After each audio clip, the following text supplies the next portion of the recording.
such an extent that she could not drink the green tea she had ordered.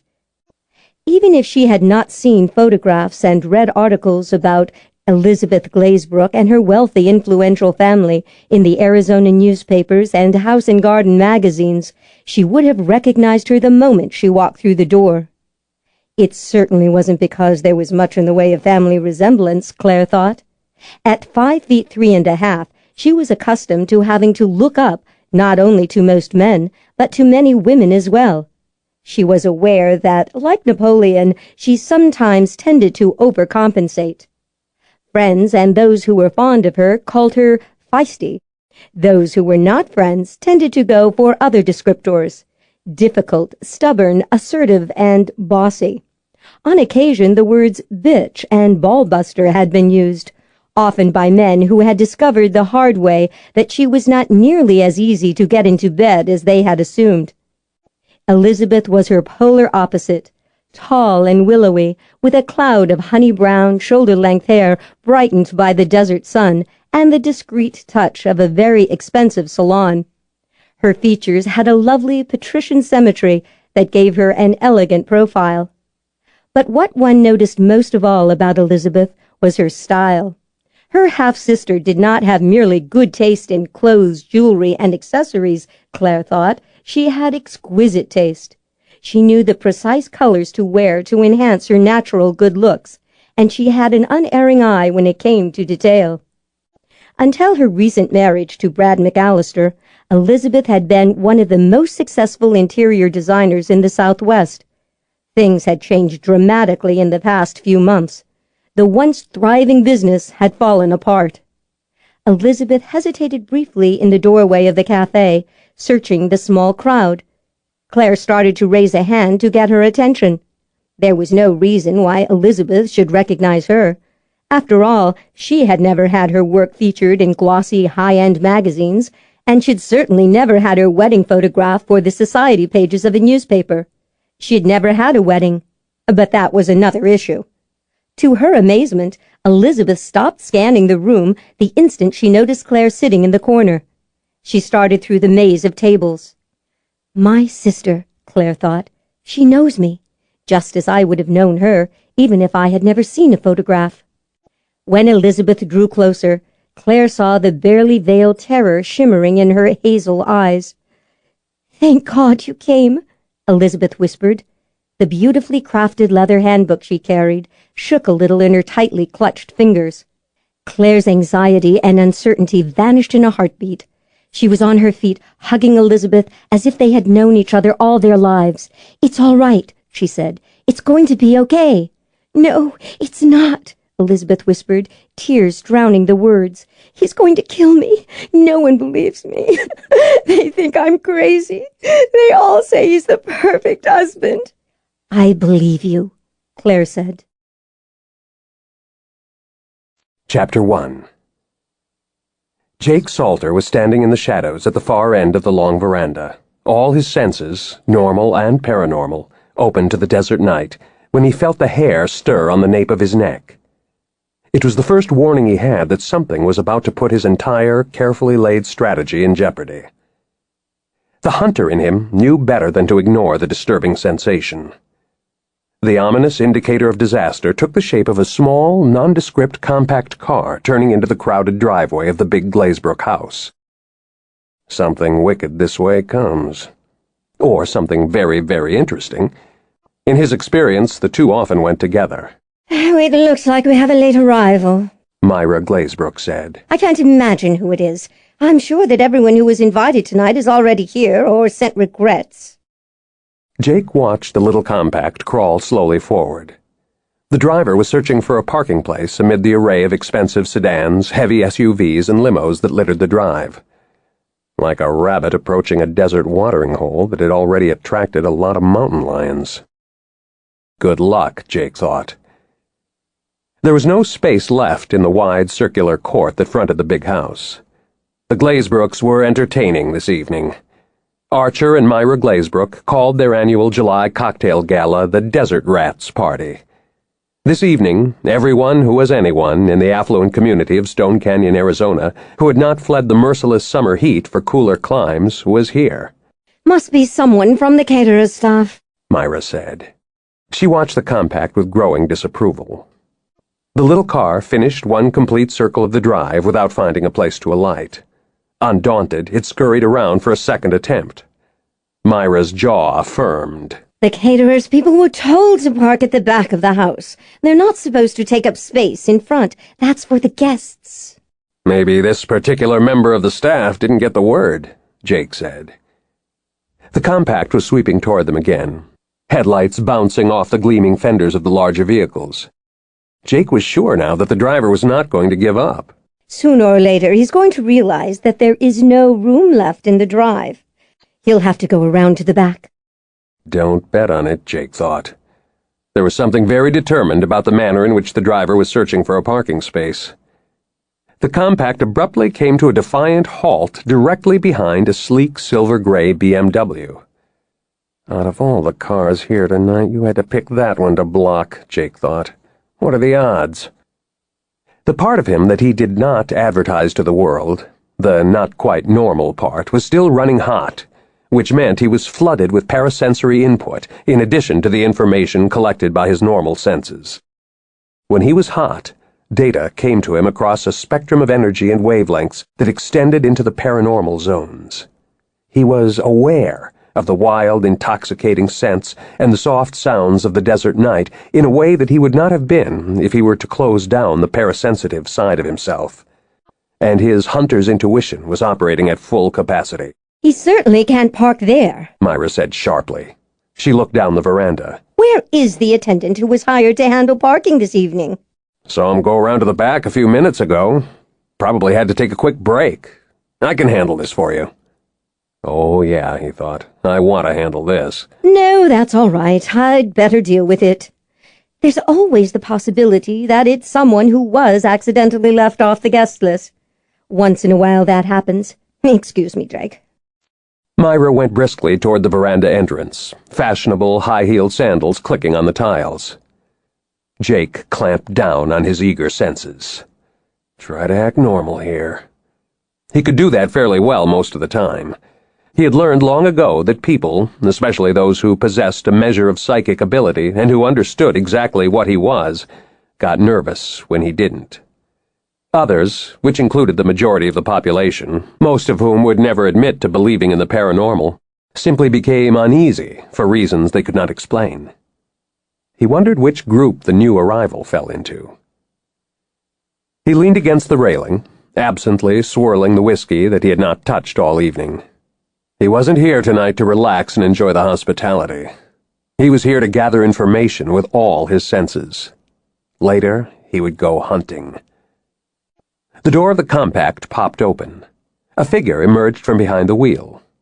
The newcomer was a woman. She was not dressed in the uniform that the other members of the catering staff wore. Instead, she had on a severe black-skirted suit. A pair of black-heeled pumps and an oversized shoulder bag finished off the outfit. Definitely not from around here, Jake thought. This was Arizona, and it was July. No one went beyond resort casual at this time of year. He prowled quietly forward along the veranda. When he reached a deep pool of shadow at the side of one of the stone pillars that supported the overhanging roof, he stopped. He propped one shoulder against the pillar and waited for events to unfold. The newcomer's neat black pumps echoed crisply on the paving stones of the drive. She walked boldly toward the main entrance where Myra waited. Jake could see that the somber black suit skimmed small, high breasts, a trim waist, and hips that, if one wanted to get technical, were probably too generously proportioned to suit the scale of the rest of the petite frame. He, however, had no problem, technical or otherwise, with her curves. They looked just right to him. This was the kind of woman you looked at twice, even though you knew she wasn't beautiful. At least she was the kind that he looked at twice. Make that 3 times, he decided. The big, knowing eyes, proud nose, and determined chin were striking in a compelling, unconventional way. The veranda lights gleamed on lustrous dark hair that was secured in an elegant knot at the back of her head. But it wasn't her looks that grabbed his full attention across the spectrum of his senses. She had something else going for her, something that didn't depend on physical attractiveness. It was in the way she carried herself, the angle of her shoulders and the tilt of her head. Attitude. Lots of it. It would be a mistake to underestimate this woman. Automatically, he catalogued and analyzed the data that his senses were collecting, the way he always did when he was hunting. She wasn't prey. She was something a lot more intriguing. She was a challenge. You couldn't charm a woman like this into bed. She would make the decision based on whatever criteria she had established. There would be some fencing involved, certain negotiations, probably a few showdowns. He felt the blood heat in his veins. Myra stepped into the woman's path. He could see that she had dropped the gracious hostess role. It didn't take any paranormal sensitivity to detect the tension and wariness vibrating through her. The first words out of Myra's mouth told him just how much trouble he was looking at. What are you doing here, Claire? Well, damn. Jake mentally sifted through the files he had been given to read before he was sent to Stone Canyon 2 weeks ago. No mistake. Right age, right gender, right amount of hostility from Myra. This was Clare Lancaster, Archer's other daughter, conceived in the course of a brief illicit affair. The probability analysts employed by Jones & Jones, the psychic investigation firm that had hired him for this job, had estimated that the likelihood of her showing up here while he was working undercover was less than 10%, which only went to show that just because you were a psychic with a special flair for probability theory didn't mean diddly squat when it came to predicting the behavior of a woman. Plain, old-fashioned guesswork would have yielded better results. He knew he should be worried. Claire's presence here was seriously bad news. If the rumors about her were true, she was the one person in the vicinity who could blow his cover to pieces. According to the Jones & Jones files, Clare was a level 10 on the Jones scale. There was no level 11, at least not officially. The Jones scale originated in the late 1800s. It was developed by the Arcane Society, an organization devoted to psychic and paranormal research. Back in the Victorian era, a lot of serious people took the paranormal very seriously. The period was the heyday of seances, mediums, and demonstrations of psychic abilities. Of course, the vast majority of practitioners in those days were charlatans and frauds. But the Arcane Society had already been in existence for 200 years at that point, and its members knew the truth. Paranormal talents did exist in some people. The Society's goal was to identify and study such individuals. Over the years, it had acquired a large membership of psychically talented people. Those who joined got tested, and they brought their offspring to be tested.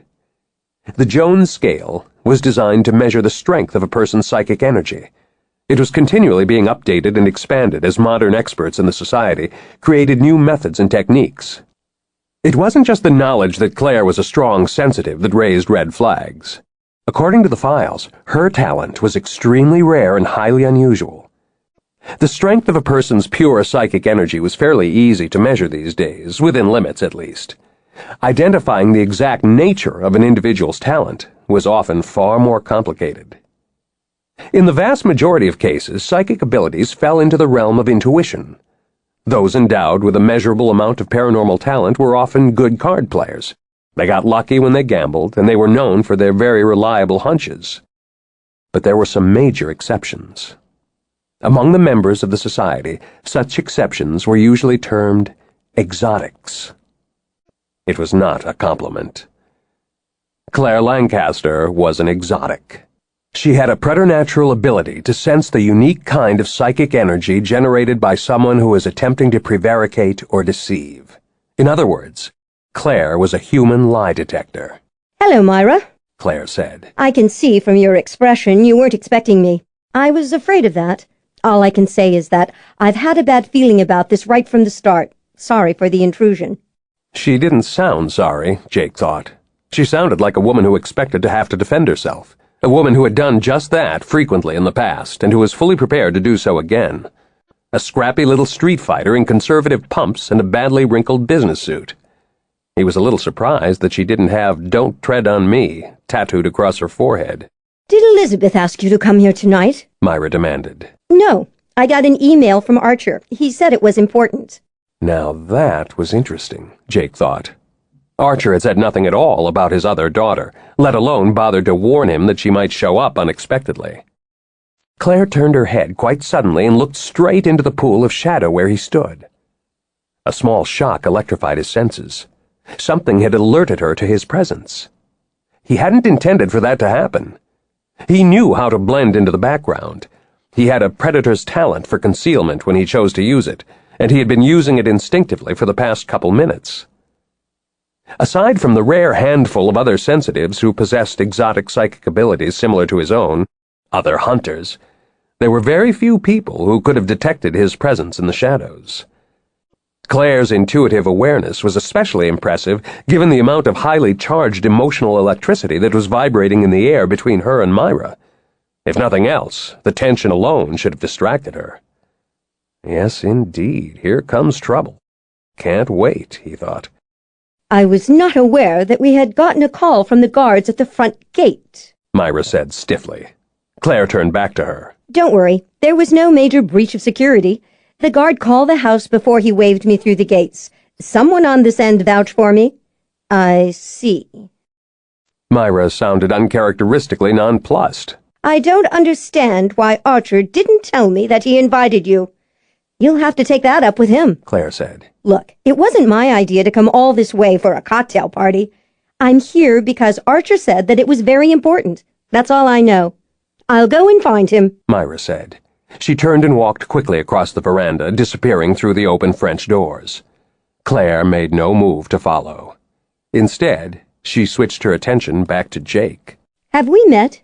She asked with a chilly politeness that made it very clear she knew they had not. No, Jake said. He moved slowly out of the shadows. But I have a feeling that we're going to get to know each other very well. I'm Jake Salter. Chapter 2. He's lying, Claire thought. Sort of.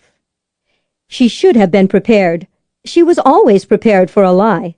But this wasn't a pure, full-on lie. It was a subtle, nuanced bit of misdirection wrapped in truth. The kind of lie that a magician might use. Now you see the coin, now you don't. But there really is a coin. It's just that I can make it disappear. He was Jake Salter, but he wasn't. Whatever he was definitely a powerful talent. The strong but confusing pulses of energy that accompanied the half-truth jangled her senses. She had developed her own private coding system for lies. The spectrum ran from the hot, ultraviolet energy that accompanied the most dangerous lies to a pale, cool, paranormal shade of silvery white for the benign sort. But Jake Salter's lie generated energy from across the spectrum, hot and cold. She knew intuitively that Jake could be extremely dangerous, but he wasn't, at least not at the moment. Adrenaline flooded through her, making her edgy and hyper-alert. Her paranormal senses flared wildly, disorienting her on both the physical and the psychic planes. Her pulse kicked up suddenly, and her breathing got very tight. She was accustomed to the sensation. She had been living with her rare brand of sensitivity since it developed in her early teens. Heaven knew she had practiced long and hard to learn how to clamp down on her physical as well as her paranormal reactions. But unfortunately, her unusual senses were hardwired to the primitive fight-or-flight response. The Arcane House parapsychologist, who had helped her deal with her unique type of energy, had explained to her that psychic talents that triggered such basic physical instincts were exceptionally hard to control. When she did her own search through the genealogical records of the Arcane Society, looking for examples of others like herself, she had stumbled across two disturbing facts. The first was that although human lie detectors popped up occasionally among the membership, the majority were 5s or lower. Powerful level 10s were extremely rare. Disturbing fact number 2 was that of the handful of level 10 lie detectors in the historical records, the majority had come to bad ends because they never learned to control their talent. They wound up in asylums or took to drugs to dull the effects of the steady barrage of lies that assailed them day after day, year in and year out. Some committed suicide. The truth was, everybody lied. If you were a level 10 human lie detector, you either got used to it or you went crazy. If there was one thing she had taught herself, Clare thought, it was control. She pulled her senses, all of them, together with an effort of will and adjusted her psychic defenses. "I'm Clare Lancaster," she said. She was proud of the fact that the words came out evenly and politely, as if she wasn't on the downside of a mini panic attack. "Nice to meet you, Clare," Jake said. Okay, he wasn't lying now. He really was pleased to meet her. More than pleased, in fact. She did not need her psychic sensitivity to detect the masculine anticipation in the words. Old-fashioned feminine intuition worked just fine. Another little thrill quivered through her.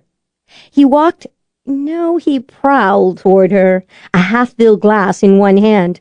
She got the impression that he was factoring her presence into some private calculation. Fair enough. She was doing the same thing in reverse. "Are you a friend of the family, Mr. Salter?" "Call me Jake. I'm a business consultant.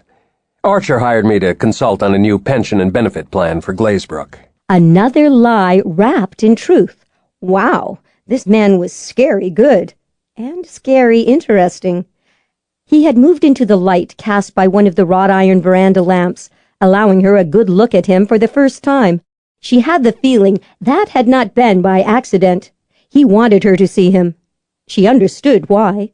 Even his choice of clothing was an act of misdirection. She wondered if he actually believed that the black-framed glasses, the hand-tailored button-down shirt, and the business-casual trousers that he wore were an effective disguise. The conservative cut of his very dark hair didn't work either. Nothing could conceal the watchful intelligence in those dark eyes, or hide the subtle aura of controlled power that emanated from him. He was all fierce edges and mysterious shadows. She would have bet the tiny amount of money left in her bank account that, like any proper iceberg, the really dangerous part of Jake Salter was hidden beneath the surface. You didn't have to be psychic to figure out that this was not a guy you wanted to encounter in a dark alley late at night, not unless he was promising some very kinky sex. The last realization made her catch her breath. Where had that come from? She was definitely not inclined toward kinky sex. Actually, she wasn't really into sex of any kind. Sex meant letting go, becoming vulnerable, and taking risks with someone you trusted. When you were a human lie detector, you had a lot of trust issues. When she did go to bed with a man, she made certain she was in control. One of the great things about Greg Washburn was the fact that he had been quite content to let her take charge of the physical side of their relationship, just as he allowed her to control every other aspect of it. In fact, theirs had been a near-perfect engagement. She and Greg never argued about anything, right up until the day he dumped her. "You're a little late," Jake observed. "My flight out of San Francisco was delayed." "Claire!" Claire jerked her attention away from Jake Salter and smiled at her half-sister. "Hi, Liz." "I just saw Mom." Elizabeth swept forward, her attractive face glowing with delight. "She told me you were here. I didn't know you were coming down to Arizona tonight." She threw her arms around Claire. "For heaven's sake, why didn't you tell me?" "Sorry," Claire said, hugging her. "I assumed you were aware I had been invited." "Dad probably wanted to surprise me. You know how he is." Not really, Claire thought, but she didn't say it out loud. She had met the man who was her biological father for the first time a few months before. The circumstances had not been ideal. The truth was, she knew very little about Archer Glazebrook, aside from the fact that he was a legend in Arizona business circles. "It's so good to see you," Elizabeth said. Claire allowed herself to relax a little. With her sister, at least, she was on safe ground. "You look terrific," she said, glancing down at Elizabeth's elegant white sheath. "Love the dress." "Thanks." Elizabeth returned the survey. "You look—" "Don't say it. You know I'll know you're lying." Elizabeth laughed. "You look as if you've been traveling for half a day." "Now that's the honest truth," Claire said. She smiled. It was so good to see her sister happy and cheerful. 8 months ago, Elizabeth had been a woman in the middle of a nervous breakdown. The change was little short of miraculous. No doubt about it, widowhood had been good for her. Elizabeth, like her mother, was a registered member of the Arcane Society. Myra was a level 2 on the Jones scale, which meant that, generally speaking, she had slightly above average intuition. If she had not descended from a long line of Arcane Society members and been tested, she would have gone through life oblivious to the psychic side of her nature, taking her flashes of insight for granted, the way so many people did. Elizabeth, however, was a 5 with a strong sensitivity to color, visual balance, proportion, and harmony. Her psychic abilities were one of the reasons she was so successful as an interior designer. There you are, Claire. Archer Glazebrook roared from the open doorway. What the hell took you so long? My flight got delayed, Claire said. She kept her voice perfectly neutral, the way she always did when she was around the larger-than-life Archer Glazebrook. Since their initial meeting, she had spent very little time with him. She was not yet sure what to make of him. Archer could have been cast as the aging, hard-bitten gunslinger in an old-fashioned Western film. He was 61, with craggy, sun-weathered features and shrewd hazel eyes. Appearances were anything but deceiving in Archer's case. He was born and raised on an Arizona ranch, located close to the border, and had spent most of his life in the Southwest. Archer no longer rode the land. He bought and sold it instead, and he developed it. He did all of that so successfully that he could buy and sell just about anyone in the state. Eventually, he would turn over his empire to his son Matt to run. But for now, he was still in charge. Claire knew that this summer Matt, who was in his late 20s, was managing a Glazebrook job site in San Diego. Claire had once asked her mother what she had seen in Archer Glazebrook that made her want to have a one-night stand with him.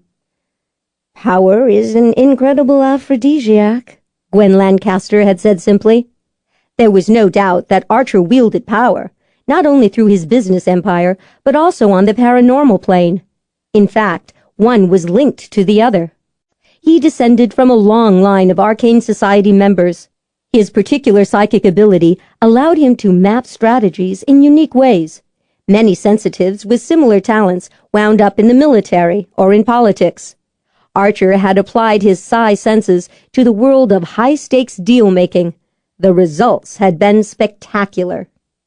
At the sight of him tonight, flanked by 2 members of his legitimate family, Claire felt the old, familiar wistfulness well up inside her. She suppressed it with the same ruthless will that she used to control the psychic side of her nature. Just as she had since she first discovered that she had a father and that he did not know that she existed, she chanted her private mantra. "Get over it. You're not the only person in the world who was raised by a single parent. Worse things could happen to a kid, and Lord knows they do all the time." She had been lucky. She had a loving mother and a doting great-aunt. That was a heck of a lot more than many people got. Well, come on inside and get yourself something to eat, Archer ordered. He started to turn back toward the doors, intent on resuming his duties as host. "I can't stay long," Claire said quickly. Archer stopped and looked at her. So did everyone else, including Jake Salter. Okay, so it had been an odd thing to say, given that she had just flown all the way from San Francisco. Elizabeth frowned in dismay. "You're not planning on going back to San Francisco tonight, for heaven's sake? You just got here." "No, I'm not going back tonight. I plan to catch a flight home day after tomorrow." Forget it. Archer growled. We've got business to talk about. You'll need to stick around longer than that. "I have things to do back home," Claire began, speaking through clenched teeth. Jake was suddenly beside her, taking her elbow, drawing her toward the French doors. You could probably use a little food after that flight and the long drive from the airport, he said. It was a command, not a suggestion. Her first inclination, as always in such circumstances, was to dig in her heels. That intention got even stronger when she realized that everyone, including Archer, was clearly relieved to see Jake taking charge of her. Jake must have felt her incipient resistance. He gave her a slightly amused smile and raised his brows, silently asking her if she really wanted to cause a scene over a trivial matter like hitting the hors d'oeuvre table. What the heck? She hadn't eaten anything since a small carton of yogurt she'd had for lunch. "All right," she said. "Where are you spending the night?" Elizabeth asked. "At one of the chain hotels near the airport," Clare replied. Elizabeth was appalled. "It's an hour's drive back to the airport," she said. "I know," Clare said. "You'll stay here," Archer declared decisively. "Plenty of room." Myra's mouth opened and then closed abruptly on the objection. Clare felt sorry for her. Having your husband's long-lost daughter, the product of his one-night stand with another woman, show up on your doorstep 32 years later had to be in the top 10 of every wife's worst nightmares. "Thanks, but I prefer the hotel. I've already checked in and left my suitcase in the room." "If only I hadn't just moved out of my apartment," Elizabeth said. "You could have stayed with me. But like I told you on the phone last week, I'm here with Mom and Dad until the deal closes on my new condo." "It's okay," Clare said. "I don't mind the hotel, honest." Archer's jaw flexed ominously, but Jake had Clare almost to the doors. "She has plenty of time to decide what she wants to do," he said, drawing her through the opening. "Let me get some food into her first." Every head in the crowded room turned when Jake escorted her inside. A split second later, everyone looked away. The noise of hastily resumed conversations and false laughter rose rapidly, filling the large space. Clare had been prepared for the uncomfortable reaction, but it nevertheless hit her like a psychic shock wave. She had to remind herself to breathe. She felt Jake's hand tighten on her arm, but he said nothing. He steered her toward a leather-padded bar at one end of the long, spacious room, evidently unfazed by the covert glances and curious stares. "Let's start with a drink first," he said. "If you've been in the Valley of the Sun for more than 5 minutes at this time of year, you need water." "I am a little thirsty," she admitted. He brought her to a halt at the bar and looked at the attendant. "Sparkling water and a glass of Chardonnay for Miss Lancaster, please." "Never mind the wine. I won't be staying long, and I've got the drive back to the airport." Jake shrugged agreeably. "Just the water in that case." The man on the other side of the bar nodded, deftly filled a glass with bubbly water and handed it to Clare. "Thank you," she said.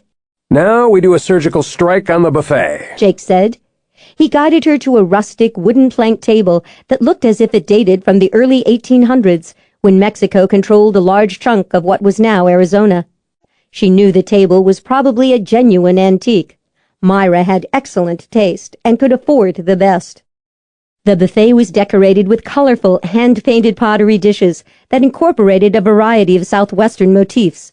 A large, tiered ice sculpture with hollowed-out bowls held an assortment of cold hors d'oeuvres. At the other end of the long table stood a line of silver chafing dishes. Steam wafted up from the contents of the trays. It dawned on Clare that she was hungry. "You were right," she said to Jake. "I do need something to eat." "I recommend those miniature blue corn tortilla things." He handed her a pepper-red plate. "The filling may be a little too hot for someone from San Francisco, though." "Obviously, you don't know much about San Franciscans." She piled several of the tiny tacos onto the plate and moved on to the cold shrimp and salsa. Elizabeth materialized just as Clare collected a napkin and fork. "Everything okay?" she asked. She looked intensely relieved when she saw the assortment of food on Clare's plate. "Oh, good. You're eating." "As you know, that's one of the things I do well," Clare said. "Don't worry about me, Liz. I'm fine. Go back to your guests." "I wish Dad had told us you were coming. We could have made some other arrangements." Elizabeth glanced around uneasily. "I realize this must be very uncomfortable for you." "I'm fine. Go mingle. Don't worry. Now that I'm here, I'm not going to skip town without spending some time with you." Jake looked at Elizabeth. "I'll take care of her." Elizabeth clearly drew strength and reassurance from that statement. "Well, in that case, I'd better go talk to some people," Elizabeth said. "If I don't, Mom will be upset." "Thanks, Jake." She gave Clare a warm smile. "I'll catch up with you later." "You bet," Clare said. Elizabeth disappeared back into the crowd. Jake did a quick study of the room. "I suggest we go outside. It's a little crowded in here." "Fine by me."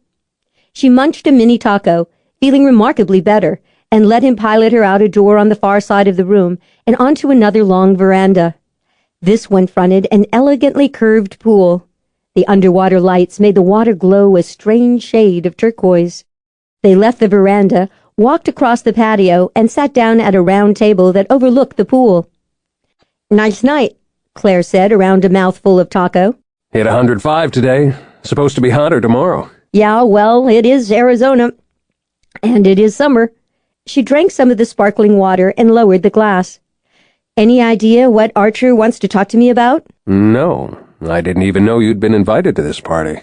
He was telling the truth, she realized. That made for an interesting change. "I got the feeling that you were taken by surprise," she said. "And you don't like being taken by surprise," she thought. "You're used to being 3 steps ahead of everyone else, aren't you?" Obviously, I screwed up this time. She smiled cheerfully. "Don't blame yourself. Everyone else seems to be equally startled to see me. Looks like Archer played his cards close to his chest on this one." She paused, thinking about that. "Which, I admit, makes me a little curious." Is that why you came down here? Curiosity? "Nope. I'm here because Mom insisted." She raised her brows. "You do know a little of my family history, I assume?" Some. he said. I'm aware that you're all registered members of the Arcane Society. "You too?" Yes. She nodded. That explains some of the aura of power that radiated from him. It also explained why Archer had hired him as a consultant. Society members often preferred to work with other sensitives.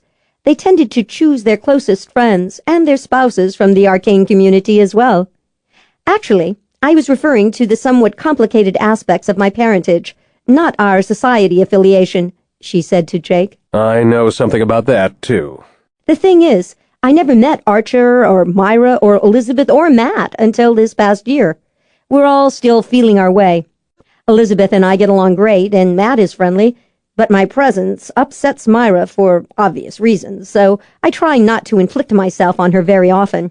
What about your relationship with Archer? "Still under construction." Why did your mother want you to come down here tonight? "It's kind of complicated. The background is that Mom and Aunt May asked me to wait until I was in college before deciding whether or not to introduce myself to Archer. I respected their wishes. By the time I actually did go off to college, I decided I didn't want to establish contact after all." Why not? She hesitated, uncertain how to put it into words. "Every time I saw a photograph of the Glazebrooks in a magazine or a newspaper, they looked like the perfect family. I knew that would change if I showed up at the front door. I guess part of me didn't want to destroy what they had."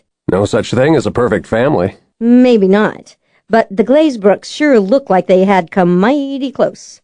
Earlier this year, I finally did contact Elizabeth, though. Now that the damage has been done, Mom and Aunt May have decided that Archer and I should bond." Family. Gotta love 'em. She smiled and drank some more water. The situation with your relatives isn't the only complication you've got in your life, is it? Jake lounged back in the chair and stretched out his legs. You're a level 10 parasensitive with a rather unique talent. She stilled. "You know?" That you're a human lie detector? Yeah. I did some background research on the family before I took this job. I may not have all the facts, but I think I know the basics. Must be tough at times. People lie a lot, don't they? "Yes," she said. "All the time, in fact." She wondered if he had been testing her earlier when he gave her his name, or if he thought he could beat her sensitivity. Maybe he just didn't give a damn if she knew that he was lying. The more she thought about it, the more she was convinced that was probably the right answer. "What's your sensitivity?" she asked. Jake didn't answer. He turned his head to look back toward the house. Damn. She followed his gaze and saw a stick-thin woman silhouetted against the lights of the house. The woman hesitated. Claire realized she was searching for someone. With luck, she would not think to check the heavily shadowed sitting area on the far side of the pool. But at that moment, the woman started purposefully forward. It was obvious that she was making for the table. So much for luck, Claire thought. Hers was not in good form tonight. Valerie Shipley. I know. Just what I need to make my evening complete. Resigned, Claire put down the uneaten portion of a small taco. You know her? I met her once. That was the night her son, Brad McAllister, was murdered. McAllister was your sister's husband, wasn't he? Yes. She watched uneasily as Valerie came toward them with an unsteady gait. This was going to get ugly. Just so you know, Valerie drinks. A lot. I'm told the problem started after her son's death. Elizabeth said something about it. Valerie stopped near the edge of the pool. She had a glass in one hand. Claire could see that she was tottering on her high heels. Valerie was in her late 50s with dyed blonde hair cut in a sleek bob. 6 months ago, she had looked fit and healthy. Tonight she appeared almost emaciated in her tight cocktail dress. The bones of her face were knife edges. The hollows of her cheeks were very deep. "I can't believe you had the gall to walk into this house tonight, you murderous bitch," Valerie said. The words were slurred, but the rage embedded in them was unmistakable. Claire got to her feet. Beside her, Jake did the same. "Hello, Mrs. Shipley," Claire said. "Who's that with you?" Valerie peered into the shadows beneath the ramada. "Is that you, Jake?" Yes, I think it would be a good idea for you to go back inside, Mrs. Shipley. Shut up. You work for Archer. You don't tell me what to do. Valerie turned back to Claire. You don't give a damn about the pain you caused me, do you? You think you can waltz back here to Stone Canyon as if nothing happened? Claire started slowly toward her. No, Jake said in a low voice. Claire ignored him and came to a halt at the edge of the pool, facing Valerie. "I'm sorry for your loss, Mrs. Shipley," Claire said. You're sorry? Valerie's voice rose, anguish and fury inextricably mingled. How dare you say that after what you did? You murdered my son, and everyone inside that house knows it. Without warning, she dashed the contents of her glass across Claire's face. Claire gasped and closed her eyes. Instinctively, she took a step back. Valerie gave an inarticulate cry of rage. Claire opened her eyes in time to see the other woman coming straight at her, arms outstretched. In the eerie glow of the underwater lights, Valerie's face was a demonic mask. Jake was closing in with astonishing speed. He caught Valerie's arm before she could strike, but Claire had already taken another step back to evade the blow. The heel of her black pump found nothing but air to support her. She toppled sideways into the pool with an ignominious splash. At least the water was warm, she thought, as she went under. On the rare occasions when she was in Glazebrook territory, she was grateful for whatever luck came her way. Chapter 3. Jake looked at Valerie Shipley's twisted features. "That's enough," he ordered. "Go back inside. I'll take care of this." She jerked her attention away from the sight of Claire surfacing in the pool. Stay out of this, Salter. It has nothing to do with you. That whore tried to seduce my son. When that failed, she murdered him. "Valerie?" Owen Shipley hurried toward his wife. "What's going on?"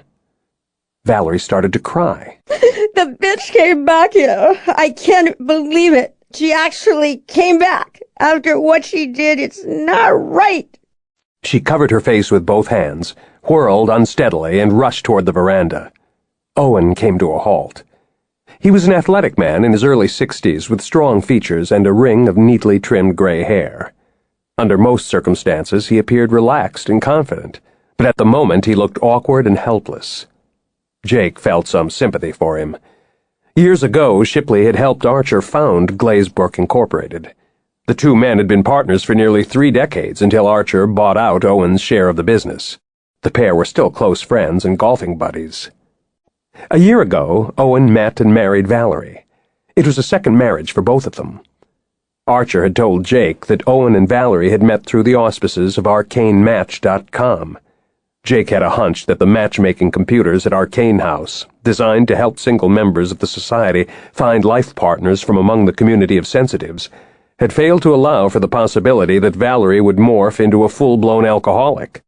It wasn't the first time Arcane Match had made a mistake. "I'm sorry," Owen said heavily. He looked at Claire. "Are you all right?" Claire stood shoulder-deep in the water. "Don't worry about it, Mr. Shipley." "Are you certain?" "Yes," she said, her voice gentling. "It was an accident. I lost my balance and fell into the pool." Owen's features tightened. "Valerie hasn't been herself since Brad was murdered. "I know." I've been trying to get her to go into rehab, but she refuses." "I understand." Owen nodded humbly. "Thank you." He looked back toward the house. Valerie had disappeared into the shadows of the veranda. "I'd better take her home." He walked back toward the house, shoulders slumped. Jake waited until he was gone. Then he went to stand at the edge of the pool. Claire flung her wet hair out of her eyes and looked at him, hands moving rhythmically under the surface. Don't say it, she warned. Can't help myself. He crouched down on the coping. I did warn you not to confront her. She made a face. I thought consultants were supposed to do something helpful and productive in a moment of crisis. Right. Almost forgot. He rose, walked to the nearby cabana, and opened the door. Inside, he found a stack of oversized towels on a shelf. He picked up one and carried it back to the pool. How's this for helpful? He asked, unfolding the towel. Much better. She took a deep breath and dove back under the water to retrieve her shoes. When she surfaced again, she trudged toward the wide steps where he waited. There's a robe inside the cabana, he said, draping the towel around her shoulders. Thanks. Clutching the towel, she made her way toward the small cabana. The black suit clung to her body, outlining her lush, rounded hips. She stripped off her jacket just before she reached the door. The thin, pale silk shell she wore underneath had been rendered transparent by the water. Jake could see the straps of a dainty bra. She disappeared inside the cabana. He considered his options. There was no question now but that Clare Lancaster was a spanner that had just been thrown into the works of his carefully crafted scheme. He had to decide how to deal with her, but first he needed more information. The cabana door opened. Claire walked out, muffled from head to toe in a thick white terrycloth robe. Her hair was wrapped in a towel. She carried her sopping wet clothes in one hand and her soaked shoes in the other. I think the party's over for me. She paused at the table to pick up her shoulder bag. Looks that way, he agreed. I'll take you home. Hotel, She corrected automatically. I don't live around here, remember? A small shock of awareness slammed through him. Talk about a slip of the tongue.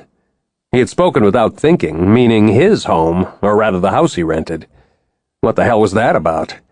Probably something to do with seeing her in a robe and knowing that she was naked underneath the pristine white terrycloth. I'll take you back to your hotel. Thanks anyway, but I've got a car. It's not a problem. It'll give me an excuse to leave early. Cocktail party chatter bores me. Why come in that case? He shrugged. Archer invited me. He's the client. She gave him an odd look. She knew he was lying to her, he thought, but he sensed that she wasn't going to call him on it. She was trying to figure him out, he realized. Fair enough. He was doing the same thing to her. He smiled slightly. What is so amusing? She demanded crossly.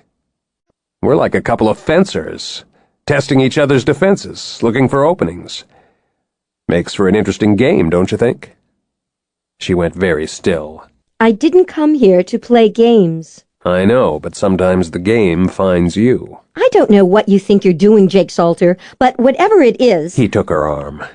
Let's get you back to your hotel. I told you I'm fine. I can drive myself. Be reasonable. He steered her toward the veranda. You're soaked to the skin, you've had a long day, you've been through some family drama and a major scene with a woman who seems to hate your guts. On top of everything else, you probably don't know your way around Phoenix very well. Let me take you back to your hotel. No, thank you. Polite, but determined. You're as stubborn as Archer. They reached the veranda. Claire halted abruptly and looked at the open doors. I'm not going to go back inside. She said, glancing down at her robe. Not like this. No, he agreed. He tightened his grip on her arm and drew her along the veranda. We'll go this way. He walked her around the side of the house. When they reached the crowded driveway, Jake saw the parking attendant. The young man was hovering over Claire's rented compact. Looks like my car is blocking another vehicle. That would be mine. She gave a small start and then smiled ruefully. What are the odds, huh? I figure maybe it was psychic karma. You believe in psychic karma? Didn't until tonight, he admitted. He didn't like the way the attendant was studying Claire's car. I think we may have a problem. What? She looked up, keys in hand. They were close to the compact now. Jake could see the spiderweb of cracks in the windshield. Claire noticed them a couple of seconds later. Oh, damn. The rental agency is not going to be happy about this. The attendant saw Jake. I was just about to go talk to my boss. What happened? Mrs. Shipley came outside a little while ago, the attendant said unhappily. She wanted to know which car had arrived in the last half hour. I told her that it was this one. Good grief. What did she do to my windshield? She, smashed it with a rock, the attendant said. Where is Mrs. Shipley? Jake asked. Her husband came after her, said he was going to take her home. He apologized and said to tell you he'll make things right with the rental company. Jake released Claire. That settles it. You won't be driving yourself back to the hotel tonight. He took the keys from her unresisting fingers. I'll move your car so we can get mine out. She sighed, resigned now. Okay. Thanks. Psychic karma, remember? He opened the door of the compact and got behind the wheel. Claire waited, her hands stuffed into the pockets of the robe, while he switched the positions of the two vehicles.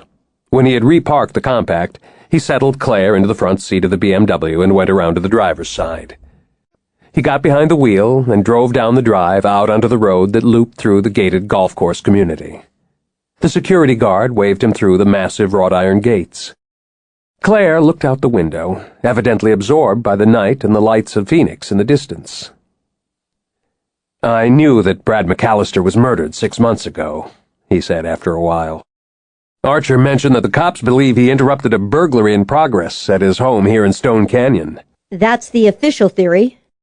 Claire did not turn her head away from the inky dark view. But as you may have noticed, Brad's mother is convinced that I murdered her son. She's had several months to promote her theory. I understand she's been quite successful, although Elizabeth assures me that most people in Stone Canyon are very careful not to speculate too loudly in Archer's hearing.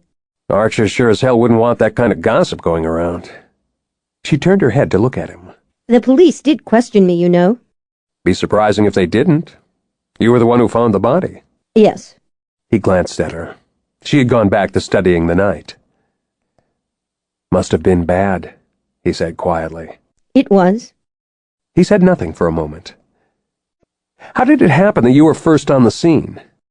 I flew into Phoenix that evening to see Elizabeth.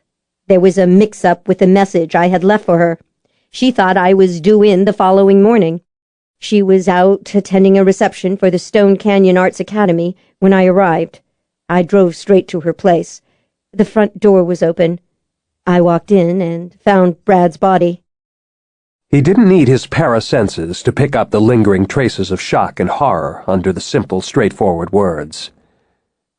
Archer told me that the safe had been opened.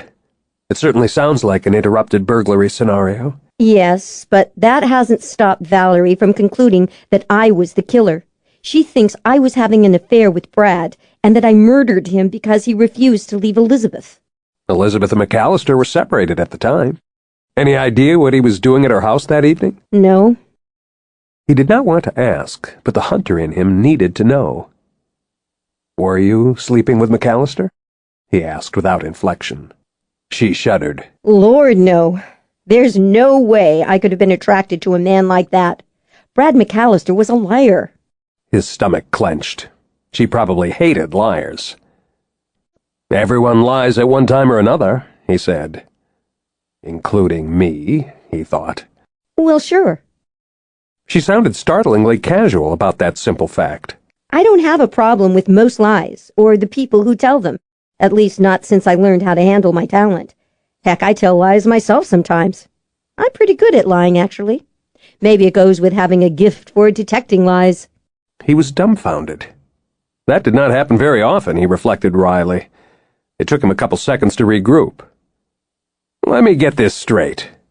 You're a human lie detector and you don't mind that most people lie? She smiled slightly. Let me put it this way. When you wake up one morning at the age of 13 and discover that because of your newly developed parasenses, you can tell that everyone around you, even the people you love, lie occasionally, and that you're going to be driven crazy if you don't get some perspective, you learn to get some perspective. He was reluctantly fascinated. Just what kind of perspective do you have on the subject? I take the Darwinian view. Lying is a universal talent. Everyone I've ever known can do it rather well. Most little kids start practicing the skill as soon as they master language. So you figure there must be some evolutionary explanation, is that it? I think so, yes. She said, calmly serious and certain. When you look at it objectively, it seems obvious that the ability to lie is part of everyone's kit of survival tools, a side effect of possessing language skills. There are a lot of situations in which the ability to lie is extremely useful. There are times when you might have to lie to protect yourself or someone else, for example. Okay, I get that kind of lying. You might lie to an enemy in order to win a battle or a war. Or you might have to lie just to defend your personal privacy. People lie all the time to diffuse a tense social situation, or to avoid hurting someone's feelings, or to calm someone who's frightened. True. The way I see it, if people couldn't lie, they probably wouldn't be able to live together in groups, at least not for very long, or with any degree of sociability. And there you have the bottom line. What bottom line? She spread her hands. If humans could not lie, civilization as we know it would cease to exist. He whistled softly. That's an interesting perspective, all right. I admit I've never thought about the subject in those terms. Probably because you've never had to think about it. Most people take the ability to lie for granted, whether or not they approve of it. But not you. I was forced to develop a slightly different perspective. She paused. What I've always found fascinating is that the vast majority of people, non-parasensitive and sensitive alike, think they know when someone else is lying. That's true around the world. But the reality is that the research shows that most folks can detect a lie only slightly better than 50% of the time. They might as well flip a coin. What about the experts? Cops and other law enforcement types? According to the studies, they aren't much better at picking out liars, at least not in a controlled lab situation. The problem is that the cues people assume correlate with lying, such as avoiding eye contact or sweating, generally don't work. You can't count on Pinocchio's nose growing, huh? It's not a total myth. Physical cues do exist, but they vary a lot from one individual to another. If you know a person well, you've got a much better shot at picking up on a lie. But otherwise, it's a crapshoot. Like I said, lying is a natural human ability, and we're all probably a lot better at it than we want to admit. You said that Brad McAllister's lies were different. Yes. What did you mean? Brad was a different kind of liar. He was ultraviolet. Ultraviolet? My private code for evil. Heavy word. It was the right one for Brad, trust me. The ability to lie is a very powerful tool. In and of itself, I consider it to be value neutral, sort of like fire. But like fire, it can be turned into a weapon, is that it? Exactly. She folded her arms. You can cook a meal with fire or burn down a house. In the hands of a person with evil intent, lying can be used to cause enormous damage. What makes you think Brad McAllister was evil? From all accounts, he was a devoted husband who stuck with Elizabeth through her nervous breakdown. She whipped around in the seat, suddenly fierce and furious. That image was the biggest Brad McAllister lie of all, and it really pisses me off that it still stands, even though the bastard is dead. He absorbed that. What did McAllister do to make you dislike him so much? Brad didn't stick by Elizabeth while she went through her nervous breakdown. He caused her breakdown. But Elizabeth and I have given up trying to make anyone, including Archer and Myra, believe that. As far as the whole town of Stone Canyon is concerned, Brad was a heroic choir boy right to the end. Jake gave that some thought. Okay. What's your theory of the murder? She hesitated and then sank slowly back into the seat. There doesn't seem to be any reason to doubt the cops' version of events. Brad probably did interrupt a burglary in progress. Now who's lying? You don't believe that for a minute, do you? She sighed. No, but I don't have a better answer either. Not even a tiny theory? All I know is that Brad was evil. Evil people collect enemies. Maybe one of them tracked him down and killed him that night. But you have no motive, aside from the fact that Brad was not a nice person. Sometimes that's enough. Yeah, sometimes it is.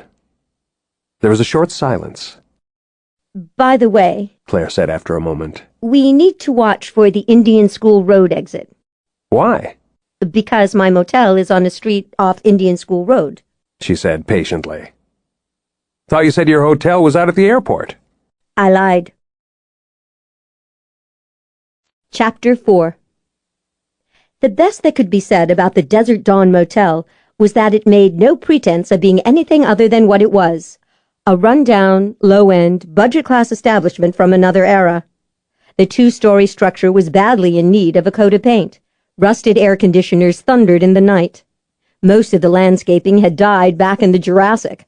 Only a few hardy barrel cacti and one wilted palm had survived.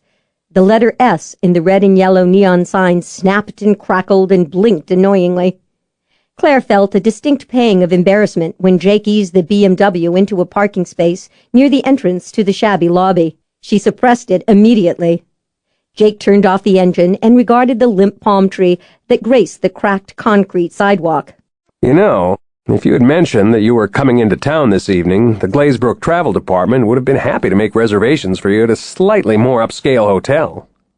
I'll bet they could have found you something where the bathroom isn't down the hall. There's a bathroom in my room, thank you very much.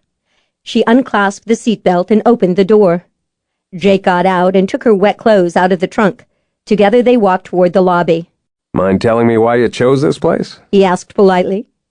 Maybe you didn't know that I was fired from my job 6 months ago. I haven't had much luck finding a new position, so I'm on a strict budget these days. Your father is one of the wealthiest men in the state, he pointed out mildly. I don't consider Archer Glazebrook to be my father in anything but the biological sense. In other words, you're too proud to take any money from him. He shook his head, amused. The two of you sure have a lot in common. He pushed open the grimy glass door.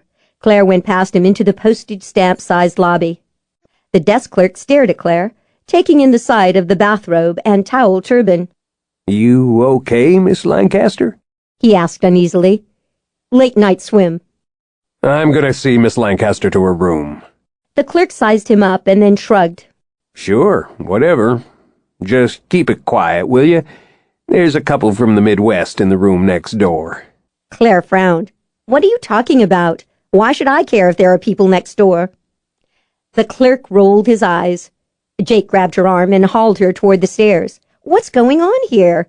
Claire asked, bewildered. Am I missing something? Jake waited until they reached the next floor and started down the dingy hall before answering. The guy at the desk thinks you're a call girl who is using this motel to entertain clients. You being the client? Yes. I suppose the bathrobe gives a poor impression. She stopped in front of room 210. Jake took the key from her and inserted it into the lock. The door to room 208 opened. A middle-aged woman with a helmet of graying curls peered disapprovingly through the crack. Jake nodded politely. Evening, ma'am. The woman slammed the door shut. Jake heard voices through the walls. The door opened again. This time a balding, overweight man dressed in a pair of plaid Bermuda shorts and an aging white t-shirt looked out. He stared hard at Claire through the opening. Claire inclined her head. Nice night, isn't it? The man shut the door without speaking. Jake heard the loud snick of the deadbolt sliding into place. I don't think the night clerk is the only one around here who is wondering about your career path. Little do they know that I don't even have a career at the moment. Jake opened the door. The interior of the small room was as unprepossessing as the exterior. At the far end, cheap sliding glass doors opened onto a tiny balcony that overlooked a small pool. Claire switched on the weak overhead light. Jake glanced at the single rollerboard suitcase sitting on the stand. Doesn't look like you packed for an extended stay. I'll give Archer 1 day to explain why he dragged me down here. As long as I'm in town, I'll spend some time with Elizabeth. But after that, I have no reason to hang around. Going back home to San Francisco? I'm job hunting. 6 months of unemployment has put a major dent in my savings. I don't want to have to start borrowing from my mother and my aunt. I need to find work. He nodded. Probably for the best. He was obviously looking forward to getting rid of her. Why was that depressing? Thanks for the ride. It has been an interesting evening, to say the least. My dates say that a lot. She smiled. In case you didn't notice, this wasn't a date. You were just doing your job, taking care of problems for Archer Glazebrook. She closed the door very gently, but very firmly in his face. Chapter 5. Jake drove back to Stone Canyon and parked in the garage of the house he rented. He opened the trunk of the BMW, took out the computer that was never far from his side, and went indoors. He had intended to spend the night prowling through a couple more homes belonging to members of the Glazebrook circle of acquaintances, searching for some indication of what he had been sent here to find. It was how he had spent most of the other nights in Stone Canyon. Thus far, he had managed to rummage through the closets, drawers, and wall safes of 12 residences. But the arrival of Clare Lancaster had changed his plans for the evening. Ever since his first sight of her, his hunting senses had been on high alert. She was important. He could feel it.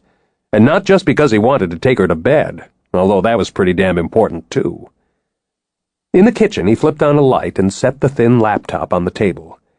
He poured himself a glass of scotch, sat down, and powered up the computer. He did not want any more surprises. The heavily encrypted files on the Glazebrook family that had been given to him contained only sketchy information on Clare Lancaster. He reviewed it quickly. Clare came from long lines of registered society members on both sides of her family. There was an asterisk next to her Jones scale number.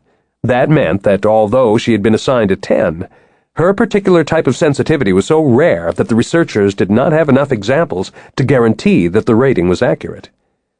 There was a similar asterisk next to the number 10 on his para-profile, too. Clare had been raised by her mother, Gwen Lancaster, an accountant, and her great-aunt, May Flood, in the San Francisco Bay Area. She had a degree in history from the University of California at Santa Cruz. He knew enough about the reputation of that branch of the UC system to be aware that she had probably emerged with not only a respectable education, but a slightly offbeat view of the world as well. He paid attention to that small fact because here in Arizona, Glazebrooks were not inclined to be offbeat. They were pillars of the community, active in civic, business, and charitable affairs. He dug a little deeper into the files and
several more times. Following her failure to obtain a position at J&J, Clare had gone to work for a small nonprofit foundation. She stayed there 3 years before accepting a managerial position in the larger, more prestigious Draper Trust. The Draper Trust was a private foundation that specialized in making grants to organizations that worked with battered women and homeless families, and in the fields of early childhood health and education. She had evidently been very successful at the trust. At least, that had been true until 6 months ago. That was when she was questioned in connection with the murder of Brad McAllister. When she had returned home to San Francisco, she was fired from her position at the Draper Trust. Her engagement to another executive at the trust, Greg Washburn, ended at the same time. She had spent the intervening months searching for a new position in the charitable foundation world without any luck. She had also sent another application to the West Coast branch of J&J. Rejected again. Jake did a quick search on Greg Washburn in the Arcane Society records. There were a few Washburns listed, but not the Gregory R. Washburn who had been Claire's fiancé. She tried to fake it with a non-sensitive, he thought, just as he tried to do with Sylvia. That gave them something in common. They both knew that very few members of the Arcane Society were interested in marrying a level 10 exotic of any kind, let alone a hunter or a human lie detector. They had each gone outside the community to find mates. The results had been spectacular failures for both of them. He sat back in his chair and sipped the scotch, thinking. After a while, he pulled up the data on Brad McAllister's murder. There was a good deal of information available because McAllister's death had been big news among the country club set in Stone Canyon. Most of the material was unhelpful, however, and superficial at best. The investigation had gone nowhere. Clare had given a statement to the police, but was never an official suspect.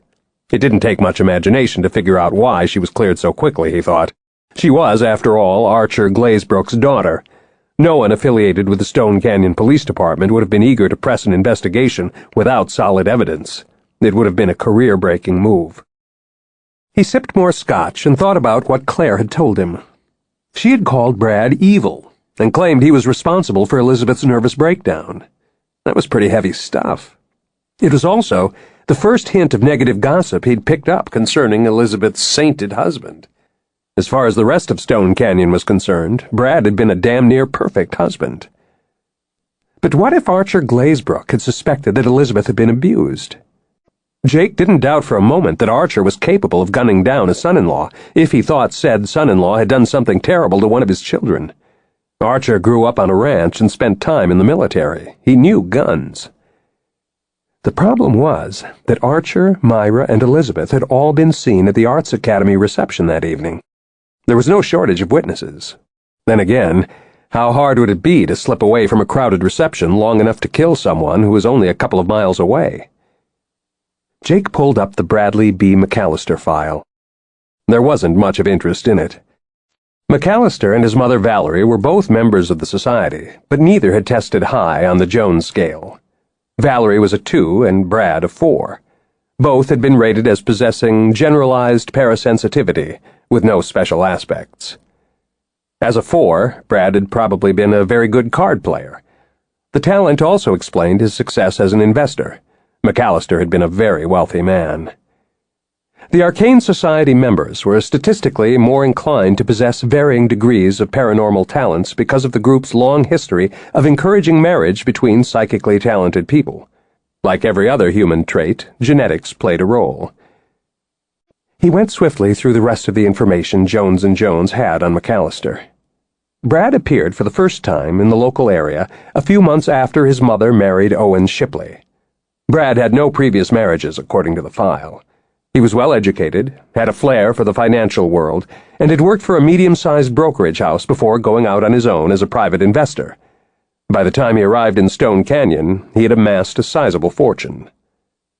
Didn't mean he hadn't married Elizabeth for her money, Jake reminded himself. Some people never had enough. After a while, he opened his cell phone and punched out a familiar number. Fallon Jones answered on the first ring. I hope this call is to tell me that you've finally made some progress in Stone Canyon, Fallon said. The low, dark voice suited the man, Jake thought. Fallon was a brooding loner. He was probably at his desk. Fallon was nearly always at his desk, hunched over his computer. He resembled some mad scientist. The analogy was apt. Fallon Jones could trace his lineage straight back to the founder of the Arcane Society, Sylvester Jones, the alchemist. Like most of the men in the founder's long line, Fallon Jones was a strong sensitive. He was also uniquely qualified to head up a psychic investigation agency because his exotic paranormal abilities allowed him to discern patterns where others saw only randomness, conspiracy where others saw coincidence. He was invariably right. When Fallon sent his agents out to hunt, you could count on the fact that there was prey out there somewhere. "There's been a new complication," Jake said. "Her name is Clare Lancaster." Glazebrook's other daughter? Fallon paused. Hell, the probability guys told me she wasn't likely to show up. "Well, she's here. I think it's safe to say that she knows there's something not quite right about my story." Damn. You can't let her screw this thing up. There's too much riding on the project. "She doesn't seem inclined to blow my cover," Jake said. "Says she's used to the fact that everyone lies. In any event, she's scheduled to fly back to San Francisco day after tomorrow." Think you can control her until then? "I don't think anyone can control Clare Lancaster," Jake said. "At least not for long. But with luck, she won't wreck the project. I called because I've got a question about her." What? "I came across a file that says she has applied for a position at Jones & Jones on several occasions." Every 6 months, regular as clockwork. She's been persistent, I'll give her credit for that. Why does she get rejected? Why the hell do you think? Fallon said patiently. Because she's a level 10 lie detector. Make that a level 10 with an asterisk. Seems to me like someone with her talent might be very useful to a business like yours. Maybe, but not a 10. They're way too unstable.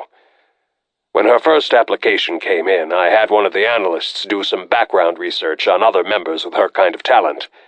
Turns out there have been only a half dozen or fewer in the entire history of the society. Most of them were either extremely neurotic or downright crazy. 4 committed suicide. It's a tough talent to handle. You rejected her because you thought she'd be unable to do the job?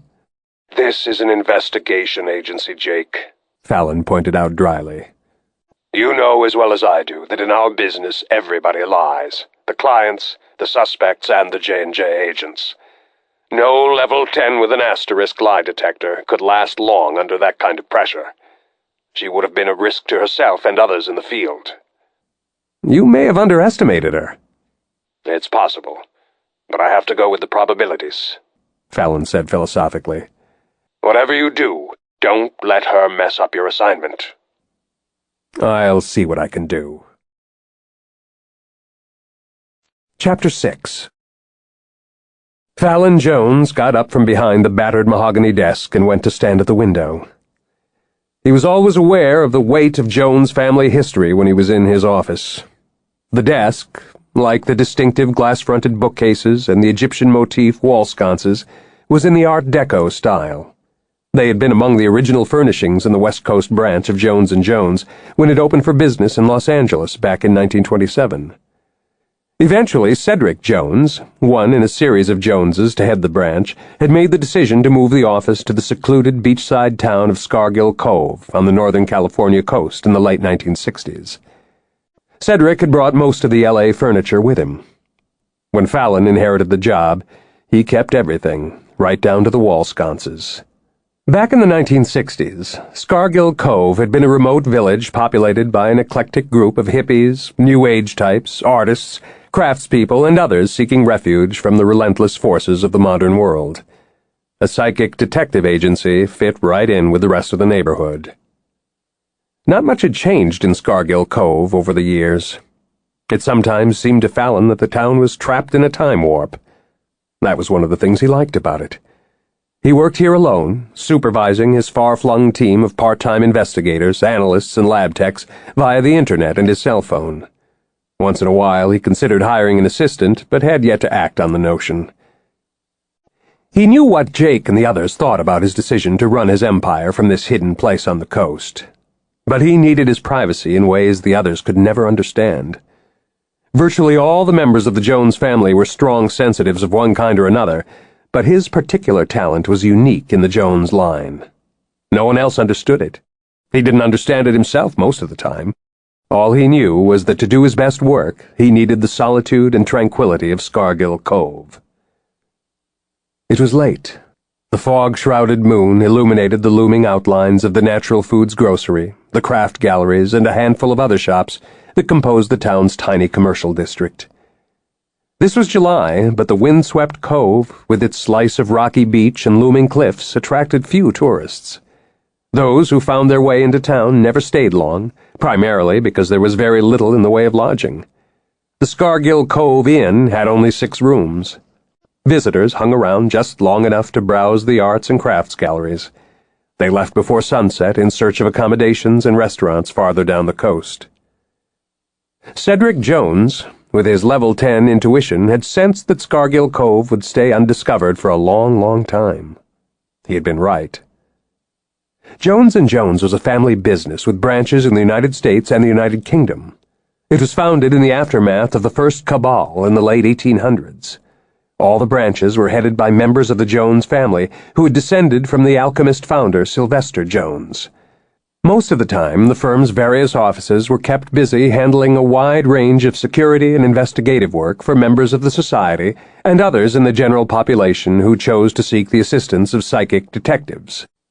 But those in the society who were aware of J&J's history understood that its primary client was the governing Council of the Arcane Society. As far as the Council was concerned, J&J's chief job was to protect the Society's most extraordinarily dangerous secret, the Founder's Formula. The original formula was created by Sylvester Jones. In his private journals, he claimed it could greatly enhance psychic abilities in those who possessed at least some traces of paranormal talent. Over the years, the formula had become just one more Arcane Society legend, as far as most members were concerned. But the Jones family and the Council knew the truth. The formula had existed, and it had worked. The para-enhancement elixir had also proved to be exceedingly dangerous, its effects wildly unpredictable. Those who had tried it had indeed developed frighteningly powerful psychic abilities, but they had also become obsessed with the drug. Inevitably, the formula had transformed its users into ruthless, psychically enhanced, highly unstable sociopaths. Despite the risks, however, it seemed that in every generation, some power-hungry sensitive came along who would stop at nothing to recreate the Founder's formula. Whenever that happened, it was understood that it was J&J's job to deal with the problem. In some instances, the person intent on obtaining the formula was merely an unbalanced eccentric, or someone who had become fixated on the legend of Sylvester Jones. Generally speaking, such individuals did not get far before J&J stepped in to deal with the problem. But this latest situation was different. The information that had filtered in thus far suggested that they were dealing with a highly disciplined, carefully structured, utterly ruthless organization. In fact, it had all the earmarks of a full-blown conspiracy along the lines of the first Cabal. The Cabal was another Arcane Society legend, and like the story of the Founder's Formula, it was based on more than a nugget of truth. The original conspiracy formed in the late 1800s. Its goal was to take control of the society, and, using it as a base of power, to extend its tentacles into the highest levels of business and government in the UK. The shadowy outlines of this new, modern conspiracy had been revealed over the past few months. At least 2 Arcane Society lab researchers had disappeared under suspicious circumstances. Their bodies had never been found. A month ago, a technician who worked in an Arcane Society facility turned up dead. Just over 2 weeks later, a trusted informant was killed in a car crash.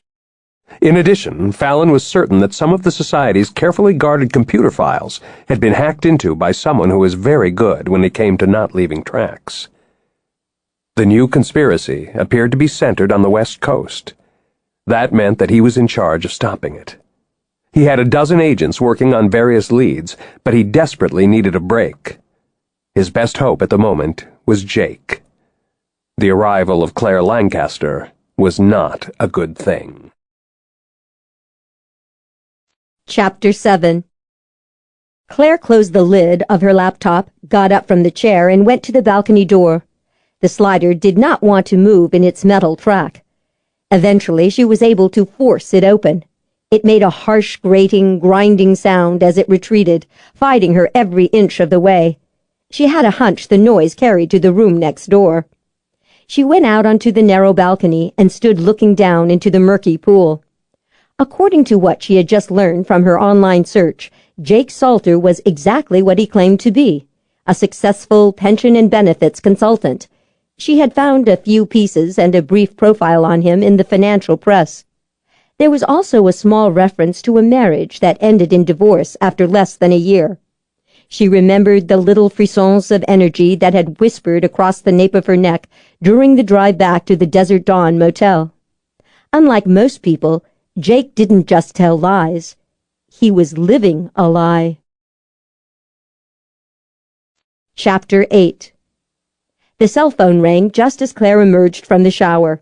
She tried to wrap one of the paper-thin towels around herself and discovered that it wasn't long enough. She used it to dry a hand and picked up the phone. "It's me," Elizabeth said. "Are you up for breakfast?" "Sounds like a very good idea," Claire said. "I'm a little hungry after my late-night swim." "I heard about that. I'm pretty sure everyone at the party knows what happened. Saw what Valerie did to your car, too.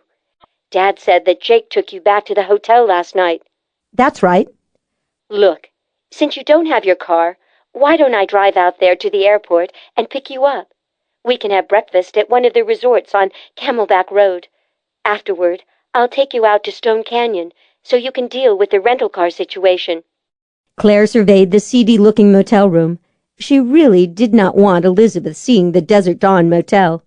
Jake's reaction last night had been bad enough. Her sister would be downright horrified. "I can get a cab," she said quickly. "Forget it. Let's see, it's 7:30 now, rush hour. Going to take a while to get out to the airport. See you in about an hour." Claire sighed. "I'm not at the airport." There was a short, startled pause. Elizabeth cleared her throat. Don't tell me you wound up at Jake Salter's house last night." "No." Claire felt the heat rise in her cheeks. "For Pete's sake, Liz, whatever made you think I went home with Jake? I just met him. You know that." Okay, take it easy," Elizabeth said. "I was just asking. Didn't mean to upset you." "I'm not upset." "Right. So, if you're not at Jake's house, and you're not at an airport hotel, just where the heck are you?" "Things have been a little tight lately," Claire said. "Let's just say that I'm staying at a budget establishment." "Dad asked you to come down here to Arizona. Didn't he pay your way?" "He offered," Claire admitted. Elizabeth groaned. "You, of course, turned him down. I swear, you're as stubborn as he is, you know that? All right, give me the address of this budget establishment." "It's a dump," Elizabeth declared. "It's not a dump," Claire said. "It's a dump," Elizabeth repeated flatly. She had known Elizabeth would be horrified by the Desert Dawn motel, Claire reminded herself. The only hope was to try to change the subject.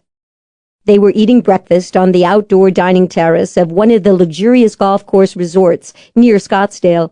The tiered swimming pools and the unnaturally green expanse of the course beyond gave an illusion of balmy comfort.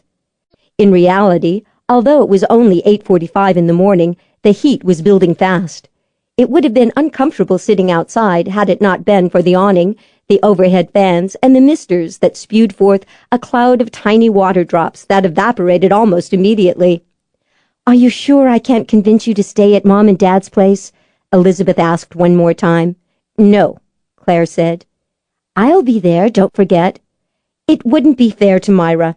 I cause her enough stress as it is." Elizabeth made a face, acknowledging the truth of that statement without words. "Stop worrying," Claire said. "I'm fine where I am. I'll only be in town for one more night anyway. No big deal." The waiter appeared, bearing a cup and saucer.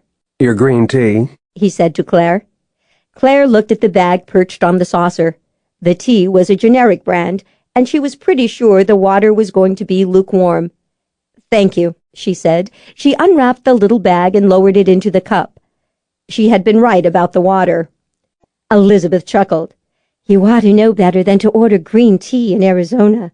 This is coffee country." Unlike the Desert Dawn Motel, this is a high-end resort that caters to affluent travelers from around the world. You'd think they would be able to provide a decent cup of tea. "You remind me of Jake. He's the only other person I know who drinks tea. I think he likes the green stuff, too." Claire pondered that while she dunked the tea bag up and down in a desperate effort to extract some flavor and caffeine. "What do you think of him?" she asked. "Jake?" Elizabeth raised one shoulder in an elegant little shrug. "He seems nice enough. He must be competent, or Dad wouldn't have hired him." "Do consultants always get invited to Glazebrook cocktail parties?" "It's not so unusual." Elizabeth forked up a bite of her Eggs Benedict. "Dad has always made it a practice to invite his upper management team to social functions. He gives them memberships at the Stone Canyon Country Club, too. But Jake is an outside consultant, not a vice president." "Dad wants him treated with respect at the office," Elizabeth said. "That means he has to get the perks of upper management." "I suppose that makes sense." Elizabeth smiled. "What's with the curiosity about Jake Salter?" "I'm not sure, to be honest," Claire said. "He just struck me as a bit unusual, that's all. Talk about a bald-faced lie. Jake wasn't just a bit unusual. He was off the charts, at least as far as she was concerned. No other man had stirred the hair on the nape of her neck or aroused her feminine instincts the way he had last night. "That's funny," Elizabeth said. "Jake always strikes me as being just what he is, a pleasant, somewhat dull business consultant." Were they talking about the same man, Clare wondered? "He's registered with the society, you know," she said. "Yes." Elizabeth stirred her coffee. "But what's so odd about that? It's not surprising that Dad would look for a sensitive when he decided to employ a consultant." "No," Clare agreed. "My understanding is that Jake is a mid-range talent, maybe a level 5 or 6, no more." Clare went still. "What?" Elizabeth's brows rose. "Don't tell me he hit on you last night." "No." She did a quick rerun of her conversation with Jake. It occurred to her that he had never actually mentioned his level of sensitivity. She had just assumed it was very high. No, she had known that it was high with every intuitive fiber of her being. What was going on here? Were her instincts that far off? Or had Jake lied to Archer and the rest of the Glazebrooks about the strength of his psychic abilities? If so, why? Maybe he thought it would make things awkward for him, she reflected. Heaven knew her high Jones number had never served her well, socially or in her career. Members of the society, who understood the significance of it, tended to put some distance between her and themselves. It wasn't uncommon for people to feel uncomfortable around level 10 sensitives of any kind. Then, too, there were always those at the opposite extreme who were attracted to power in a sick kind of way. Upon reflection, she had to admit that advertising a high-level talent could complicate Jake's professional life. Give the man a break, she thought. Jake had a right to his privacy. "You were correct about Valerie Shipley," she said to change the subject. "She's got a serious drinking problem." "Yes, and it's getting worse. Valerie always liked her cocktails, but after Brad was killed, she really started to hit the bottle. Poor Owen. I think he's at his wit's end. Mom said he talked to her about putting Valerie in rehab." "Did she encourage him to do that?" "Of course, but it's easier said than done. Valerie won't even discuss her problems. If she doesn't quit the heavy drinking, I think Owen will probably divorce her." "Who could blame him?" Clare said quietly. "But I'm not sure Valerie will find what she needs in a rehab clinic, even one run by the society. She's a mother who lost a son to an act of violence, and as far as she's concerned, justice has not been done. I doubt if that kind of thing can be resolved with a 12-step program." "As far as I'm concerned, justice was done," Elizabeth said, abruptly fierce. "I just wish Valerie knew what a bastard Brad really was. I wish the whole world realized it, not just you and me."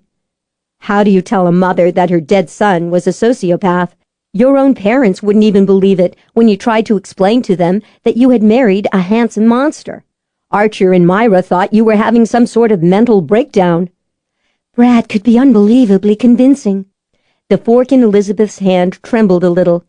"He always had evidence of my craziness to show people. He was even able to convince Dr. Mowbray that I was a nutcase." "The creep really did a number on you. All that stuff about how you were suffering fugue states during which you tried to kill yourself. It was like something out of a horror film." Elizabeth made a face. "He seemed so perfect at the beginning. It gives me chills every time I realize how wrong I was about him." "Don't blame yourself," Clare said. "You weren't the only one who thought he was wonderful. Archer and Myra and Matt and all your friends bought into his phony persona too." "I honestly believe that I would have been dead by now if it hadn't been for you, Clare." Tears glittered in Elizabeth's eyes. "And the worst part is that everyone except you would have been convinced that I committed suicide." Clare touched her arm. "It's all right. It's over. Brad is the one who's dead. That's all that matters." "Yes." Elizabeth dabbed at her eyes with her napkin. "He's gone. That's the important thing. But no one realizes how evil he truly was. I just wish we could find a way to let everyone know the truth. After the funeral, the more I tried to talk about the situation, the more Mom and Dad tried to make me keep quiet. In their defense, I'm sure they think it's best for all concerned if the whole thing just goes away. Murder in the family is never good for business, let alone your social life. It's more than that, Elizabeth replied. I think Mom's afraid that everyone in Stone Canyon secretly believes I'm unstable. She's worried that I won't be able to find another husband. Claire smiled. Are you looking for one? No. Elizabeth shuddered. It's going to be a long time before I even think about marriage again, if ever.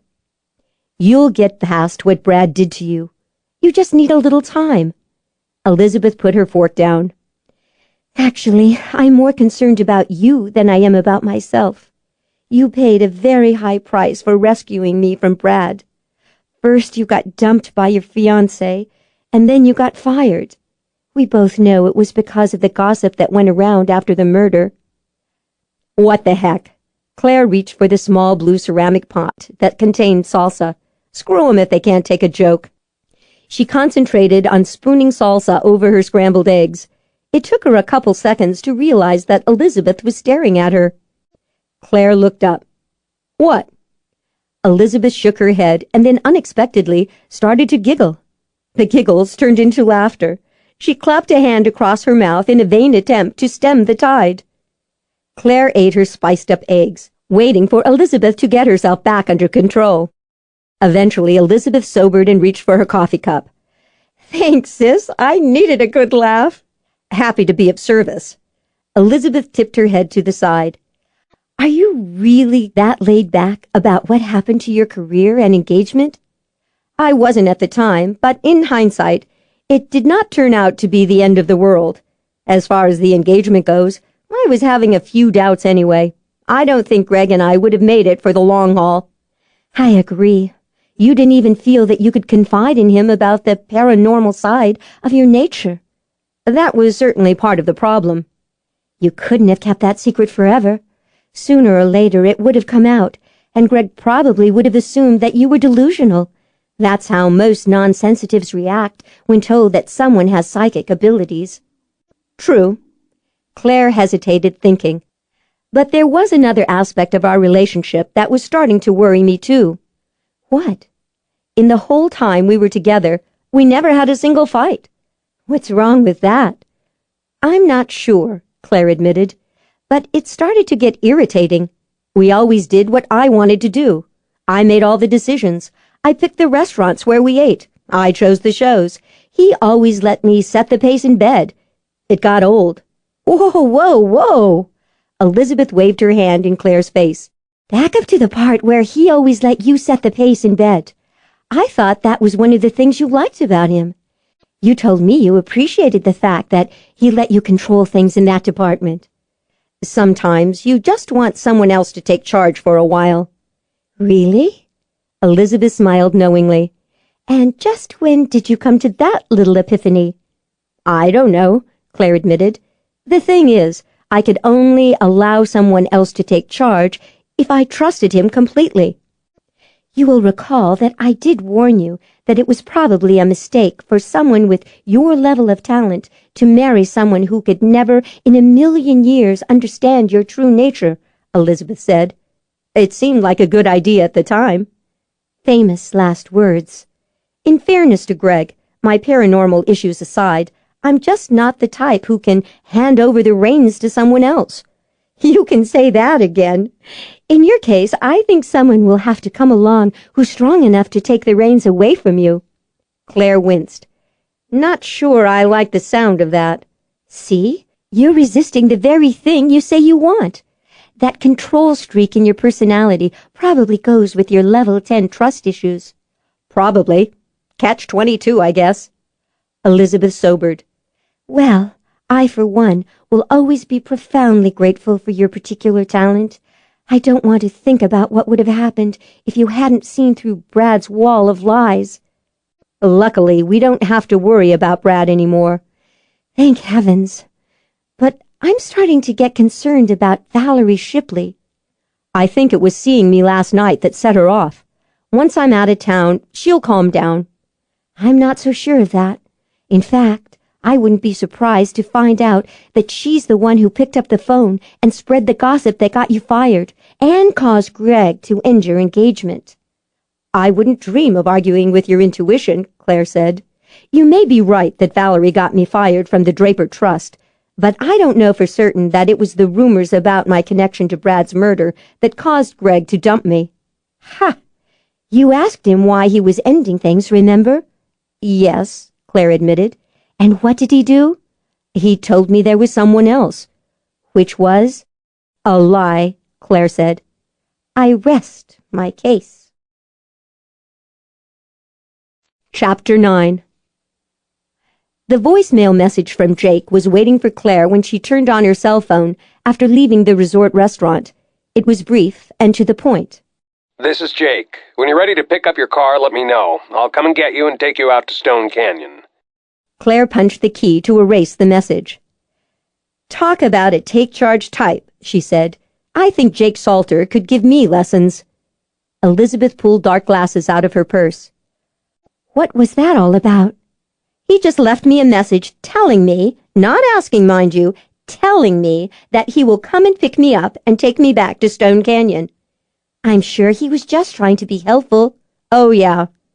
I sense undercurrents, Elizabeth said. So do I, Claire said. She put on her own dark glasses. But darned if I have any idea what's going on. They waited while the parking attendant brought Elizabeth's Mercedes around. When it arrived, Elizabeth slipped behind the wheel. Claire got in beside her. For what it's worth, Elizabeth said, driving out of the resort and onto Camelback Road, I really don't think you need to worry too much about Jake Salter. Dad trusts him, and that says a lot. Can't argue with that, Claire said. Are you sure you don't mind running me out to the house? No problem. I don't have any appointments until this afternoon. Are you bound and determined to fly back to San Francisco tomorrow? That's the current plan. Well, if you change your mind and stay over another day or two, I'm free tomorrow afternoon. We could go to the spa. Thanks, Liz, but I wasn't kidding when I told you that my budget is very tight at the moment. My treat. I really don't. Oh, for pity's sake. This is me, your sister, remember? I'm not Dad. It's okay to let me treat you to an afternoon at the spa. We'll see, Claire said. The compact was waiting precisely where Jake had left it in the otherwise empty driveway in front of the Glazebrook house. The fractured windshield glittered in the hot sun. Claire got out of the car, hitching her bag over her shoulder. She leaned down to look back at Elizabeth. Thanks, she said. Call me when you find out whether or not you'll be staying for another day or two. I will. Claire closed the door. Elizabeth drove back down the driveway. The front door of the big house opened. Archer came out onto the veranda. Thought Jake was going to bring you back here this morning, he said without preamble. Elizabeth and I had breakfast. She offered me a lift. It was more convenient. I called the rental company on the way here. They're going to deliver a replacement car and send a tow truck for this one. They said the new car will be here in about an hour. Good. Too hot to sit out by the pool. Let's go inside. I thought you would be at the office by now. Been waiting for you. Might as well find out what this is all about, Claire thought. She tightened her grip on her purse and walked toward the veranda. Sorry about Valerie last night, Archer said gruffly. She's got a problem with the booze these days. I noticed. She followed him warily into the house. Where's Myra? There's a meeting of the board of directors of the Arts Academy this morning. She's the president. I see. They sat opposite each other on two leather chairs facing the view of the pool and the mountains. The housekeeper brought iced tea. I'll get right to the point. I know you've had trouble finding a new job. Something will turn up sooner or later, she said, stirring her iced tea with a long swizzle stick. Like what? Well, I hear there are a lot of opportunities selling timeshares in Las Vegas. I'm asking you a serious question, damn it. She hesitated and then gave a mental shrug. I'm thinking of opening my own business. Archer frowned. What the devil do you know about running a business? Not much, she smiled blandly. But it sounds like fun, so I thought, what the heck, why not give it a whirl? He narrowed his eyes. Do you always have to be so damn sarcastic? No, I only get that way when I'm feeling pressured. Archer settled deeper into his chair. Look, I know that the reason you lost your job and your fiancé was probably the gossip that went around after Brad got killed. It didn't help, that's for sure. Figured the rumors would die down fairly quickly, to tell you the truth. So did I, she admitted. But it doesn't seem to be working out that way. That's why I want to offer you a job. She choked on her iced tea. It took a minute to catch her breath. No thanks, she said automatically. Hell, I knew you were going to say that. I'm so damn stubborn. She set her half-finished iced tea on the coffee table. Maybe I should go now. Hear me out first. It's the least you can do. She smiled a little at that. The least I can do? You're my daughter, damn it. Not my fault I didn't know you existed until a few months ago. Your mother had no right to keep that secret from me. She thought she was doing what was best for everyone concerned. Yeah, well, she was wrong. Claire exhaled slowly. I didn't come here to argue about a decision that was made more than 3 decades ago and over which I had no control. Anger and frustration flashed across Archer's face. Why did you come in that case? Mom insisted. Archer grimaced. Should have guessed. Maybe we should change the subject. Fine by me. Archer said grimly. Here's the deal. I'm thinking of setting up a charitable foundation, and I want you to take charge of it. She was too flabbergasted to respond. She sat there staring at him. Well, Archer said, scowling. What do you have to say about my offer? I think, she said, spacing each word with exacting precision, that setting up a charitable foundation is a terrific idea. You've got more money than any one human being needs. You could do a lot of good with it. Archer seemed satisfied. Right. I'm sure you're aware that foundations require large endowments. I'm not stupid, Claire. Really, really big endowments, she emphasized, the kind that can have a serious impact on what is left over for your heirs.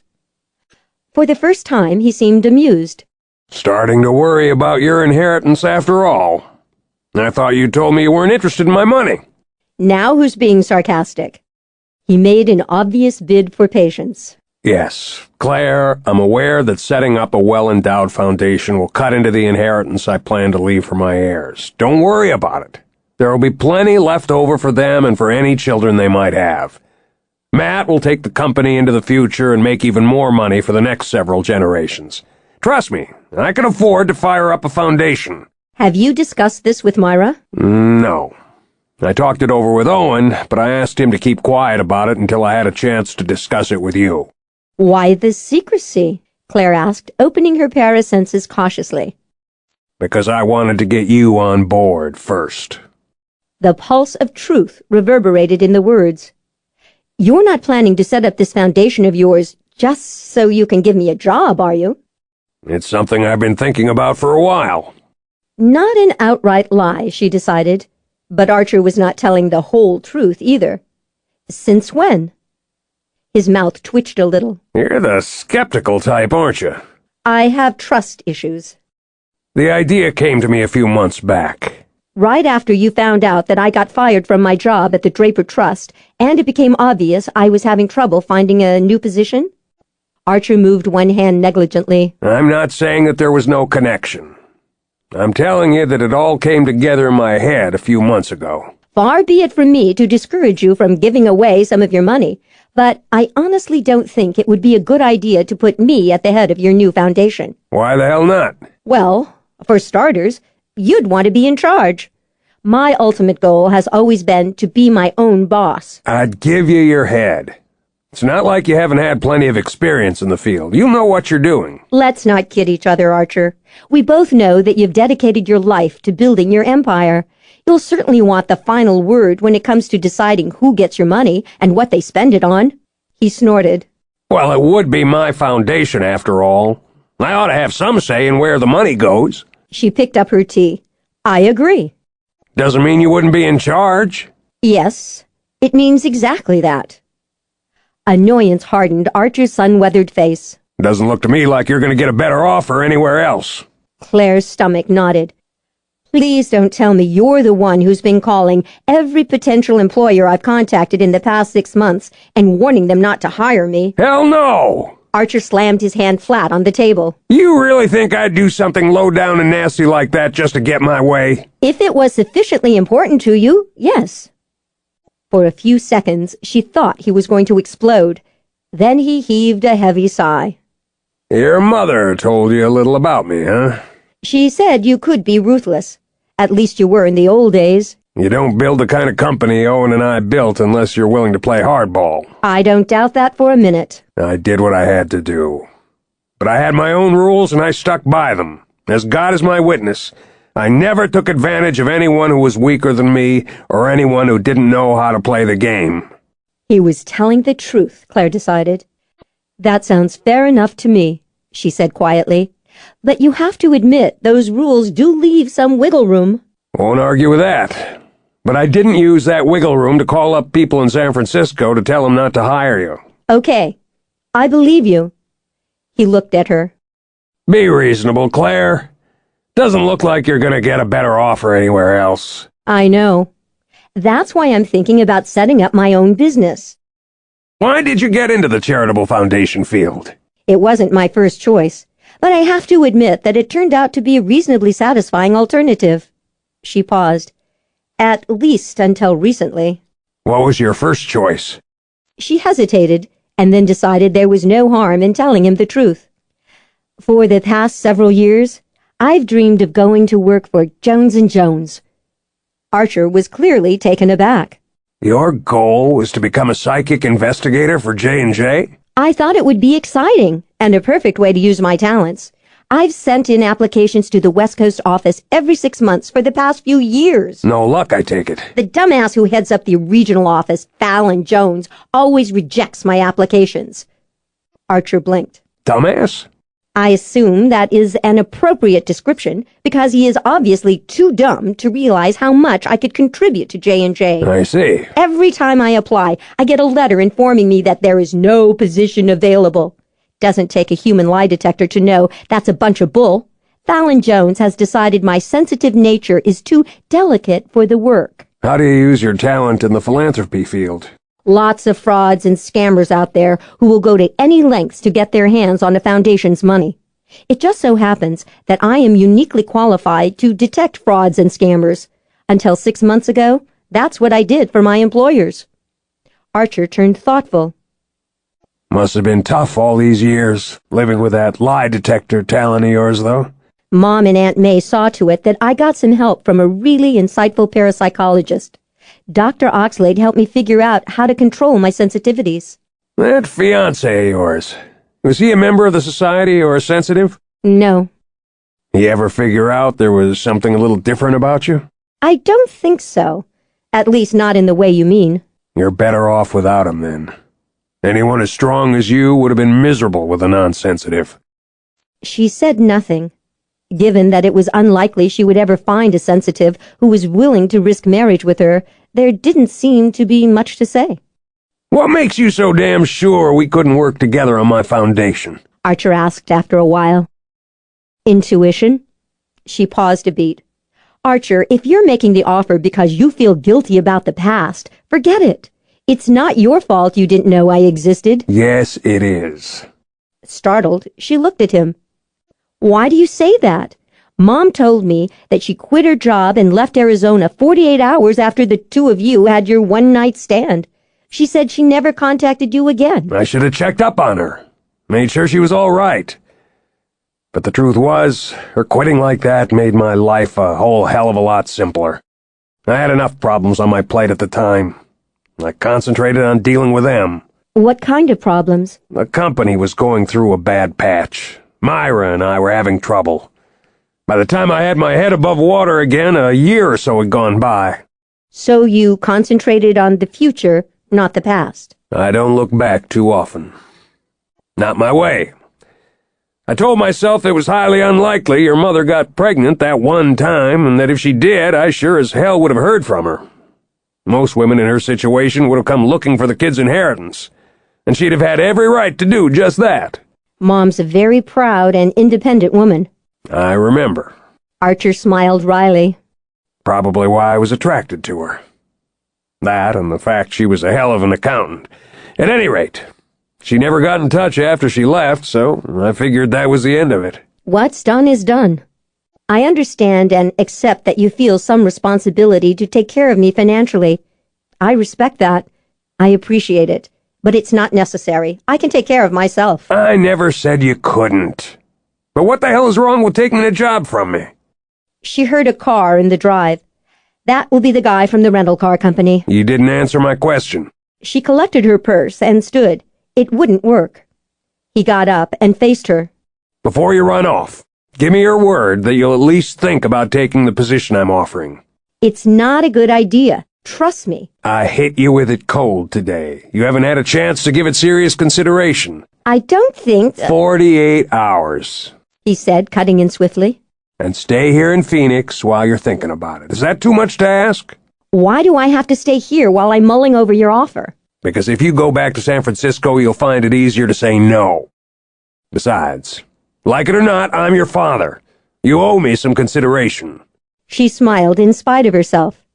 Never let the client walk away on a no, right? Congratulations, you get an A in Business Psychology 101.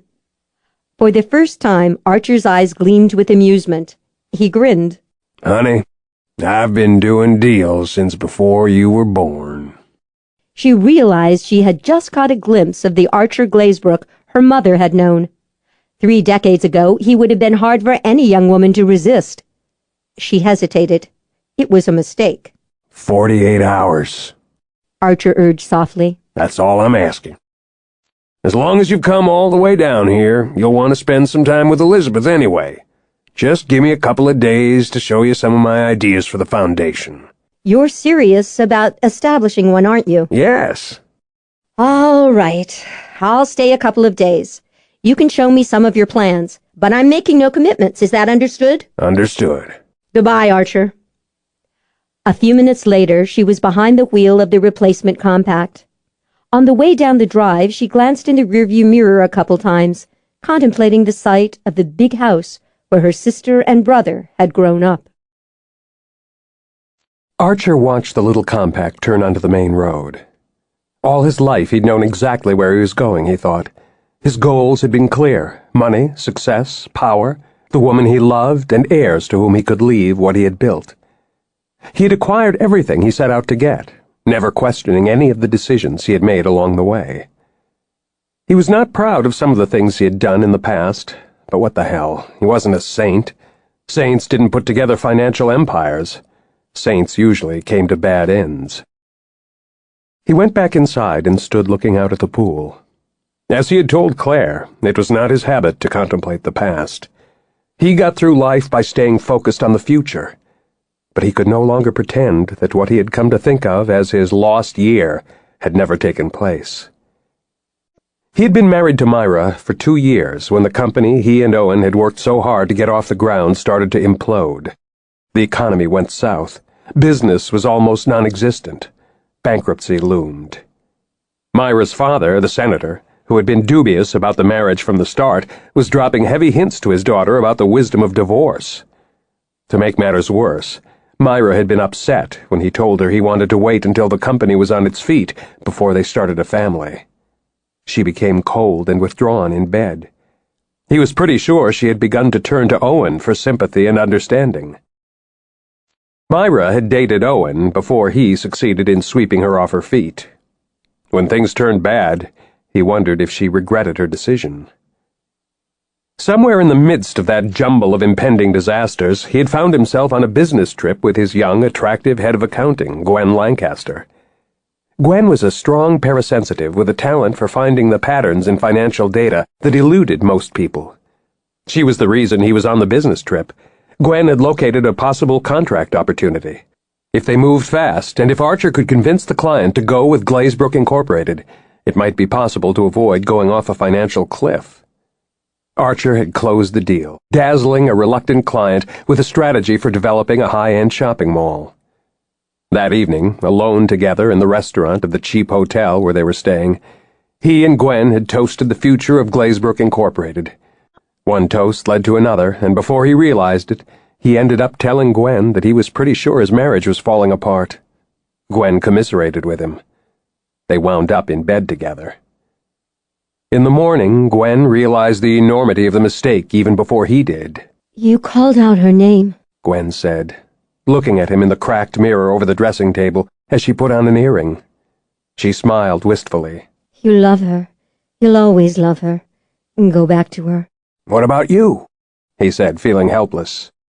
I'm handing in my resignation, effective immediately. She put on the other earring. I can't stay with Glazebrook now. We both know that. She rented a car and drove back to Phoenix rather than fly back on the same plane with him. He never saw her again, although he knew she had returned to her office long enough to clean out her desk. He heard through the rumor mill that she went to San Francisco to stay with an aunt while she hunted for a new job. He'd had no concerns about her finding a good position. Her talent for accounting was, after all, preternatural. Myra had known the moment he returned what had happened, of course. She was a member of the Arcane Society, too, although she preferred to ignore that fact as much as possible. Her father, the senator, had been strict on that subject. He had taught his family that their connection to a group of people who actually believed in the paranormal had to be kept a deep, dark secret. Voters tended to be wary of politicians who claimed to possess psychic powers. Myra had immediately made his worst nightmare come true. She filed for divorce. He spent the next several months crawling on his knees while simultaneously trying to kill the pain with work on the shopping mall project. In the end, Myra relented and came back to him. After the divorce was final, of course. She wanted to make her point. They remarried, and 9 months later Elizabeth was born. At about the same time, the shopping mall project was completed on time and on budget. Glazebrook Incorporated was off and running, a fierce competitor in the high-stakes world of Southwest commercial real estate development. He never looked back. Until 8 months ago, that policy had served him well. But sometimes the past returns to slap you upside the head with a 2x4. Chapter 10. Claire heard the unmistakable warble of her personal phone just as she went through the Stone Canyon security gate. She pulled over to the side, reached into her purse, and retrieved her phone. Where are you? Jake asked. Just leaving Stone Canyon in my shiny new rental car. Why? Thought we agreed that I'd take you out there to make the swap. She smiled. That's funny. I don't recall agreeing to anything of the kind. What I recall is getting a message telling me that you would pick me up and take me out to Stone Canyon.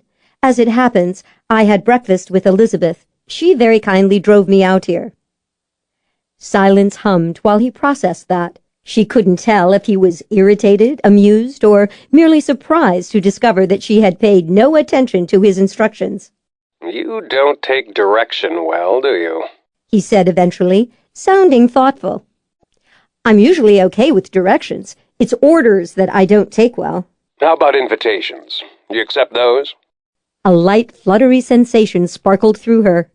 She stomped on it immediately. She must not forget that Jake worked for Archer.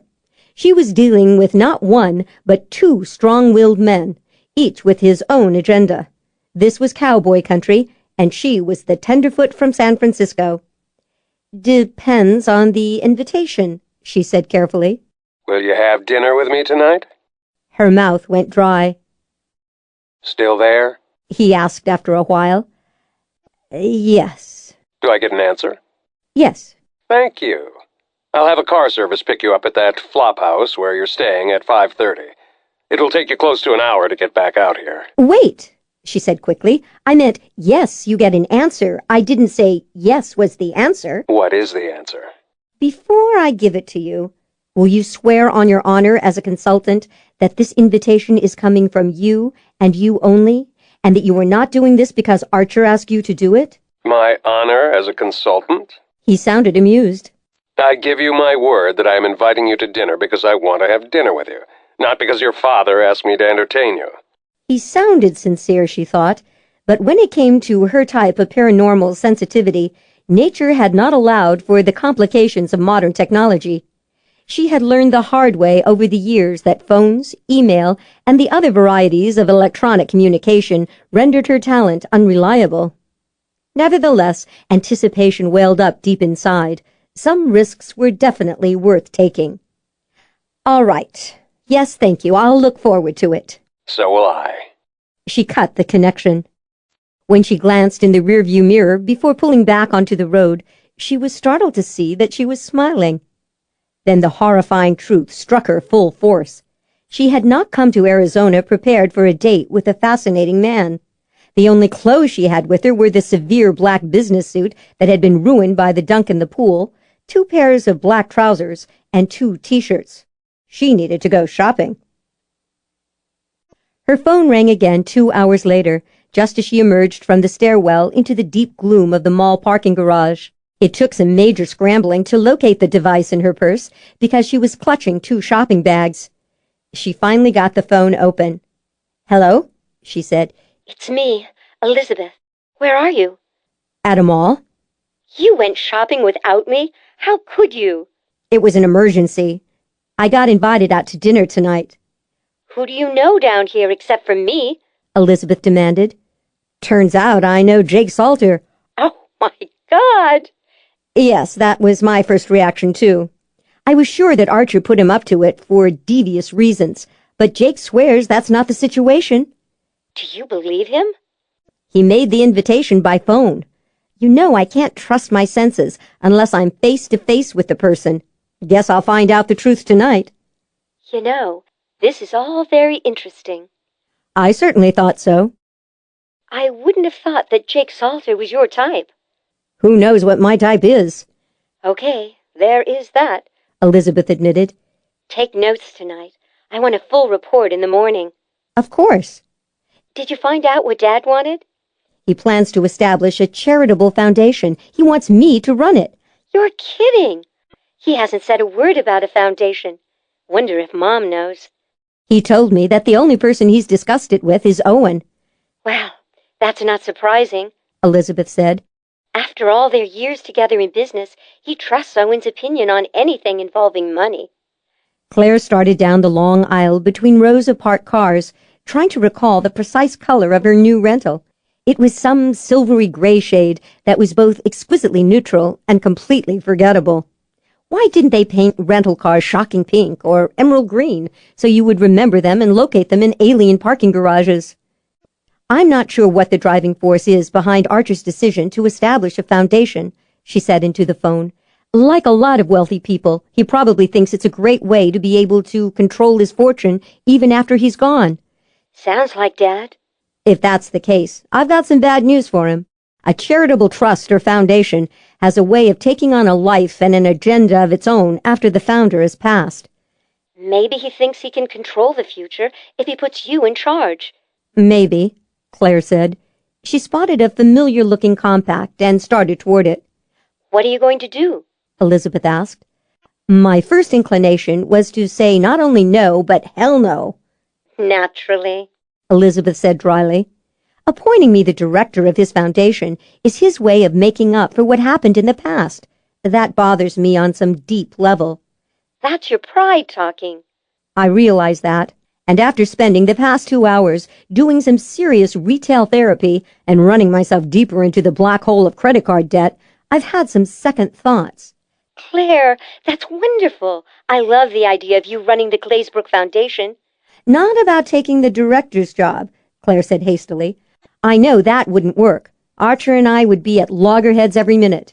But I'm thinking of setting up my own security consulting agency. Really? I'll tell you about it later. But if I do go out on my own, the Glazebrook Foundation could be my first client. Okay, that works, Elizabeth said. Enthusiasm vibrated in her words. Either way, you'll be spending a lot more time down here in Arizona. We'll be able to see more of each other. I like that part, too, Claire agreed. She stopped in front of the silvery gray compact she had been closing in on. The upholstery was blue. She was pretty sure it should have been beige. Damn, she said. What's wrong? Elizabeth asked. I've lost my car. There are a zillion silver cars in this place. Light colors are popular for cars in Arizona, Elizabeth said. They reflect the heat. You know, if you're having dinner with Jake tonight, it means you'll be here tomorrow. I told Archer I'd stick around for 48 hours. Fantastic. Let's do the spa thing tomorrow afternoon. It's short notice, but I'm sure I can get us into the Stone Canyon Spa. Claire did not doubt that for a moment. Very few people in Stone Canyon said no to a Glazebrook. "Sounds great," she said. "Call me in the morning with that report on your big date," Elizabeth reminded her, and ended the call. Claire dropped the phone back into her purse and started down another aisle of almost identical vehicles. She wondered if she was on the wrong floor. Belatedly, it dawned on her that there was an unlocking device attached to the keychain the rental agency had given her. She fished around inside her purse again and came up with the keys. She punched the unlock button. 2/3 of the way down the aisle in which she was standing, taillights flashed in response. "About time," she muttered. Clutching the shopping bags and her purse, she hurried forward. A car engine revved violently in the shadows behind her. Unease trickled through her. She had not noticed anyone in this section of the garage. It was unnerving to realize that there was someone in the vicinity and she had not been aware of it. This was how innocent people got mugged in parking garages, she thought. They failed to pay attention to their surroundings. "Calm down," she thought. "Whoever he is, he's in a car. He's not trying to sneak up on you. He's just heading for the exit." The vehicle's engine roared. She glanced back over her shoulder.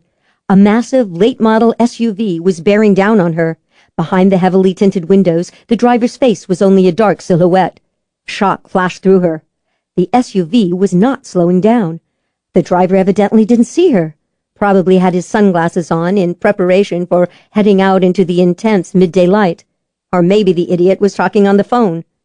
The possibilities flashed through her mind in an oddly serene, orderly manner, as if nothing out of the ordinary were happening, as if she were not standing directly in the path of an oncoming vehicle. Oh, shit. Adrenaline kicked in. Instinctively, she tightened her grip on the shopping bags and purse and rushed toward the side of the aisle.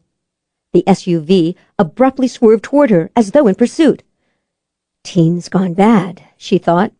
She dropped the bags and flung herself into the narrow crevasse between two parked cars, fetching up hard against a fender. The vehicle's alarm went off, blasting her eardrums. Beep, beep, beep. Whoop, whoop, whoop. The SUV thundered past, missing by inches the front bumpers of the two cars that shielded her. It turned the corner at the far end of the aisle, tires squealing. Claire waited, feeling like a cornered rabbit. What would she do if the SUV came back? Could she make it to the stairwell? Mercifully, the hungry growl of the big engine faded. The SUV was heading for the exit. Hands trembling, heart pounding, she looked for the fallen shopping bags in her purse. The good news was that although the dress had spilled out onto the concrete floor, it was still safely encased in its plastic sheath. The strapless bra she had bought to go with it was also safe. The shoes had tumbled out of the box, but there was only a small mark on the left sandal. She found her purse lying next to the front wheel of one of the cars that had given her shelter. Collecting her belongings, she took a steadying breath and trudged toward the rental car. When she was safely behind the wheel, she made certain the doors were securely locked. Then she sat quietly, waiting for her nerves to settle down. It took a while before she felt calm enough to drive. She hadn't experienced this kind of edgy shock and raw fear since that night 6 months ago when she went to Elizabeth's house and found Brad's body. The night she wondered if she had been the intended victim.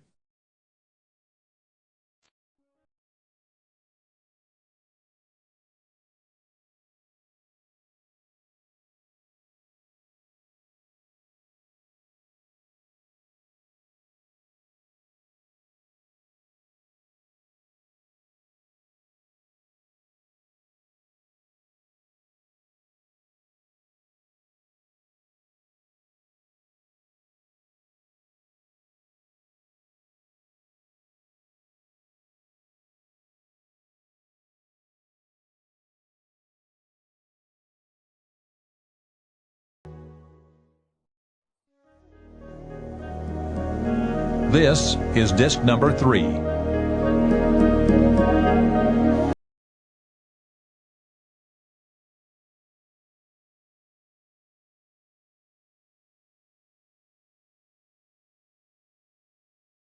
So popular in this part of the country. An exquisite little thrill, part warning, part excitement, flashed through her. "I assumed you were taking me to a restaurant to meet Mr. Salter," she said to the driver. This is a private residence, It's the address I was given. the chauffeur said. He climbed out and opened Claire's door. She collected her purse and extricated herself from the dark interior of the vehicle. She did a quick survey of her surroundings on her way to the front door. The house was one of a number of elegant, low-profile homes scattered about Stone Canyon. Unlike the Glazebrook house, which was situated on a golf course, this residence was surrounded by a lot of open, rolling desert. The door opened before she could knock. Jake stood in the tiled entranceway. He was dressed in a pair of black trousers and a midnight blue shirt. The collar was open and the sleeves were rolled up on his forearms. He was not wearing his glasses, she noticed. He examined her from head to toe, taking in the sleek, off-the-shoulder black dress and the high-heeled black patent sandals. Masculine approval and something she was pretty sure was sensual heat darkened his eyes. The excitement that had been stirring inside her intensified, stirring the hair on the nape of her neck. Great dress. Jake said. Thanks. You're lucky to see it in one piece. She stepped into the hallway. It nearly got run over in the parking garage at the mall where I bought it this afternoon. Yeah? He closed the door and turned to face her. What happened? Some fool driving a monster SUV either didn't see me walking toward my car or else decided to play a game of chicken. I had to scramble to get out of his way, drop the shopping bags in the process. Fortunately, nothing got damaged. His expression sharpened. You're all right? Oh, yes, I'm fine. I was just a little shaken up, that's all. It was that close? Certainly seemed like it at the time, although I may have exaggerated the incident in retrospect. I've got a creative imagination. Get a look at the car? Not really. It was big, late model. Like every other vehicle in the garage, it was sort of silvery gray. She smiled. Don't worry about it, Jake. It was probably a teenager playing games or someone talking on the phone. Either way, no major harm was done. The incident in the garage was the last thing she wanted to talk about tonight, she thought. She searched for another topic. This is a nice place for a rental. He followed her gaze, taking in the tile floors, Mediterranean yellow walls, and dark wooden beams as though he had not previously noticed them. It serves my purpose, and it's convenient to the Glazebrook offices. Would you care for a glass of wine? That sounds like a really terrific idea. This way. He ushered her along the wide hallway that divided the living room and a library, through an arched opening and into a large kitchen that gleamed with a lot of modern, high-tech appliances. Claire stopped short. Wow, you could film a cooking show in here. He opened the door of a wine cooler and removed a bottle. The kitchen was one of the reasons I chose the place. You like to cook? He set the bottle on the large island in the center of the kitchen and went to work on the cork with an opener. If I didn't, I'd have to eat out or order in every night. You could afford a housekeeper, she pointed out. I like my privacy when I'm home. Besides, cooking is a form of relaxation for me. She walked forward slowly and came to a halt on the opposite side of the island. I enjoy cooking too, but when you live alone... I know. He set the cork down on the island. Part of the pleasure of food is sharing it. He filled 2 glasses and handed one to her. To shared pleasures, He said, tapping his glass lightly against hers. She smiled. To shared pleasures. She took a sip, savoring the crisp, elegant white. When she looked up, she saw that Jake was watching her very intently. She was suddenly conscious of the intimacy of the situation. She was here, on his territory, drinking wine that he had poured for her. Why did that make her shiver ever so slightly?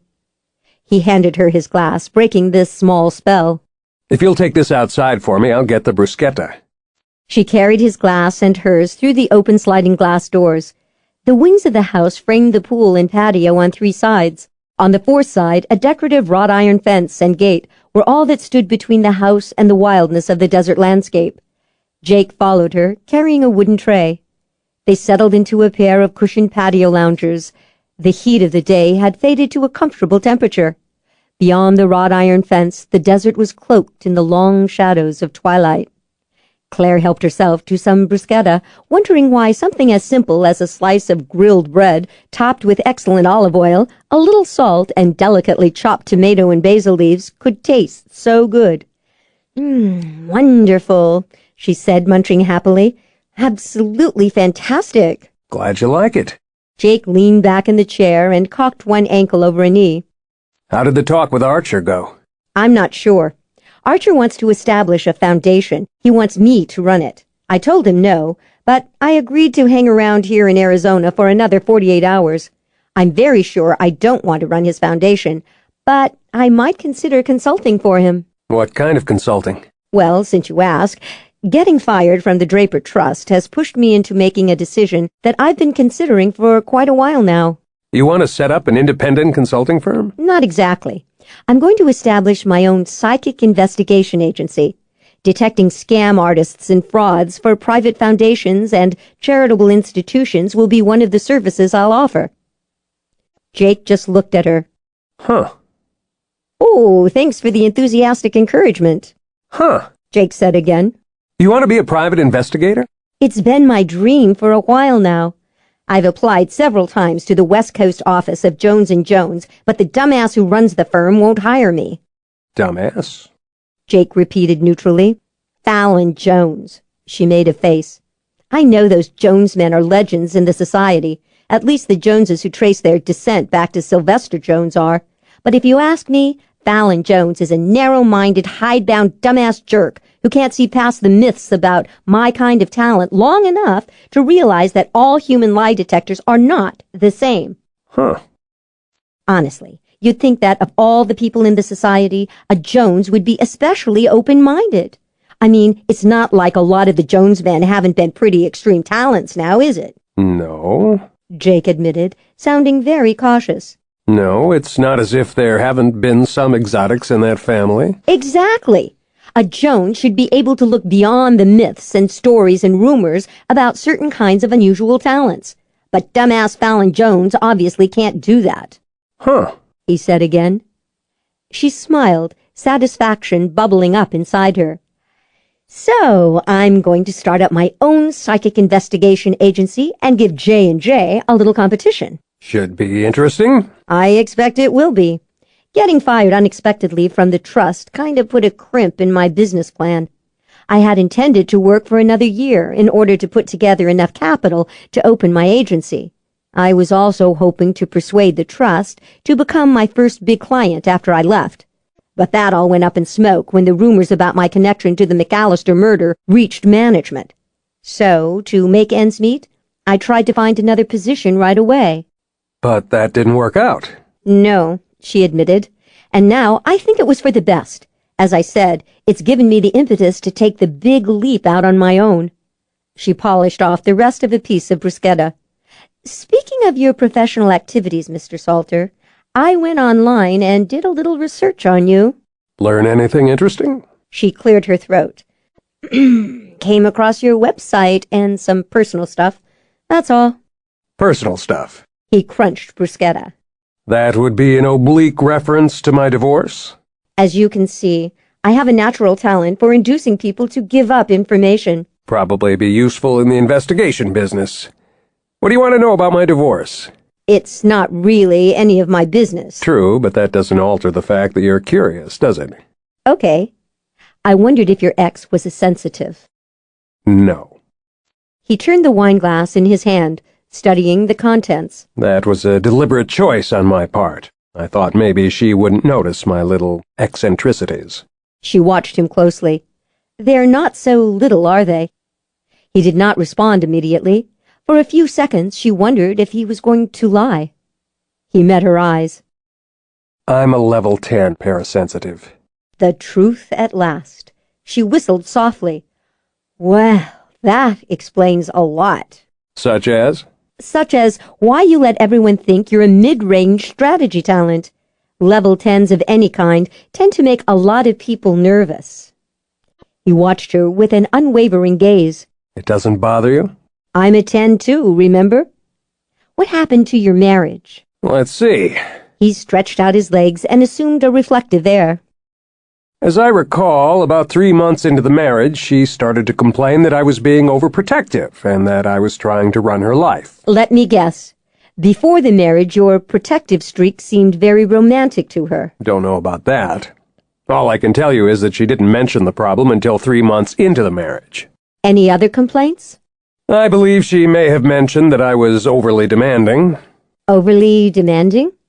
He looked at her. In bed. Oh. She gulped some wine and swallowed hard. I see. 4 months into the marriage, she started talking about needing more space. 6 months in, she went to see a divorce lawyer. Your marriage only lasted 6 months? It was a disaster from the start.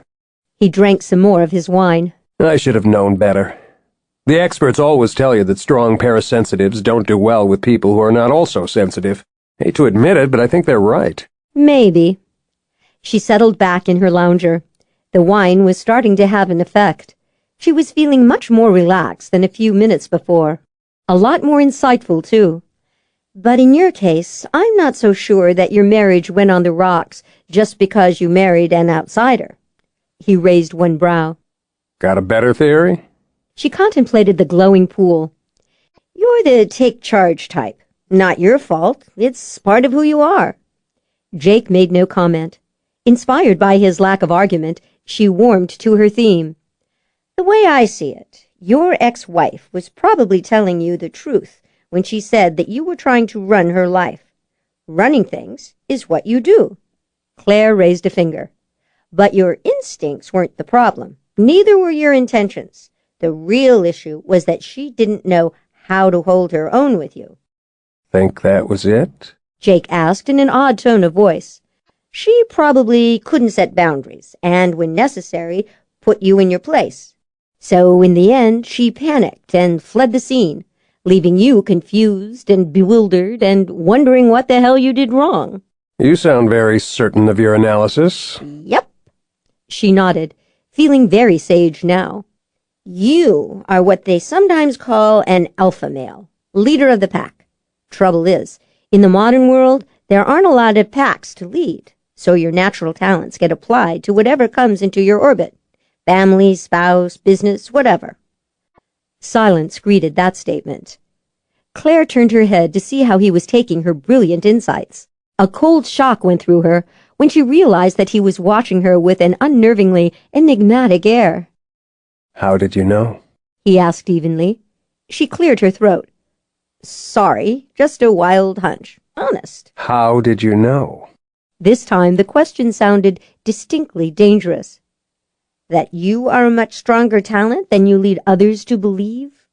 A trickle of unease penetrated the pleasant wine haze. Well, it really isn't all that hard to tell. I mean, it's sort of obvious. No, it is not obvious. He put his half-finished wine down on the table. And it isn't in the Arcane Society's genealogy files either. At least not the ones that are open to the public. So how did you figure it out? I'm getting a little confused here, Jake. What exactly is so secret about you being a take-charge type? I'm talking about your alpha male comment. Don't try to slide out of this. You know, don't you? Understanding finally dawned on her. Oh, I see. You're a hunter. He watched her with the steady, unblinking gaze of a top-of-the-line predator. Yes. Actually, I hadn't guessed that part. Just that you're a high-end talent. The corners of his eyes tightened ever so slightly. She cleared her throat. Well, you have to admit that it does sort of explain your little problem with your marriage. Everyone knows that hunters are very difficult to match. Some people think that's because our type of sensitivity is so damn primitive. There was a gleaming edge on every word. They used to call us throwbacks. Some people still do. Get over it. We're all primitive beneath the surface. That's why they invented civilization, remember? Civilization doesn't always work. Maybe not, but it's definitely way ahead of whatever is in second place. She frowned at the nearly empty plate. Are you going to eat that last piece of bruschetta? There was no response to what seemed to her to be a perfectly polite question. When she looked up from the plate, she saw that Jake was still studying her with a disturbing gaze. What now? It doesn't bother you. Knowing that you're a hunter? Nah, it's kind of reassuring. Why? It explains why you have to lie a lot. I respect secrets, Jake, and I know how to keep them. Trust me. Now, about that last piece of bruschetta? Help yourself. Thanks. She scooped up the bruschetta and took a crunchy bite. What with having to shop for this dress and nearly getting run down in the garage, I didn't have time for lunch.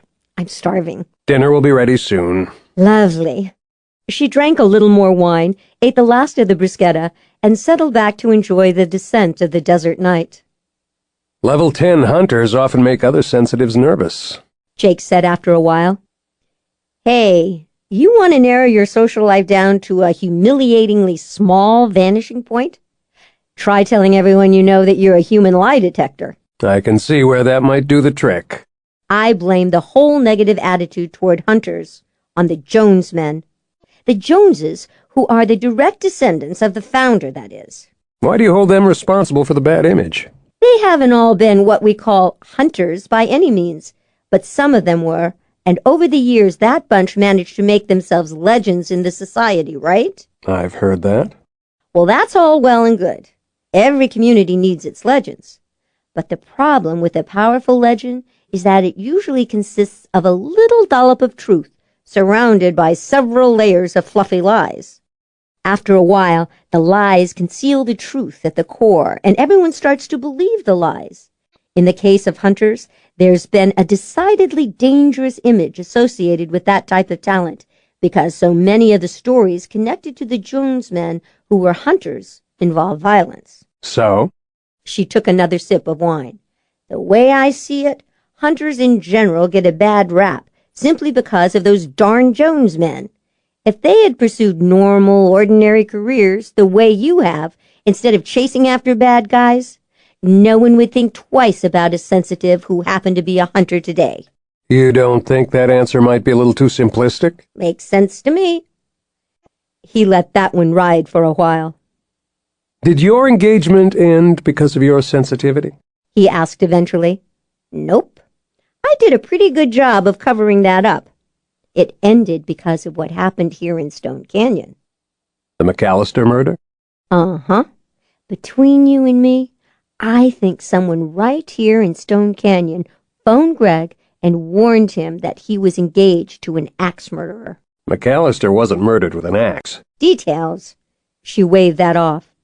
The bottom line is, my fiancé had good reason to get cold feet. Did he? She frowned. Well, yes. What would you have done in his shoes? If I had questions, I would have gone hunting. She stilled in the act of taking another sip of wine. Slowly she lowered the glass. I beg your pardon? He stretched out his legs and contemplated the jeweled pool. You heard me. You would have gone hunting for what exactly? Answers. He picked up his wine and drank what was left in the glass. Answers aren't always available. This isn't exactly a pension and benefits issue. The police think a burglar killed Brad. That kind of crime is notoriously hard to solve. It's quite possible the murderer is in jail now for some other offense. Do you believe that? It was getting a little hard to breathe. She tried another sip of wine in hopes of calming her jittery nerves. It's comforting to think that the killer is probably off the streets. You don't look particularly comforted. I assume that is because you believe that whoever murdered McAllister is probably not sitting in jail. How had the conversation strayed into such dangerous territory? Not an accident, that was certain. It was time to take the offensive. Why are you so interested in Brad's death? She asked coolly. Because you interest me, Clare Lancaster. What happened to your sister's husband had a major impact on your life. It cost you a fiancé, and it's the reason you're currently unemployed. Therefore, it follows that I'm curious. She dared not move. Why are you interested in me? Is it because Archer is your client? No, Claire. He smiled slowly, letting her see the hunter beneath the surface. This is personal. Chapter 12. The incident in the parking garage had been a reckless, idiotic, potentially disastrous act, Valerie thought. She was still shaking. She had made the mistake of giving in to impulse and an irresistible moment of opportunity. That must not happen again. Luckily, she had failed. What if she had succeeded? Yes, Claire would have been dead or grievously injured, and that would have been enormously satisfying. But there would have been so many problems. How would she have concealed the damage to the car, for instance? Owen would most certainly have demanded an explanation. There would have been blood or some other type of forensic evidence left behind. She might have been arrested, Valerie thought, horrified. Shuddering, she gulped down half the martini and topped off the glass. She had not followed Clare from the Glazebrook house with the intention of running her down. The plan had been to find out where she was staying in Phoenix. No one seemed to know anything, other than that she was at a hotel near the airport. Valerie clenched one hand into a fist. This morning she had opened a city map of Phoenix and drawn a circle around Phoenix Sky Harbor. She methodically called every hotel and motel within a 2-mile radius of the airport. There was no Clare Lancaster registered at any of them. Clever bitch. You know you've got a reason to be careful, don't you? The idea of watching the entrance to the gated community where she and Owen and the Glazebrooks lived had come to her that morning. Owen had said Clare had returned to Arizona because she was summoned by Archer Glazebrook. It made sense that sooner or later she would show up at the house again, if only to deal with the damaged rental car and pick up a new one. The detour into the mall parking garage had come as a surprise. Valerie remembered how she had sat there, waiting for nearly 2 hours in the damned heat before Clare returned. At the sight of her carrying shopping bags and acting so normal, just as if she hadn't murdered Brad in cold blood, rage boiled up and spilled over. Stupid, Valerie thought. So stupid. Cradling the full martini glass in both hands, she walked gingerly across the white-on-white great room and sat down on the white leather sofa. She had to be careful. Owen had been furious 2 days before when she accidentally spilled a whole pitcher of martinis on the rug. But she needed this drink badly. Her nerves were shot. She took another long swallow and set the glass on the table. She held up her hand and stared at her shaking fingers. Maybe she ought to take one of the pills the doctor had given her. He warned her not to mix the meds with booze, but she knew for a fact that people did it all the time. She had done it herself, more than once recently. A good night's sleep had been impossible to come by since the night of Brad's murder, but she had discovered that a judicious mix of pills and alcohol made it possible to escape into oblivion for a few hours at a time. No pills this evening, she decided. She did not want to sleep. She needed to think. She had to concentrate on what to do about Clare Lancaster. Rage flashed through her. How dare Clare come back here after what she did? Valerie took another fortifying gulp of martini and looked out the wall of windows toward the mountains. She hated this place. She detested everything about the desert with its harsh, ugly plant life, its stinging insects and snakes, the relentless summer heat and the intense light. But most of all, she hated knowing that Brad's killer was walking around Stone Canyon as free as a bird. Seeing Clare enter the Glazebrook house just as though she deserved to be treated like a member of the family was too much. No mother who had lost a son could be expected to tolerate that kind of affront. She used both hands to raise the martini glass to her lips again. This time she hesitated. Then, very carefully, she set the glass back down on the white stone coffee table without taking a sip. She really did need to think. For a while, the vengeance she had pursued these past 6 months had been enough to satisfy her. The first phone call, the one to Clare's fiancé, had been extremely gratifying. Poor Greg Washburn was horrified to discover that Clare had been having an affair with her half-sister's husband. He was even more stunned to discover that, although she had not been arrested, many of those closest to the victim were convinced that Clare killed him. That kind of gossip was too much for any decent man. He had had no choice but to end the engagement. The phone call to the head of the Draper Trust, where Clare worked, had been just as satisfactory. Valerie placed the call in her capacity as president of the board of the Stone Canyon Arts Academy. Due diligence and all that, just a word to the wise. Everyone in the charitable foundation business understood that the employees had to be purer than Caesar's wife. If word got out that a member of the staff had been involved in an illicit love triangle that ended in murder, the impact on future fundraising efforts could be devastating. Reputation was everything in the world of high-end philanthropy. She had refined her story as the months went by, perfecting it with additional phone calls to each of Claire's prospective employers. It wasn't that hard to learn the names of the charitable organizations that were considering her application. The world of charitable gift-giving in the San Francisco Bay Area, after all, was relatively small. No, she assured each scandalized board director in turn, there was no hard evidence implicating Clare Lancaster, but it was common knowledge in certain circles in Stone Canyon that she had been intimately involved with the victim. It was also well known that Archer Glazebrook had pulled a lot of strings to keep his illegitimate daughter out of jail. He had only done what he had had to do, of course. After all, he had the reputation of his family to protect. But everyone knew the truth. The phone calls that had destroyed Claire's engagement and her career provided some justice. But now, Valerie thought, she had to face the possibility that those calls were the reason Claire had come back to Stone Canyon. Last night, Owen told her that Archer was setting up a charitable foundation just to make sure Claire had a job. It was too much, Valerie thought. Her plan of revenge had backfired on her. Claire was going to come out of this smelling like a rose. She would have the Glazebrook money and the Glazebrook power behind her. That wasn't right. Claire should be made to suffer for what she did to Brad. She had to pay.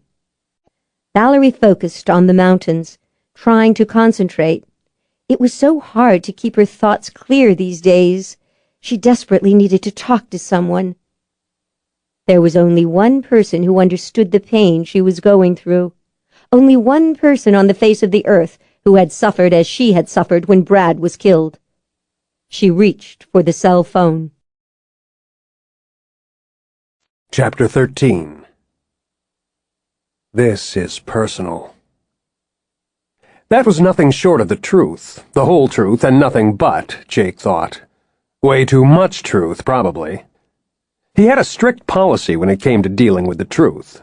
He never used more of it than absolutely necessary when he was working. The truth often made people nervous. That was the last thing he wanted to do in Stone Canyon. It would only complicate an already extremely complicated project. The smart thing would be to put some distance between Claire and himself until he had finished what he came here to do. But he was pretty sure that wasn't going to be possible. Not now. In spite of all the invisible flashing red warning lights going off around her, he felt compelled to get closer. Something inside him resonated with her gutsy attitude, made him want her on a visceral level.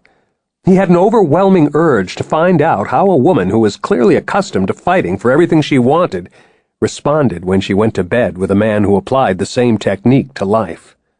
A man like him. Dinner alone with her at the house had been a bad decision in what he suspected would be a long line of similarly bad moves. But somehow he could not bring himself to regret any of them. So much for the virtues of 20/20 foresight. It's late. Claire put down the empty teacup and checked her watch. I should be getting back to the motel. Is the driver still around? No. He got to his feet, fighting a deep reluctance to let her go. I'm going to drive you back to your motel. He backed the BMW out of the garage.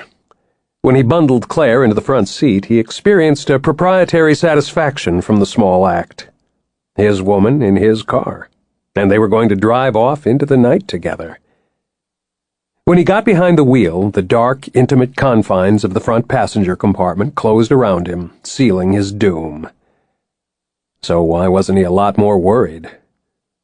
So he had a rule against sleeping with anyone involved in a case. So what? Rules were made to be broken. Of course, things usually went south when that kind of thing happened, but what the hell? Claire said little as he piloted the BMW out of the foothills and back toward Phoenix. He made no move to force the conversation. They had talked a lot this evening, sometimes dancing around each other's subtle probes, sometimes agreeing, sometimes disagreeing, sometimes smiling at the same ironic observations. This was an opportunity to see if they could be quiet together. By the time he drove into the nearly deserted parking lot of the Desert Dawn Motel, the question had been answered. The silence in the front seat had not separated them, he decided. Instead, it seemed to him that the sense of closeness had become more binding. There was always the possibility that, hungry as he was for her, he was misreading the feminine signals he was picking up, but he didn't think so. He eased the car into a slot near the entrance, got out, and walked with Claire to the lobby. The same night clerk was on duty. He looked up from his magazine and gave Jake the same knowing smirk he had given him the night before. Jake contemplated the pleasant prospect of ripping the guy's throat open with his bare teeth. "I'm going to see the lady to her room," he said instead. Civilization at work, what a concept. No blood, no mess, no fun. Sure, whatever. The night clerk went back to his reading. Jake took Claire's arm and escorted her up the stairs. Then he guided her down the dimly lit hall, irritated again, as he had been the night before, by the knowledge that he was going to have to leave her here in this place with its dingy carpet and badly painted walls. Claire got her door open and stepped across the threshold. She turned to look at Jake. Good night. Dinner was terrific.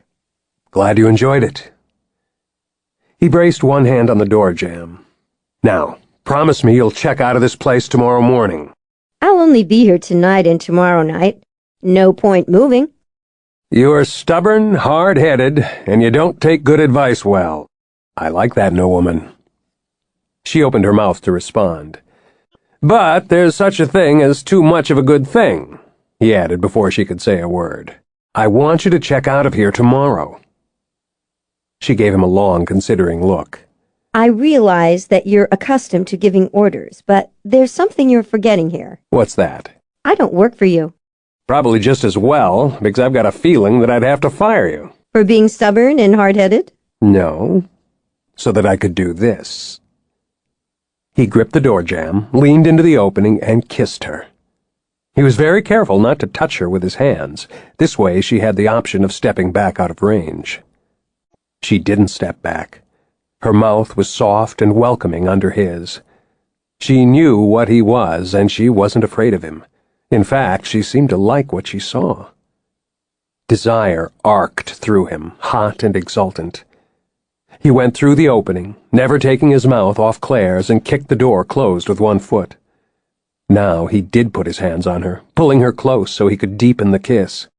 He heard her make a muffled, urgent little sound and felt her fingers curl around his shoulders. She gripped him hard, bracing herself, pulling him to her. Her response to him revved up all his senses. This close to her, he could sense her power. He knew she was probably picking up his as well. The effect was an exhilarating rush unlike anything he had ever experienced. The part of him that was never allowed out of control was suddenly running free in the night. He urged her backward, driven by some vague notion of getting to the bed. But in the first chaotic moments of the kiss, he had become disoriented. Claire stopped abruptly, her back against the wall, not a mattress. Desperate for her, he caught her wrists and pinned them on either side of her head. She nipped at his throat in retaliation, letting him feel the edge of her teeth. Then she punished him further by drawing the inside of her leg up along the outside of his calf. He could feel the spike heel of her shoe through the fabric of his trousers. The sensual warning was the most erotic challenge he had ever encountered. It was a wonder he didn't climax right then, he thought. He fought back by capturing both her wrists in one hand and anchoring them over her head. The action freed his other hand. He used it to unfasten the clip that bound her hair. The silky tresses tumbled down over his fingers. He seized a fistful of the stuff and used it to hold her head still so he could kiss her again, open-mouthed this time, wanting to taste her, needing to inhale her essence. She twisted restlessly against him. He used his hips to nail her hard against the wall, letting her feel the size and shape of his erection. She reacted with a low, breathless moan. The spike heel of her shoe dug into his leg. He slid his hand down the sweet curves of her breast and waist, all the way to her hip. There he paused and squeezed, savoring the resilient swell of feminine flesh and bone. Claire was breathing faster now. Quick, shallow, hot little gasps that told him he was definitely not the only one on fire in this room. When he raised his head, he saw that she was watching him with dazed, unfocused eyes. He realized that she was surprised by her reaction. "What?" he said, smiling a little. "You didn't see this freight train bearing down on us all evening?" It's not that. She shook her head as though to clear it. It's just that I didn't realize how I never mind. "Now me, I knew it would be like this," he said against her mouth. "Knew it the first time I saw you." Did you? "Oh, yeah." Inserting his fingers between the wall and Claire's sleek back, he found the zipper of the sexy little dress and peeled it down. The front of the garment fell away, revealing a lacy black strapless bra. He had to release his captive's hands in order to unfasten the bra. She responded by using her newfound freedom to yank at the buttons of his shirt with trembling fingers. By the time the bra had disappeared, Claire had her hands flat against his bare chest. When he bent his mouth to taste one tight nipple, she swayed against him. The leg that had been climbing his suddenly returned to the floor as she tried to steady herself. "I don't know why we're doing this up against a wall when there's a bed handy," he muttered. He scooped her into his arms and carried her out of the narrow confines of the entryway. He dropped her lightly onto the bed and put his hand on the buckle of his belt. Claire looked up at him with sultry welcome, lips parted in anticipation. A series of sharp raps on the door reverberated through the room. Jake spun around. The sexual tension that had hardened every muscle in his body was instantly transmuted into another kind of tension via the dark, dangerous alchemy that linked sex and violence. In a heartbeat, he had gone from wanting to claim his woman to wanting to protect her. Talk about overreacting, he thought. If that's the guy from the room next door, I've got a few words of advice for him. Wait. I'll handle this. She raised her voice. Who is it? Management. The familiar voice of the night clerk boomed loudly through the door. "Sorry to disturb you, Miss Lancaster, but we had a report that a second party was seen entering your room, and, well, there's a rule. It says that only the person who is legally registered in the room can occupy it, so unless you, want to pay an additional fee and register that guy who's in there with you, I'm going to have to ask your guest to leave." Well, this is certainly one of life's more embarrassing little moments. There's been a misunderstanding. Just a second. She got to her feet, staggered, and would have toppled over if Jake hadn't caught her. She looked down and noticed her missing shoe. I knew I shouldn't have bought these sandals. "For what it's worth," Jake said, zipping up the dress, "I like them." Easy for you to say. You don't have to wear them. She removed the remaining shoe and walked barefoot across the room. She paused, one hand on the door, and waited impatiently for Jake to finish buttoning his shirt. He shoved the shirt tails back inside the waistband of his trousers and spread his hands in a voila gesture. She jerked the door open and glared at the night clerk. My business associate was concerned about the security in this room. He wanted to check it out before he left. It was a good line, Jake thought, amused, and she had delivered it with just the right amount of irritated arrogance. She might have got away with it, too, if it hadn't been for the fact that, from her shoeless feet to her rumpled dress and tousled hair, she radiated the unmistakable aura of a woman who had just been thoroughly kissed. "Right." The night clerk looked her up and down and then gave Jake another smirk. "Security check." Jake looked at him. "I'm sure you're aware that the security lock on the sliding glass door is broken." The clerk frowned. "Nobody reported any broken lock." "I'm reporting it now," Jake said. Claire folded her arms and raised her eyes to the ceiling. The clerk moved hesitantly into the room, taking in the sight of the rumpled bedspread and the high-heeled sandals on the threadbare carpet. He fiddled with the sliding glass door a couple of times. There was a click as the lock slid into place. The clerk regarded Jake with a triumphant expression. "The lock works just fine." "Yeah?" Jake shook his head. "I'll be damned. Must have been a case of operator error." He turned to Claire. "Something tells me it's time for me to go." She smiled wryly. I think so, yes. "I'll call you in the morning." Laughter gleamed in her eyes. They always say that. "I don't always say it, but when I do, I mean it." He touched the side of her cheek, bent his head slightly, and kissed her. It wasn't a proper good-night kiss. It was a message to the night clerk. The lady is mine." When he raised his head, he saw the sparkle of amused irritation in Clare's eyes. She understood the message that was being sent, too.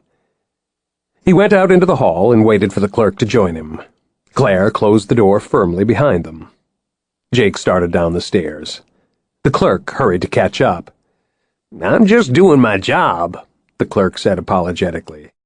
"No unregistered guests in the rooms, that's the rule." "And an excellent rule it is." The door to room 208 opened again. This time the bald-headed man peered out.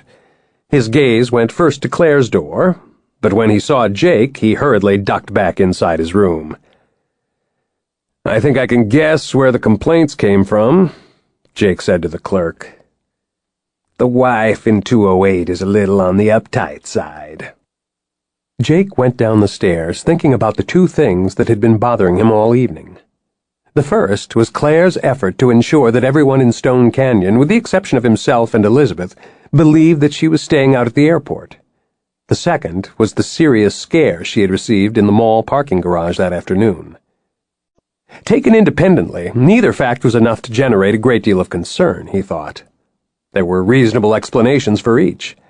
After witnessing Myra's obvious tension and Valerie's out-of-control rage at the cocktail party the night before, he could understand why Clare didn't want to advertise the address of her motel. Valerie, at least, was quite capable of showing up unannounced and causing a scene. As for the incident in the garage, that could be explained away easily enough by an inattentive driver or a young punk bent on frightening a woman alone. But the combination of the two made him uneasy. When he added in the fact that the last time Clare was in town she had discovered a dead body, he got downright edgy. He checked his watch when he reached the lobby. It was nearly 1 o'clock in the morning. Time for an executive decision. "You can check me in," he said to the clerk. "I want room 212 if it's available." "Huh?" "The room on the other side of Miss Lancaster's room. Is it available?" "Well, yeah, I guess so, but—" "I'll take it." "Gee, I don't know. This is kind of an unusual situation." "You got any problems registering a paying guest?" "Well, when you put it like that—" She had changed into her nightgown and was pulling back the covers on the bed when she heard him come back down the hall. She knew it was Jake. There was an unmistakable resonance to his long, prowling stride that reverberated through the cheap floorboards. Startled, she hurried to the door and opened it a couple inches. She was in time to see Jake slide a key into the lock of the adjoining room. He had a small leather duffel bag in one hand. "What do you think you're doing?" "Spending the night in a third-rate motel." He got the door to his room open and looked at her. "Not my first choice, but I hear the place is clean." "Jake, you can't be serious." "Trust me, I'm serious. See you in the morning." He started to enter the room. Her senses verified the statement. Okay, so he was serious. She leaned a little farther out into the hall, struggling to conceal her nightgown-clad body with the door. "Wait," she said urgently. "What is this all about?" He propped one shoulder against the wall, folded his arms across his chest, and regarded her with a puzzled frown. "I don't like the idea of your staying here. You refuse to move. Therefore, I've got no choice but to stay here, too." "That's ridiculous." "Well, there is one other option. "What's that, for heaven's sake?" I could spend the night in your room instead of this one, but something tells me the mood has been shattered." She blushed. He was right. Now that the dazzling energy of passion had faded to more manageable levels, she had come back to her senses. She needed to think about what was going on here. Wild flings with men she had known for only a couple of days were not her style. She had never been into one-night stands. When you were the product of one, you thought twice, make that 3 or 4 times, before you took that kind of risk. In addition, she was definitely not accustomed to being out of control the way she had been a few minutes before. Yes, she certainly needed time to contemplate events. "Very perceptive of you." She frowned at the duffel bag. "Do you always keep an overnight kit packed in your car?" "I was a Boy Scout. I take that be-prepared stuff seriously." She was abruptly incensed. "You do this kind of thing a lot?" "Are you kidding? He managed to look highly offended. I haven't stayed in a low-rent joint like this since I got out of college. That's not what I meant, and you know it. Get some sleep, Claire. I'll treat you to breakfast in the morning. One more question. He waited. She cleared her throat and lowered her voice. So, is it true that hunters can see like cats and owls in the dark? Or is that just part of the legend? His smile was slow and wicked. Stick around, lady. Maybe one of these days I'll tell you the truth. He went inside his room and closed the door. She shut her own door, snapped the lock into place, and sagged back against the wooden panels. She spent a few minutes trying to figure out why Jake was so determined to keep an eye on her tonight. Surely he wasn't that worried about her choice of lodging. The Desert Dawn wasn't exactly a five-star resort, but it was not a seedy flophouse either, in spite of what appeared to be the general consensus of opinion. He had picked up on her uneasiness, she thought. The hunter in him had no doubt detected her underlying fear. He hadn't pushed her for an explanation she was not ready to give. Instead, he had decided to remain close in case she needed protection. No man had ever done anything that romantic for her in her entire life. No man had ever tried to make her feel safe. She went back to bed and lay there quietly for a time, listening to the faint sounds of movement that emanated through the thin wall that separated her room from Jake's. She had a lot of questions about Jake Salter and very few answers. But one thing was certain. She would sleep a lot more soundly tonight than she had last night, knowing he was right next door. Chapter 14. You're joking. Elizabeth removed the chilled herbal eye mask and turned her head to look at Claire. Jake Salter cooked dinner for you? Uh-huh. Claire had already removed her eye mask. The weight of the thing, together with the enforced darkness, had made her feel claustrophobic. What's more, I gotta tell you, the man can cook. Says it relaxes him. Who knew? Elizabeth shook her head in amazement and replaced the eye mask. Jake's an original, that's for sure. He certainly is different from any man I've ever met, Claire conceded. And not just because he can cook. I dated a chef once. It wasn't the same thing at all. She and Elizabeth were ensconced side by side on twin recliners in the spa's serene contemplation room. The space served as a waiting area for clients between treatments. The other 4 recliners were vacant at the moment, the occupants having been led away by quiet, low-voiced attendants. The ceiling was a rotunda lit with recessed lights and painted with a nighttime sky. Tiny stars twinkled overhead. New agey music emanated from hidden speakers. The scent of herbal tea wafted through the air. They had been given plush robes and flip-flops to wear while they went through the various spa therapy sessions. Thus far, they had each experienced the steam room and the whole body massage. Next on the agenda, for Claire, was a trip to the tropical experience chamber. She was looking forward to that, she thought. When you were in the desert, anything that involved water sounded good. So, what happened after dinner? Elizabeth asked. He took me back to my motel. Does he think it's a dump like I do? I don't recall that he used the word dump, but he did not approve. There was also, I regret to say, a slight misunderstanding with some of the other guests. Elizabeth yanked the mask off again. What sort of misunderstanding? When Jake walked me to my room, my neighbors next door concluded that I was a call girl entertaining a client. Elizabeth's eyes widened. Then she started to giggle. I don't believe it. You, a call girl? You haven't had a real date in 6 months. Tell me about it. Until last night, that is. Elizabeth finished on a thoughtful note. So, what's the bottom line here? Did Jake make a pass? As a matter of fact, oh my God, he did make a pass. Wow, that's even more amazing than your neighbors thinking you're a call girl. Why? I told you, he seems so ordinary, boring even. A nice guy, I'm sure, but sort of monkish or something. I don't think he'd make a good monk, Claire said judiciously. Elizabeth chuckled. Obviously, you have swept Mr. Salter off his feet.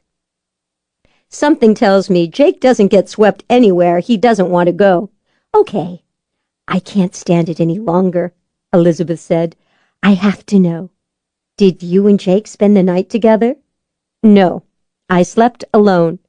"Your idea or his?" "The manager's, actually. As I told you, there were complaints from the neighbors. Jake was asked to leave my room." Elizabeth slapped a palm over her mouth to stifle her laughter. "I don't believe it. You and Jake? Oh, my God." "Believe it." "Amazing." Elizabeth's smile faded. "By the way, on a less amusing subject, I talked to Mom last night. Seems Dad told her about his plans to establish a foundation and put you in charge of it right after he talked to you." "How did she take the news?" "Not well, I'm afraid." "She's probably afraid a large endowment will impact the size of the inheritance you and Matt receive. She's right." "I don't think that's the only thing that's bothering her." Claire sighed. "She's also worried that I'll take the job Archer is offering me, and that it will have the effect of bringing me more frequently into the family circle. She's probably suffering horrifying visions of me showing up at Thanksgiving and Christmas." "Unfortunately, she can't separate your existence from what happened in the past." "What woman could?" Claire asked simply. "It's not right. If she wants to hold on to a resentment against Dad for what happened over 3 decades ago, that's her business. But she shouldn't blame you. It wasn't your fault Dad and your mother had an affair." "It didn't even qualify as an affair," Claire said. "It was, as I understand it, a one-night stand, after which both parties involved realized that it was a terrible mistake." "I feel sorry for you, Claire. You know I do. I can't even imagine what it must have been like for you all those years, never knowing your father and your sister and brother. But frankly, I'm damned grateful that you exist. Sometimes when I wake up in the middle of the night after a nightmare about Brad, I start to think about what would have happened if you hadn't been out there and if you hadn't contacted me when you did." Claire reached across the space that separated them and touched her arm. "But I was there, and we did meet." "Thank heavens," Elizabeth whispered. "If I could just get Mom to listen. But she keeps saying that it's best if we all forget about what happened and move on with our lives. I've never seen her so adamant, like she's in total denial." "Let it go, Liz. If it's meant to be, it will be." "I suppose your saving my life gets filed under the no good deed goes unpunished rule." Claire smiled. "I didn't save your life. You made the decision to trust me. In doing so, you saved your own life. And very likely Archer's and Matt's as well, if our theory about Brad's motives is right." "Our theory is correct. I know it is, although we'll never be able to prove it now." "Like I said, time to let it go." Elizabeth was quiet for a moment. "What are you doing for dinner tonight?" Claire thought about the conversation at breakfast. "I invited Jake out to dinner. He accepted." "You invited him? Oh, this is getting exciting."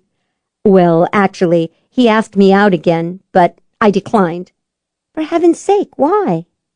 "Something tells me that with a man like him, it's probably a good idea to keep the score even. I don't want him to feel that he's running things in this relationship, assuming you can call one date a relationship." "No offense to your feminine instincts, Claire, but I honestly don't think letting him feed you dinner twice in a row would make him conclude that he's got the upper hand." "I think it's sort of a game we're playing. Hard to explain." "Sounds interesting. Where are you going to take him?" "I haven't decided, but after splurging on that dress and pair of shoes yesterday, I can guarantee you that it won't be one of the high-end resort restaurants. Got any suggestions?" "Well, there's a little Mexican place that Dad raves about. They make their own tortillas, and according to Dad, who knows these things, they serve the best green corn tamales in the valley.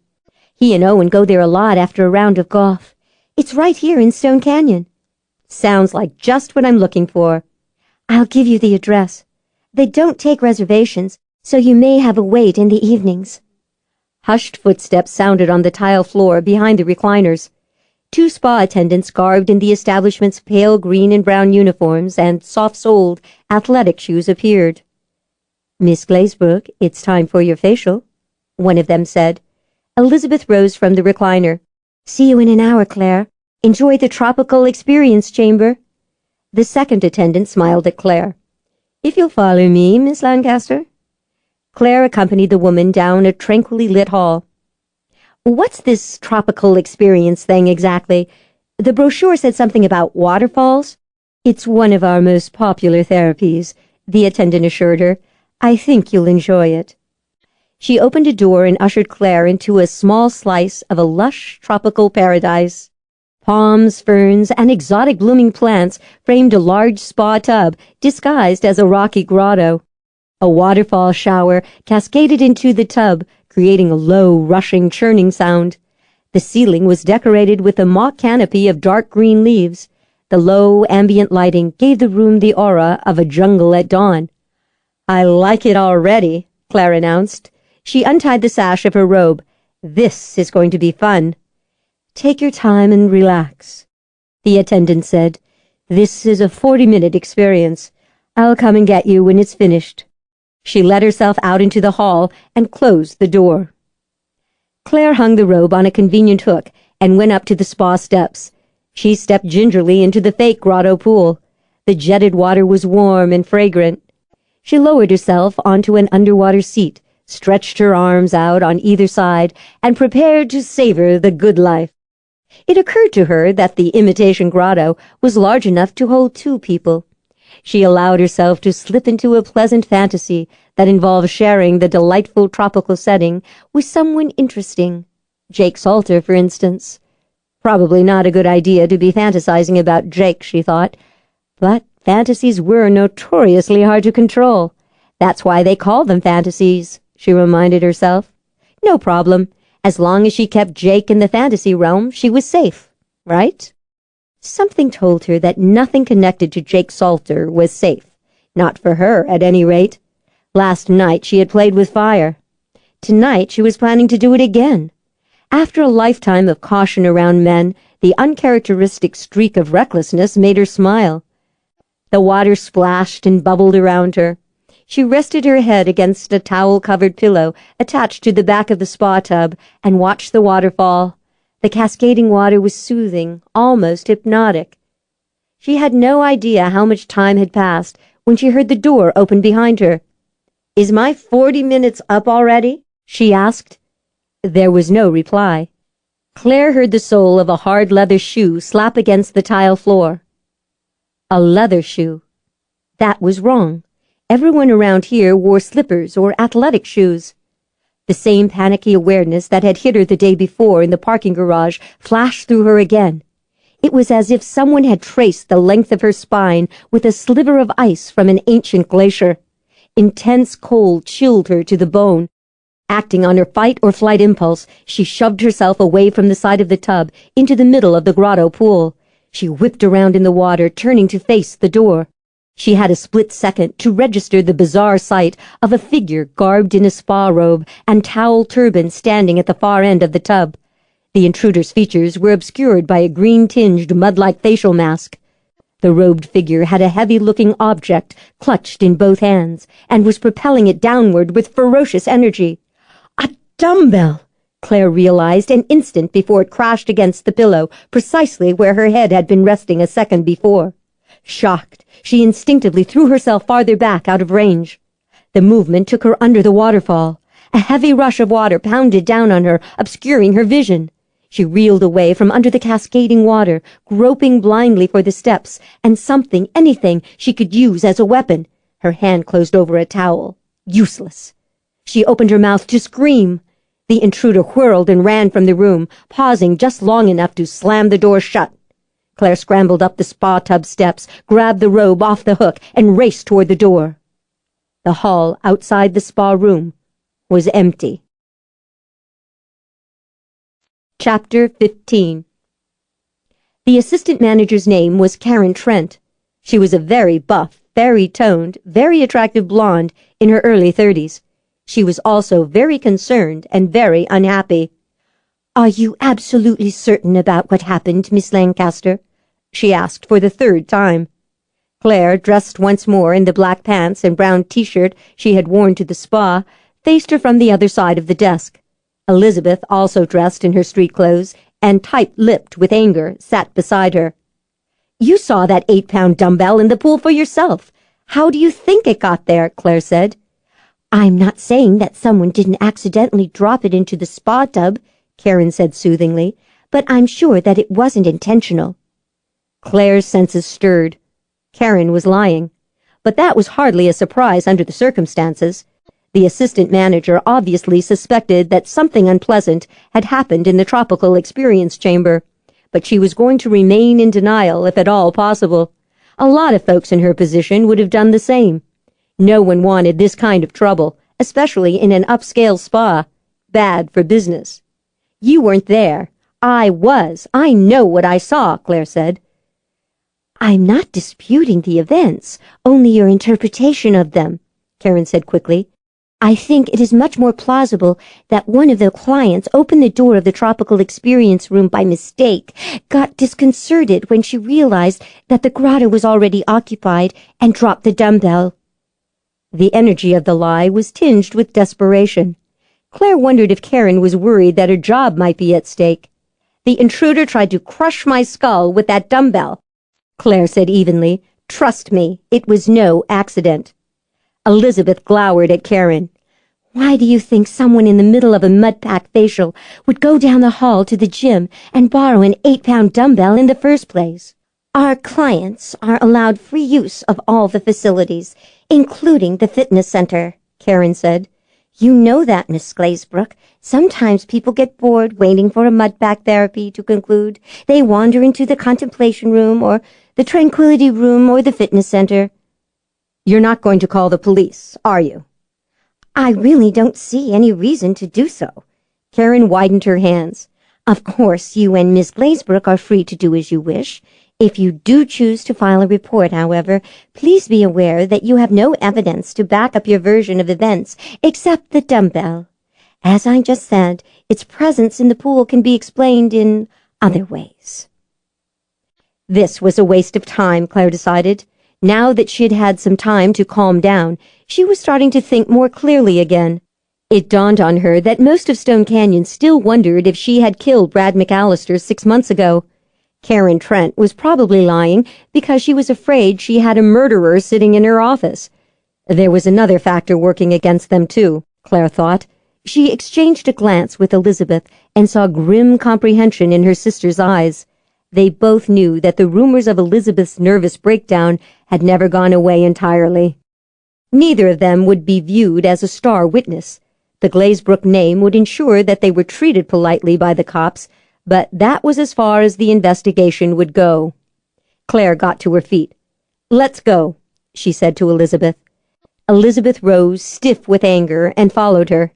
In the spa lobby, they put on their sunglasses and walked out into the intense, early afternoon sun. Heat radiated in waves from the parking lot pavement, creating a visible shimmering effect. Brilliant light sparked off the fenders of the parked vehicles. The interior of the Mercedes was an oven, in spite of the silver sunscreen that Elizabeth had placed behind the windshield to deflect the heat. Elizabeth folded the reflective screen and dropped it behind the front seat. She slipped behind the wheel, switched on the engine, and cranked up the air conditioning. Claire got in beside her. The buckle of the seatbelt was too hot to touch. "You know who it was, don't you?" Elizabeth asked. "I think so, yes," Claire said quietly. "So do you." "That's why you didn't push Karen Trent into calling the police."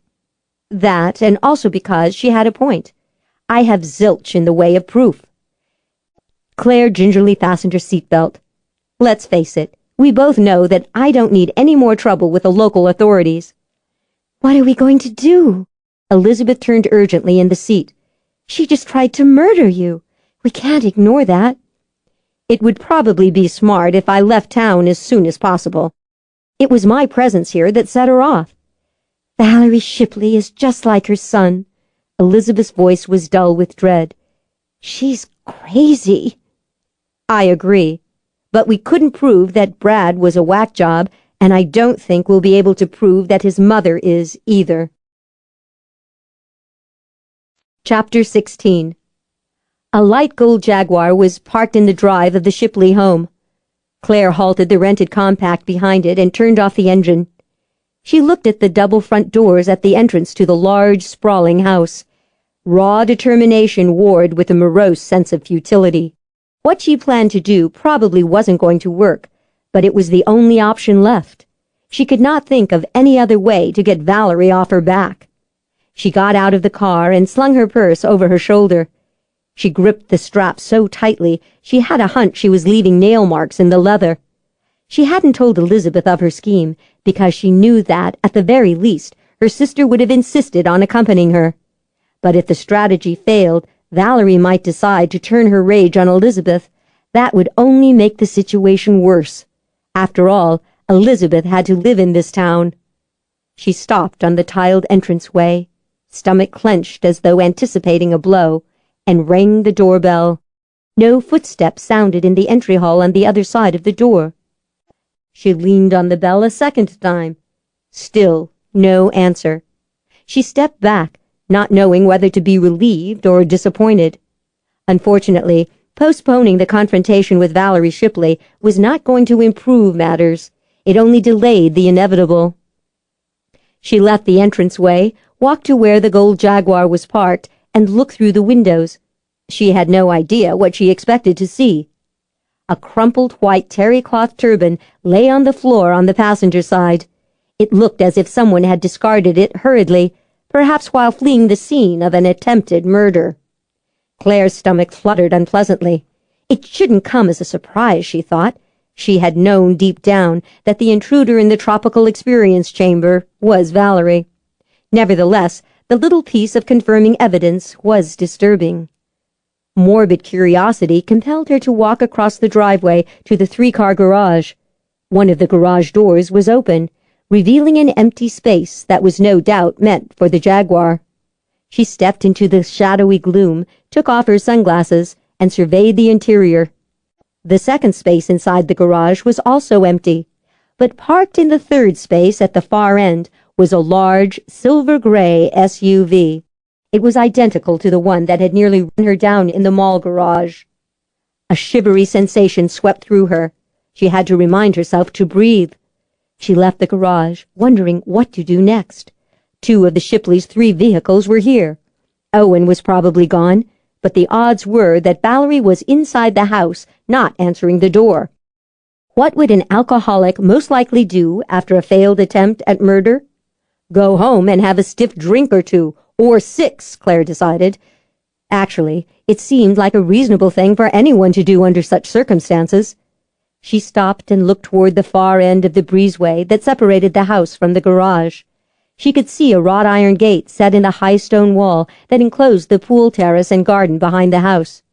Just beyond the terrace and gardens, she could see the emerald green expanse of one of the fairways of the Stone Canyon golf course. There was only one cart in sight. It was some distance away on another fairway. Arizona golfers were a hardy lot, but the relentless afternoon sun had proved too much for most of them today. The wrought iron gate was no doubt intended for the use of the gardeners and pool service people, Claire thought. It was very likely alarmed. But maybe not at this time of day, especially if someone is home, Claire thought again. She contemplated her options. Forcing her way into the house was not only a good way to get arrested, it could also get her shot, especially here in Arizona, where owning a gun was a common lifestyle choice. She walked to the gate, stopped, and looked through the decorative curlicues and spikes. From where she stood, she could see the gracefully curved pool. There was someone in the bright, flashing water. Valerie Shipley was not swimming,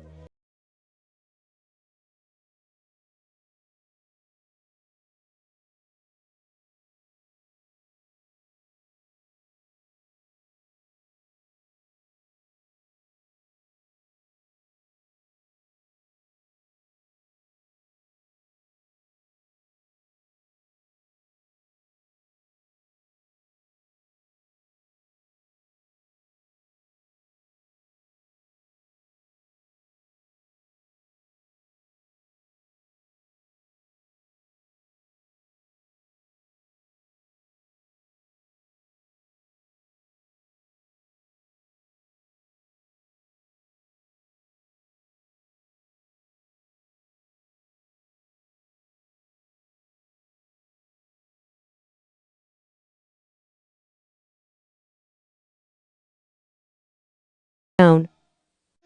The gate was unlocked. Claire opened it reluctantly. She did not want to check the body. She would rather have done anything else. But you were supposed to make certain in situations like this, and there was no one else around to do what had to be done.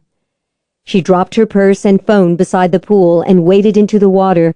She knew as soon as she touched the body that Valerie was dead, but she nevertheless checked carefully for a pulse. There was none.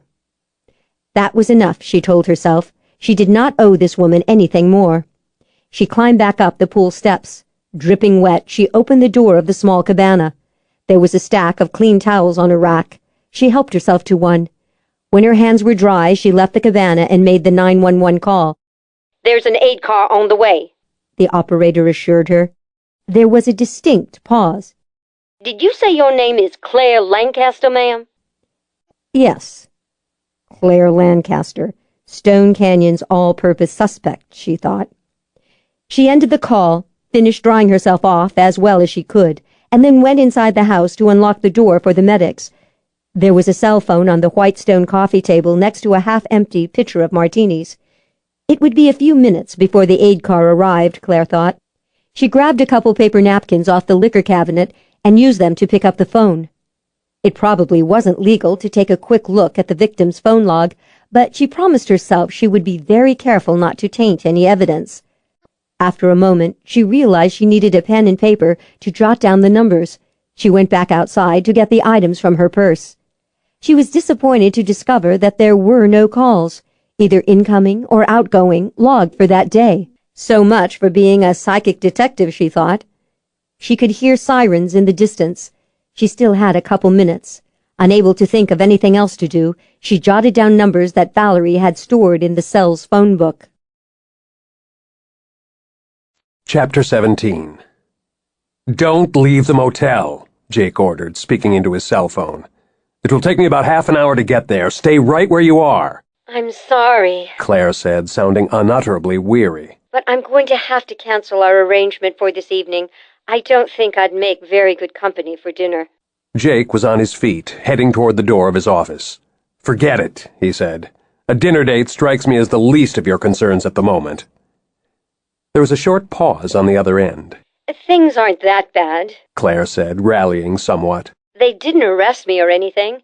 Actually, there are two schools of thought at the moment. One holds that Valerie got drunk, fell into the pool, and drowned. The other theory is that she committed suicide. They're going to do an autopsy to test for drugs." "I'm on my way." "It's okay, Jake, really. Elizabeth is here with me." "In that case, both of you stay put." He ended the call and paused in front of the administrative assistant's desk. Brenda Wilson regarded him with her customary, severely serene expression. She was 60 years old, athletic-looking, and unmarried. As far as Jake had been able to determine, she was dedicated to her job. Early on in their relationship, she had informed him quite proudly that she had worked for the company for over 30 years. She had started out as Owen Shipley's secretary. "Something has come up," Jake told her. "I'll be out of the office for the rest of the afternoon. Hold all my calls." Yes, Mr. Salter, Brenda said crisply. I assume this has something to do with the death of Mrs. Shipley? "You never fail to amaze me, Brenda. I just got the news 5 minutes ago. When did you hear it?" 4 minutes ago, while you were on the phone. Mr. Glazebrook's assistant called to tell me the tragic news. "Is Glazebrook still in his office?" No, he left shortly before noon. Said he wanted to go home and work on some special project. "See you on Monday, Brenda." Have a good weekend, sir. "Something tells me it's going to be a very long and complicated weekend." Things are always complicated when Clare Lancaster is involved. The prim, suppressed anger in Brenda's tone stopped him cold. He turned back to face her. "Is there anything you think I should know, Brenda?" he asked quietly. She picked up a stack of printouts and tapped the papers briskly against the desktop to square them. Rumor has it that it was Clare Lancaster who found Mrs. Shipley's body in the pool. "I heard that." He waited. Brenda cleared her throat. By a strange coincidence, it was Miss Lancaster who found the body of Mrs. Shipley's son Brad 6 months ago. "Heard that, too. I get the impression that you don't believe in coincidence, Brenda." No, sir, I don't. She put the tightly squared stack of papers down and folded her competent hands on top of the pile. Neither does anyone else around here. Not when the coincidence involves Clare Lancaster. He went deliberately back across the room and stopped in front of her desk. I won't tell you what to think, Brenda, but I want to make it very, very clear that it would be a good idea if you kept your opinions of Miss Lancaster and the subject of coincidence to yourself. Brenda went rigid. Yes, sir. He left, heading for the parking lot. He wondered what Brenda would have had to say if she knew that her tidy little condo was one of the many residences he had searched during his short stay in Stone Canyon. Unfortunately, he hadn't turned up evidence of anything other than a life devoted to work and office gossip. Jake's phone rang just as he got out of the BMW and started toward the lobby of the Desert Dawn Motel. He recognized the number. "Hello, Archer," he said. Where the hell are you? I just talked to Brenda. She said you left for the day and that it had something to do with Clare. As usual, Brenda is on top of the situation. Jake paused at the door. He did not want to have this conversation in front of the desk clerk. "I'm at Clare's motel." You're already at the airport? Archer sounded startled. You made damn good time, especially in Friday rush hour traffic. "Got lucky," Jake said. "Traffic wasn't as bad as usual." You heard what happened? Archer demanded. "Yes. Where are you?" I'm on my way to the Shipley house. This is not a good situation, Jake. Not after what happened 6 months ago. I've already had calls from the local reporters. "Don't give them anything," Jake said. You think I'm stupid? Of course I'm not taking the damn calls. What's worrying me is that I haven't been able to get in touch with Clare. She's not answering her cell phone. "I'll let her know you want to talk to her," Jake said. What's the name of her motel? I'll try her there. "You're breaking up, Archer. I can't hear you. I'll get back to you later." Hold on, damn it! Jake ended the call and walked into the lobby. The desk clerk looked up. "Another night, huh?" he asked. "No," Jake said. "Miss Lancaster won't be staying tonight either. Get her bill ready. She'll be checking out shortly." "Yes, sir." Jake loped up the stairs to the second floor. Elizabeth opened the door to 210. Jake, Relief lit her eyes. thank goodness you're here. Talk about a bad day at Black Rock. The sliding glass door at the far end of the room was open, letting in the last of the late afternoon heat. The window box air conditioner hummed mightily, but it was a losing battle. The room was close and stifling. He could see Clare out on the tiny balcony, gripping the railing with both hands. She appeared to be riveted by whatever was going on in the pool area below. "How is she?" Exhausted. Clare straightened abruptly and turned her head to glare at Elizabeth and Jake through the dark shield of her sunglasses. For Pete's sake, there's no need to act like this is an intensive care unit. You don't have to discuss my condition in hushed tones. I'm fine. "Tough as nails, isn't she?" he observed to Elizabeth. They breed them hardy up there in San Francisco. Clare made a rude noise. Don't let the attitude fool you. Elizabeth closed the door. She puts on a great act, but the truth is, she's been through a lot today. "Finding a dead body can have that effect on a person," he agreed. Elizabeth gave him a long, considering look. He got the feeling that she had come to some momentous decision. Especially when the dead body in question is that of the woman who tried to brain you with an 8-pound dumbbell a couple of hours earlier. "I think that the three of us need to talk." Chapter 18. "I won't lie to you, Archer, I can't. We've been friends for too long." Owen leaned forward in the white leather chair and rested his elbows on his spread knees. He gazed through the wall of windows, contemplating the sparks of sunlight on the swimming pool. "It's a terrible thing to say, but part of me felt a sense of relief when they told me what had happened. My first thought was, at least there won't be any more scenes." "She was in a bad way." Archer carried the glass of whiskey he had just poured across the white carpet and put it into Owen's hand. Owen looked down at the drink as if surprised to see it there. "She was my wife. I failed her. I should have got her into rehab." "Don't beat yourself up over this." Archer sat down across from him. "You did your best. Myra said Valerie refused to even consider rehab. Owen swallowed some of the whiskey and cradled the glass in both hands. She got so upset whenever I tried to talk about it. I suggested she see a therapist, someone from the society who would understand the sensitive side of her nature and help her process her grief.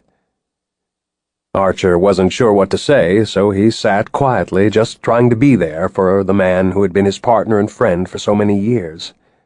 Owen drank his whiskey. After a while, he put down the glass. It was suicide, not an accident. Archer looked at him. You're sure? Yes. She talked about it the night she pushed Claire into the pool. She said she could not stand the sight of her son's killer. Said knowing that Claire was right here in Stone Canyon, acting as if nothing had happened, was too much to bear. Claire did not murder Brad. Owen sighed. You and I know that, Archer. But Valerie was obsessed, and I think starting to become delusional. To tell you the truth, I was about to warn you that Claire might be in danger from her. Archer frowned. You think she was becoming dangerous? I believe so, yes. A tiny chime sounded. They both looked at Owen's high-tech watch. Owen got to his feet. It's time for my shot. I'll be right back. He walked across the great room and went down the hall toward the kitchen. Archer rose and went to stand at the wall of windows overlooking the pool. The strategist side of his nature quickly calculated the odds against Claire walking in on not one but 2 dead bodies within 6 months. He didn't like the math. But the thing about accidental drowning deaths was that it was very hard to prove murder. The water washed away most of the evidence. Chapter 19. They went downstairs to the Desert Dawn's minuscule pool and commandeered the single rickety plastic table and 3 of the 4 moldy plastic chairs. It was 5:30. The late afternoon sun was setting on the far side of the hotel, leaving the pool in the shade. It wasn't what anyone would call cool yet, but there was a light breeze, and it seemed more comfortable to Jake than the close confines of the cheap motel room. He shoved some money into the vending machine next to the stairwell and extracted 3 bottles of chilled water. He carried the plastic bottles back to the table and put them down. Claire unscrewed the cap on one of the bottles and swallowed some water. She hadn't said a word since they had left her room. "All right, let's have it," he said to both women. "I want the whole story." Claire sat back in her chair and raised her brows at Elizabeth. You started this. You tell him. Elizabeth put both hands on the table, making a triangle with her fingers around the base of her bottle of water. She faced Jake, earnest and determined. We all know that Valerie had a drinking problem, and there were rumors that she had found a doctor who was pretty loose with the prescription meds. Jake nodded and drank some water. He had discovered long ago that people tended to chat more freely if you left them plenty of conversational space to fill, and in this instance Elizabeth seemed to want to talk. Unlike Claire, he thought, studying her stony expression out of the corner of his eye. He got the feeling that if he'd had to depend on her to tell him the story, he would have had to pry the information out of her bit by bit. At Mom and Dad's party the other night, you saw for yourself that Valerie was obsessed with the idea that Claire murdered Brad. Yes? Elizabeth took a deep breath. I know you're going to find this hard to believe, but this afternoon at the spa, Valerie tried to kill Claire. It was as if he had just walked off the rim of the canyon in the middle of the night. There was nothing but a whole lot of darkness under his feet. Slowly he lowered the plastic bottle and looked at Claire. She was gazing out at the pool, stoic, impassive, waiting for him to tell her that she was nuts, he thought, waiting for him to inform her that no one tried to kill her that afternoon, that things like that didn't happen in high-end spas. "Explain," he said quietly. Claire rested one arm on the table and drummed her fingers. She tried to brain me. He waited. Claire was in one of the treatment rooms, Elizabeth said quickly. alone, sitting in a pool. Someone dressed in a white robe and a turban with a mud pack plastered over her face entered the room, rushed up behind Claire, and tried to hit her with the dumbbell. "Shit," Jake said. He was still falling through darkness. He tried to think. You're sure it was Valerie Shipley? Claire shrugged. As sure as I can be under the circumstances. I couldn't see her features because of the goop on her face, but she was about Valerie's size. Thin, frail-looking. Don't forget the turban. What turban? The person who tried to clobber me with the dumbbell wore a towel turban around her head.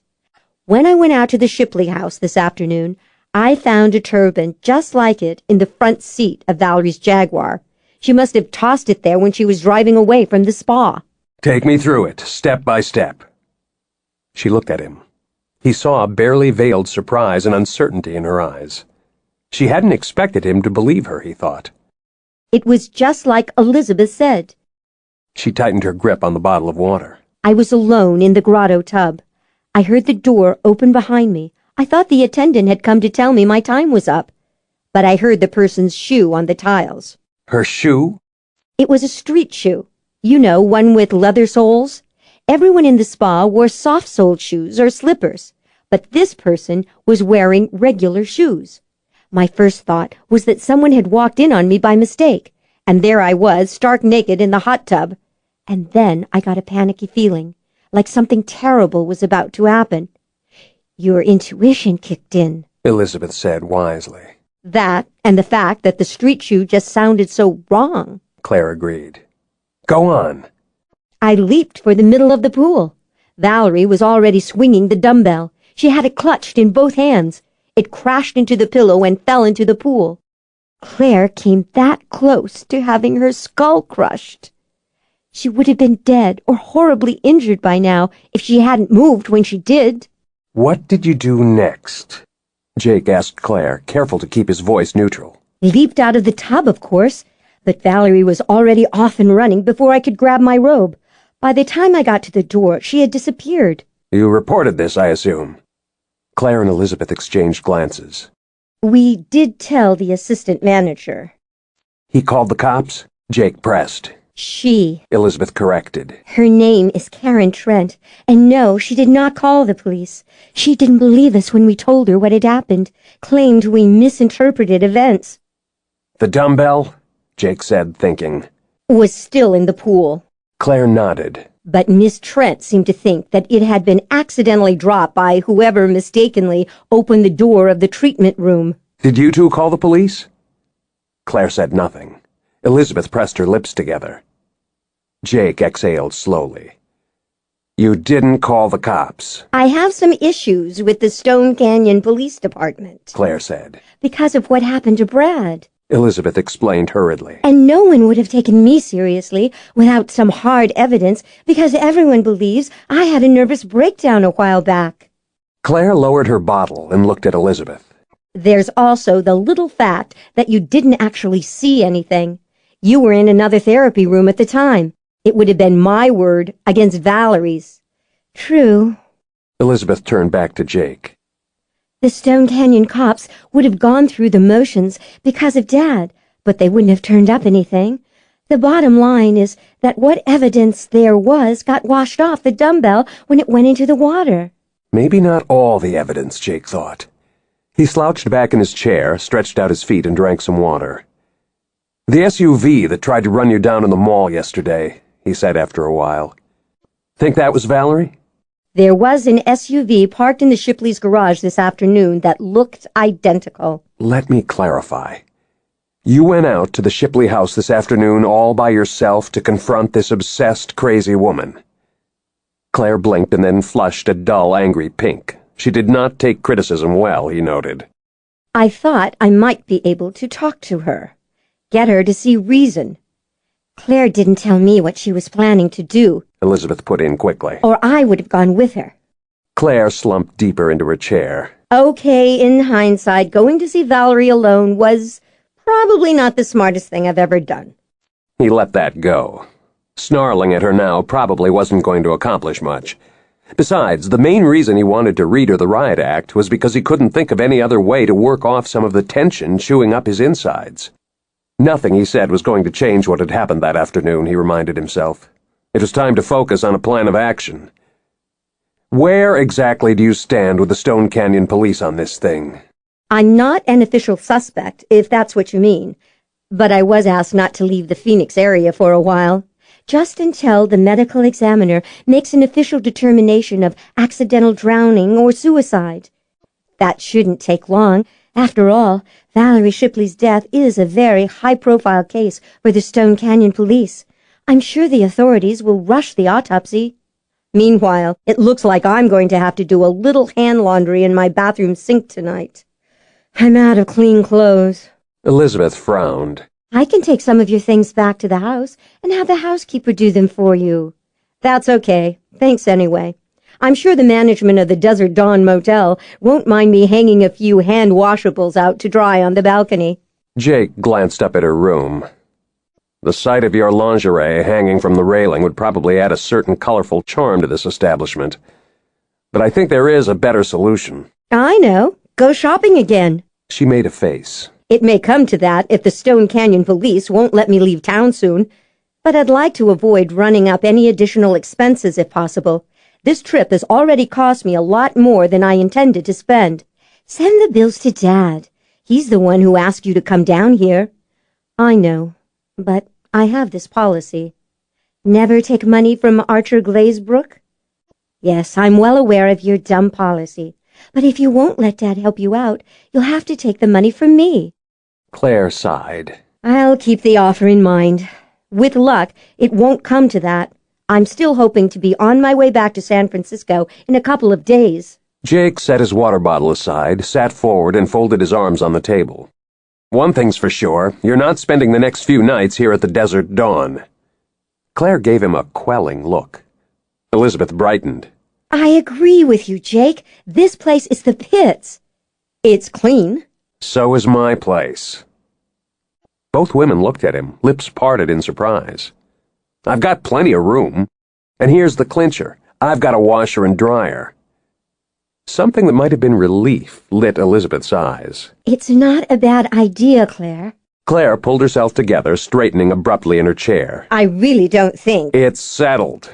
This is ridiculous. What's ridiculous is both of us camping out here at the Desert Dawn Motel when I've got a perfectly good house with a private pool and a decent kitchen. Claire bristled. Nobody said you had to stay here, too. No, but that's what I'm going to do if you stay locked down in stubborn mode over this. Let's try for some common sense here, shall we? You've had a hell of a day. You're exhausted. Elizabeth and I agree that you should not be alone tonight. I'm offering you a reasonable alternative to this third-rate motel. Elizabeth rounded on Claire. I think you should accept his offer. It would certainly give me some peace of mind. Well, Claire said slowly. She subsided. All right. Jake relaxed. He'd won. She was too worn out to argue anymore. That was enough for now. He'd get the answers he was after later, when he had Claire where he wanted her, on his territory. Go pack. I'll take you home to my place. Then, I've got an errand to run. Something about his tone must have alerted Claire. She frowned. What kind of errand? I'm going to get in a short workout at the Stone Canyon Spa before dinner. Chapter 20.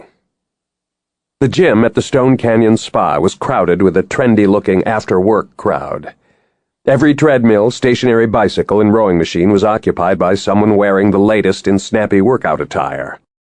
Dressed in a pair of khaki shorts, faded t-shirt, and running shoes, a towel draped around his neck, Jake wandered across the room to where an array of gleaming dumbbells was stacked. He braced himself and selected the 8-pound weights. When his hand closed around the one on the left, dark psychic energy splashed across his senses. Even though he had been prepared for it, the effect was a lot like getting hit with acid. It took every ounce of control he had not to let the dumbbell drop to the floor. He tightened his grip on the weight and opened his senses fully. Fury, desperation, a terrible ripping need to avenge, to kill. Hot satisfaction, so close. Silent, shrieking anguish. Failure, despair, rage. He took a deep, steadying breath and carefully replaced the dumbbells.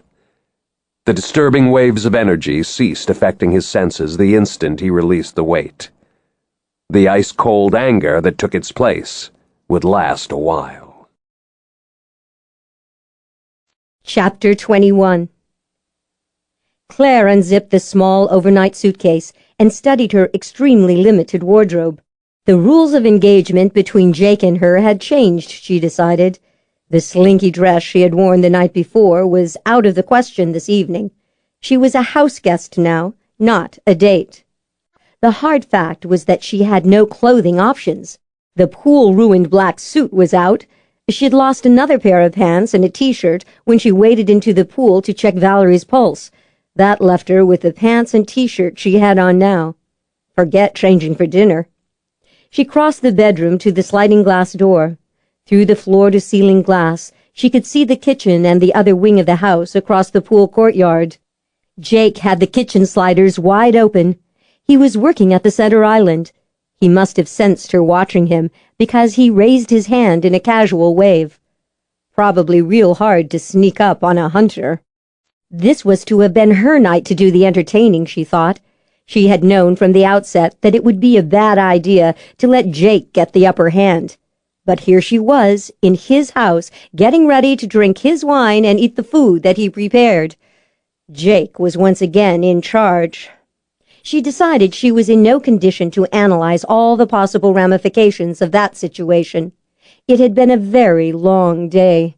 She needed a shower, and then she needed food and sleep. Tomorrow morning she would worry about how to deal with Jake Salter. When she walked into the kitchen a short time later, feeling slightly more human and even a bit more energetic, Jake handed her a large glass of wine and a small bowl of roasted almonds. Drink. Eat. You need the vitamins. You're right. She sat down at the table and reached for a fistful of nuts. So, what did you learn at the spa? Found the dumbbell Valerie used to try to brain you. Really? Fascinated, she stared at him. You could actually detect her psychic imprint on it? I could sure as hell feel someone's energy. Jake stopped working long enough to munch some almonds. Given what you told me, and the turban in the car, it must have been Valerie's. What does that kind of energy feel like? He hesitated, looking thoughtful. Raw. Elemental. Dark. It's like touching the heart of a tornado. Do you only pick up the kind of energy that's left in the wake of an act of violence? Or can you pick up other kinds of intense emotions as well? He looked at her. The thing about being a hunter is that you only connect to the dark stuff. I see. She cleared her throat. Sounds unpleasant. Probably no worse than getting hit with one of those ultraviolet lies you told me about. By the way, Archer called while you were in the shower. Second time I've heard from him in the past couple of hours. Says he's been trying to get a hold of you. I know. I saw the calls on my phone log. Going to respond? Yes. Reluctantly, she took her phone out of her pocket and punched in Archer's private number. He won't stop calling unless I do. Archer answered on the first ring. Where the hell are you? With Jake. Doing what? Jake is fixing dinner for me. There was a short pause on the other end. Jake is cooking dinner? You're not at a restaurant? Yes to the first question, no to the second. We're at his place. Silence hummed again for a few seconds. Are you all right? Yes, Elizabeth babysat me for a while until Jake showed up. What's the name of your motel? No one seems to know. Even Brenda was confused. No point worrying about it now. I checked out an hour ago. Jake offered me his spare bedroom. I accepted. What the frigging hell does he think he's doing? If you need a place to stay, you can damn well come over here. She smiled in spite of her weary mood. Bad idea, Archer. We both know that. Put Jake on the phone. She held the phone out to Jake. He wants to talk to you. Jake wiped his hands on a towel and took the device from her. Bad timing, Archer. I'm a little busy. There was a short pause. Sure. The problem is she doesn't want to go to your place. She's been pretty clear about that. You want to try to convince her? There was another listening moment. Yeah, I did notice the stubborn streak. Seems to run in the family. I'll talk to you tomorrow, Archer. Meanwhile, you know where to find Claire. Don't worry, I'll take good care of her. He ended the call and tossed the phone back to Claire. It rang again before Claire could ask what Archer had said. She glanced at the number and sighed. "Hi, Mom." Where are you, dear? Still in Stone Canyon? Gwen Lancaster's voice was tinged with a hint of hopefulness. Everything going well? "Still here," Claire said, tasting her wine. "Things have become complicated." She gave her mother a quick summary of events, leaving out the close call in the parking garage and the dumbbell incident. When she used the words dead body and police in the same sentence, however, there was a horrified wail from the other end of the line. Not again! Claire had to hold the phone several inches from her ear. Jake looked up from slicing a tomato. She knew he had heard Gwen's pained cry of dismay. "Now, Mom, you don't have to make it sound like I trip over dead bodies all the time. There have only been 2. 2 in 6 months?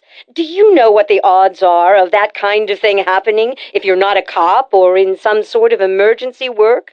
And the 2 bodies we're discussing happen to be related to each other. Do you realize what that does to the probability factor?" "Take it easy, Mom. You're going into full accounting mode here. You know I didn't get your talent for numbers." Do the police consider you a suspect? "No, I'm not a suspect." Where's Archer in all this? Has he hired a lawyer for you? "I don't need a lawyer." Claire hesitated. "Not yet, at any rate. Everyone seems to think Valerie Shipley's death will be ruled accidental. A bad mix of alcohol, tranquilizers, and a convenient pool. Please don't worry. As soon as things are cleared up, I'll be on the first plane back to San Francisco." But what about the reason you went to Arizona in the first place? Did Archer tell you why he wanted to see you? There was no point putting off the inevitable, Claire thought. "He says he intends to establish a private grant-making foundation. He wants to make me the director." Gwen went very quiet on the other end of the line. "I was right," she said eventually. "He wants to atone in some way for the past." "I think he feels that he has a responsibility toward me. It's bothering him that I haven't been able to find a new job. He's trying to create one for me." Sounds like it. Gwen fell silent. "Mom, are you still there?" Yes. I'm still here, but I'm very worried. I don't like this situation. "Neither do I. But I think it will all go away in a couple of days after they do the autopsy and everyone concludes that Valerie Shipley's death was not murder." Are you still at the motel? "No, Mom, I'm not." You're with Elizabeth? I thought she was staying with Archer and Myra until her condo closes. I know you don't like to go to the Glazebrook house if you can avoid it. "I'm not there either." Claire cleared her throat. "I'm staying with someone who's consulting for Archer. His name is Jake Salter." You're staying with a complete stranger? "He's not a stranger, Mom," But you've only known him a couple of days. Gwen said, sounding slightly stunned. Is he married? "No," Claire said, watching Jake. "He's not married." You're there alone with him? "It's complicated, Mom." How did you meet him?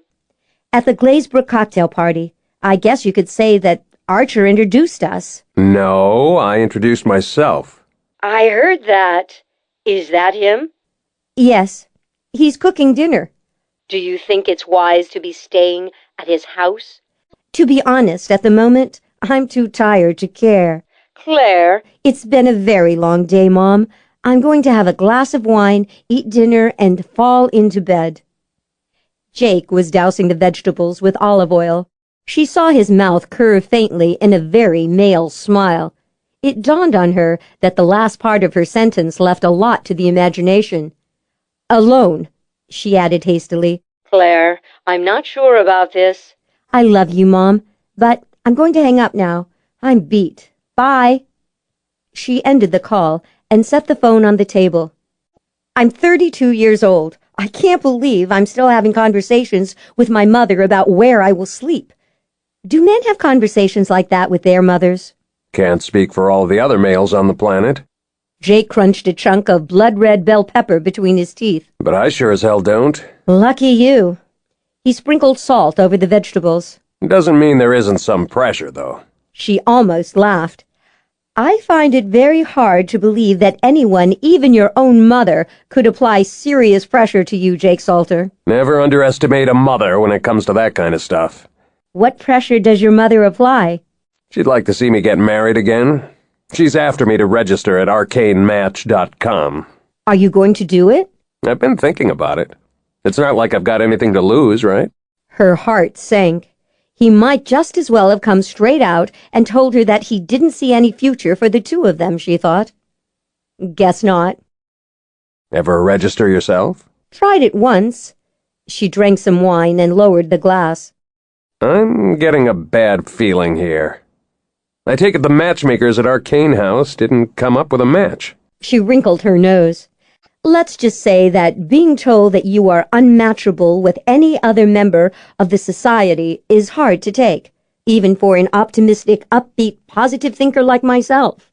Are you still registered? Good grief, no.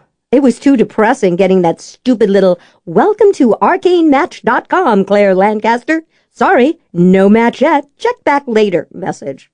Think you'll give it another try someday? What's the point? You might get lucky. I doubt it, and I'm really not in the mood for any more rejection at the moment.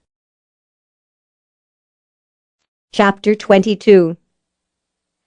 Claire came awake very suddenly from a dream in which Valerie Shipley was hunting her through an endless series of spa chambers.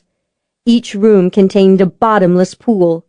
In the dream world, she knew she had to keep running, hoping to find a way out, but Valerie was closing the distance between them. Valerie's gone. Let it go. The image of Valerie's dead body floating in the turquoise blue pool refused to fade. Think of something else. She lay still for a moment, orienting herself to the unfamiliar bedroom, trying to pinpoint whatever it was that had awakened her. Eventually, she turned on her side and looked at the clock. It was just after midnight. She had a vague memory of tumbling into bed almost immediately after dinner. Sleep had come hard and fast, her body shutting down so that it could recover from the long, difficult day. But now the effects of the wine and exhaustion had worn off. She felt unnaturally alert and restless. Shoving aside the covers, she got to her feet and padded barefoot to the sliding glass doors. She pulled the curtains aside. The underwater lights were off. Half the pool lay in heavy shadows cast by the walls of the house. The other half was illuminated by the brilliant desert moon. When she saw the dark figure in the opaque, silvered water, she stopped breathing for a couple heartbeats. Not again. She really could not deal with any more bodies. Belatedly, she realized that the person in the pool was not floating. He was swimming toward the far end, where the shadows were deepest, with smooth, powerful, controlled strokes. Jake. Impulsively, she went into the bathroom, pulled on the robe she had borrowed from the Glazebrook house, and went back to the glass doors. She unlocked the slider, opened it, and stepped out into the night. The air was a pleasant temperature now. The stones that paved the pool terrace still radiated the warmth that had been absorbed during the day. She walked to the edge of the water. Jake had seen her and changed direction. He swam to the side and looked up at her. Moonlight gleamed on his wet hair and sleek, powerful shoulders. You okay?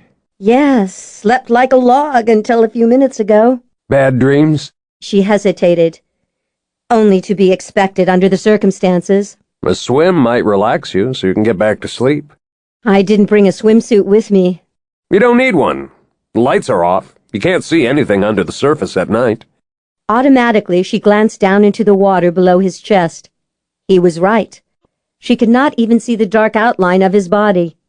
Well, she said, thinking about it. Haven't you ever gone skinny dipping? Actually, no, I haven't. Try it. You'll like it. The note of sensual amusement in his words stirred something deep inside her. She realized that she wanted very much to be in the water with Jake. All right, but you'll have to turn around while I get in. I wouldn't have taken you for the shy type. Pretend you're on one of those European beaches where everyone is nude. I'm not sure I'm capable of that degree of imagination, but I'll give it a shot. She walked around the edge of the pool into the dense shadows at the far end. Feeling more than a little reckless and uncharacteristically, excitingly brazen, she untied the robe and tossed it onto a lounger. She kept an eye on Jake, who was treading water at the opposite end. He was in the moonlit section, so she could see that he had his back to her. Quickly, she started down the steps. Jake turned around just as the water reached her knees. She wasn't sure how much he could actually see in the shadows, but even if some of the rumors were true, his night vision was much better than average. "No peeking!" she yelped. She crossed her arms over her breasts and immediately sank neck deep into the warm water. "You promised!" No, I didn't. He made his way slowly toward her, cruising with the grace of a sea serpent. I would have remembered a stupid promise like that. You ordered me not to look. Different matter entirely. You really can see in the dark, can't you? I'm a hunter. Goes with the territory. Don't worry, you look beautiful getting into the water. Think Botticelli's Birth of Venus. She smiled wryly. "Except I'm not a redhead." I noticed. Fine by me. He swam closer. I like the dark, sultry, mysterious, exotic type better anyway. Was that really how he saw her? She wondered. She had never considered herself any of those things. Okay, dark-haired, yes, but sultry, mysterious, and exotic? "You were right," she said, sweeping her hands lazily back and forth beneath the surface. "This does feel good." Especially after dark. He stopped a short distance away and stood chest-deep in the water. "Do you always swim at night?" My favorite time. "I can't remember ever swimming in the moonlight." She was unable to take her eyes off his looming silhouette. "It's a very unusual experience." So is this. His hands closed around her bare shoulders. He drew her up out of the water and against his chest. When his mouth came down on hers, there was an inevitability about the kiss that thrilled her senses. She had known this was going to happen when she got into the pool, she thought, and she was pretty sure he had known it too. Nevertheless, the fierce urgency that slammed through her took her breath. She wanted Jake. She needed him tonight. She yearned to abandon herself to the sheer physical sensation of being held close and tight and hard by this man. The vibrant force of her own desire caught her off guard. She could feel Jake's hunger as well. The combination was electrifying. No one had ever affected her senses like this. Or maybe she had never allowed anyone to have this effect on her. Blame the trust issues, she thought. But her natural defenses had come down with a vengeance tonight. She was not afraid to make a leap in the dark. She heard herself give a soft, hoarse cry. The small sound was muffled by Jake's mouth. He groaned, flattened one hand on the base of her spine, and forced her hips against his own. She wasn't the only one who was not wearing a swimsuit, she discovered. He was heavily aroused. It gave her a glorious satisfaction to know that she was the cause. His erection pressed against her, rigid, demanding. She reached below the surface of the water and circled him with her fingers. "Talk about larger than life." She squeezed gently. He inhaled sharply and raised his mouth an inch from hers. It's been a while. Don't think I can take much foreplay tonight. "Tell me when to stop." She stroked him more firmly. He gave a low, sexy growl of a laugh. Don't hold your breath. He bent his head and kissed the hollow of her shoulder. His fingertips slid between the cleft of her buttocks and then moved around the curve of her hips. He found the tight, urgent place between her legs and probed slowly. A delicious ache flowered inside her. She leaned into him. "Jake." Are you going to have second thoughts in the morning? Because if so, I'd really appreciate it if you'd tell me now. "No second thoughts." She kissed his chest. "Not about tonight." He scooped her up in his arms and carried her through the water to the steps. The night air felt cool after the warmth of the pool. She shivered a little. He stood her on her feet and bundled her into her robe. When he left her to cross through the moonlight to pick up a towel, she saw him briefly silhouetted in full profile. There was something profoundly compelling about the sight of his aroused body. He wrapped the towel around his waist and came back for her. When he lifted her up into his arms again, she thought about telling him that she was quite capable of walking to the bedroom. She kept her mouth shut. It was a lot more fun to be carried off into the night. For once it didn't matter that a man was making all the decisions. For the first time in her life, she wanted to surrender to the experience. He carried her through the open slider of his own bedroom. In the moonlight she could see that the bed was badly rumpled. The light blanket had been kicked partway off onto the carpet. The sheet was twisted and the pillow was dented in several places. Jake's sleep had been restless, she realized. That was probably what had driven him outdoors to swim. She wondered what kind of thoughts kept a man like Jake Salter awake at night. He opened a drawer in the nightstand and took out a small packet. He had the condom on with a couple of quick, efficient moves. Then he was on the bed, gathering her in his arms. The robe fell away. Jake loomed over her, caging her between his arms. He kissed her again, on her mouth, her throat, her breasts. He moved down the length of her body, raised her knees, and found the tight, hard button between her legs with his tongue. Alarm shot through her. Wait! She levered herself up on both elbows. That's not my thing. I've never let anyone... She broke off, floundering, feeling suddenly frantic. He raised his head briefly. Why not? She could not believe he was asking questions. This is hardly the time for an extended discussion of the subject. Can't think of a better time, can you? All right, she snapped, exasperated. It's too personal, too intimate. There, satisfied? No. Ever tried it? No. Then you're not speaking from experience. You don't know what you're missing. He lowered his mouth to her again. She clawed at the bedding with both hands, instinctively trying to retreat from the sheer intensity of the sensation. She found herself trapped when she came up hard against the head of the bed. Jake gripped her buttocks, sinking his fingers into her in order to hold her still. You taste so good I could eat you alive. He kissed the inside of her thigh. Trust me here. And suddenly, there was nothing she wanted to do more in the entire world. Jake. She heard a low, sexy laugh. There's an old saying that suits this situation, Jake said, tightening his grip on her. Something along the lines of lie back and enjoy it. Why, you macho, arrogant son of a... Outraged, she fisted her hands in his hair, intending to push him away. Somehow, she accidentally pulled him closer. Open up all of your senses. Run hot for me. That was one risk she did not want to take tonight, she thought. She could not bear to discover that he was not as enthralled as she was by the passion that had flared between them. He eased his thumbs into her, pressing upward, finding the perfect spot just inside.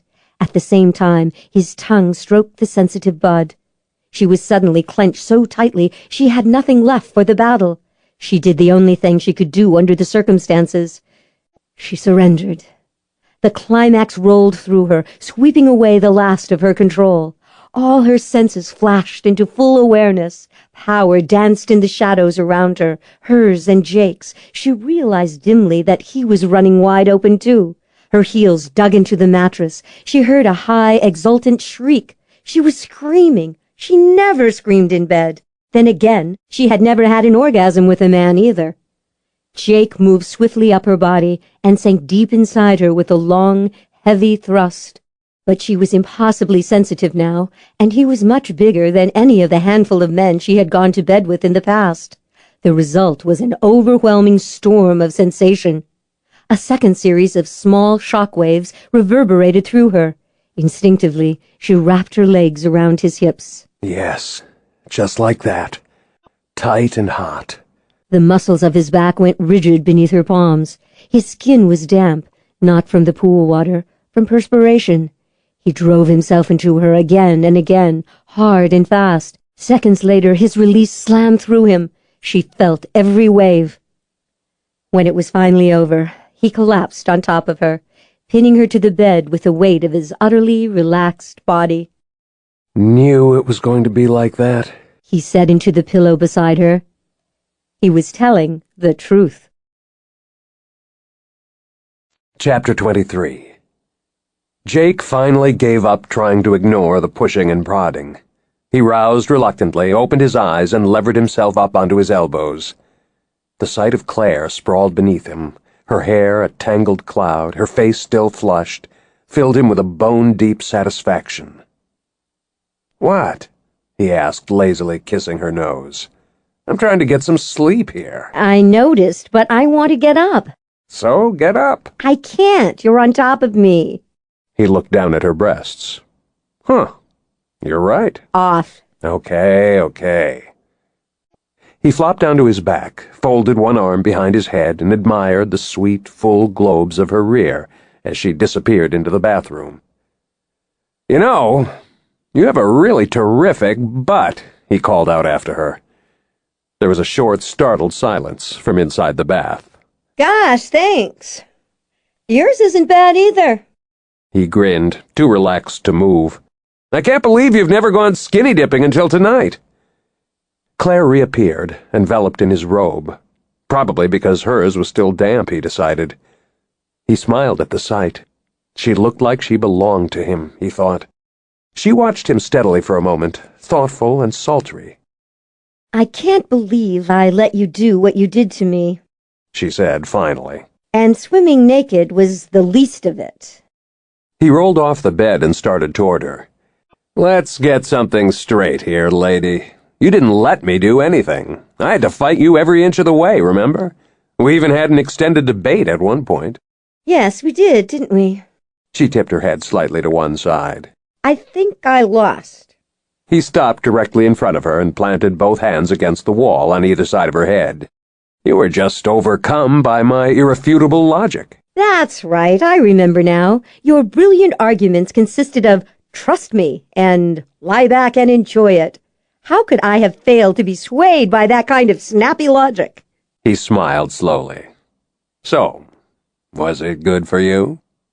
She studied him for a moment with an unreadable expression.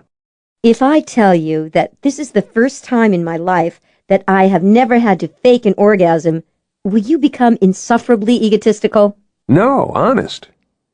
He took one hand off the wall long enough to cross his heart.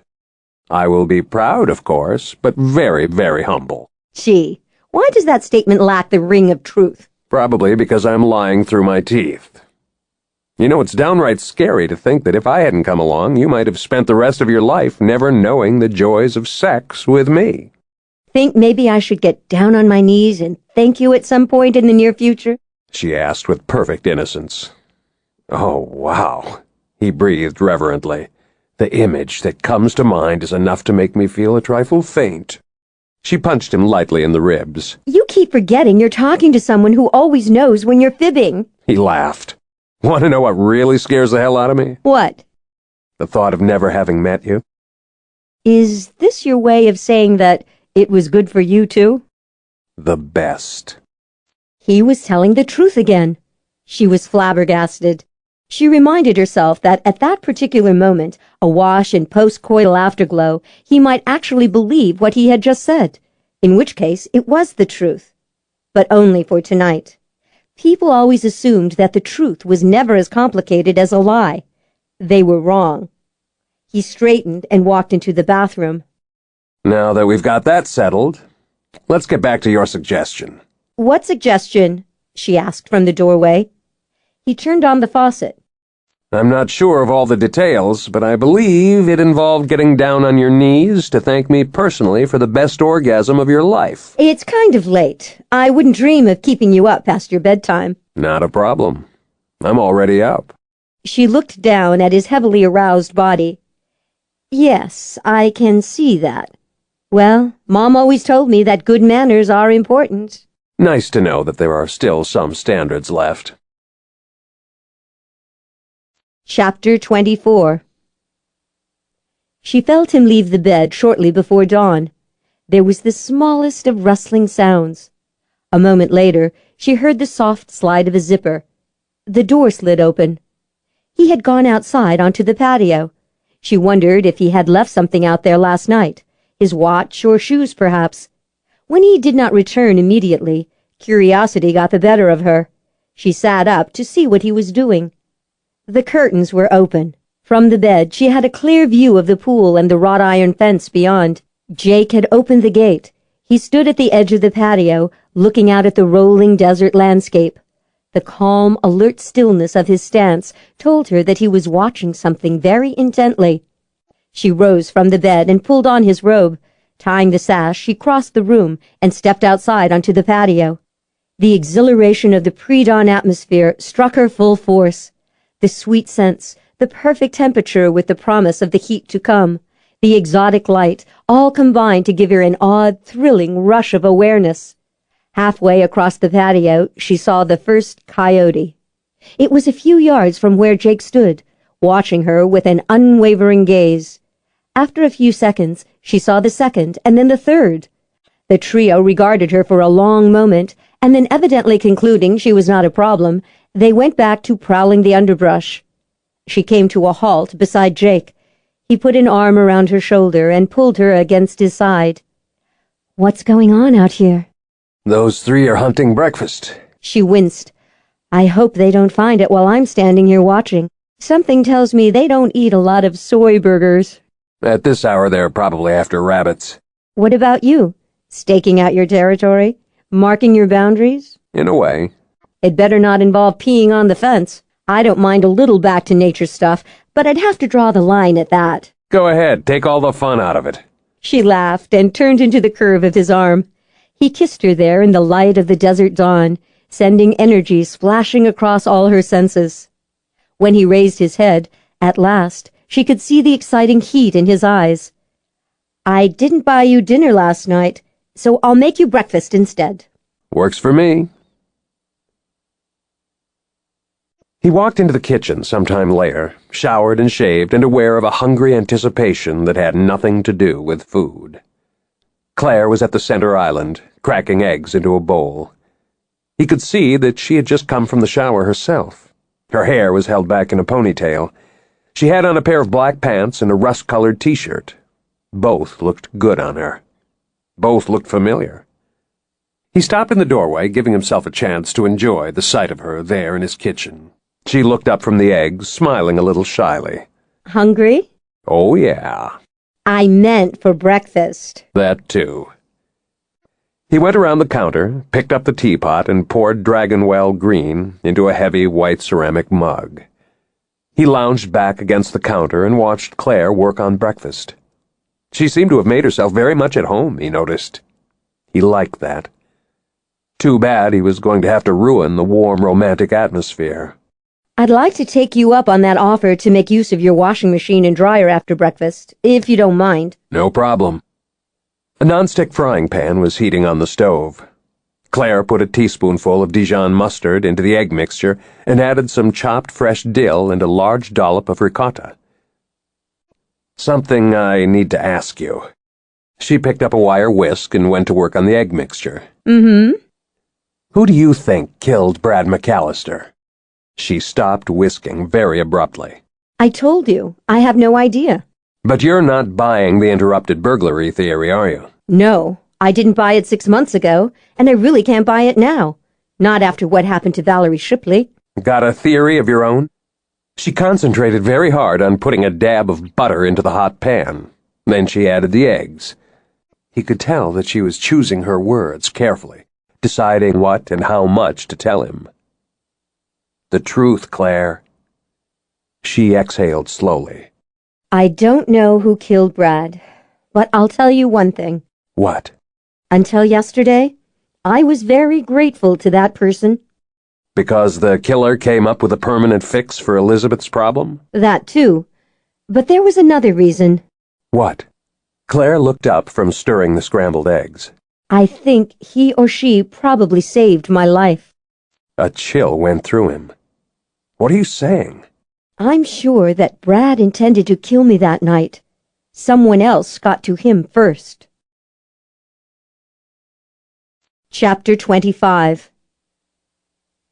She knew she should be having some serious concerns about confiding in a man who was still, in far too many ways, a stranger. She had not talked to anyone, not even Elizabeth, about her darkest fears relating to the night of Brad's death. She had an uneasy feeling that the intense intimacy of last night's blistering sexual encounter had broken through the last of her carefully constructed barricades. She had kept her secret too long, she thought. Only now did she fully realize how desperately she had wanted to discuss her nightmarish theory with someone. If anyone could address her anxieties with cold reason, it would be Jake. I wake up sometimes in the middle of the night wondering, but I never told anyone. Why would Brad McAllister want to kill you? Because I was the one who pulled Elizabeth out from his clutches. The divorce was not yet final when he died. I think he figured that if he got rid of me, he could regain control of Elizabeth. From all accounts, Brad McAllister was an all-around terrific guy. The eggs were done. Claire scooped them onto 2 plates and added toast. Brad was a manipulative sociopath.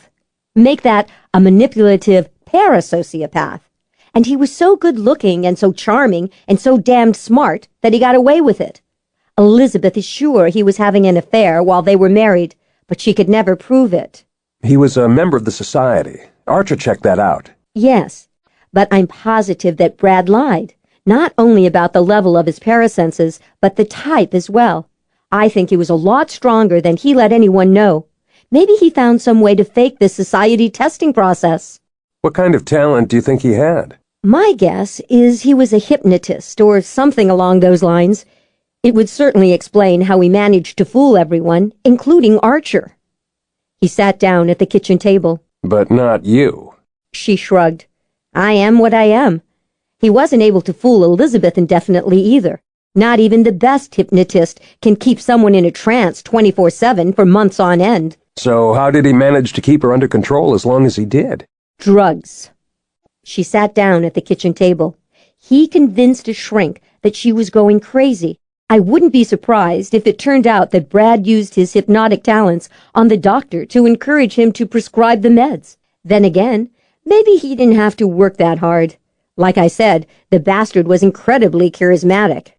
Jake ate some of the eggs while he contemplated that. Why would McAllister want to make Elizabeth look like a nutcase? What was his agenda?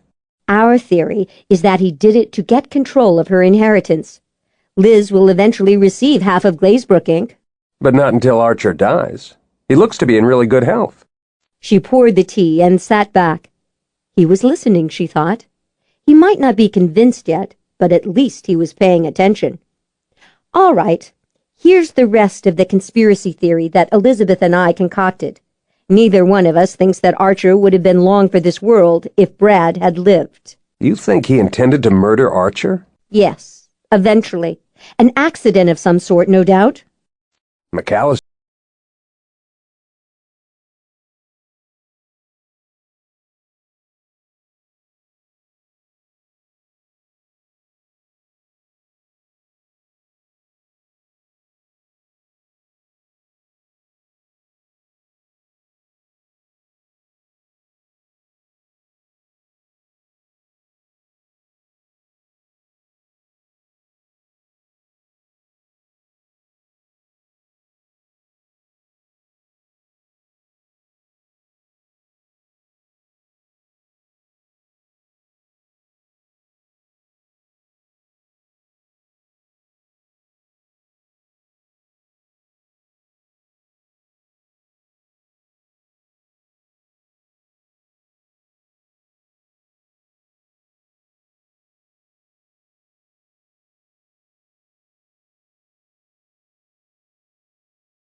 Heck, everyone thought Brad was wonderful.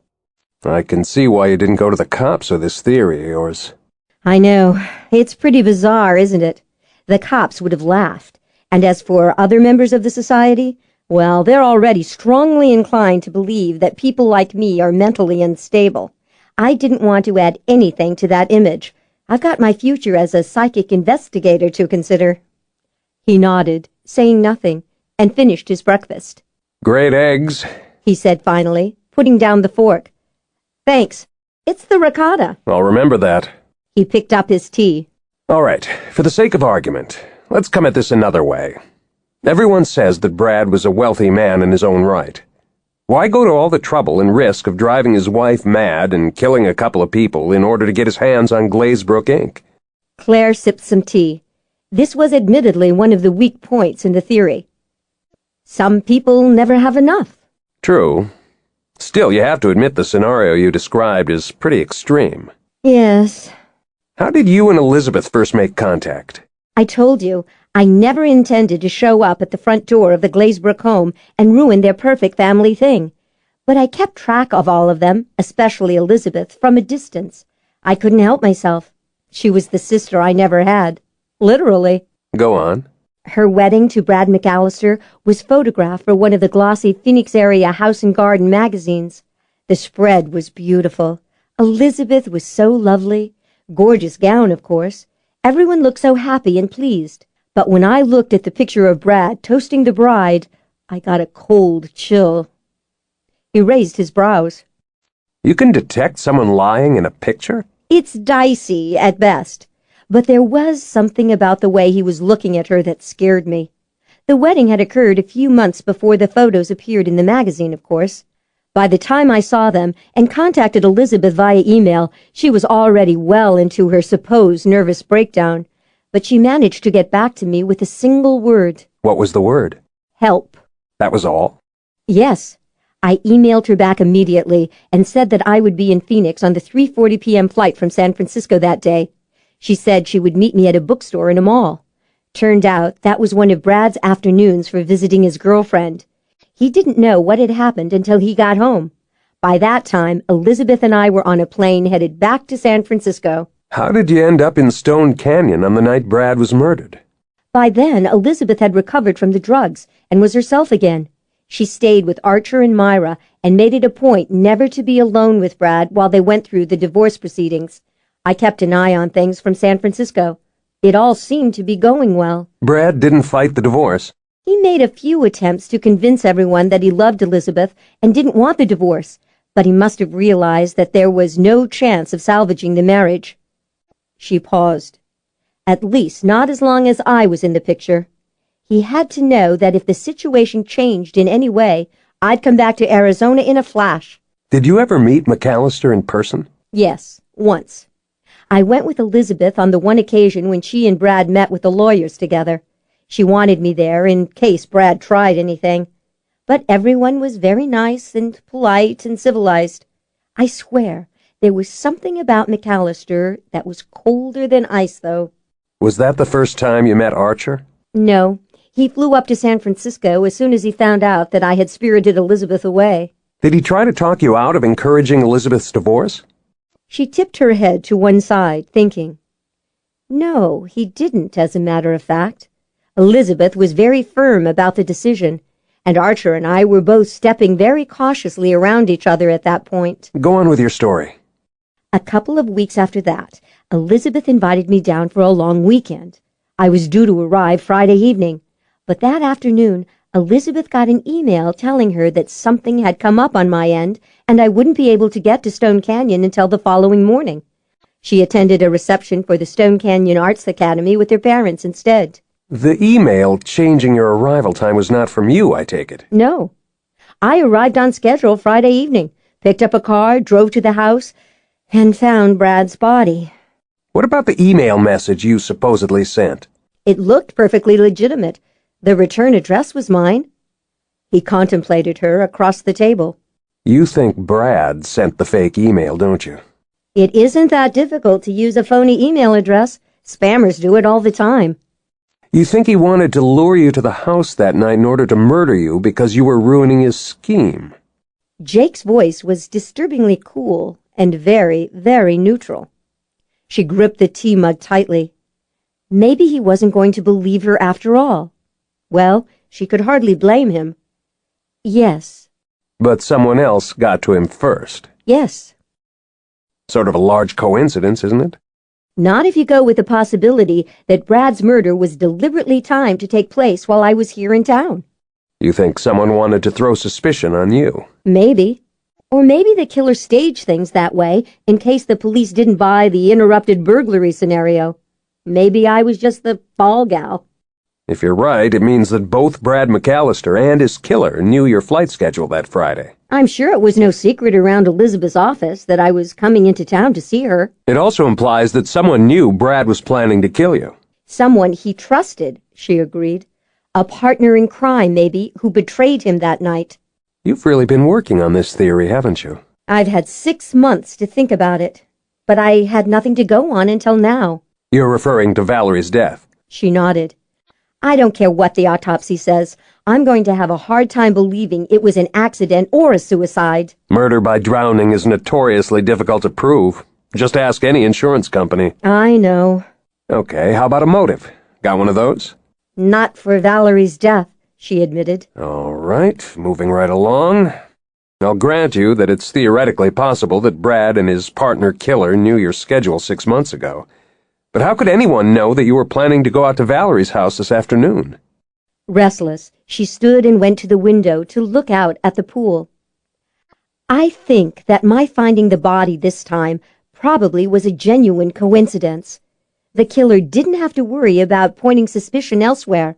Everyone knew Valerie was drinking heavily and using meds. In other words, your finding the body was just plain bad luck. Yes. All right, I can go along with that reasoning.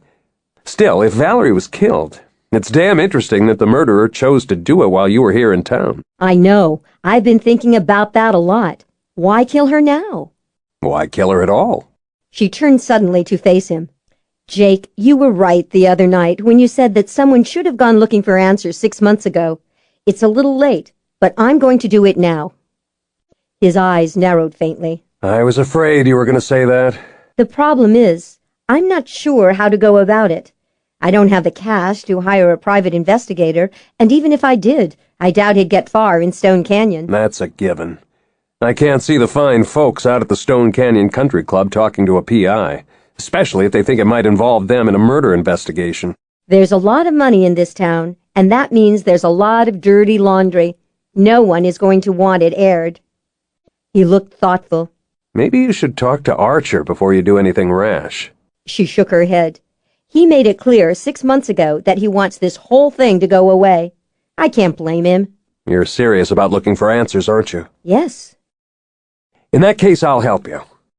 Why? Because you're with me now, and I can't talk you out of this project.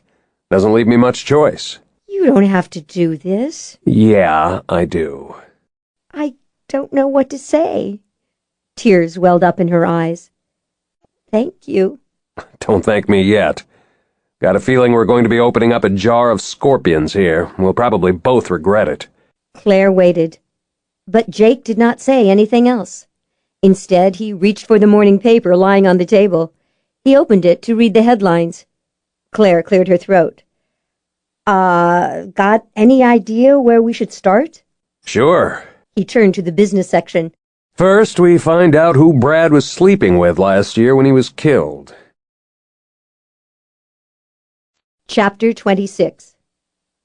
The doorbell chimed just as Claire removed her panties and t-shirt from the dryer. Jake's footsteps sounded in the hall. She went to the door of the laundry room and listened. Where's Claire? Archer's growl rumbled down the hall. She's doing her laundry. Jake said. Come on into the kitchen, I'll make some coffee. Claire gave the men a minute or two and then followed them into the kitchen. Archer was at the kitchen table. Jake was spooning coffee into a machine. Good morning, Archer. Archer scowled at the sight of her in the robe. You okay? He demanded aggressively. I'm fine. Did you want to speak to Jake, or are you here to discuss your plans for the foundation? I'm here to talk to you. What the hell are you doing running around in a robe at this hour? I'm doing my laundry. She waved the t-shirt. I didn't pack for an extended stay here in Stone Canyon. Ran out of fresh clothes yesterday. If you'll excuse me, I'll go get dressed. Turning on her heel, she headed for the door. Maybe you'll be in a better mood when I come back. Don't count on it, Jake said in low tones as she walked past him. She frowned. What's that supposed to mean? Jake acted as if he hadn't heard her. She spun back around to confront Archer. Am I missing something here? Archer glowered. We'll talk when you're decent. She glanced pointedly down at the white robe that enveloped her from neck to toes. I am decent. You should probably get dressed, Claire, Jake said. She did not like the undercurrents that were flowing between Jake and Archer, but it was clear that neither man was going to explain. Probably a guy thing, she thought. Stifling a sigh of exasperation, she went down the hall to her bedroom. It took her only a few minutes to put on the clean panties and bra, a t-shirt, and one of 2 pairs of black trousers. Amazing how simple it was to get dressed when one's wardrobe was so limited, she thought. Now that she had decided to stay on in Stone Canyon for a while, she really would have to go shopping. Extending her stay in Stone Canyon brought up other issues, she reminded herself. She was not ready to discuss her conspiracy theories with anyone other than Elizabeth and Jake. She was going to need a good excuse for hanging around, one that would satisfy Archer and everyone else who might wonder why she was still in town. Luckily, Archer had handed her a ready-made reason for spending a little more time in Stone Canyon. She went back into the kitchen. The bristly atmosphere had not changed. What was going on here? "Anything new on Valerie Shipley's death?" she asked, for want of a better icebreaker. Archer's expression darkened further. Owen says they expect the autopsy results Tuesday, but he's convinced it was an accident or suicide. "Seeing me the other night upset her," Claire said quietly. What happened wasn't your fault, Archer said forcefully. Valerie was all messed up. It's just too damn bad that Owen didn't get her into rehab in time. He told me she refused to go, and he was reluctant to push her too hard. Claire nodded. Jake says you're gonna stick around for a while. She sat down at the table facing him. "That's right." Why? Archer's bushy brows snapped together, creating a prickly thicket above his assertive nose. Last time we talked, you made it clear you couldn't wait to go back to San Francisco. A Stone Canyon Police Department detective suggested I do otherwise. I'll deal with the cops. I've also decided that I ought to give your foundation plan some serious consideration. I might as well do that here. It's not like I have a job waiting for me back in San Francisco. Huh. Archer should have looked triumphant, but he didn't. Instead, he gave Jake a disapproving glance and then turned back to her. Where are you planning to stay while you're considering my offer? The question caught her flat-footed. Should have seen that one coming, she thought. The truth was, she hadn't given the matter any thought at all. It took every ounce of willpower she possessed not to look at Jake. "I'll find a hotel," she began. Jake looked at Archer. She'll stay here with me. It was a statement of fact, not a suggestion or an invitation. Archer and Claire both looked at him. Claire couldn't think of anything to say. Evidently, Archer was equally at a loss for words. Jake punched the button to start the coffee. Archer stalked out of the house a short time later. Jake accompanied him to the door and then returned to the kitchen. "He certainly was in a foul mood," Claire observed. "Does he get like that a lot?" Archer has a temper.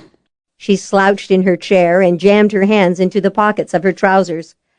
"I thought he'd be pleased that I'm hanging around to mull over his job offer. Maybe he changed his mind after I got questioned again by the police in a second mysterious death. That kind of thing is not good for the Glazebrook image." That's not why he's pissed. "What other reason could there be?" He's annoyed because you're here. "Here? With me. What?" She got her mouth closed. "Why should he care if I'm staying with you?" You're his daughter. Jake said with exaggerated patience. Fathers always have a problem with the men their daughters are sleeping with when said daughters are not married to the men in question. "You're joking." Jake shook his head. Don't blame him. Some kind of primitive instinct. Deep in his gut, he's afraid that I'm taking advantage of you. Hell, I'd feel the same way if I had a daughter. "I'm 32 years old." And you were still trying to explain things to your mother yesterday, as I recall. "Yes, but she's my mother." So, Archer is your father. For heaven's sake, he didn't even know I existed until a few months ago. Doesn't make it any easier to deal with. Jake's cool certainty gave her pause. "You seem to have this all figured out." I knew it was going to be a problem. Guilt assailed her. "Maybe I shouldn't stay here. I don't want to put you on the spot.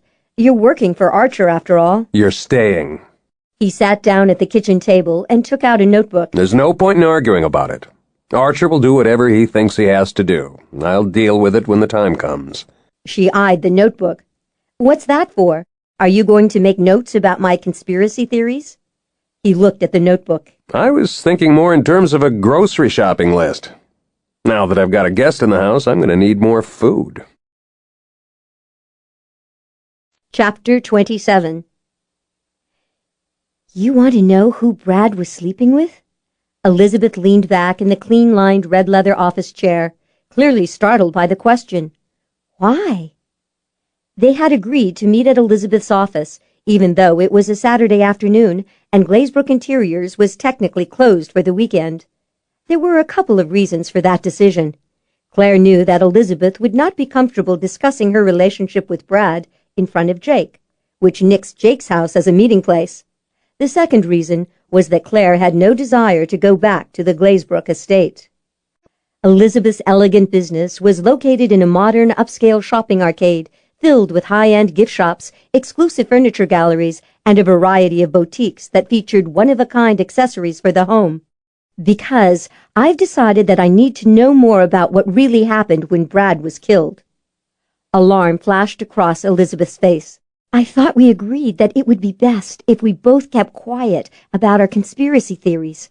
No one wants to hear them, Claire. Not Mom and Dad, not the cops, no one. Yes, but things have changed. Trying to pretend that Brad really was killed by a burglar has been driving me nuts for months. Now, given what happened to Valerie Shipley, I can't stand it any longer. I need to know what really happened the night Brad died. I'm starting to think Mom is right. It's probably best not to stir up that hornet's nest. We'll be discreet.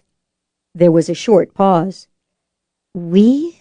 Elizabeth said cautiously. Claire stacked her heels on the little red leather hassock in front of the black leather and chrome chair in which she was sitting. Jake and I will be discreet, she clarified. Elizabeth's eyes widened. Jake thinks this is a good idea? No, he thinks the idea sucks. But he realizes that he can't talk me out of it, so he's doing the only other thing he feels he can do under the circumstances. He's helping me. Why? He claims he's doing it for his own sake. He was telling the truth as far as it went. Elizabeth drummed her fingers against the polished surface of the desk. He's afraid that you're going to stir up trouble. This way, at least, he's got some control. The question, of course, is why does he feel it's his job to be in charge of you? Claire almost laughed. Nature of the beast, I think. Elizabeth blinked. I beg your pardon? Let's just say that Jake's the kind of guy who always likes to be in charge, but in this case, he's my partner, whether he knows it or not. He is definitely not in control. Where is he anyway? Grocery shopping. Odd thing for your average take-charge kind of guy to be doing, isn't it? Jake's not average, in any way. Elizabeth sighed. Claire, if you and Jake start asking questions, everyone is going to get upset all over again. I'll be careful. Given the circumstances, that's going to be a little tricky, isn't it? Hey, I've been in the charitable foundation business for the past few years. You think I don't know how to be discreet? Half my work involved finesse and diplomacy. Elizabeth raised her brows. What did the other half involve? Detecting frauds and scam artists. I know you're good when it comes to picking out the cons, but we're talking about a murder. Maybe 2 murders, if I'm right about Valerie Shipley. That just makes it twice as dangerous. The Stone Canyon police haven't been able to turn up any leads in Brad's death. What makes you think you can learn anything new after all this time? I have to try, Liz. I can't stand not knowing any longer. I want the truth. Elizabeth sat forward abruptly. Is Dad aware of what you're planning to do? Jake's going to break it to him gently when they play golf tomorrow morning. There's no gentle way to do it. Dad's going to be furious. I've told you, he does not want anyone in the family to even mention the subject of Brad's death. I know. Why are you so determined to find out what was going on 6 months ago? It's finished. Brad is dead. And speaking personally, I'm certainly not shedding any tears. Neither am I.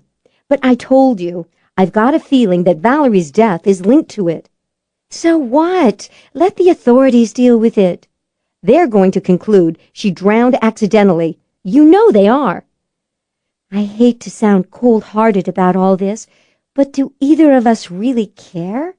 The woman tried to kill you. Twice. If we're right, she was the one who sabotaged your engagement and your career. Frankly, I'm relieved that she's gone too. Don't you see? If we're right, it means that Brad wasn't the random victim of a home invasion robbery, and neither was Valerie. Don't tell me you feel an obligation to avenge Brad and Valerie. No. What I don't like is that the killer took advantage of the fact that I happened to be in town to kill twice.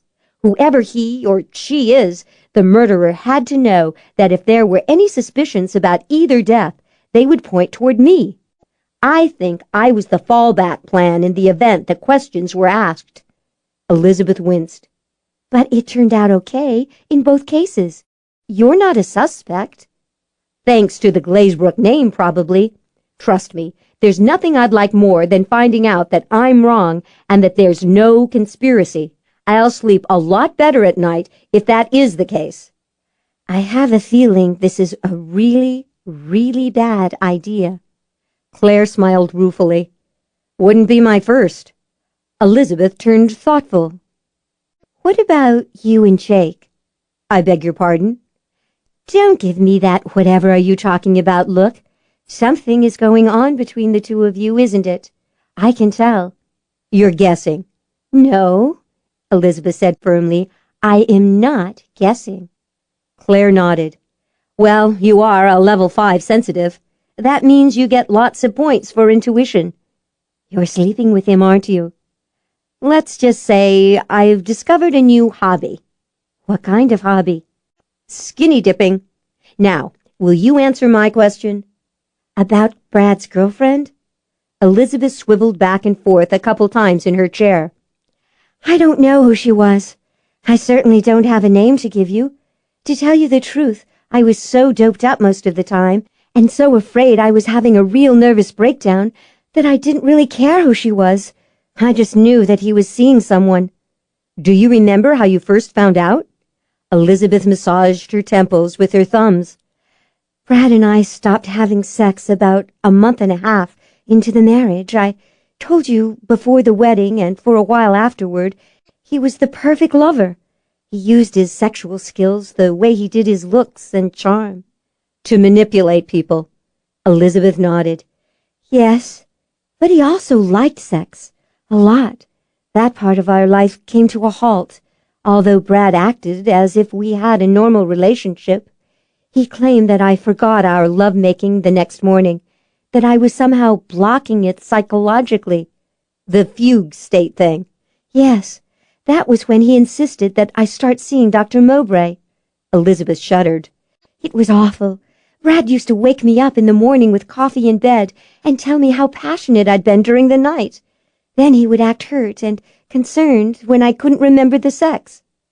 But you knew he was getting laid. Oh, yes. As I said, sex was very important to Brad. He wouldn't have gone without it for long. Not willingly, at any rate. But I didn't find any strong evidence until after he died. By then, of course, I didn't care. What was the evidence? You never mentioned it. You know the old saying, follow the money? Claire nodded. Sure. After Brad was killed, I had to go through a lot of his papers and files. Even though he had moved out and I had started proceedings, we were still technically married at the time of his death. I remember that you had a lot of work to do to settle his estate. I turned everything I could over to the lawyer. Valerie got the bulk of Brad's money. Lord knows I didn't want it. Anyway, for months afterward, bills and credit card statements kept turning up in the mail. I think I'm getting the picture here. Claire was suddenly aware of her pulse. Hard to carry on an affair without spending money. Turns out Brad had a credit card that I knew nothing about until the bills started arriving after his death. There was one recurring charge on the statements that caught my eye. What was it? Once, sometimes twice a week, for almost the entire time we were married, he evidently spent an afternoon at a spa in Phoenix. My intuition tells me that's probably where he went to screw his lover. Chapter 28. What the hell is going on between you and Claire? Archer asked. Jake dropped the club back into the bag and got behind the wheel of the golf cart. He had been expecting the question since they teed off at the first hole. The only real surprise was that Archer had waited until the third hole to ask it. Glazebrook could be astonishingly nuanced and roundabout in his business dealings, but when it came to interpersonal relationships, he was usually about as subtle as a brick. It was Sunday morning, going on 6 o'clock. The temperature was still pleasant, but the sun was climbing rapidly. So was the brilliance of the light. He and Archer had already put on their dark glasses. Since his arrival in Stone Canyon, Jake had begun to look forward to his rounds of golf with Archer. It wasn't only because it gave them a secure place to talk. The golf itself was an interesting challenge. They had agreed from the beginning that, when it was just the two of them, they would play with all their senses wide open. When they were both running hot, the matches became an intriguing contest between his hunter talents and Archer's unique strategic abilities. The outcomes were unpredictable. There were upsides to both talents, Jake reflected. There was no question that his hunter talents gave him an edge when it came to coordination and timing, but Archer's preternatural ability to plot strategy paid off just as often. Take today, for instance. They were both on the green in 2. Now it all came down to the putting. And putting was half strategy and half timing and coordination. It could go either way. You don't really expect a detailed answer to that question, do you? Jake asked, steering the cart along the narrow path to a point close to the green. Damn right I do. You haven't shown any interest in women since you got here. I was starting to wonder if maybe you weren't the type who likes them. Would that have been an issue for you? Let's get something straight. I don't give a friggin' damn who you sleep with so long as it doesn't create a problem for me or someone in my family. You're worried that a relationship between Claire and me might create a problem? Yeah, Archer said. That's exactly what's worrying me. This thing between the two of you blew up like a storm out of nowhere. A few days ago she hadn't even met you. Now she's living with you. That's how it happens sometimes. You think I don't know that? Claire is the direct result of my own personal experience with a sudden storm. I don't want her put into the same kind of position her mother found herself in all those years ago. Is that real clear, Salter? Your concerns are noted. Don't give me that bullshit, damn you! This is my daughter we're talking about! Archer, I appreciate your point of view, but my personal life is just that. Personal. I don't discuss it in depth with anyone. The hell you don't! You're gonna damn well discuss it with me as long as your personal life involves Claire. Jake braked the cart to a halt. He sat quietly for a moment, studying the situation on the green. I'm going to tell you something, Archer. You're not going to like it, but maybe you'll understand why I've got Claire living in my house. I'm listening. Claire is convinced that Brad McAllister was not the victim of a burglar he happened to interrupt in the course of a robbery. She thinks he was killed by someone who planned the murder very carefully in a way that would throw suspicion on her. Archer stiffened. That's crazy. What's more, she thinks that Valerie was murdered by the same person who killed McAllister.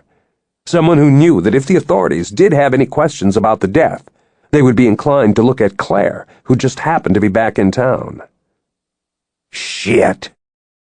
The reason she decided to hang around Stone Canyon for a few more days isn't because she wants to consider your job offer.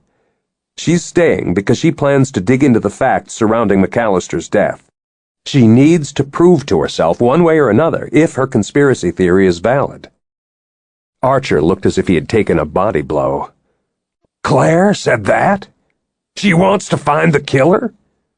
Yes. I told her I'd help her. That's why you've got her staying with you? Right. And also because I want her in my bed, Jake thought, but he decided not to add that part.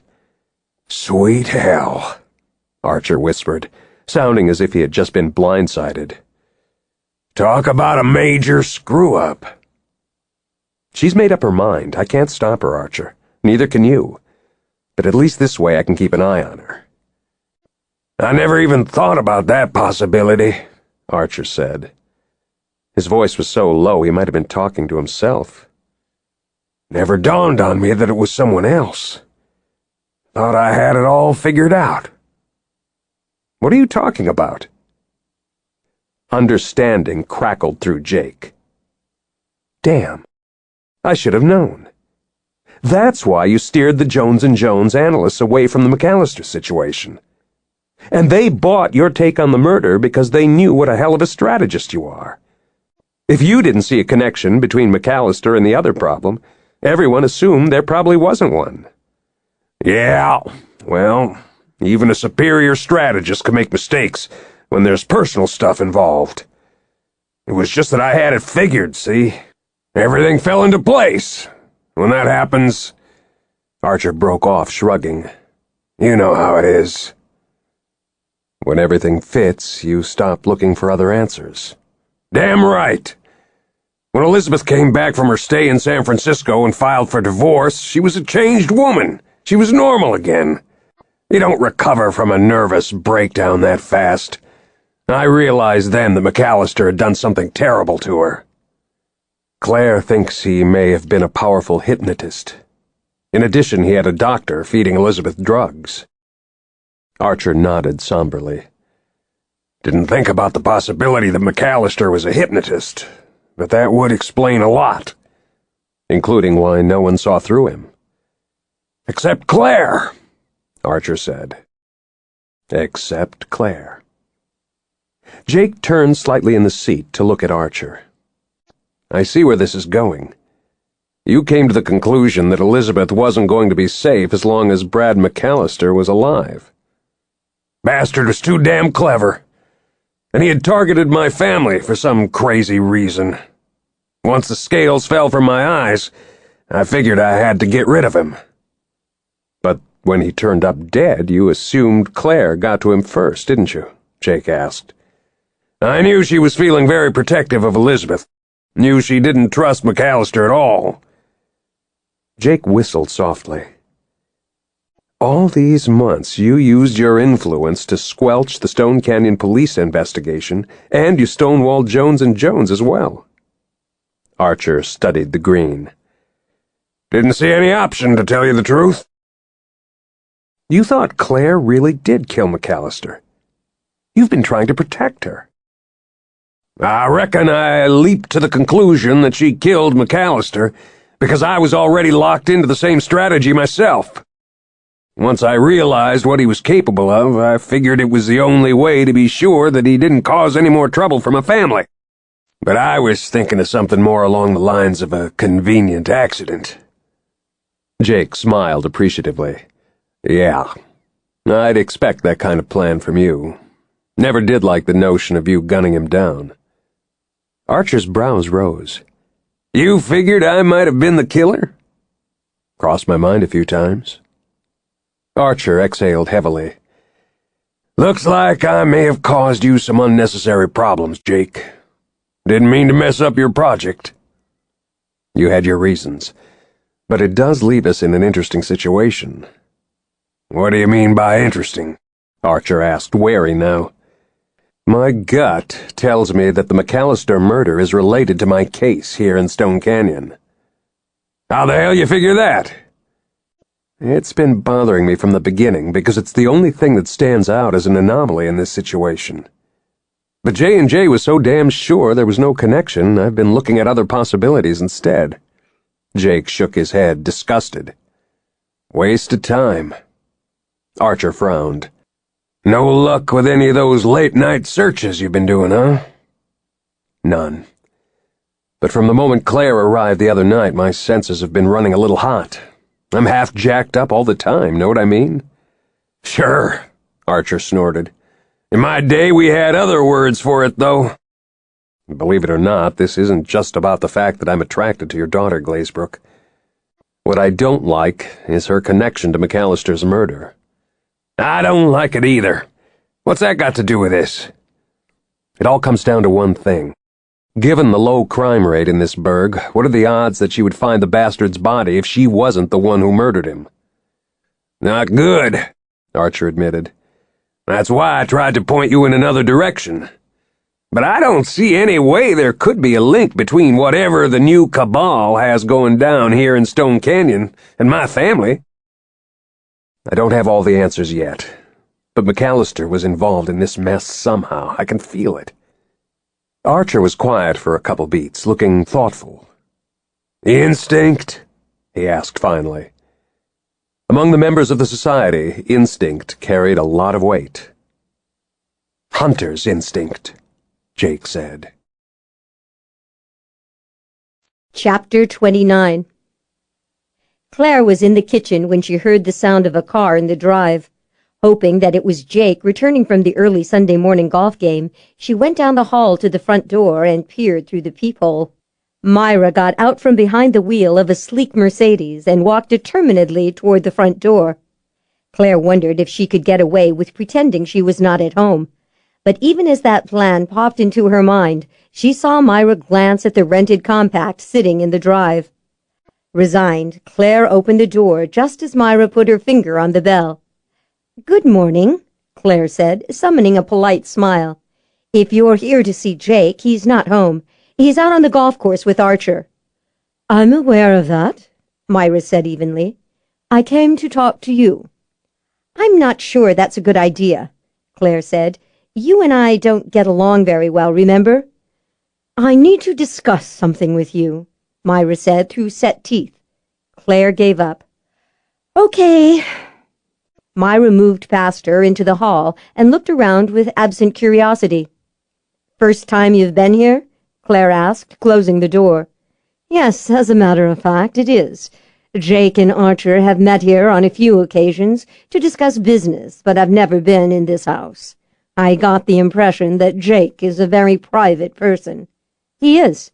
Let's go into the front room. We can talk there." Claire led the way down the hall and motioned Myra to one of the dark leather chairs. Myra sat stiffly. She kept her purse on her lap. Probably worried I might steal it, Claire thought. She sat down across from Myra. "Is this about Archer's plan to establish a charitable foundation?"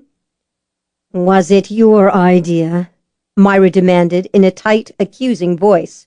"No, it came as a complete surprise to me. I had a feeling you wouldn't be pleased." "He wants you to run it." "I know." "Are you going to take the job?" "I've told him that I don't want it, but I am considering offering my services as a security consultant." Claire gave Myra a megawatt smile, hoping a little humor might diffuse the tension. "For a hefty fee, of course. I figure the Glazebrookes can afford me." "I see." Myra did not look amused. "So much for humor." "You're going to have a problem with that, aren't you?" Claire asked. "As far as I'm concerned, you have caused nothing but trouble since the day you showed up here in Stone Canyon." "It's not like things were going so awfully well before I arrived on the scene," Claire said quietly. "At least not for Elizabeth." Myra flushed a dull red. "Elizabeth was severely depressed for a while. It affected her marriage, and you took advantage of that to move into our lives." "You're wrong, Myra. Brad was poisoning Elizabeth. The man was a total sociopath. He married her to get control of Glazebrook, Inc. We were acquainted with Brad for several months before he married Elizabeth. We would have known if Brad was evil. No one, with the possible exception of Valerie, knew what he was capable of, and given that she was his mother, I wouldn't be at all surprised if she refused to see the truth." Myra's fingers clenched around her purse. "For your information, not only did Archer have the Glazebrook Inc. security department run a background check on Brad before the marriage, he also had a search done in the genealogy records at Arcane House. There was no indication whatsoever that Brad McAllister was anything but what he seemed to be." "Then someone missed a few things." "You think you're so clever, don't you? You've got Elizabeth convinced that you're her best friend. Archer plans to make you the director of his new foundation. Now you've started an affair with Jake Salter, one of the few men Archer trusts. Myra, please." "I don't know what you're after," Myra whispered. "It isn't just money, is it? You know Archer will make sure you get that. He feels a responsibility for you. "So why are you here? Damn it, what do you want from my family?" Tears spilled down Myra's face. She groped in her purse, found a tissue, and blotted her eyes. A rush of guilt splashed through Clare. She got to her feet. "I'll be right back." She went into the kitchen, opened the refrigerator, and took out a bottle of Jake's favorite spring water. She opened it, poured the contents into a glass full of ice, and carried the glass back out into the living room. "I'm sorry. I didn't mean to upset you." Myra stopped sniffling into the tissue. She took the water without a word, swallowed some, and lowered the glass. "I swore I wouldn't cry." "It's okay," Clare said. She sat back down. "We're women. It's allowed. I realize that every time you look at me, the past slaps you in the face. I'm aware that I have no right to blame you for what your mother and Archer did all those years ago." Startled, Clare gave her a tentative smile. "Thank you for that much. I did promise myself that I would never intrude on your life. If I hadn't been so sure that Elizabeth needed help before now, I wouldn't be here. I will never understand why she felt she couldn't trust her own family, her own mother. I suppose her fear of confiding in us was a symptom of her anxiety and depression. Mostly it was because none of you believed her when she tried to tell you that Brad was a very scary guy." "That is not true, damn you! I talked to her doctor personally. Dr. Mowbray confirmed that Elizabeth was suffering from severe depression, complicated by an unusual neurosis brought on by her sensitive nature." "Dr. Mowbray is a sensitive?" "Yes. He trained at Arcane House. He explained everything to me. He also told me that Brad was doing his best to help her. But Elizabeth was actually delusional. I was terrified she was going to kill herself." More tears leaked from Myra's eyes. There was no point arguing any more, Clare thought. Elizabeth was right. Myra was in denial. She did not want to believe that she had urged her daughter into a truly horrendous marriage. Talk about the ultimate bad guilt trip for a mother. "Mrs. Glazebrook, if it's any consolation, I'm well aware that when I show up here in Stone Canyon, I don't usually bring joy and sunshine into your life, but I swear it isn't my intention to hurt anyone." "Then why don't you leave?" Myra asked baldly. "I intend to," Clare promised. "When?" "Soon." Myra's mouth pursed in frustration. She looked around the well-furnished great room. "Why have you gotten involved with Jake?" "It just happened." "That sort of thing doesn't just happen. Men may choose to believe that when it suits them, but women know the truth." Clare pondered briefly. Myra had a point. "Okay, I'll give you that." Myra crushed the tissue in one hand. "Are you trying to seduce Jake the same way you seduced Brad?" Anger flashed through Clare. "One more time for the record, I never, ever slept with Brad McAllister. He was a dangerous, vicious liar, and probably a very strong parahypnotist into the bargain." Myra's eyes widened in outrage. "He was not a hypnotist. I told you Archer had a thorough background check done. Brad McAllister was a level 4 strategist. If he had been false in any way, Archer would have seen through him immediately. Archer is an 8, for heaven's sake. And I'm a level 10 lie detector.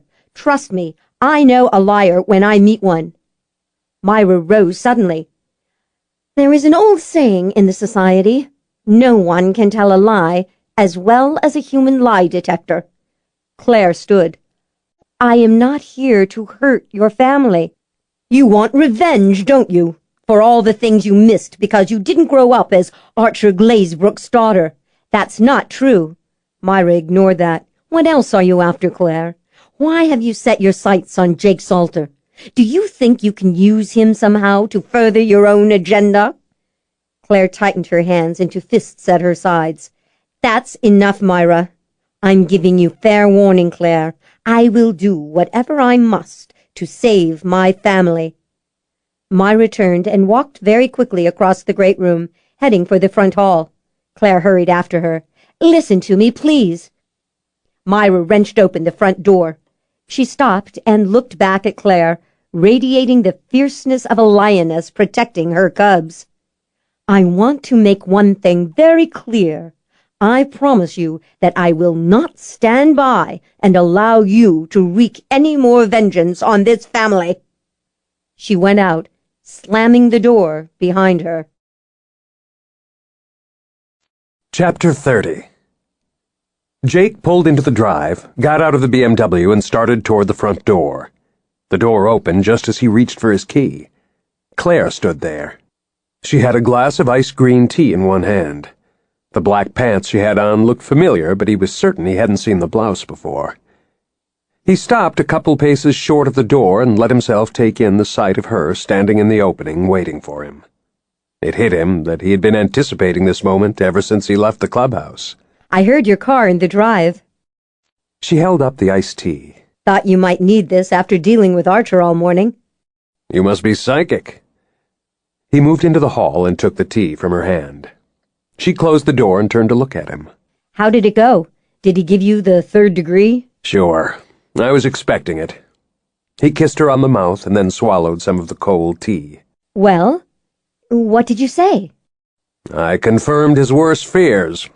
Told him you were with me." Her dark brows snapped together. "That's all?" "No. After that, I really ruined his day." "You beat him at golf?" He nodded once. "That, too." A wary expression tightened her eyes. "What else did you do?" "I told him that you want to find out what happened to Brad McAllister and that you plan to stick around Stone Canyon until you get some answers." "I'm not sure that was a good idea." Well, he wasn't real thrilled, I can tell you that. But he had his reasons. Do you know that he thought you were the one who murdered McAllister? "What?" He's been doing his best to squelch any and all inquiries into the matter for the past 6 months. "Good grief." She looked stunned. "He was trying to protect me?" He's your father. He might be late to the party, but that doesn't change his sense of obligation. Besides, he decided that Brad had it coming. "But now he must realize that I had nothing to do with Brad's murder. I certainly wouldn't be looking into the situation if I was the killer." That little fact did alter his view of things. The upshot is that he is now taking a more philosophical attitude toward our current living arrangements, however. She groaned. "In other words, he's decided that if I'm going to open up a can of worms, it would be best if you kept an eye on me." He took another long pull on the tea and lowered the glass. That pretty much sums up his take on things. Damn. People keep saying stuff like that. Like what? "Well, at least Jake will be able to keep an eye on you." I got the same line from Elizabeth.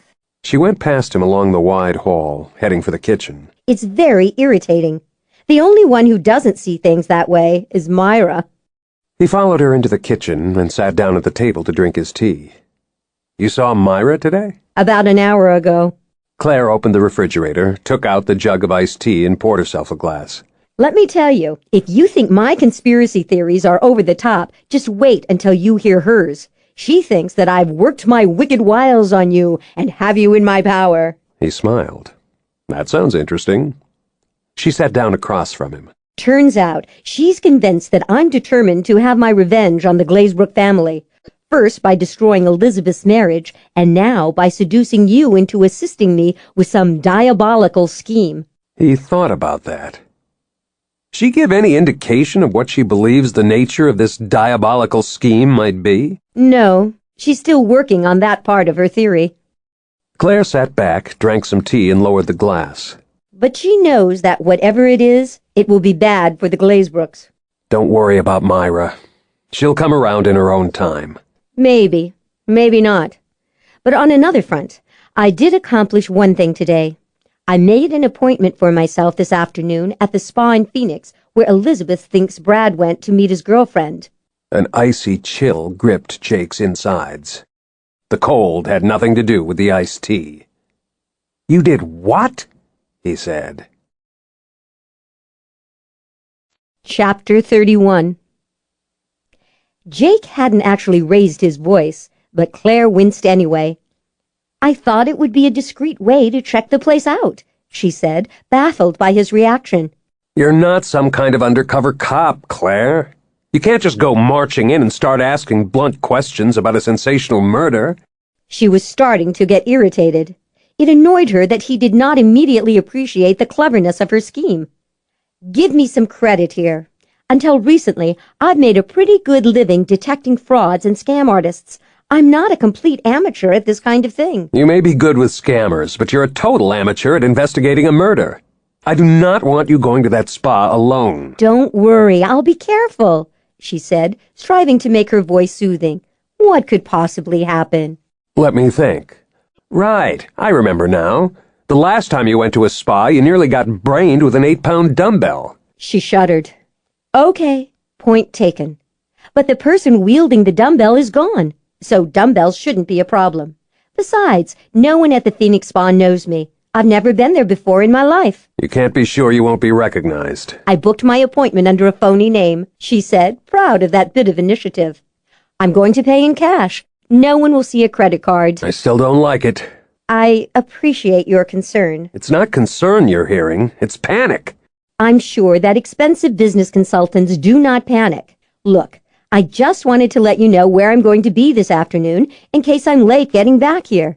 My appointment is at 4 o'clock. I booked a 50-minute massage, so what with changing clothes and paying the bill, I should be out a little after 5. But it's a long drive, so I might not return until close to 6. Book an appointment for me, too. I'm coming with you. "That's not necessary." Book an appointment for me, too. Or I'll do it myself. Okay.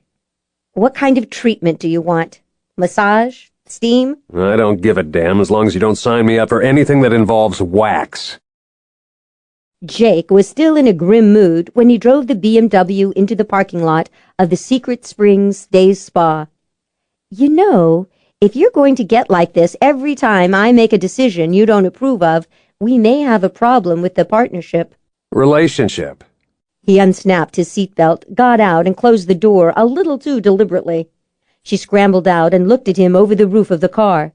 "What is that supposed to mean?" You called what we have a partnership. Sunlight sparked dangerously off the black lenses of his sunglasses. It's a relationship. Oh. She wasn't sure how to take that. "Well, you know what I mean," No. he said deliberately. I don't always know what you mean, especially when you use a word like partnership. In my world, partnership has serious business connotations. Try another term. He paused a beat.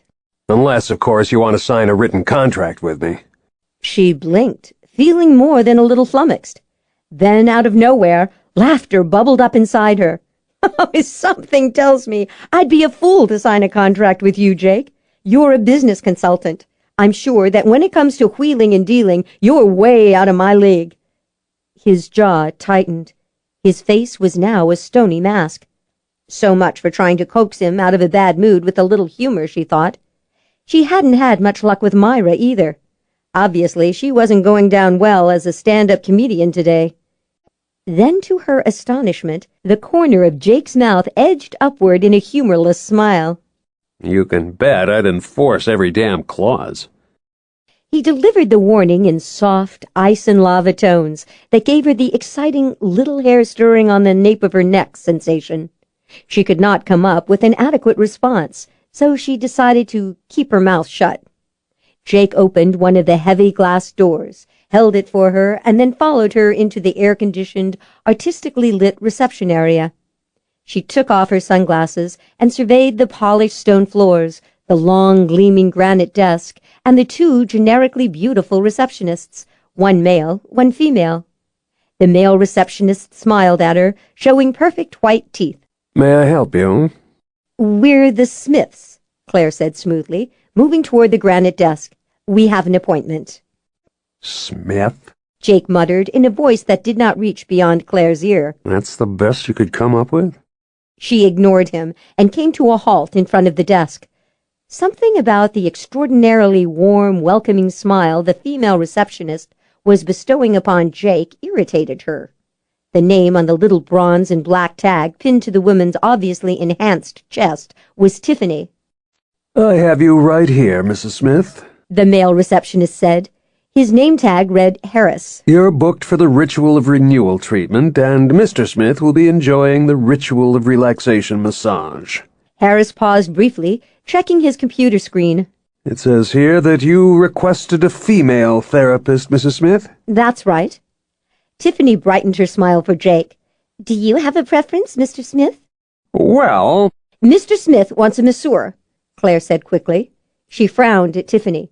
I made that request when I booked the appointment today. I was told that a male therapist would be available. Out of the corner of her eye, she saw Jake smile benignly. He was enjoying this, she realized. He looked at Tiffany. Whatever Mrs. Smith says. Tiffany did a little eye-rolling, signaling her sympathy for his plight as a henpecked husband. Claire gave serious consideration to climbing over the granite counter and throttling her. I'll have someone show you both to the dressing rooms, Harris said. You will begin your rituals by changing into robes and slippers. He pressed a button behind the counter. A few seconds later, an attendant appeared. Please follow me, Mr. and Mrs. Smith, the attendant said. Chapter 32. The therapist's name was Anya. She was built like a Viking goddess. Her English was accented with traces of a language that had its roots in a country that had once taken directions from Moscow. She was very powerful. Easy, Claire gasped, sucking in her breath as the woman leaned into her work. Not so hard, please. Perhaps Madame is not accustomed to exfoliating treatments. Anya stroked heavily down Claire's right leg. It is necessary to use force if one wishes to obtain the greatest benefit. I think you may be removing an entire layer of my skin. That is the whole point, Madame. It feels like you're scrubbing me with sandpaper. When I am finished, you will feel like a new woman, Anya promised. Your skin will glow. In the dark? Madame has a sense of humor. Anya went to work on Claire's other leg, lathering on the salt rub mixture before massaging it heavily into the skin. Claire gritted her teeth and tried to focus on the reason she was subjecting herself to the torture.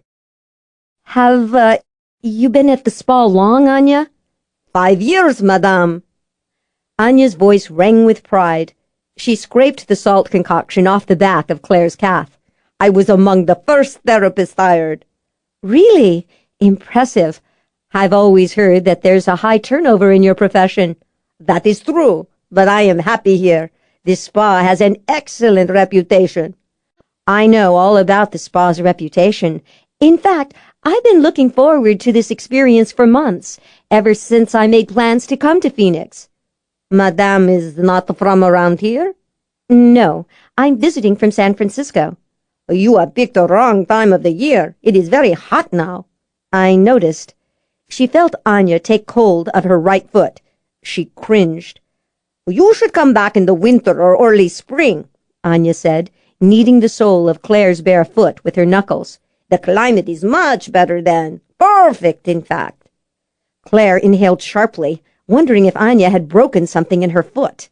When the pain eased, she tried to get back on track. But during the high season, it would probably be very difficult to get into the spa, let alone book the services of an expert such as yourself. It wasn't easy staying chatty through the pain. Well, this is true, Anya said, pulling hard on a toe. Madame's feet require much treatment. I recommend that you purchase some of our excellent foot rejuvenation cream before you leave today. Thanks. Claire gripped the edges of the bed, hanging on for dear life, as Anya went to work on the other foot. I got the name of this spa from a man I met at a business conference several months ago. He said he came here frequently, once a week, in fact. We do have many regular clients here in the Phoenix area. I told you, this is a very well-respected spa. Maybe you know the man I'm talking about. His name was McAllister. Anya's hand stilled on Claire's foot. Mr. McAllister? That does not sound familiar. I've got a picture. Claire had left her spa robe within reach. She dug the photo of Brad out of one of the pockets. This is him. Anya peered at the photograph. Ah, that is Mr. Stowe. Disapproval rang in the words. Was he a client of yours? Claire asked. No. He always requested another masseuse. Anya went back to work on Claire's foot. I did not care for that man. He was a terrible womanizer. Did he hit on you? Absolutely not. Indignation flared in Anya's face. I do not allow my male clients to hit me. I mean, did he take liberties with your person? Did he insult you with sexual advances? Ah, yes, I understand now. As I told you, I never had him for a client, so there was never an opportunity for him to hit on me. But I promise you that if he had tried such a thing, I would have gone straight to my manager. I am a professional. I do not tolerate professional insults. Claire did not doubt that for a moment. If he was the type to insult professional therapists, it's a wonder he was allowed to come here on a regular basis. Or was the management always careful to make certain that he had a male therapist? I told you, Mr. Stowe always requested one particular therapist. He took his treatments from her and no one else. And if you ask me, what went on during those sessions was not at all professional. So what are you? Rodney studied the photo that Jake had handed to him. Some kind of private investigator? Rodney was a pro, Jake concluded. The masseur was in his late 30s. His thinning hair was shaved very close to his skull, and the arms that extended beneath the sleeves of his crew-neck t-shirt rippled with the kind of muscles that come from endless bodybuilding. When Jake made it clear that there was some serious tip money in the offing, he had proved ready, willing, and eager to talk. Not exactly, Jake said. He got up from the massage table and pulled on the spa robe. I'm an heir tracer. What's that? Law firms representing large estates hire me to track down lost heirs. If this guy is the one I'm looking for, he's got some money coming from a recently deceased relative he probably never met and may not even know existed.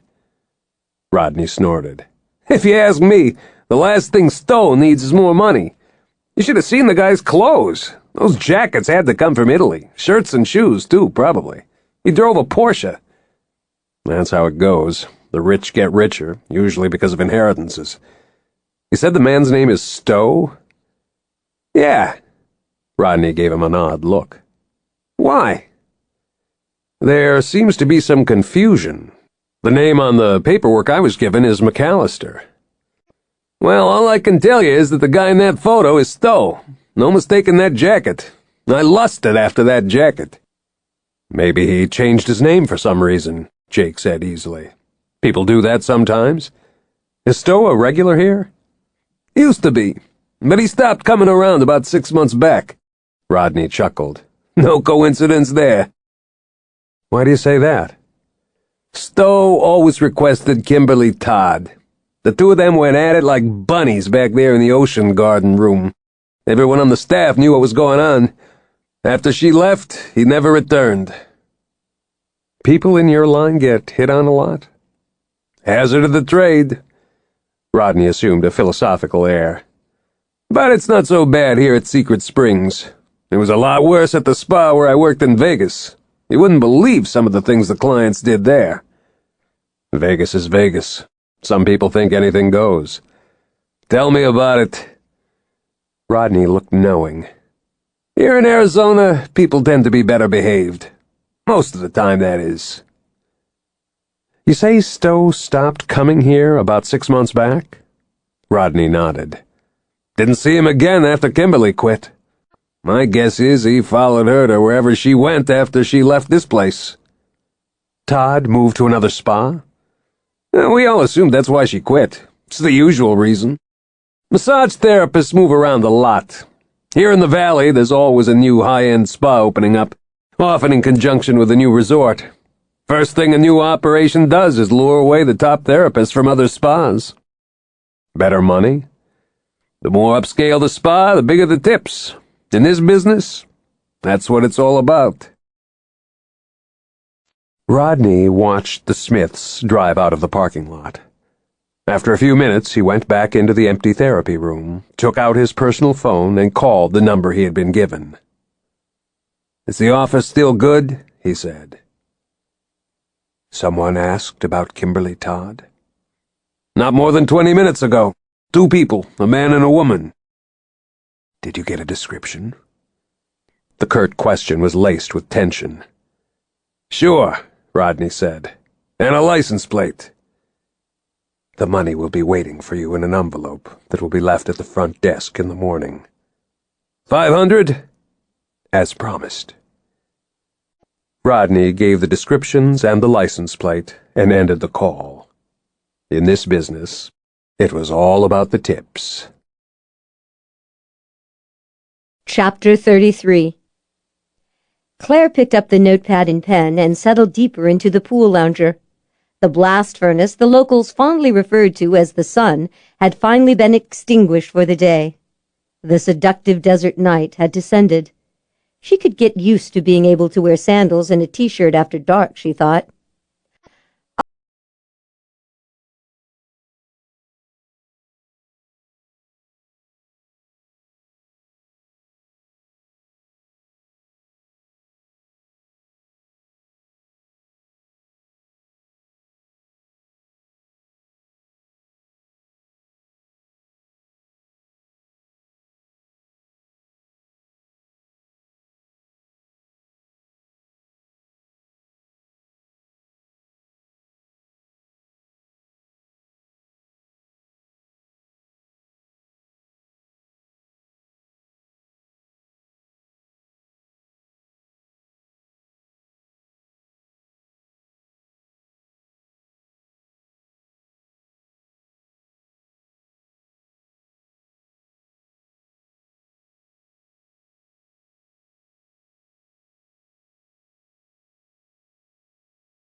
Convenient.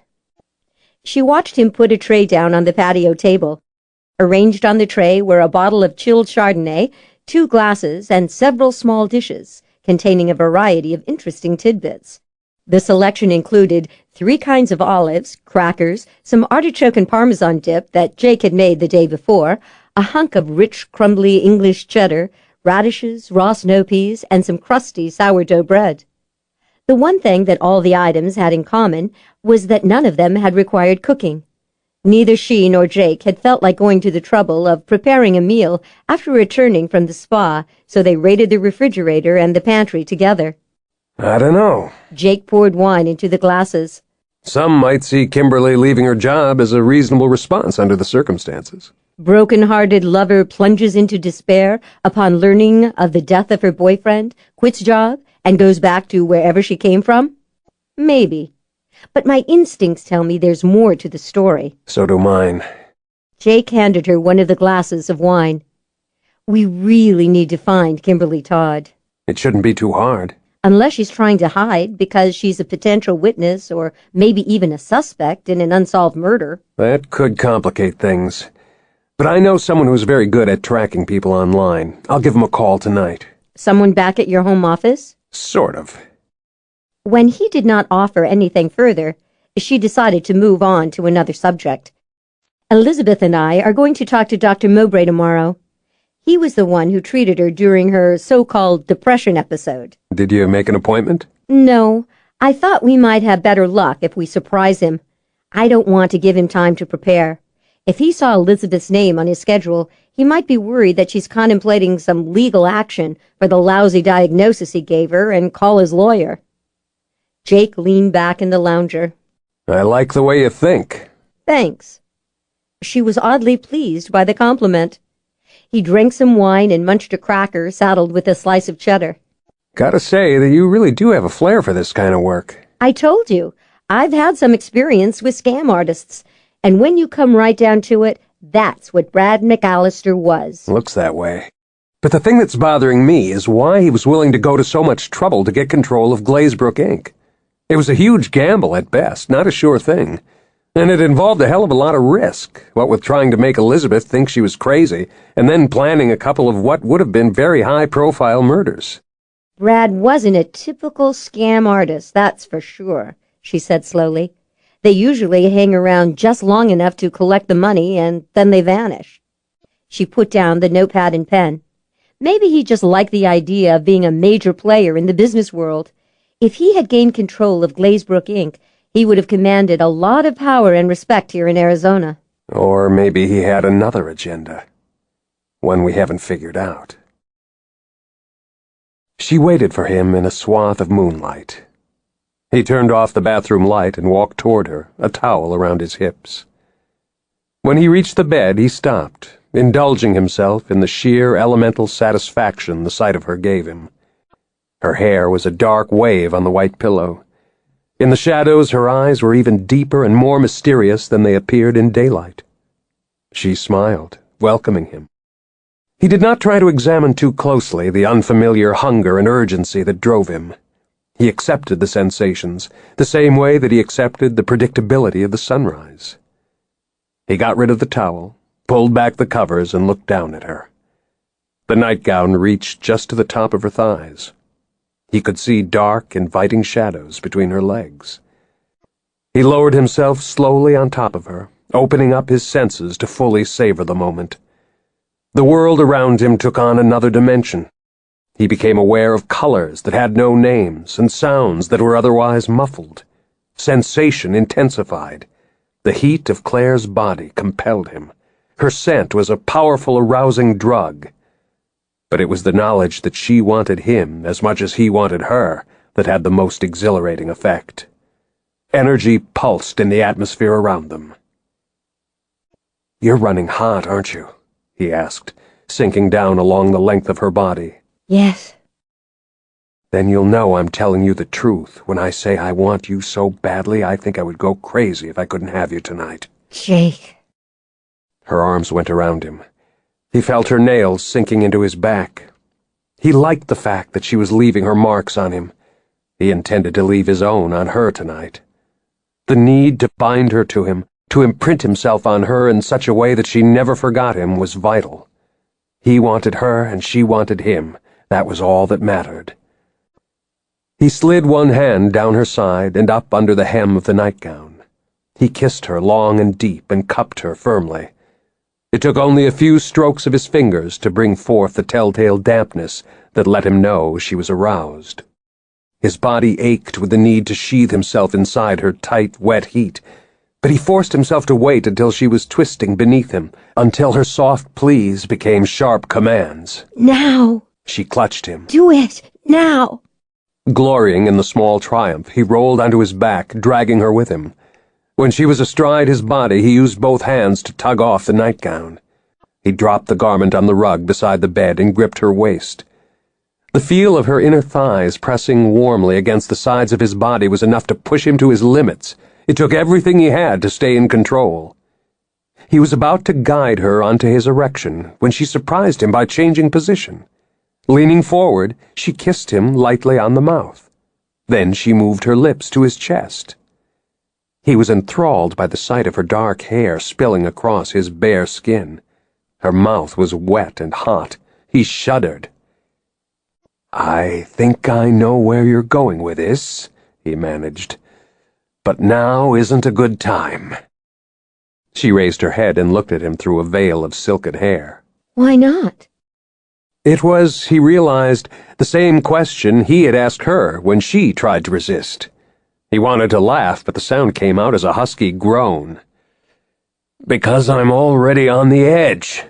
I'll be lucky to last long enough to get inside you." Doesn't sound like a good reason to me.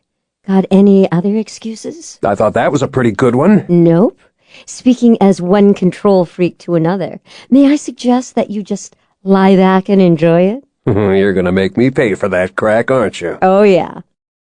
She lowered her head and went back to what she had been doing. A moment later, her mouth closed over him. He sucked in a lungful of air and discovered that the oxygen level in the room had declined markedly in the past few minutes. It was all he could do to breathe, let alone drag her away from his erection. He reached down and gripped her head with both hands, intending to pull her free and reposition her where he wanted her.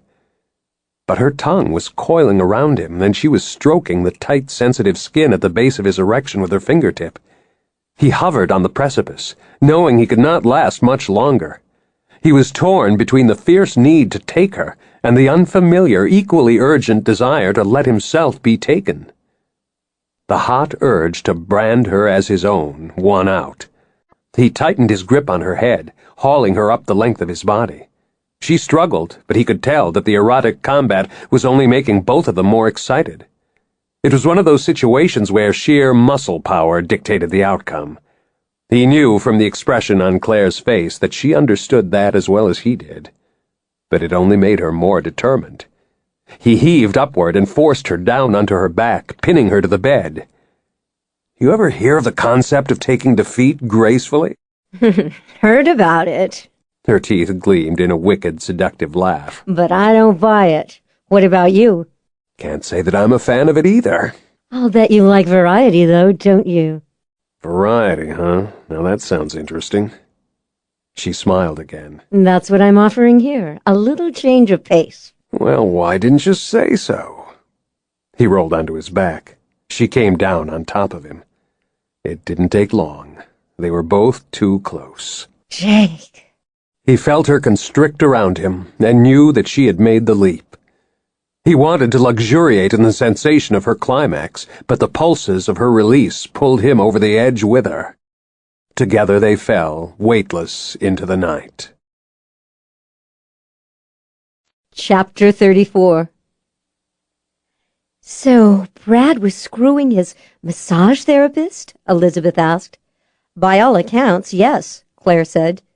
They were sitting in Elizabeth's Mercedes, which was parked in the lot in front of a sleek steel and glass office building, the 9-story commercial tower that housed the practice of Dr. Ronald Mowbray glinted like armor in the hot sun. And she just up and disappeared around the time Brad was killed? Elizabeth said. She tapped a forefinger on the steering wheel. Well, well, well, isn't that interesting? There may be nothing terribly sinister about it, Claire cautioned. At this point, we simply don't know much about Kimberly Todd. You're wrong, Elizabeth said. Her fingers closed tightly around the steering wheel, whitening her knuckles. We do know one thing about her, for sure. What's that? Whatever else she is, she must be a very, very good massage therapist. Only the best for Brad? Only the best. Elizabeth opened the door on the driver's side and got out of the car. Claire popped her own door and emerged into the full glare of the sun. She examined the landscaped commercial park through the protective shield of her sunglasses. It was mid-morning, not yet 11 o'clock. The pavement was already radiating steady, palpable waves of heat. The sparkling fountains and impossibly green lawns that graced the office tower looked like an artificial oasis. She glanced at Elizabeth across the roof of the Mercedes. Nice real estate. Elizabeth's smile was brittle. Nothing but the best shrink in town for Brad McAllister's poor, mentally ill wife. Are you sure you're okay with this? To tell you the truth, I've been dreading it since you suggested it. When I woke up this morning, coming here was the last thing on earth I wanted to do. But now that I'm actually here, I'm looking forward to telling Dr. Mowbray what I think of his third-rate medical skills. Claire walked with her toward the heavily tinted glass doors of the lobby. Probably can't blame him entirely for being taken in by Brad. Everyone else was too. I've read that sociopaths can even fool lie detectors. Heard that too. Elizabeth smiled. But he didn't fool you. No. Claire braced for the blast of icy, machine-chilled air that she knew awaited her and followed Elizabeth inside the building. The lobby had the sleek, polished feel typical of modern office buildings, walls of black glass that reduced the intense sunlight to a comfortable level, and gleaming slate floors generated the impression that only dignified, important business was carried on here. Elizabeth did not pause at the directory. She marched straight toward the bank of elevators and punched the button. Dr. Mowbray's office is on the 4th floor. Not something I'm likely to forget. Claire followed her into the elevator. She glanced down at the white-knuckled grip Elizabeth had on the strap of her purse. She didn't say anything, just reached out a hand and touched her sister's arm. Elizabeth gave her a tremulous smile. I'm okay. Really? I know. The doors opened on the 4th floor. They went along a carpeted corridor, passing 2 small accounting firms and a law office. I don't see any other doctor's offices or clinics on this floor. Don't medical professionals tend to hang out together? Depends on the type of medicine they practice. It isn't uncommon for psychologists and psychiatrists to establish their businesses in office buildings like this one. It allows patients more privacy when they arrive for appointments. Makes sense. A person walking into that lobby downstairs could just as well be on her way to visit a lawyer or an accountant or a stockbroker. No need to advertise that she's seeing a shrink. Not that Brad went to any great effort to conceal the fact that I was being treated by a psychiatrist, Elizabeth added bitterly. She led the way around a corner and stopped in front of number 410. Squaring her shoulders, she reached for the doorknob. Claire glanced at the sign on the door. It read, J.C. Connors, Attorney at Law. Hang on. Wrong door. Elizabeth's hand froze on the knob. She, too, stared at the sign. This is the right door. I'm positive. She opened the door. Claire followed her into a modestly appointed reception room. The middle-aged woman behind the desk had been filing her nails. She looked up quickly. May I help you? We're looking for Dr. Mowbray's office, Claire said. This isn't it, the receptionist said. Did you check the directory downstairs? Elizabeth took a step closer to the desk. There was a brittle tension about her that worried Claire. I'm sure this is the right office, Elizabeth said. I remember coming here. I know this was the place. The receptionist was starting to look uneasy. She reached for the phone. I'll call the manager's office. I'm sure he can tell you where Dr. Mowbray is. This is his office, Elizabeth insisted. I'm sorry. The receptionist gave Claire a pleading glance. How long have you been here? Claire asked, moving to stand beside Elizabeth. The receptionist hesitated. Then the glimmering of relief appeared in her eyes. Miss Connors opened her office about 3 months ago. She hired me at that time. Perhaps Dr. Mowbray was the former tenant. That explains it, Claire said. She smiled. My sister came to this office over 6 months ago. Obviously, Dr. Mowbray has moved his practice. Obviously, the receptionist said. She gave Elizabeth a wary look. That explains the mix-up. Elizabeth relaxed visibly. Yes, it does. Sorry to have bothered you. Do you have any idea where Dr. Mowbray went? No, I don't. Thank you, Claire said. She took Elizabeth's arm and steered her toward the door. We'll talk to the building manager. His office is on the 1st floor, the receptionist volunteered, clearly eager to see her visitors gone. Thank you. Outside in the hall, Elizabeth took a deep breath. Sorry about that. I almost lost it in there. When the receptionist said she'd never heard of Dr. Mowbray, those dreadful months with Brad flashed before my eyes. I had a hunch that's what was going on. All I could think about for a few seconds was how Brad convinced everyone that I was having fugue states in which I blanked out and couldn't recall anything I'd said or done. Well, now you know that you didn't forget a thing. You remembered the exact location of Mowbray's office. Let's go find the building manager. He just disappeared, Raul Estrada said. The building manager was in his mid-30s, professionally dressed in a crisp white shirt and dark trousers. His desk was covered with neatly stacked piles of papers, notebooks, and logs. There was also a computer on the desk. Next to it was a photograph. The picture showed Raul smiling proudly, together with a pretty dark-haired, dark-eyed woman and 2 laughing children. Claire suppressed the little pang she always got whenever she saw a happy family portrait. Probably not a perfect family, she thought. No family was perfect. But something about the Estrada family picture gave her the feeling that whatever bad stuff might come, the Estradas would handle it as a family. No forwarding address? Claire asked. Raul shook his head. Left owing a lot of rent. We tried to track him down, but no luck. Do you happen to know the date he vanished? Elizabeth asked urgently. Raul eyed her thoughtfully for a moment. This is important, isn't it? It's critical. I used to be one of Dr. Mowbray's patients. More like his only patient. Claire tensed. Beside her, Elizabeth did the same. Are you sure about that?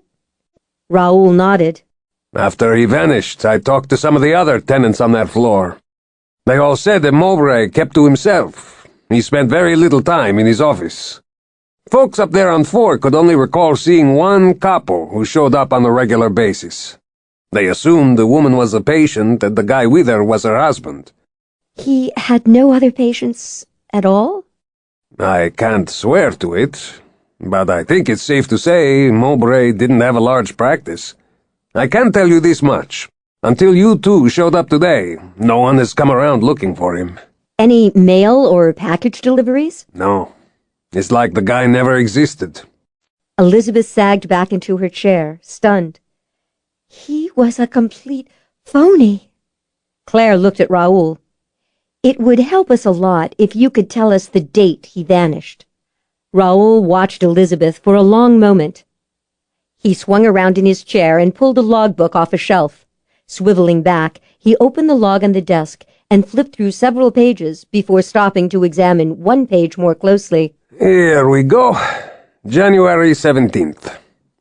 That was a Saturday. The weekend security guard made a note that Mowbray showed up very early that morning, collected some files, and left again. Haven't seen him since. What about his office furniture? The furniture was all rented. Raoul closed the log. He left it behind. The rental company wasn't too happy with him either. He left owing them a couple $1,000.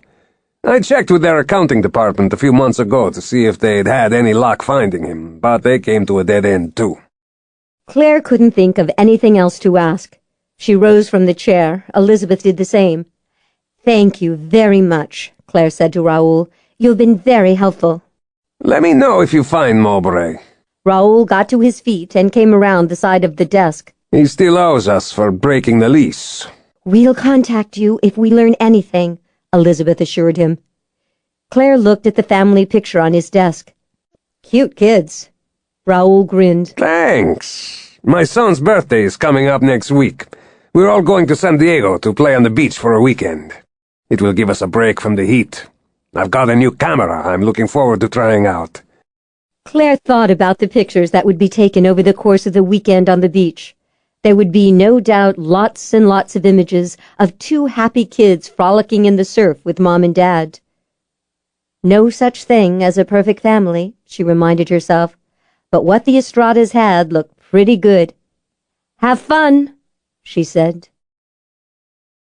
The interior of the Mercedes had turned into a sauna again by the time Claire and Elizabeth returned to the vehicle.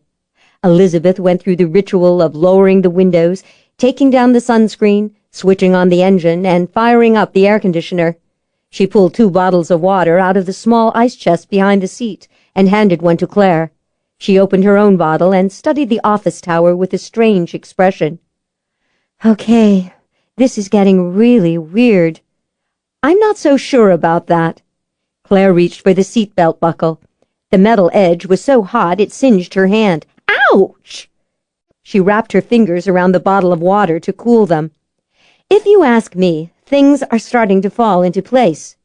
What do you want to bet that Dr. Mowbray wasn't a real shrink at all, just some scam artist Brad knew and hired to pose as a psychiatrist? Elizabeth smiled ruefully. You sound positively thrilled at the notion. Yes, because it explains so much.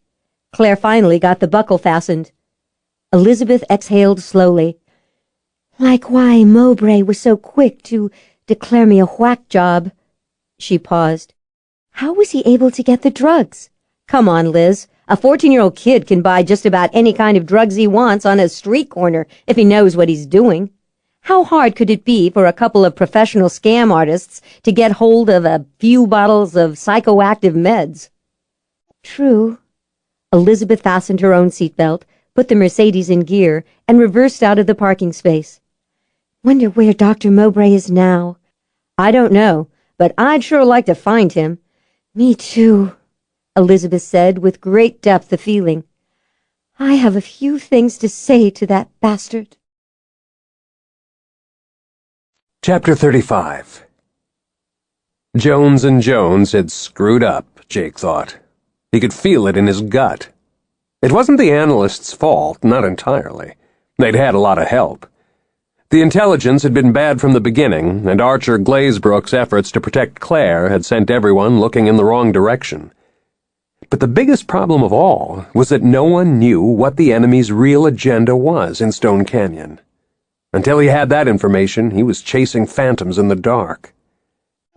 He brought the BMW to a halt and sat looking at the old abandoned ranch house. It was 6 o'clock in the evening. The sun was sinking fast in the sky, turning the mountains a dozen shades of purple.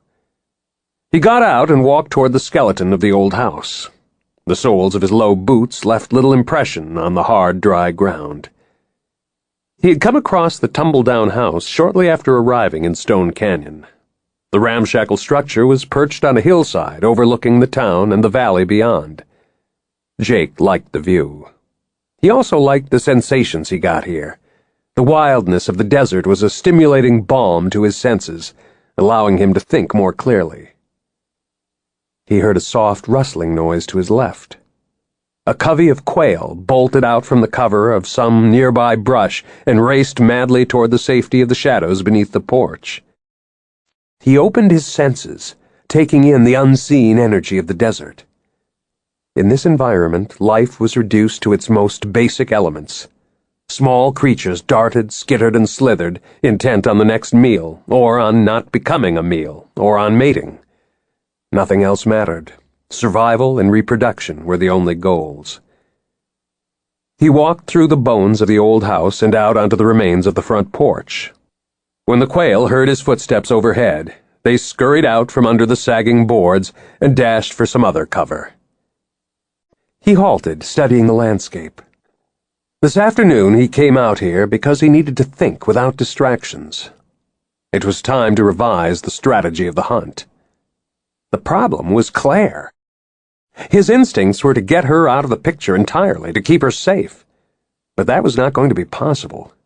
He knew her well enough already to realize that nothing he could say would deflect her from her own agenda. And the truth was, he needed her help. If it hadn't been for her, he would still be going down the wrong path. It was time to tell her the truth. Fallon wouldn't like it, Jake thought, but it was understood that once he was out in the field, he had the discretion to make decisions of this nature.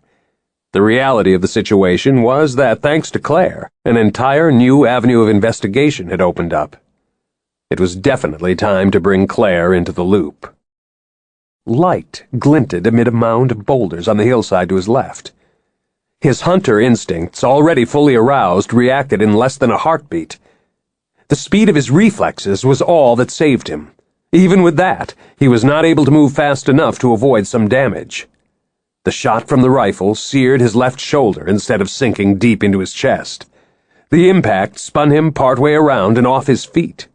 There was an audible whack as the bullet tore through flesh and continued on, plowing into the wall behind him.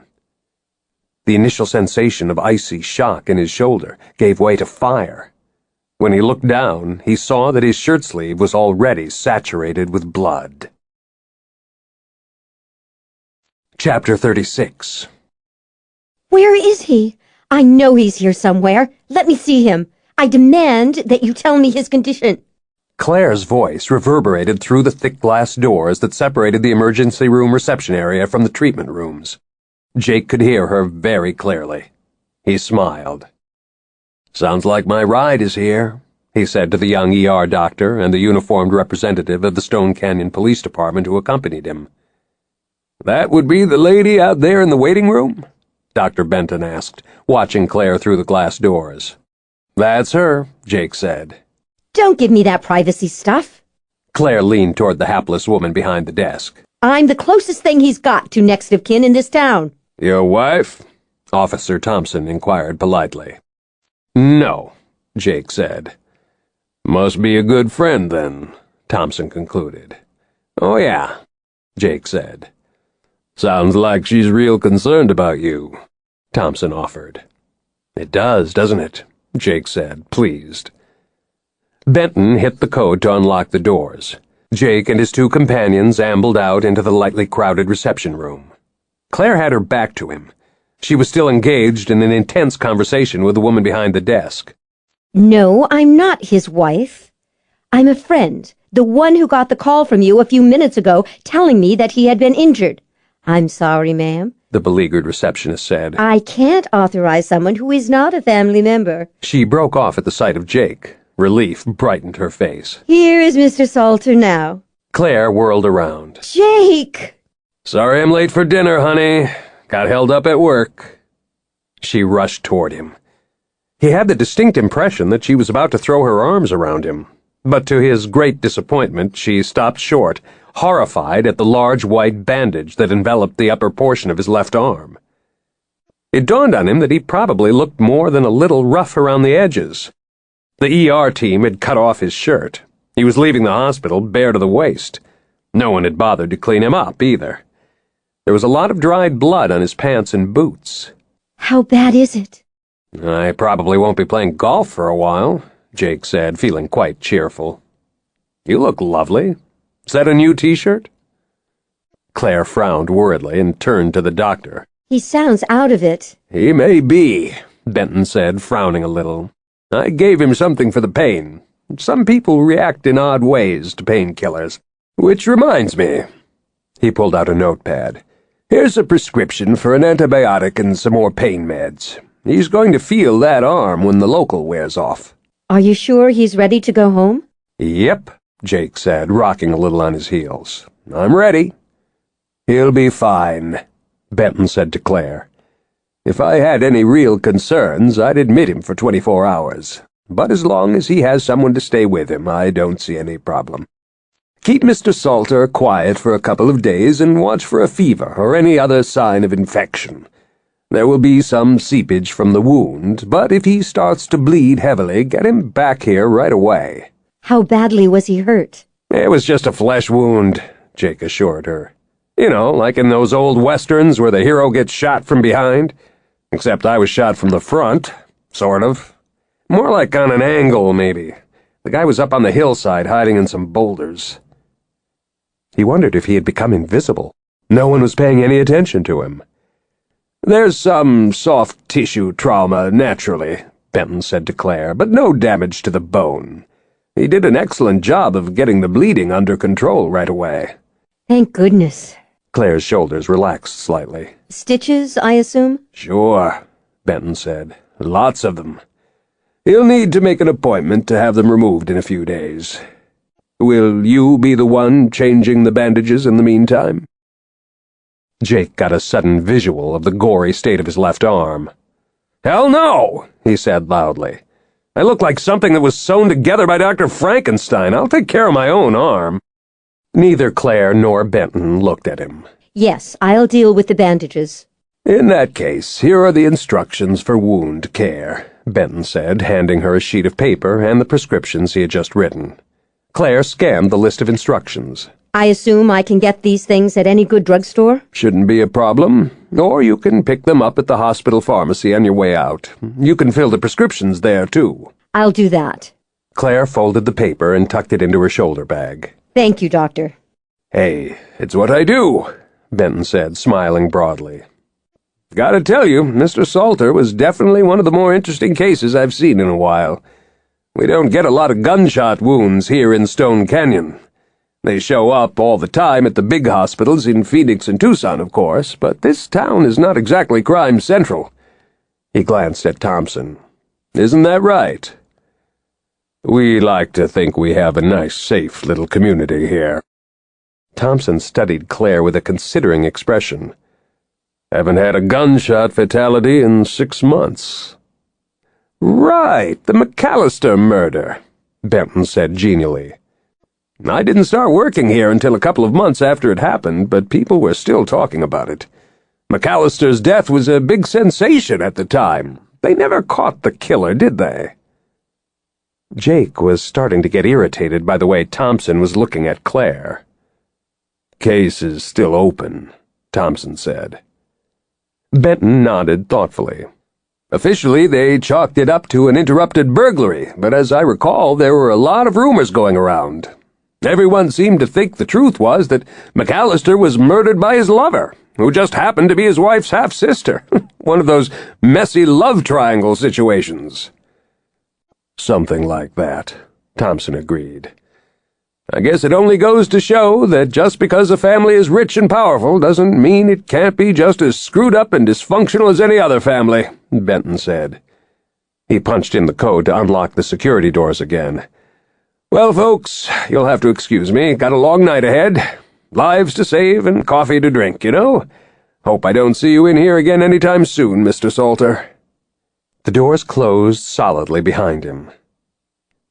Jake looked at Claire.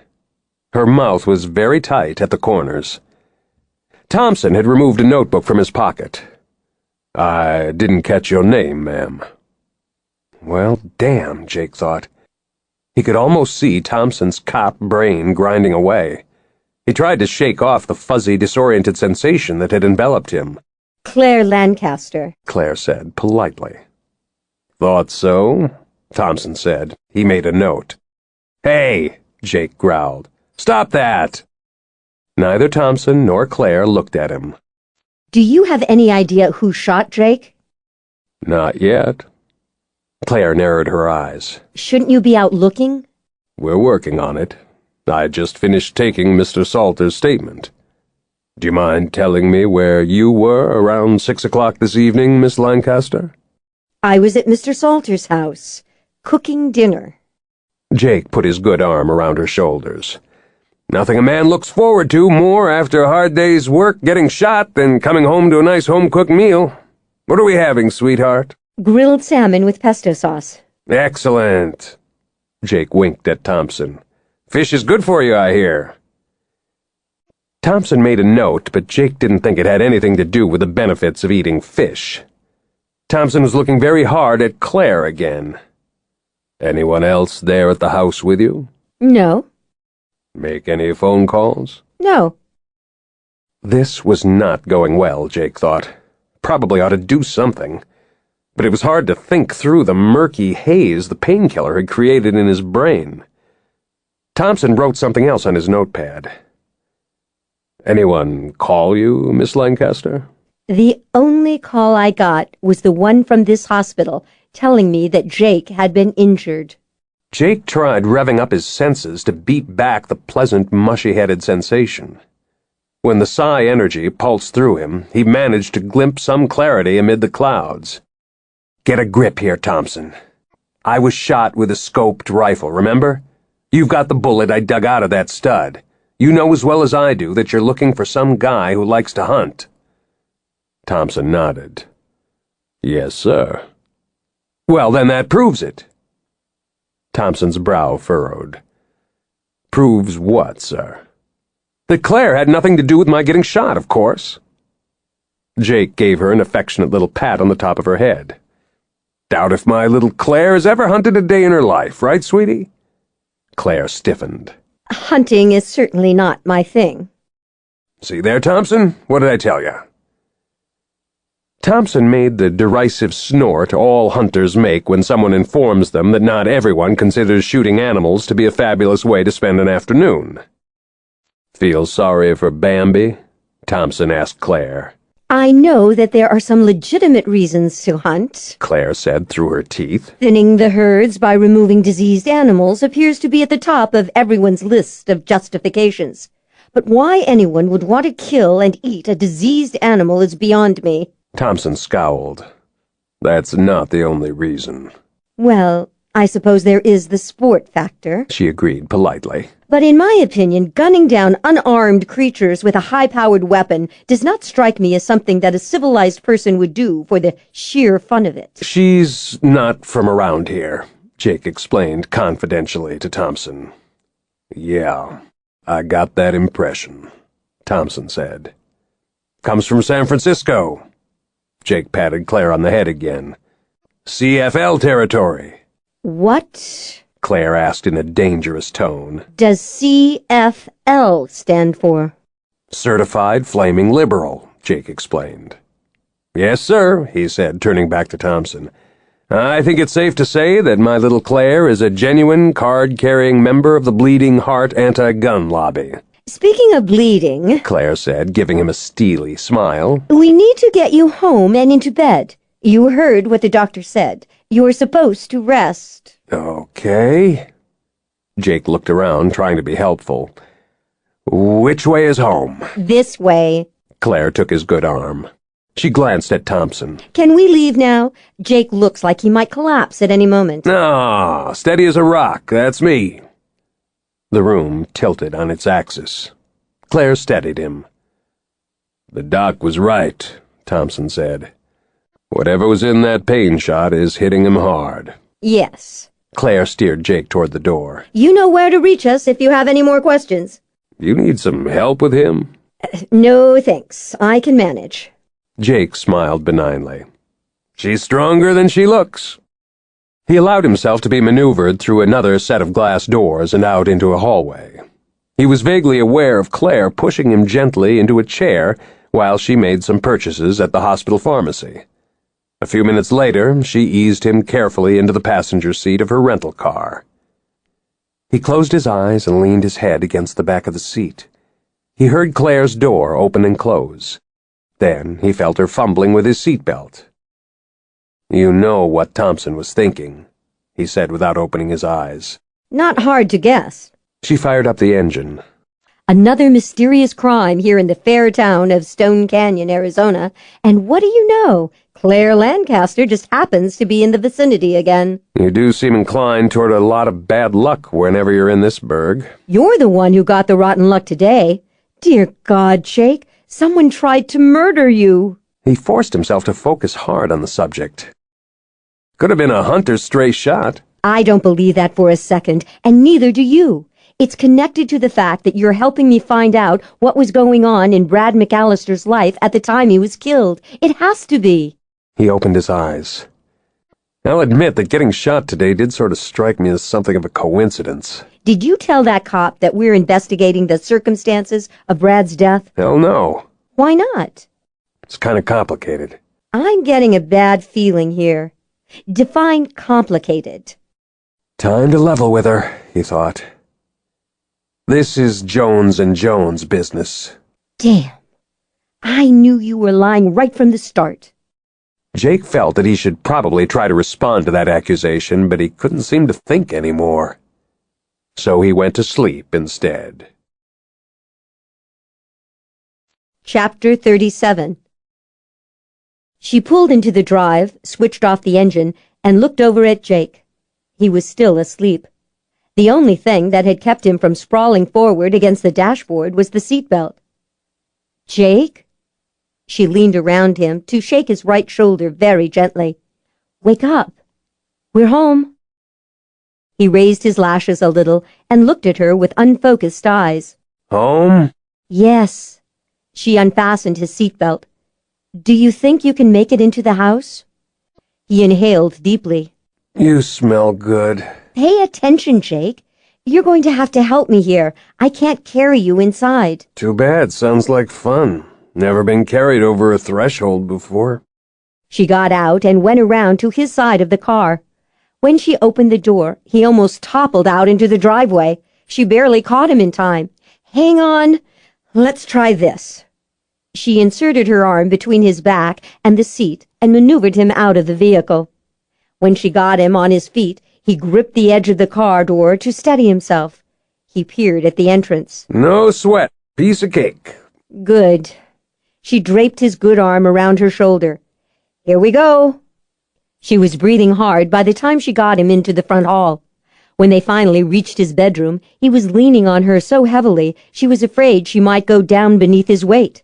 If that happened, she would have to leave him on the floor for the night, she thought. But he managed to make it as far as the bed. His eyes closed as soon as his head hit the pillow.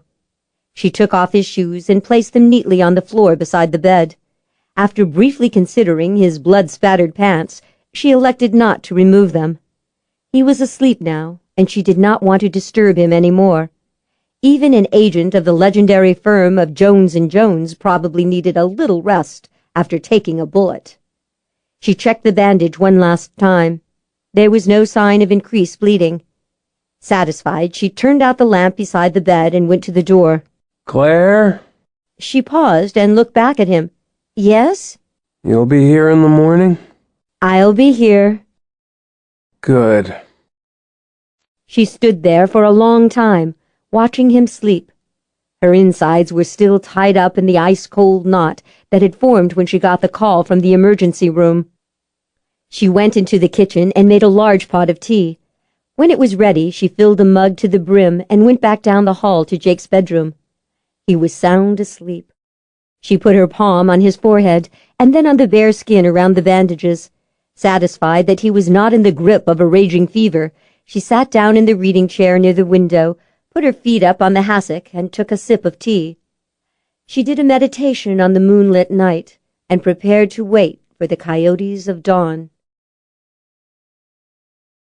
Chapter 38. She was in the kitchen whipping up eggs when she heard the sound of a car in the drive. Given that it was not yet 8 o'clock in the morning, the arrival of a visitor did not bode well, she thought. The news of the shooting incident was in the morning edition of the Stone Canyon Herald, lying on the table. By now, most of the local residents had probably read it. She set the bowl of beaten eggs in the refrigerator and went down the hall to open the door. Elizabeth was on the front step. Unfortunately, she was not alone.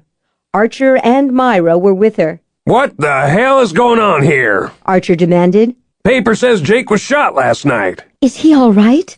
Elizabeth asked anxiously. I called the hospital, but they said he hadn't been admitted. He's here. Claire stood back, holding the door. Still asleep. Please keep your voices down. Myra was the first one into the hall. Her eyes were shadowed with accusation. The paper says the police believe Jake may have been the victim of someone who was hunting out of season. Is that true? Probably not. Myra frowned. What is that supposed to mean?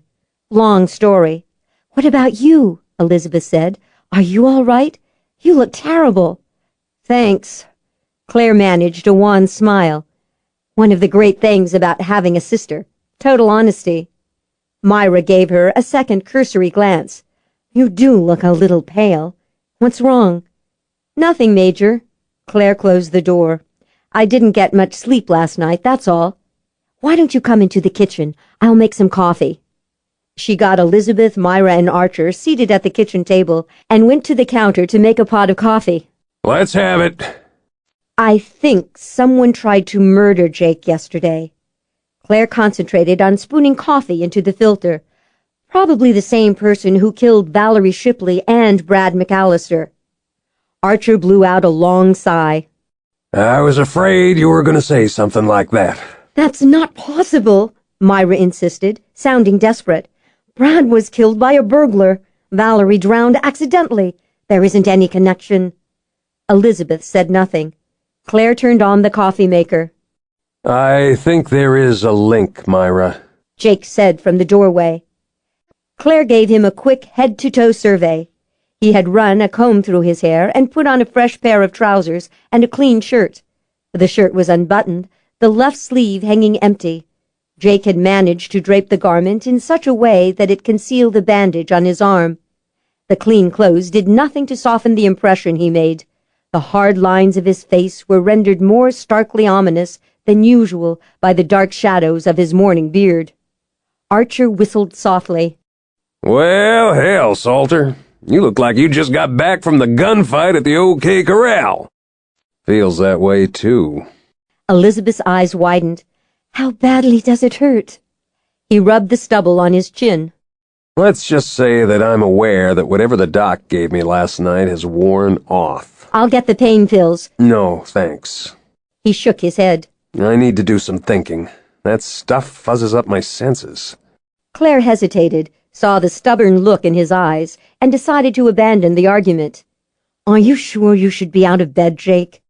Myra asked uneasily. I'm okay, Myra. I just need some tea and some food. You also need rest, Claire reminded him. She ran water into a kettle. The doctor said you're supposed to take it easy for a couple of days. Yeah, sure. He sat down at the table. Jake's careless agreement told her that he had no intention of loafing around in bed for the next 48 hours. She wanted to lecture him, but this did not seem to be the appropriate time, so she gave him a severe frown instead. He smiled slightly, his eyes warming. Archer scowled at Jake. You think this is all connected to the other business, don't you? Yes, I do. Claire glanced quickly at Myra and Elizabeth. They looked as blank as she felt. She wasn't the only one who didn't know what was going on around here. "Okay, Mr. Hotshot Jones & Jones agent, I think it's time you told us just what this other business is." "Jones & Jones?" Elizabeth looked genuinely shocked. Myra was appalled. "There can't be anything going on here in Stone Canyon that would attract the attention of Jones & Jones." Looks like there is. I was sent here to investigate it. Things got a little screwed up. My fault. Archer said. He rubbed the back of his neck in an oddly weary gesture. I deliberately pointed you away from the McAllister murder. It wasn't just you. Jake looked at Claire.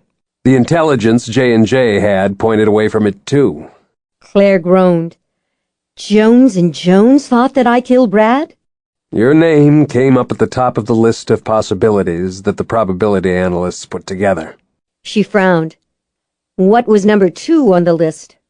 The interrupted burglary scenario. Great, just great. No wonder I can't get a job at J&J. The bottom line was that Jones & Jones wasn't interested in McAllister's death as long as it appeared to be nothing more than a messy love triangle. Jake said. Archer raised his brows. But given recent events, you think it's more than that? Jake nodded. I think there's a very direct link to my own investigation. No more Mr. Bland consultant, Claire thought. The hunter had come to the surface, big time. The man from Jones & Jones was taking charge. Myra rounded on Archer. What is this all about? Archer blew out another long breath and slouched in his chair. He exchanged one last look with Jake and then shrugged. You're not gonna like this, he said, looking directly at Myra. I was hoping you would never have to know. Just tell me. I can deal with anything once I know what it is. You know that. It's the uncertainty that I can't bear. Archer smiled ruefully. I know. But in this case, I've been wishing that it would all go away before I had to say something. Elizabeth frowned. What is going on here, Dad? Claire folded her arms beneath her breasts. She fixed both men with a hard look. Well, gentlemen? I didn't hire Jake to consult on the Glazebrook pension and benefits plan. Jones & Jones requested that I provide cover for him here in Stone Canyon so that he could pursue a classified investigation. Myra studied Jake. You're an exotic, aren't you? Jones & Jones is rumored to use a lot of them. Yes, Jake admitted. Myra sighed. Oh, you seem like such a nice man. Chapter 39. I'm not a full-time agent for Jones & Jones, Jake said. The firm doesn't maintain a large permanent staff of agents. Most of us are freelance. Like a lot of the other agents, I've got my own investigation business, but I'm on call for what the council likes to refer to as extraordinary situations. That usually translates into messy. What about Salter Business Consulting? Is that just a cover? He shrugged. My MBA is for real, but I use it primarily as a cover when I need it for corporate security investigations. That's the bulk of my business. Myra gripped the edge of the table with both hands and glared hard at Archer. Why didn't you tell me what was going on? Jones & Jones asked me to keep Jake's real role here a secret. Oh, screw that damn J&J. Myra leaped to her feet. I'm your wife. You should have told me what was going on. There was a short, startled pause. Jake and everyone else stared at Myra, astonished by the uncharacteristic outburst. Elizabeth smiled slowly. Gosh, Mom, why didn't you tell us how you really feel? Archer grinned sheepishly. Your mother doesn't lose her temper very often, Lizzie, but when she does, it's always impressive. Myra ignored the byplay. She rounded on Jake. I can't believe that I introduced you to all my friends and acquaintances as a highly respected business consultant. I'm sorry, Myra. I needed to be accepted into your social circle. For heaven's sakes, why? Myra swept out her arms. Just what sort of investigation was so important that you and Jones & Jones felt justified in using me for my social connections? Now, honey, that's not how it was, Archer said, placating. We didn't use you. Yes, you did. Claire elevated her brows in a way that Jake knew did not bode well. Sure sounds to me like the two of you and Jones used her. Myra cast an uncertain glance at Claire. It certainly does. No doubt about it. You guys definitely used Mom. Jake looked at Archer, instinctively seeking guidance from an older and, he hoped, wiser male who had the advantage of several more years of experience dealing with the opposite sex. Archer did another heavy exhale and sank deeper into his seat. He gave Jake an apologetic look. No help from that quarter, Jake thought. He was on his own. Claire, Myra, and Elizabeth were all watching him with expressions that would have been appropriate to 3 female judges about to render sentence on a convicted purse snatcher. And they hadn't even heard the really bad stuff yet. He'd saved that for last. "I'm after a member of what appears to be a new Arcane Society cabal," he said. Claire drew a sharp breath and sat down hard on the edge of a chair. Elizabeth and Myra were equally stunned. But the Cabal is just a legend, Myra managed faintly. "Not exactly." Claire was already moving beyond startled to intrigued. He wasn't surprised. She was into conspiracy theories. For the members of the Arcane Society, the Cabals were the ultimate conspiracy theories. Claire glanced at Elizabeth and Myra, and then went back to Jake. I don't think any of us doubt that there was a cabal at one time, or that it was a very dangerous group. But that was back in the late 1800s, when Hippolyte Jones was the master of the Arcane Society. That's right, Elizabeth said. I remember the story from one of the Arcane House history classes. The leader of the first Cabal was hunted down by a member of the Jones family. "Caleb Jones," Archer put in, evidently trying to be helpful. Myra glowered at him. Archer shut up. Jones had the assistance of the woman who later became his wife, Claire added, excitement lighting her eyes. The conspiracy was destroyed. According to the records, the remaining members of the first cabal were all kicked out of the society. The basic organization of the first cabal looked a lot like what we would call a cult today. It had ascending circles of secrecy and a leader at the top who was a strong, sensitive, obsessed with power. Most of the rank-and-file members were nothing more than eccentrics and weak-minded individuals who could be manipulated. When the original conspiracy was disbanded, the majority of those affiliated with it tottered off and disappeared. Precisely, Myra declared. The first cabal is now nothing more than just another old Arcane Society legend. Like so many of those fanciful tales, it was associated with one of the Jones men. Personally, I think that fact alone makes this entire story highly suspect. Jake looked at her. "There is a reason why it was eventually called the first cabal, Myra." Myra's lips thinned. I am aware that over the years there have been rumors of attempts to form new cabals, but we all know that they came to nothing. "Only because Jones was able to stop them in time," Archer said. Jones, Myra said with cold emphasis. was established by Caleb Jones and his wife. It is no secret that all the various branches have been headed by the descendants of the Jones family ever since. That family turns out a lot of exotics. Elizabeth winced. Mom, please. Myra had the grace to redden. I'm sorry if I offended you by using the term exotic, Jake, but we all know the facts here.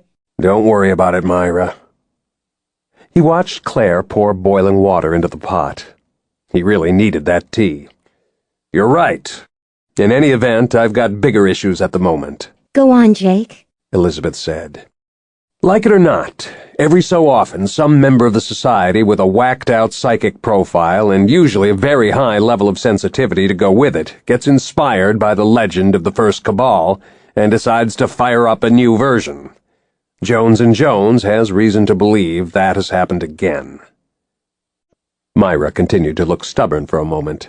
Then a resigned expression stole over her face. You're serious, aren't you? Jake nodded. "I'm not the only one working on this thing. It's the West Coast branch's highest priority at the moment. There are a number of avenues and leads being pursued, but the only thing J&J has at this point is a murky outline of a group that appears to have recruited some society members into its ranks." That's it? Claire asked, looking disappointed. just a vague notion of a conspiracy? That, and a couple of missing lab researchers, a dead technician, and a dead informant. If I'm right, we can also add Brad's and Valerie's deaths to the list. Claire swallowed hard. I see. This thing is dangerous, Claire. Yeah, I,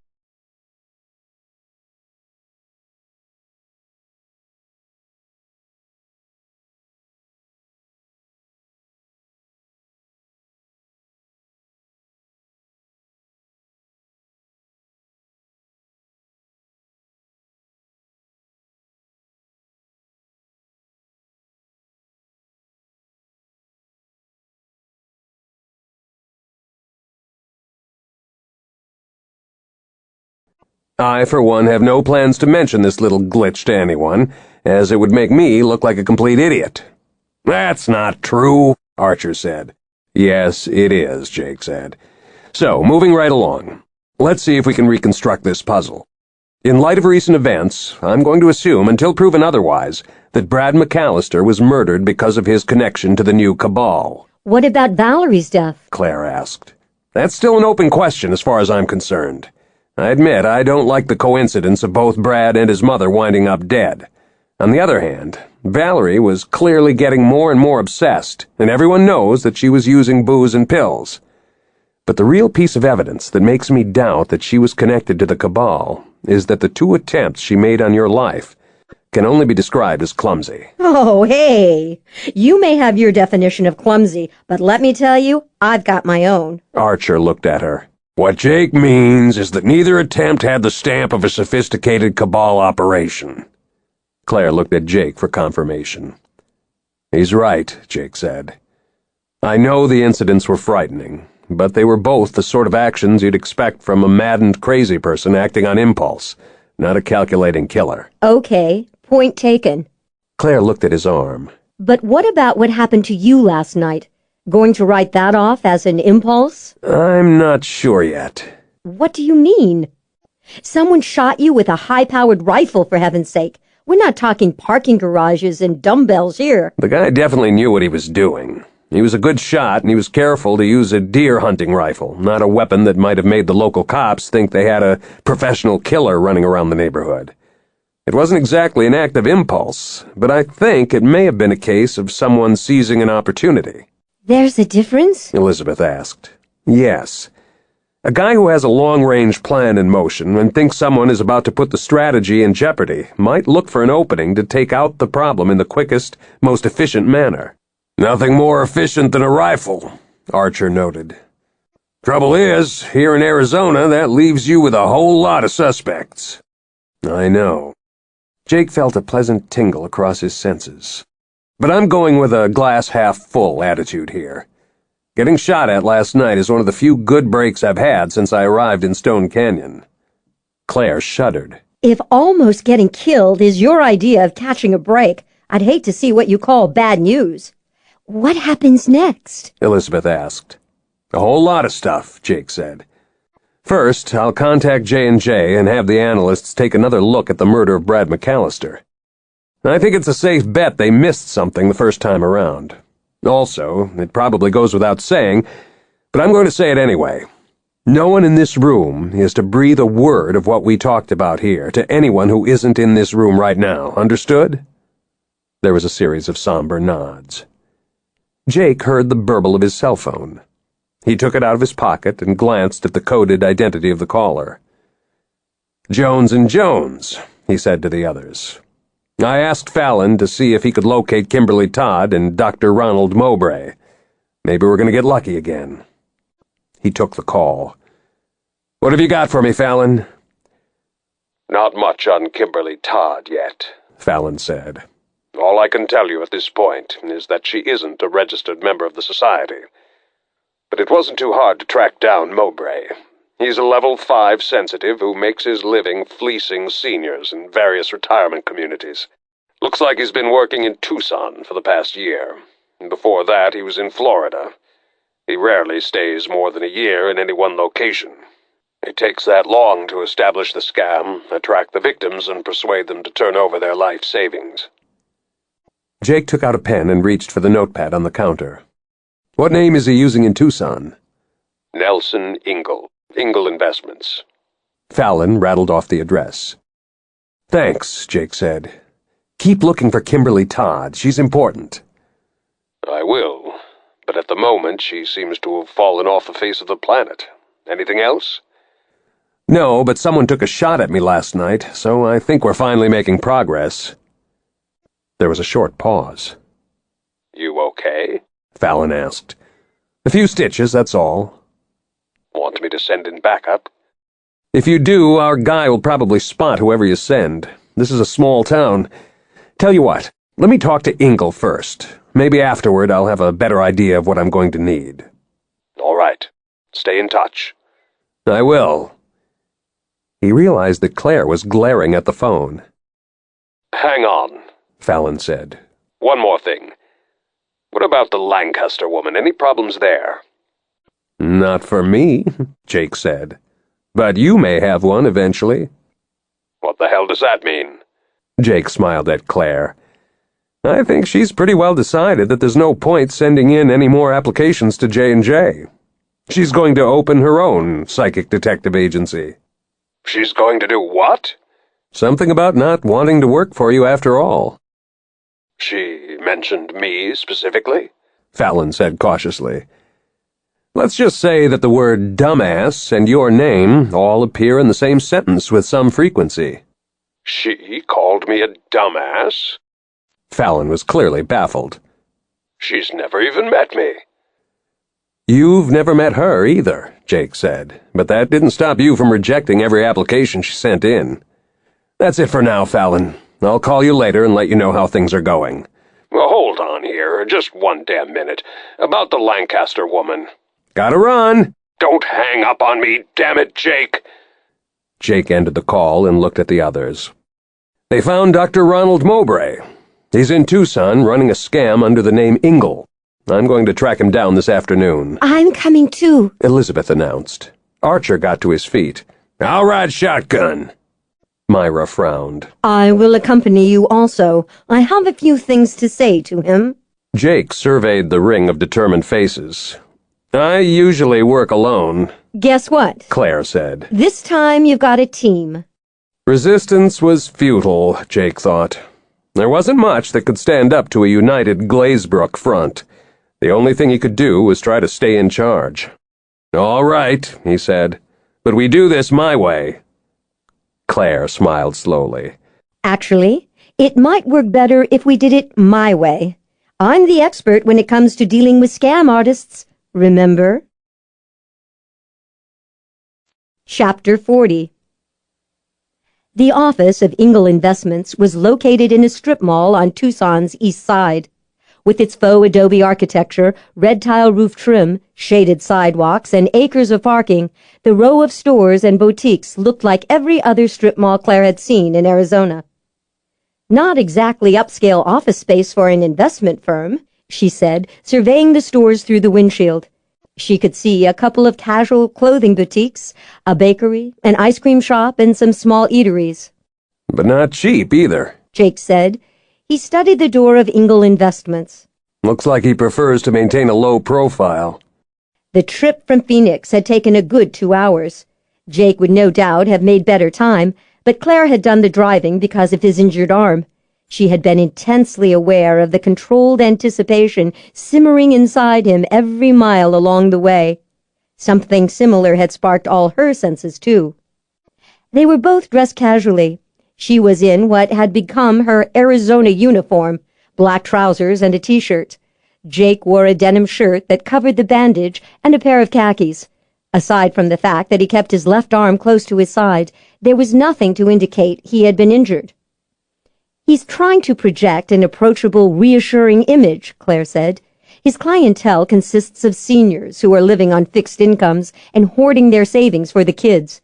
His prime target will be a little old lady who's widowed or divorced. She has her Social Security, maybe a small pension from her years teaching school, some income from the investments that she and her husband made over the years, and the money she got when she sold the family home. That's what he'll go after. The money she made off the real estate? Claire nodded. It will be sitting in a bank somewhere, Probably in nice, safe certificates of deposit. She doesn't want to put it at risk because she's determined to leave an inheritance for her children. Nelson Ingall's prime objective will be to convince her that her money will be just as safe in one of his investment schemes. He'll guarantee to triple or quadruple the interest income. Jake turned his head to look at her through the shield of his dark glasses. You know guys like this. She shrugged. You read predators. I read liars. Whatever else he is, we know for a fact that Nelson Ingall is a liar. Jake looked at the door again. I lied to you. I know. She smiled faintly. You were good at it, too. Takes a lot of talent to keep me guessing. So, do you hate my guts now that you know the truth? He asked, still watching the door. Startled, she turned slightly in the seat. Jake's profile could have been carved in granite. You're talking about the fact that you didn't mention that you happened to be working for Jones & Jones, aren't you? Yes. Good grief. Why would I hate you? You have a job to do. He turned his head to look at her with hard eyes. You were never supposed to be part of the job. But I became part of it. Not your fault. It's all right, Jake. I understand. You really do have a slightly offbeat philosophy on the subject of lying, don't you? Like I said, the ability to lie is a tool as far as I'm concerned. What matters is context. He started to smile. That does not mean, however, that I have changed my mind about Fallon Jones. His teeth gleamed in a wolfish grin. I don't give a damn how you feel about Fallon as long as you'll still sleep with me. I'm glad you have your priorities straight. Now, I think we should postpone the rest of this conversation until a more convenient time. This is where we get to corner one of the bad guys and scare him into spilling all his evil secrets, remember? Yeah, this is the fun part. You know, you remind me of those coyotes that come around hunting in the morning. Is my tongue hanging out yet? I hate it when my tongue hangs out. Kind of embarrassing. I don't see any tongue. That's good. He unbuckled his seatbelt, cracked open the door, and got out. Let's do this. She braced for the blast of heat and opened her own door. Jake joined her on the sidewalk. Together they went to the front door of Ingall Investments. Jake pushed open the door with his good arm. A draft of Arctic air enveloped Claire. She took off her dark glasses and did a quick assessment. Ingall's office could only be described as nondescript. The carpeting was beige. A couple of standard-issue Arizona sunset paintings hung on the walls. There were 2 chairs and a low table. A newspaper and some magazines were neatly stacked on the table. There was no receptionist. The door to the inner office was closed. Claire could hear low voices on the other side. An elderly woman with a helmet of tight gray curls sat in one of the 2 client chairs. She peered suspiciously at Claire and Jake through her reading glasses. Mr. Ingall's with a client. I'm next. Thank you for telling us, Claire said politely. Reassured that the newcomers weren't showing any signs of trying to move to the head of the line, the woman relaxed. Hot enough for you? It certainly is. Going to be a real scorcher tomorrow. Heard it on the news this morning. Lucky we're not over there in Phoenix. Always 10 degrees hotter there than it is here. Heard that. The door to the inner office opened. A distinguished-looking man in his mid-40s held it for a white-haired lady who was pushing a walker. The man had to be Ingall, Claire decided. He was just as Elizabeth had described, patrician and conservatively dressed in a white shirt and tie. He had the air of an old-fashioned family lawyer, the kind of guy most people would trust on sight, she thought. But not her. Goodbye, Mrs. Donnelly, Ingall said in a rich, warm tone. It was a pleasure to meet you. I hope I was able to answer your questions about the investment to your satisfaction. Yes, you did, Mr. Ingall. The woman beamed, clearly pleased with whatever had been said about the investment. It sounds like just what I've been looking for. Please don't hesitate to give me a call if you have any more questions, Ingall said. Otherwise, I'll see you on Friday. I'll have the papers drawn up and ready to sign. I just want to be sure that my money will be safe, Mrs. Donnelly said. At my age, one can't afford to risk the principal, you know. It will be rock solid, safe, and insured, just like in a bank. Ingle smiled. But you will have the advantage of making at least 25% return on your money. The lie fell into the ultraviolet range. Unpleasant little frissons of energy snapped across Claire's senses, sparking the familiar, nerve-jarring fight-or-flight response. Ingle enjoyed his work. The unwholesome lust that tainted the energy pulsing from him sent shivers through her. Automatically, she fought the jangling mental alarms that threatened to overwhelm her senses. Fight, not flight. Outrage kicked in on cue, dampening the panic. She glanced at Jake. Energy was coming off him in waves.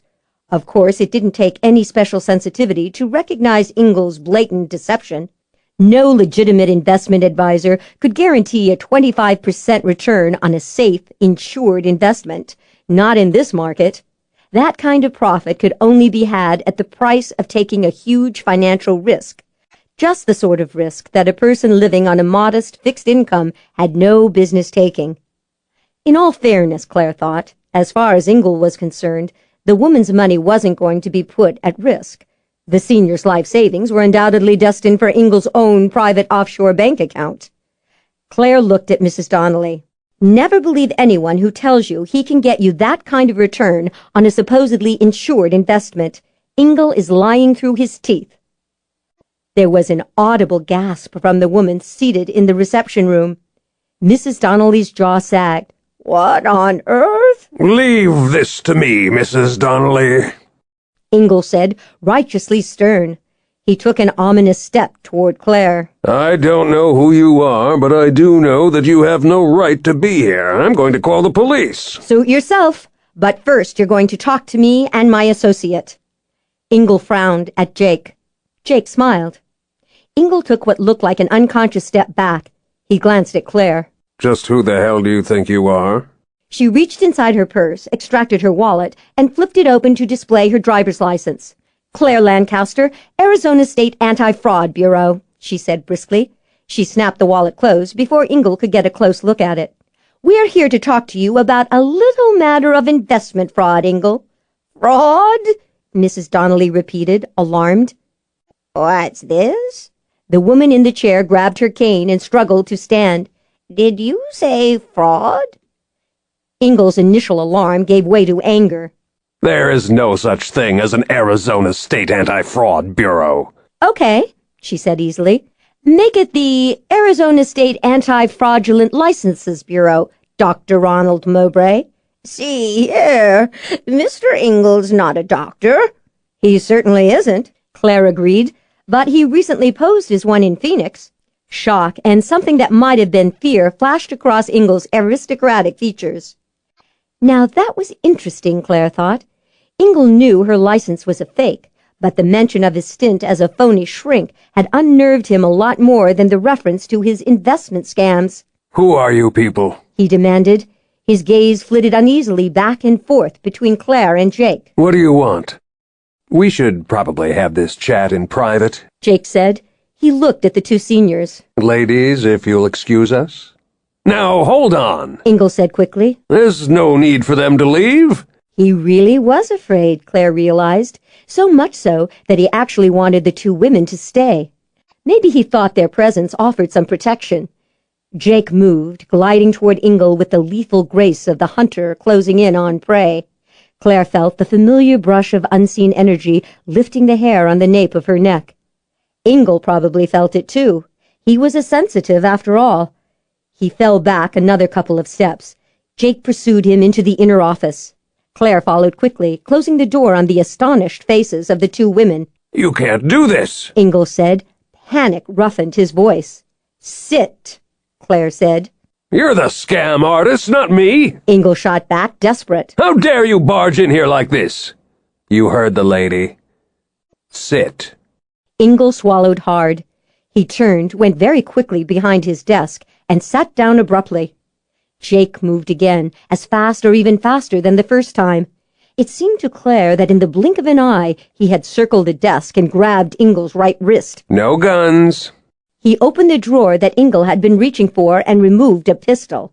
Then he made a quick check of the rest of the drawers and felt around under the desktop. When he was satisfied, he stood back, holding the gun loosely at his side. Put your hands on the desk, He said to Ingle. Leave them there where I can see them. Claire looked at Jake, raising her brows inquiringly. He shook his head. Pretty sure this wasn't the pistol that was used to kill McAllister or anyone else for that matter. There aren't any traces on it. It's clean. What are you talking about? Ingle yelped. I didn't kill McAllister. Claire turned back to him. Somebody did. Not me. Ingle seemed to fold in on himself. He flattened his palms on the desk. All right. I understand what's going on here. Let's get to the bottom line. What's this going to cost me? Claire sat down in one of 2 client chairs and crossed her legs. You're going to get off cheap. All we want are answers. Bullshit. Ingle rallied a little. I know a couple of blackmailers when I see them. You want money.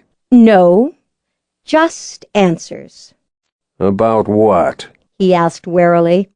Let's start with your role as Dr. Ronald Mowbray in Phoenix.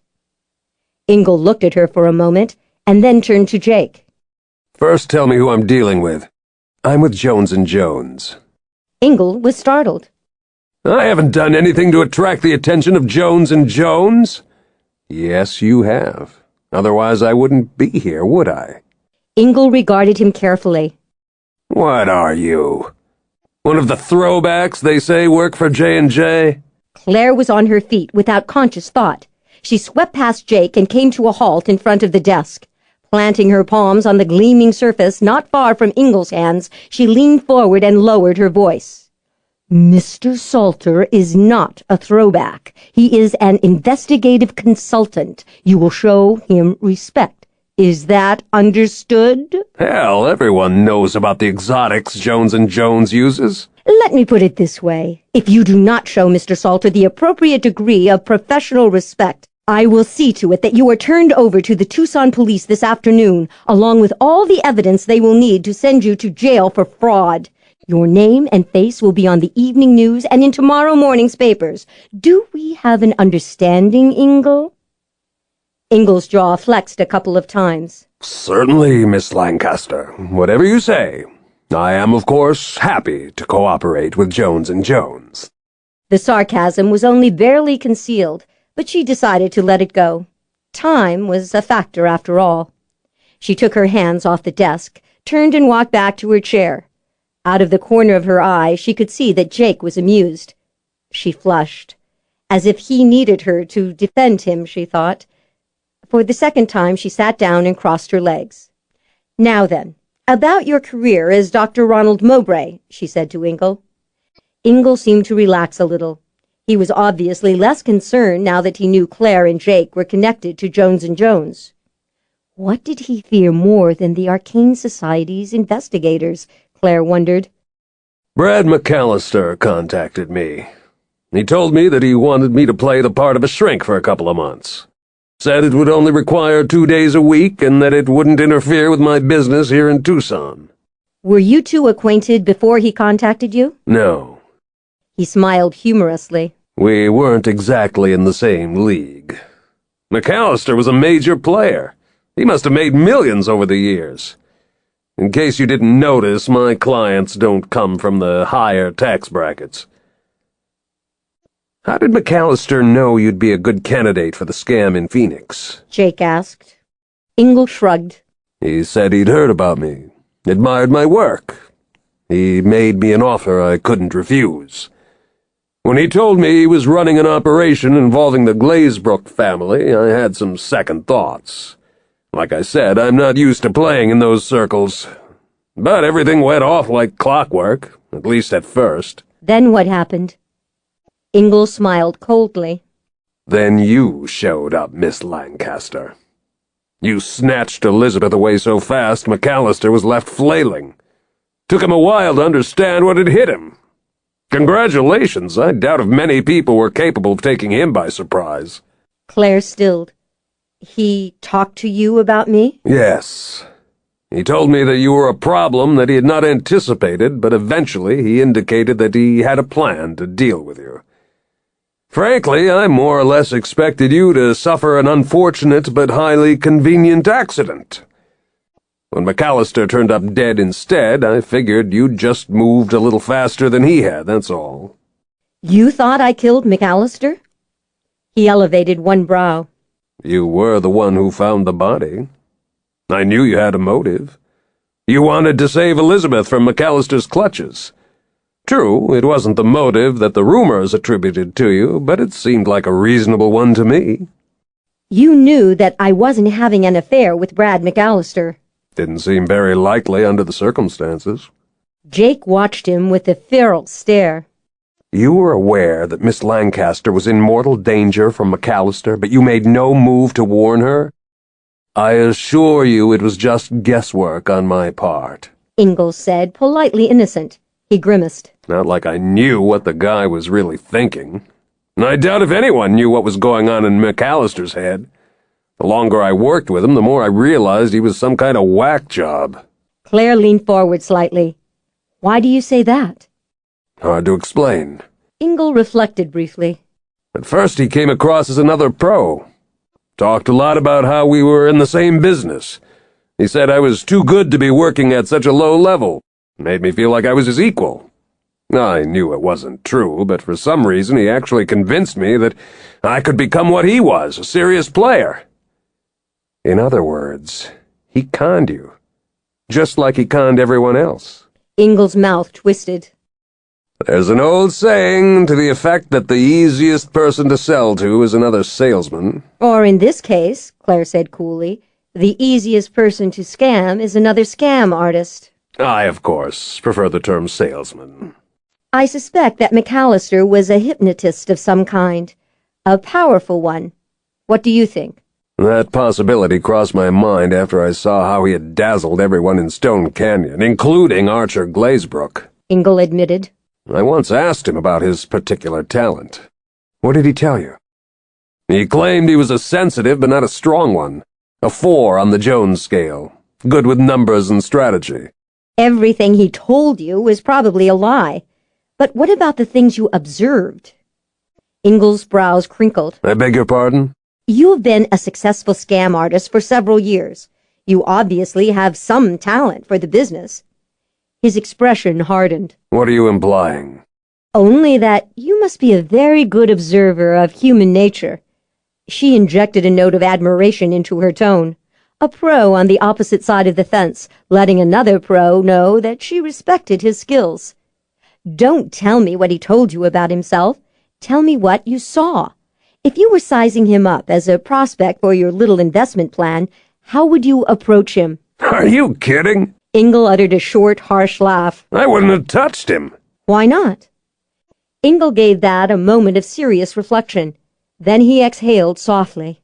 Miss Lancaster, my skill lies in being able to discern what a prospect wants most, and then convincing that prospect that I can deliver it. But I never did figure out what Brad McAllister wanted. And that's why I would not have targeted him for any of my investment opportunities. The reason I've survived this long is because I've been very careful when it comes to selecting my clients. Claire was aware that Jake was watching Ingalls with the rapt attention of a predator getting ready to go for the throat. I would have thought it was obvious what McAllister wanted. He was after his wife's inheritance, half of Glazebrook, Inc. I don't doubt that was his immediate goal. Ingalls agreed. What I could never figure out was why he wanted it. Money? Jake asked neutrally. McAllister had money, a lot of it. If he wanted more, he could have set up another one of his astonishingly successful investment schemes.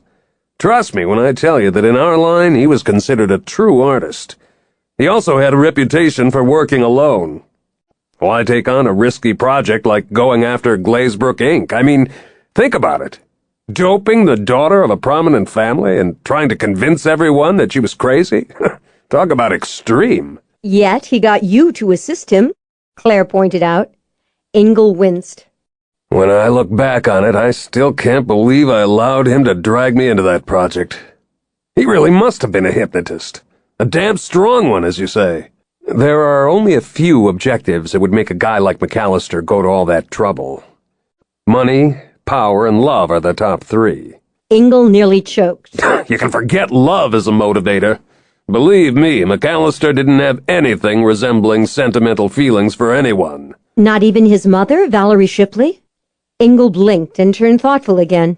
Valerie Shipley was probably the only person on Earth McAllister actually trusted. But I wouldn't go so far as to say that he loved her. She doted on him, however. I'll admit, I'm not a real psychiatrist, but even I could see that she was obsessed with him in a manner that could only be described as unhealthy. She would have done anything for him, and McAllister knew it. He used that weakness to manipulate her. We know McAllister had a lover, a massage therapist who worked at the Secret Springs Day Spa in Phoenix. Doesn't surprise me that he was screwing someone. Ingle started to move one hand in a dismissive gesture, caught Jake watching, and hurriedly flattened his palm on the desktop again. But I can guarantee you that he wasn't in love with her. All right. That brings us back to money and power as motivators. Ingle met her eyes. I'm not saying McAllister did not want those things. He certainly did. But I got the impression that he didn't want Glazebrook Inc. just because it was a lucrative enterprise. It was more than that. I think he needed the company. Why? Ingle shook his head. Damned if I know.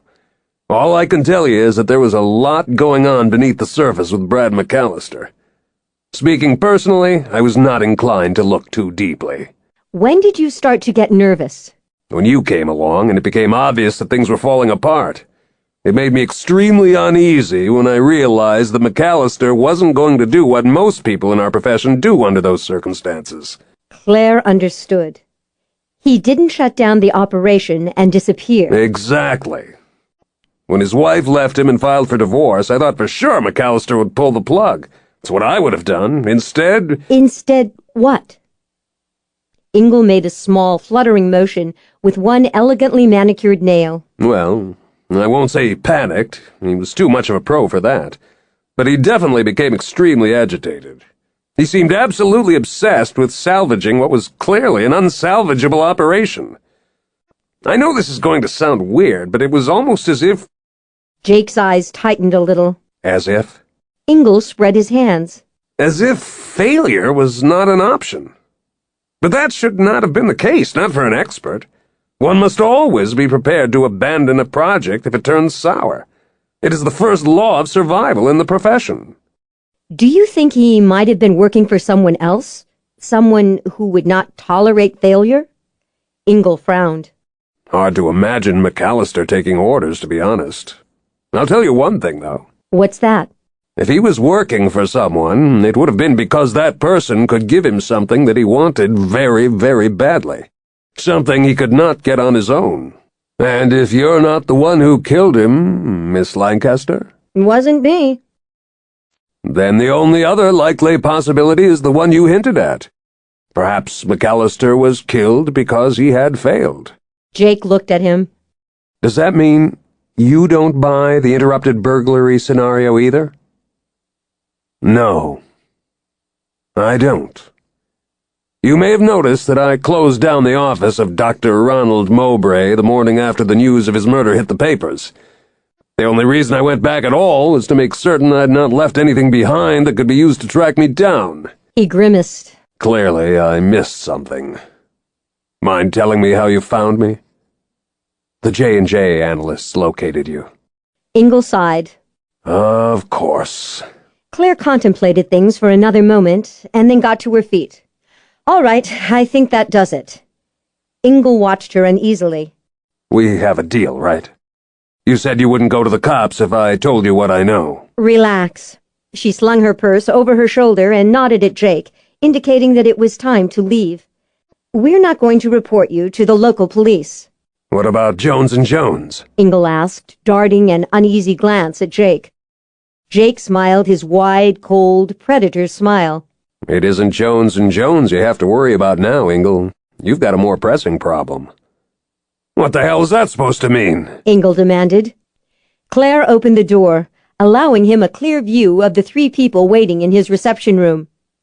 Meet the family, she said, gesturing toward Archer, Myra, and Elizabeth with a small flourish. Sure, the Glazebrooks are a little dysfunctional, but hey, what family isn't? Archer stalked into the office. Myra and Elizabeth were right behind him. So you're the son of a bitch who tried to make us think our daughter was going crazy, Archer said softly. Hello, Dr. Mowbray, Elizabeth said with an unholy smile. I'm sure you'll be pleased to know that I've made a miraculous recovery. Myra gave Ingle a look that would have frozen whole oceans. Rest assured, after today, you won't be doing any more business here in Arizona.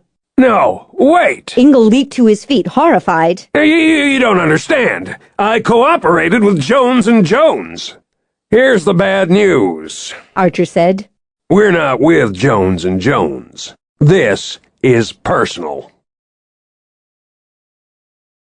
Chapter 41. I hope Archer doesn't do anything too violent to Ingle, Claire said. She cast a worried glance back toward the closed door of Ingle Investments before she reversed out of the parking space. I know he'd like nothing better than to beat that bastard to a pulp. I don't blame him. But the last thing we need now is a lot of attention from the police and the press. Don't worry. Archer is a strategist, remember? So? So he isn't going to take his revenge physically. At least not to the extent that it might land Ingle in the ER. It wouldn't do much good to turn him over to the cops, either. Claire made a face. Scam artists always seem to skate. It's a white-collar crime, after all. Worst-case scenario is that you get out on bail and leave the country. Even if you do wind up in court, a lot of your victims won't testify because they feel humiliated. That's especially true of seniors. Because they're afraid to let their adult children know they've been conned? Yes. They're terrified that the kids will conclude they're losing it. She glanced at him. What is Archer going to do? Jake savored a little rush of satisfaction. He's going to destroy Ingle in the way it will hurt the most. Professionally? Right. First, he'll force him to turn over the codes to his offshore accounts and a list of people who got bilked here in Tucson and in past schemes so that as much as possible of the money that was stolen could be repaid. That's probably a heck of a lot more than the police could accomplish. And when that's done, Archer will put a scare into Ingle. How? By informing him that Jones and Jones will be adding his name to its watch list. If Ingle goes back to his old ways, the analysts will notice fairly quickly. They'll see to it that local law enforcement is notified. That will keep Ingle on the move, if nothing else. It's a form of harassment, but it is fairly effective. J&J uses it to deter guys like him, who try to put their talents to use fleecing folks and committing other kinds of low-level crimes. Didn't know Jones and Jones had a watch list. Probably because you didn't ever go to work for them. Blame dumbass Fallon Jones for that. Claire paused for a stoplight and gave him a quick, searching look. Are you okay? Yeah, sure. He did a quick staccato with his fingers on the seat, realized what he was doing, and made himself stop. Still running hot, that's all. She surprised him with a small laugh. Call of the Wild, huh? He wasn't sure how to take that. You think it's funny? No, of course not. Sorry. The light changed. She accelerated smoothly through the intersection. But I don't think it's such a big deal, either. He studied the street scene. He couldn't help but examine it. His senses were still on full alert, which meant that he was automatically registering the details of his immediate environment, looking for a threat, seeking prey. The phrase "call of the wild" was uncomfortably close to the mark. Throwback. Then he thought about how Claire had leaped to his defense when Ingle called him that. Some of the prowling tension inside him started to ease. "What's it like for you?" he asked quietly. She did not ask him what he meant. When I first came into my parasenses and awoke to a world full of lies, I had wave after wave of uncontrollable panic attacks. That was before you learned to filter the lies? Yes. The Arcane House experts have very little experience in dealing with my type of sensitivity because it's so rare. But eventually, a parapsychologist realized that my particular senses are hardwired to the good old fight or flight response. Sure, he said, thinking it through. Lies, in general, even the harmless type, always represent a potential threat, after all. You were reacting appropriately. My therapist helped me create a psychic filter. It wasn't easy, but the only alternative was to become a total hermit so that I could avoid all lies. Sure glad you didn't go that route. She smiled. Me too. You were good back there with Ingle. You worked him brilliantly. Not the first time I've dealt with scam artists. That was obvious.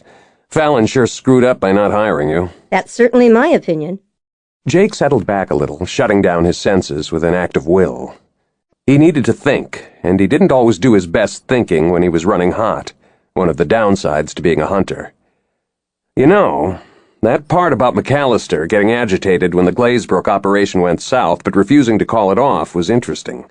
Yes, it was. Very interesting. Ingle was right. Most scammers in that situation would have disappeared. There must have been a very compelling reason to make a professional con stick with a bad project after it became clear that it would probably fail. I keep coming back to the possibility that failure was not an option. Historically, the Arcane Society cabals have been very Darwinian organizations. If you want to ascend to the higher levels, you have to prove yourself every step of the way by accomplishing certain tasks that are assigned by the guys at the top. If Brad McAllister was working for this new cabal, it means that the organization must have sent him to acquire control of Glazebrook. He may have been executed when it became clear that he had failed, in which case the killer is probably long gone. Maybe. But I'm not going to close any more doors. I made that mistake back at the beginning of the investigation. Once was enough. I keep wondering where Kimberly Todd fits into this thing. You and me both. The fact that the analysts at J&J haven't been able to find her yet may mean that she's dead and buried somewhere out in the desert. Part of a cleanup operation after the project failed. Claire shuddered. Think they got rid of her because she knew too much? It's a possibility. Maybe that's why Valerie Shipley was killed too. You heard what Ingle said. She was the one person Brad trusted. The cabal might have been worried that he confided the plan to her. Claire tensed. Good grief. I just thought of something. What? I wonder if Owen Shipley is in any danger. After all, he was married to Valerie. The cabal may decide he knows too much too. Jake contemplated that briefly. Elizabeth was married to Brad, but so far there's been no attempt on her life. My guess is that the cabal crowd would rather avoid gunning down every prominent resident of Stone Canyon who ever got near McAllister. It would attract way too much attention. Someone tried to gun you down yesterday. I know, but I'm not a pillar of the community. I'm just a passing consultant, here today, gone tomorrow. She slanted him a disapproving glance. I wish you didn't sound so cheerful when you talk about someone trying to murder you in cold blood. Sorry. Like I said, it tells me that I'm getting close. Wonder why the cabal wanted Glazebrook Inc. so badly. In case you haven't noticed, it happens to be an extremely profitable company. Every organization needs money. Yes, but why Glazebrook? There must be hundreds, if not thousands, of very successful businesses that generate plenty of cash. But not all are closely held, family-owned enterprises that can be quietly taken over without arousing the attention of a board of directors, shareholders, and government watchdogs. I see what you mean. Nevertheless, it can't be a complete coincidence that the cabal chose a very successful company that just happens to be owned by a member of the society. No big mystery there. The leader or leaders of the cabal would naturally be inclined to go after companies they can research thoroughly. The genealogy records at Arcane House are open to all members of the society. Members do tend to marry other members. They often form partnerships and close friendships with people connected to the society. You're right. The cabal would have been able to provide an enormous amount of background material to McAllister before he made his attempt to grab Glazebrook. All right. So much for looking at the deaths of McAllister and his mother from a cabal conspiracy point of view. Let's try another approach. Such as? I wonder if we were working too hard to connect them both to the cabal. Claire frowned. I thought we agreed they had to be connected. It's a possibility, not a fact. Until you know for sure, you have to be able to step back and come at the problem from different directions. Is that something they teach you at Jones & Jones? No, I learned it the hard way over the years. Okay, let's try your approach. Who else would have had a motive to murder Valerie? He looked at her. If you are not a devout conspiracy theorist, and if I wasn't a hotshot undercover investigator for Jones & Jones, who was sent out to track down a cabal freak, we'd be looking at an entirely different scenario to explain Valerie Shipley's death.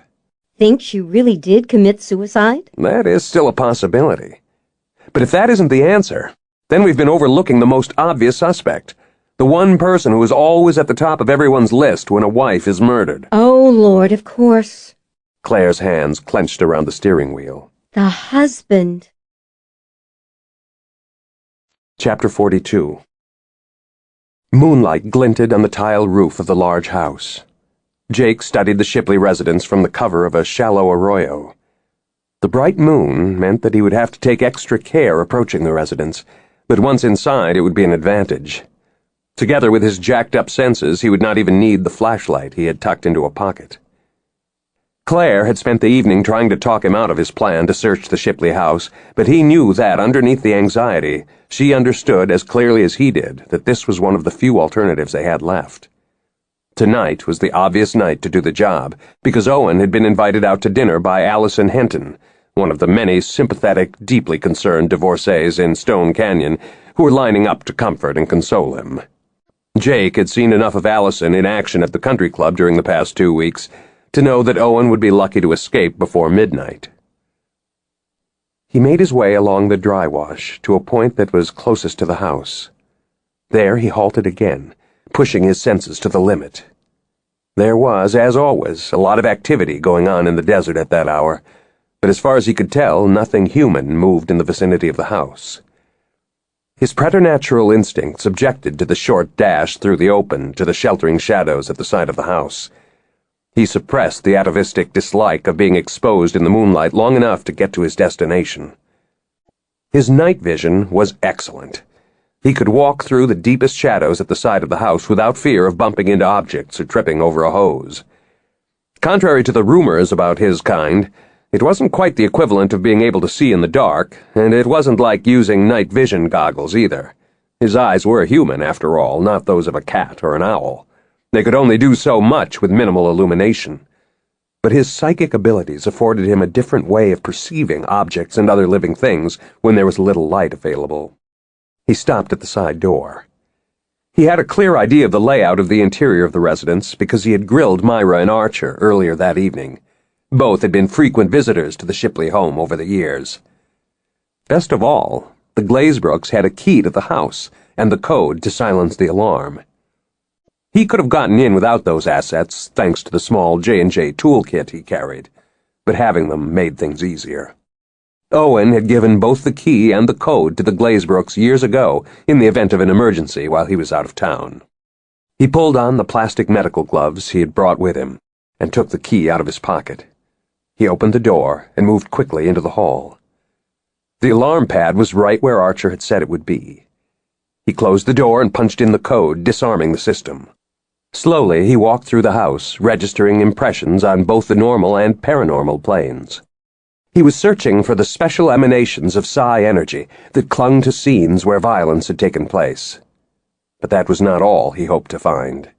He was here to do some old-fashioned detective work. In his experience, that was usually what it came down to in the end. People were people, regardless of whether or not they possessed a degree of psychic ability. The same emotions and motivations governed their actions. Once you knew an individual's agenda and had an idea of how far he or she would go to achieve it, you had all you really needed to know to close a case. His goal tonight was to nail down Owen Shipley's agenda. He replayed the conversation with Clare in his head. But why would Owen kill her? I can think of a couple of reasons, starting with the obvious fact that she had become an embarrassing problem. The woman was a full-blown alcoholic, and she was getting worse. If Owen wanted to get rid of her, he could have simply divorced her. Now, why would he do that when she had just inherited the bulk of McAllister's estate? Oh, good point. She paused.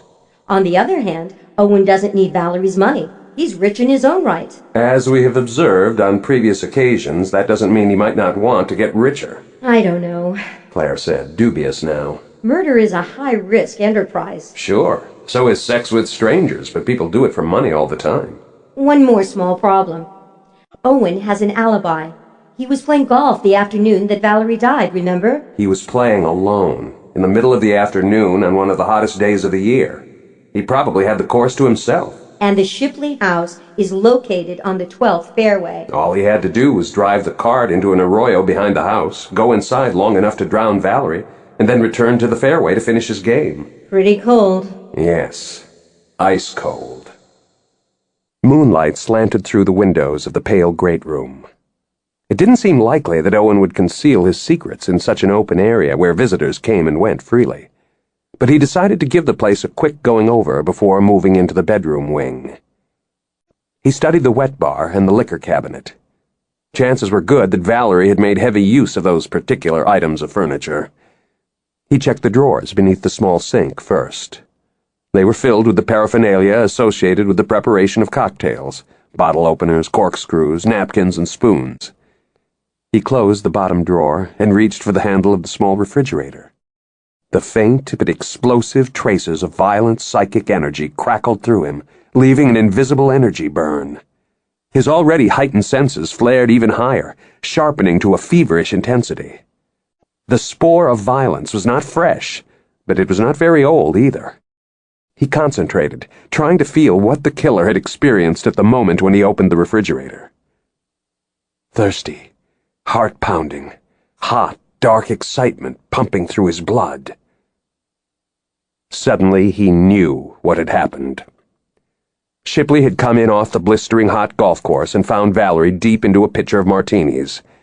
Maybe she had taken one of her pills to calm down after the failed attempt on Claire at the spa. Shipley told her he stopped to get a bottle of water. The afternoon sun was unrelenting out on the course. He had also been sweating, not just from the heat of the day, but from the anticipation of what he was about to do. So he opened the small refrigerator and took out a bottle of water. He no doubt overpowered Valerie easily enough. He was a strong, athletic man. Valerie had been scrawny and frail from the months of heavy drinking. He would have had to take a few minutes to go inside the house and change his clothes. Carefully, he'd chosen a second pair of golf slacks and a shirt in the same colors as the pants and shirt he had been wearing when he started the round. Then he went back out onto the course. He probably planned to finish the game and have a few drinks at the club with friends before inviting an acquaintance home for cocktails. That way, he would have a witness with him when he discovered the body. It must have come as a shock to be told that Valerie had been found much sooner than he had intended. Claire had been right, Jake thought. Valerie was murdered. It also seemed logical that Shipley was the killer, but unfortunately there was no way to prove that yet.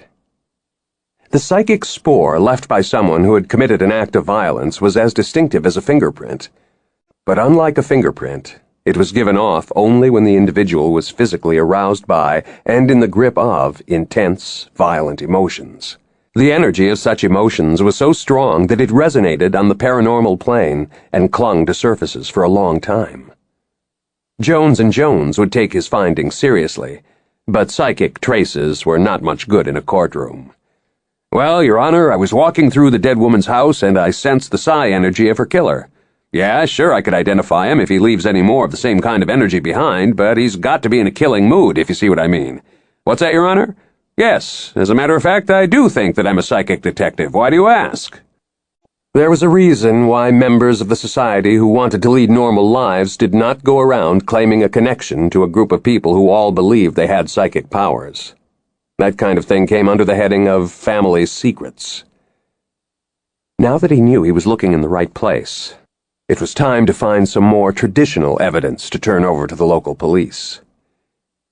There was a large wine vault adjacent to the kitchen. He took the black leather case out of his pocket and used one of the items inside to unlock the door.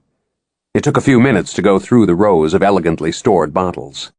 He also looked inside the white wine chiller. He found nothing except a lot of very expensive wine. He let himself out of the vault and went down a wide hall that led to the other wing of the big house. Archer had told him that Shipley's study was the first door on the left. That seemed like a reasonable place to continue the search. He paused when he caught sight of a small object sitting on an end table. A cell phone. He crossed the living room and picked up the device. More of the vicious energy scalded his senses. Shipley had picked up the phone while still in a killing rage. Maybe Valerie, realizing she was in danger, had tried to dial 911. Or maybe Shipley had wanted to erase any record of her incoming and outgoing calls. He put the phone down on the end table. The study door was open. From the entrance, Jake could see a heavy wooden desk, a couple file cabinets, and a bookcase. A computer sat on the desk. He powered up the computer and slapped the small storage device he had brought along into the USB port. While the files listed on the screen were being copied, he went through the desk drawers. Nothing jumped out and screamed incriminating evidence. When the copying was complete, he removed the storage device, dropped it into a pocket, and powered down the computer.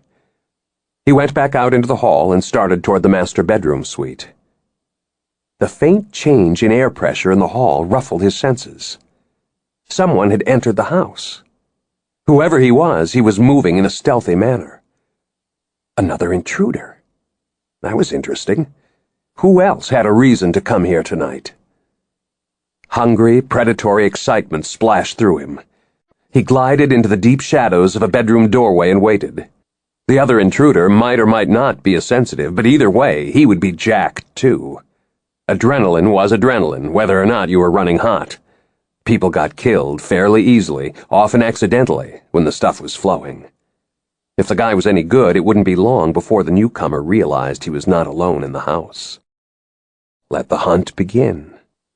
He realized his mistake an instant later when the psychic firestorm electrified his senses.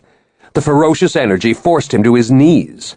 Instinctively, he gripped his head in both hands, as though he could somehow dampen the blast. Another scalding flash of energy struck him. This one was followed by a massive wave of night that swamped him in a sea of endless darkness. Chapter 43. Anxiety sparked through Clare, sharp and jagged as a burst of lightning. The panic attack rolled out of nowhere, trampling her defenses before she even had time to erect them. She was sitting on the sofa, one leg curled under her, poring over the list of numbers she had copied off Valerie Shipley's cell phone, when the disturbing energy frazzled all her senses.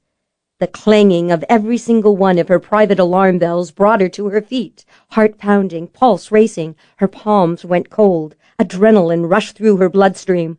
Everything inside her was at full throttle. She was ready to flee to safety or fight for her life. No, not her life. Someone else's. She had never experienced a panic attack quite like this one. Jake. Yes, she was sure of it now. This involved Jake. He was in terrible danger, but it was impossible for her to know that, she reminded herself. There was no such thing as telepathy or mind-reading. The researchers in the society had investigated the numerous anecdotal stories for decades, but had never been able to reproduce the experience in the lab. Breathe. Calm down. You're worried about Jake out there at the Shipley house. That's what triggered this episode. She started to pace, making herself focus on her breathing while she painstakingly erected the psychic defense mechanisms she had worked so hard to create. The sensation of intense awareness winked out as swiftly as it had hit. It was as if someone had turned off a switch. After a couple minutes, she felt steadier, more in control. She glanced at her watch. It was nearly midnight. Jake had been gone for more than 2 hours. How long did it take to search a whole house? He ought to be home by now. She pulled her cell phone out of her pocket and looked at it longingly. But she dared not call him. Surely he had turned his phone off when he entered the Shipley home. But what if he had neglected to do so? She didn't want to risk placing a call that would create a problem for him on his end. There was always the possibility that a neighbor had noticed something at the Shipley residence and went to investigate, or call the police. Please, don't let it be the police, she thought. The last thing they needed now was for Jake to get hauled in on breaking and entering charges. But something was very wrong. She knew it with a dread certainty that did not diminish even as the initial adrenaline charge of the panic attack faded. It's your imagination, she thought. Let it go. Get a grip.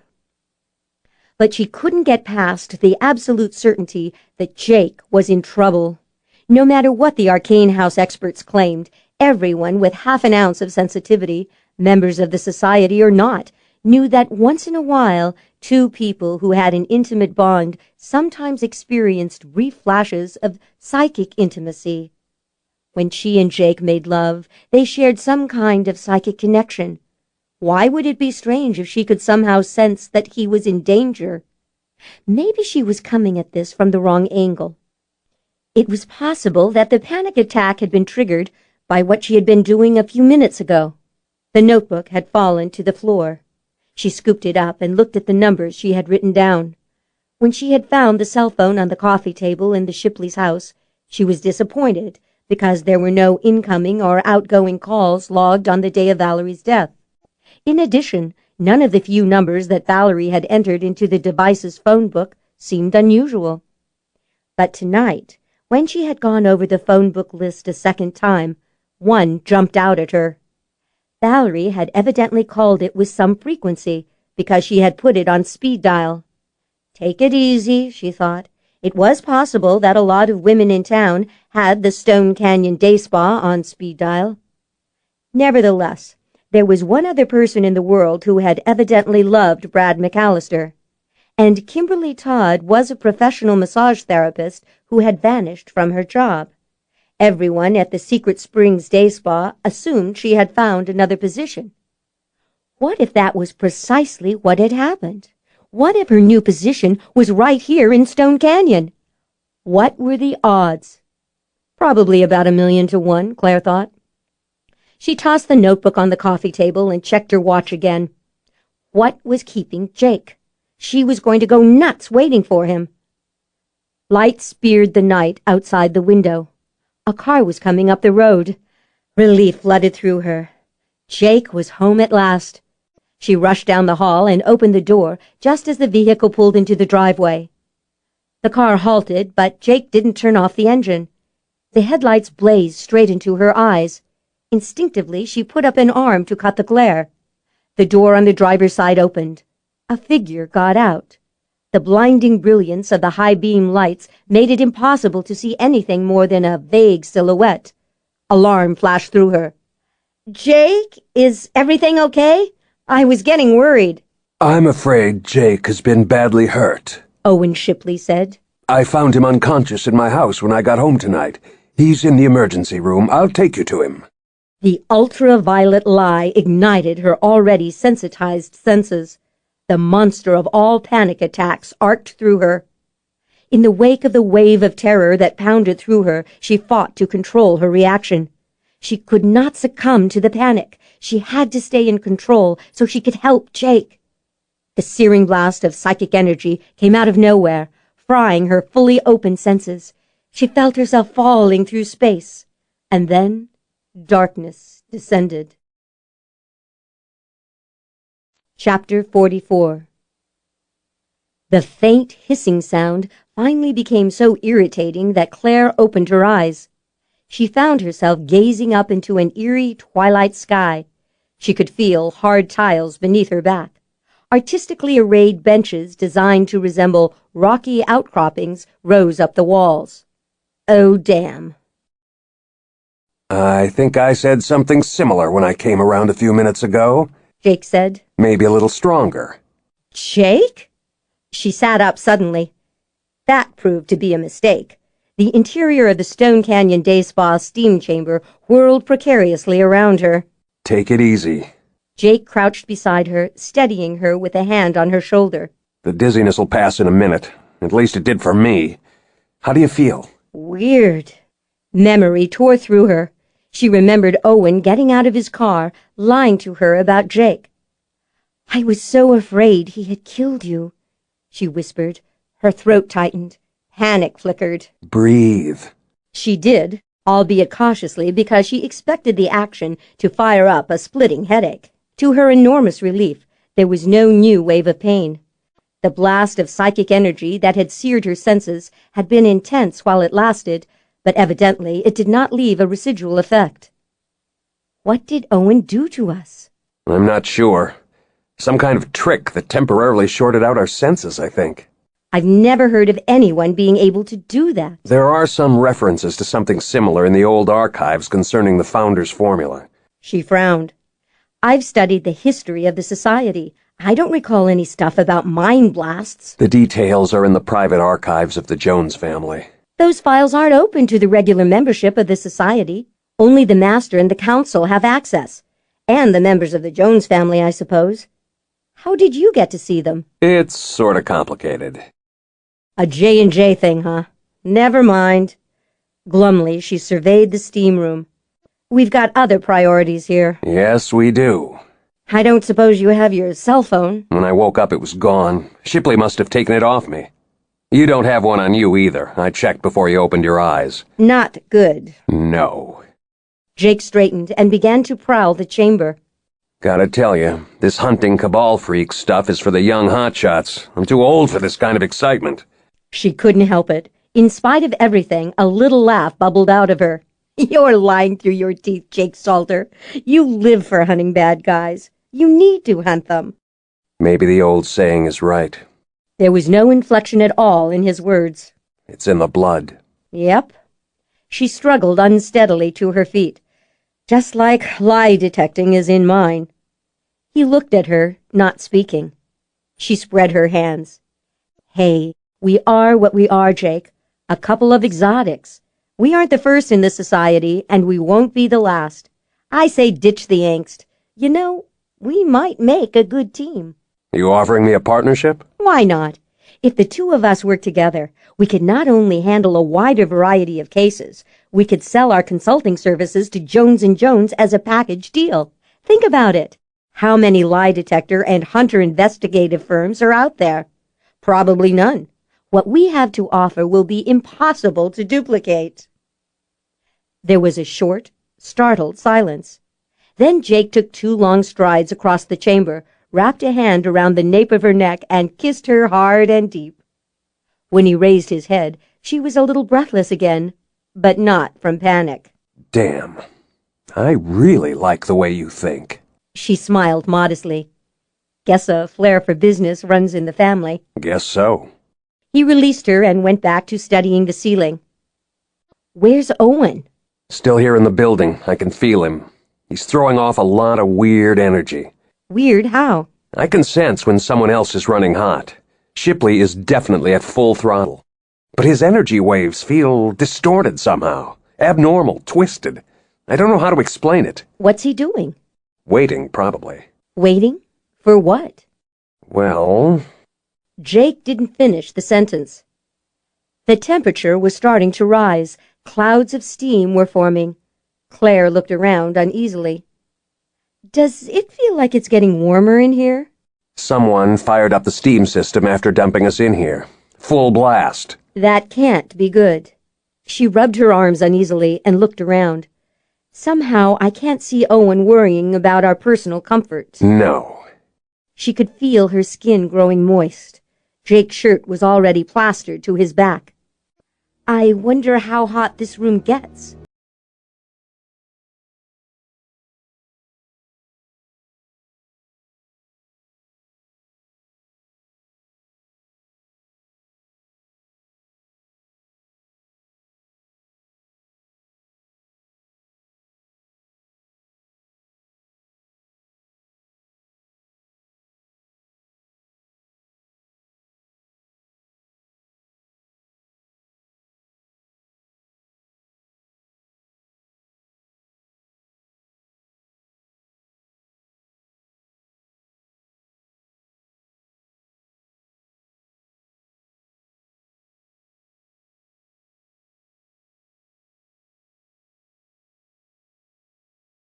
Sort of safety valve to control the temperature. Probably.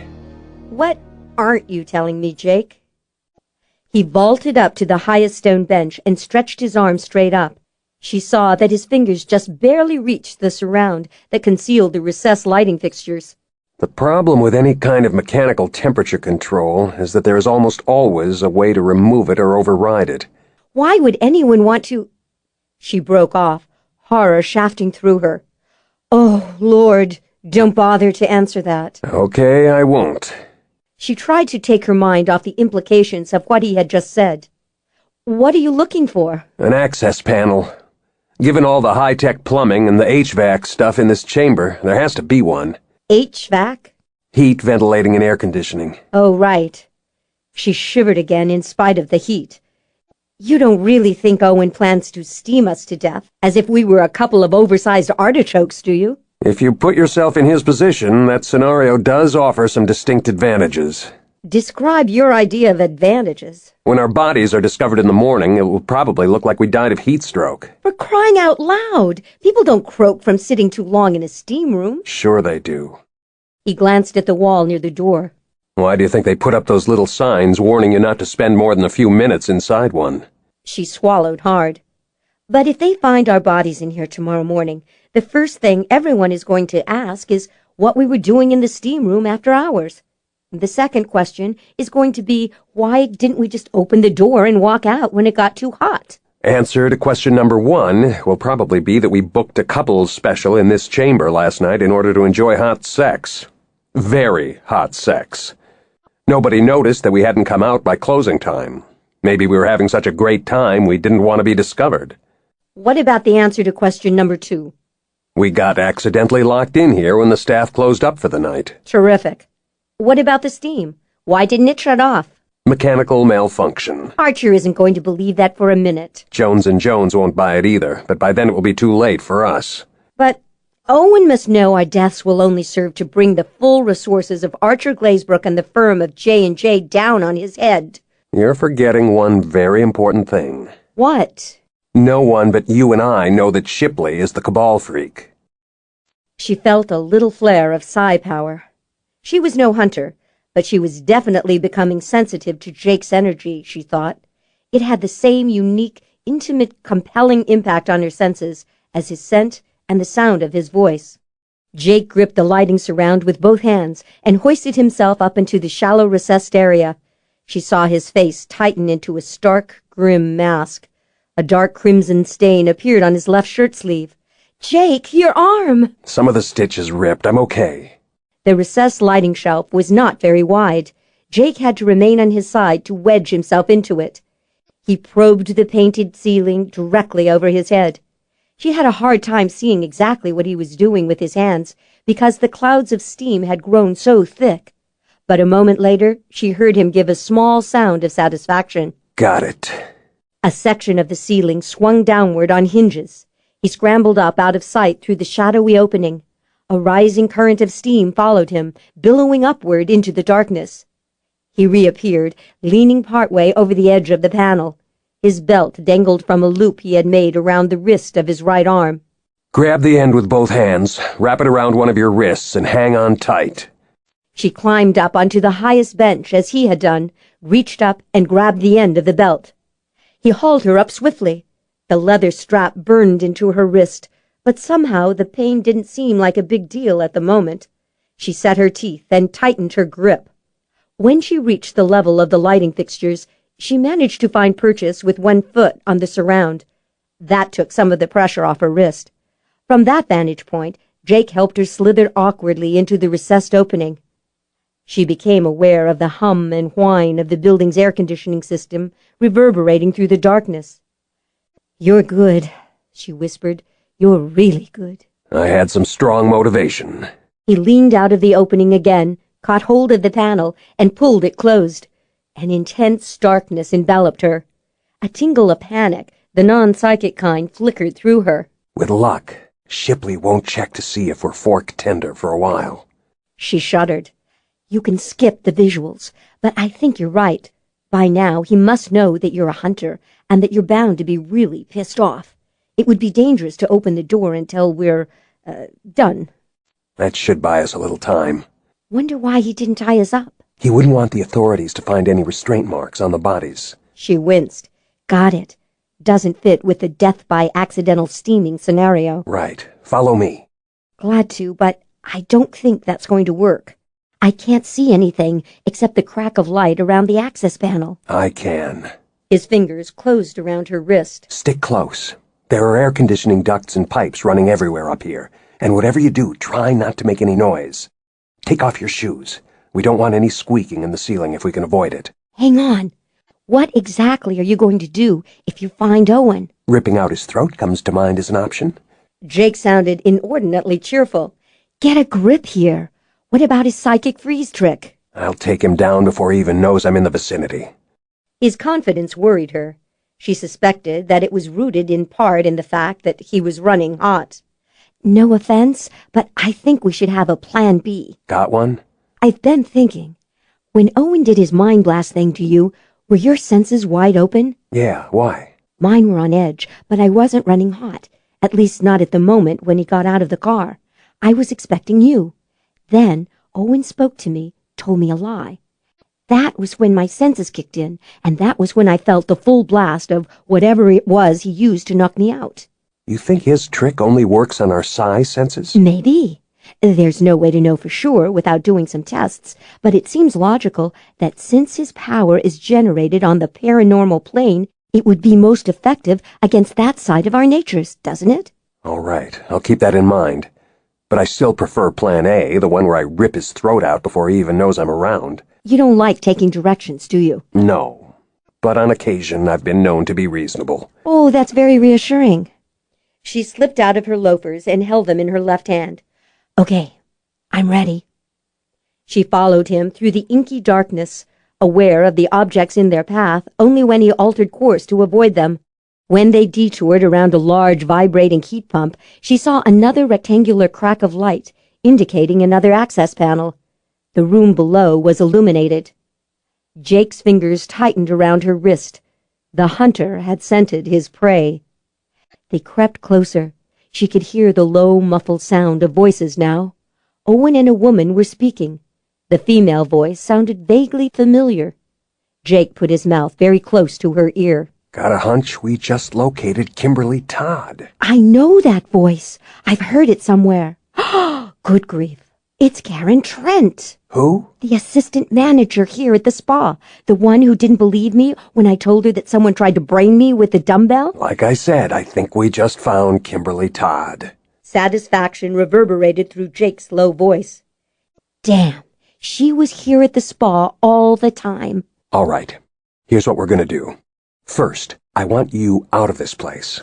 I'll open one of the other panels and lower you into an empty room. Get clear of the building, find a phone, and call the cops, understood? I don't think I should leave you here alone with those two. I can handle this, but I can do it even better if I know you're safe. This was the kind of thing he was born to do, she reminded herself.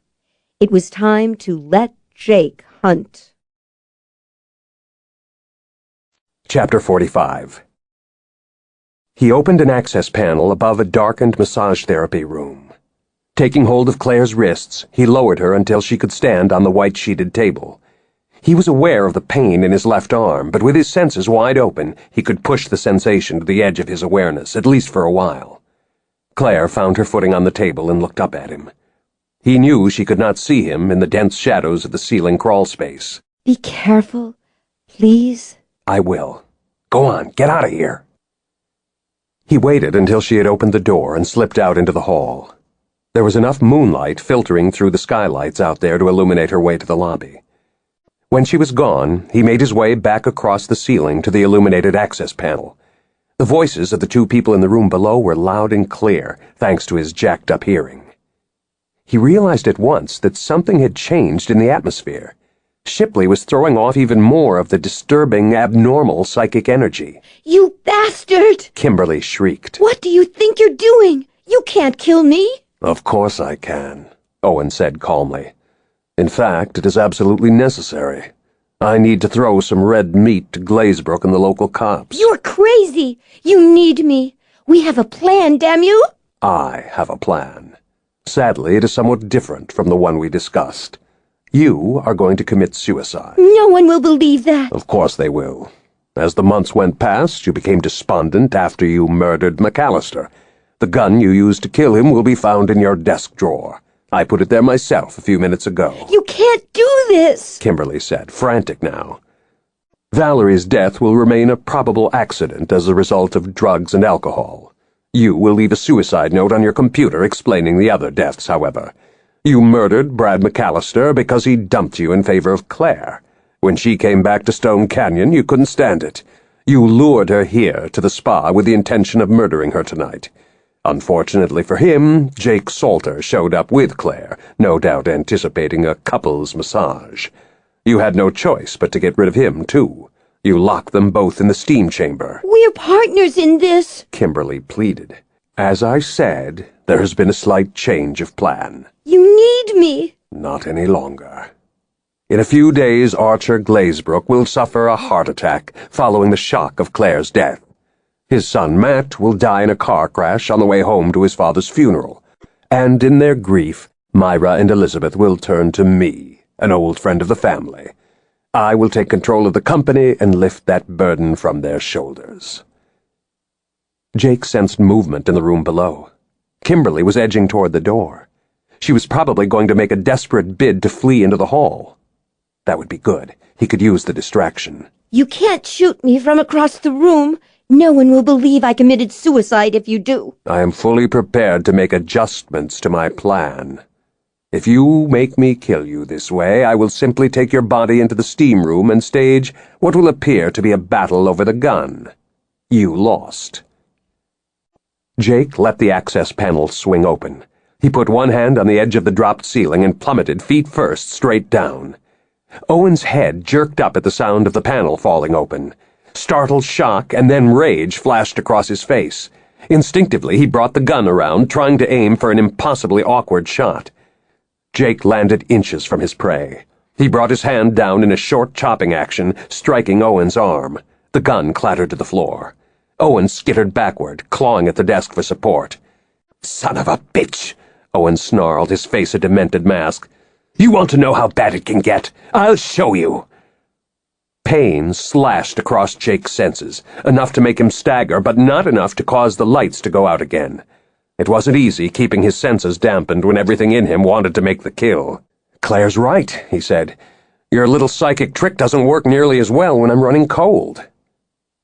Owen's eyes widened with real fear for the first time. "No," he breathed. "Wait." "Still hurts, though," Jake said, "and that really pisses me off." Owen threw up his hands to protect himself. Jake delivered 2 solid blows to Owen's midsection. Owen clutched at his belly and sank to his knees, gasping for air. Jake turned quickly, seeking other prey. Kimberly Todd was gone. So was the gun. That would not have happened if he'd been working at full capacity, he thought. He used his belt to secure Owen's wrists behind his back. "We both know you aren't going to kill me. And there's no evidence Jones and Jones can give to the local cops. Kimberly murdered McAllister, not me." "But you murdered Valerie, didn't you?" "You can't prove that." "Maybe not. But it shouldn't be too hard to prove that you conspired with Kimberly to murder Clare Lancaster and me tonight." "Wait. Listen to me. You don't know what's going on here. I'm using a new version of the Founder's formula. It works, damn it! I can get some for you, too." "No, thanks. Hear me out. We're talking power here. Incredible power. I can make you a member of the new cabal. Once you've taken the drug, you'll see what I mean. Nothing can stop you when you're running hot on the formula." "People have said that before. They've all come to a bad end." Jake drew the small leather toolkit out of his pocket and removed the pre-filled syringe. Owen's eyes followed Jake's hands. "What's that?" Jake jabbed the needle into Shipley's arm. "It's a J&J thing." Owen slumped forward, unconscious.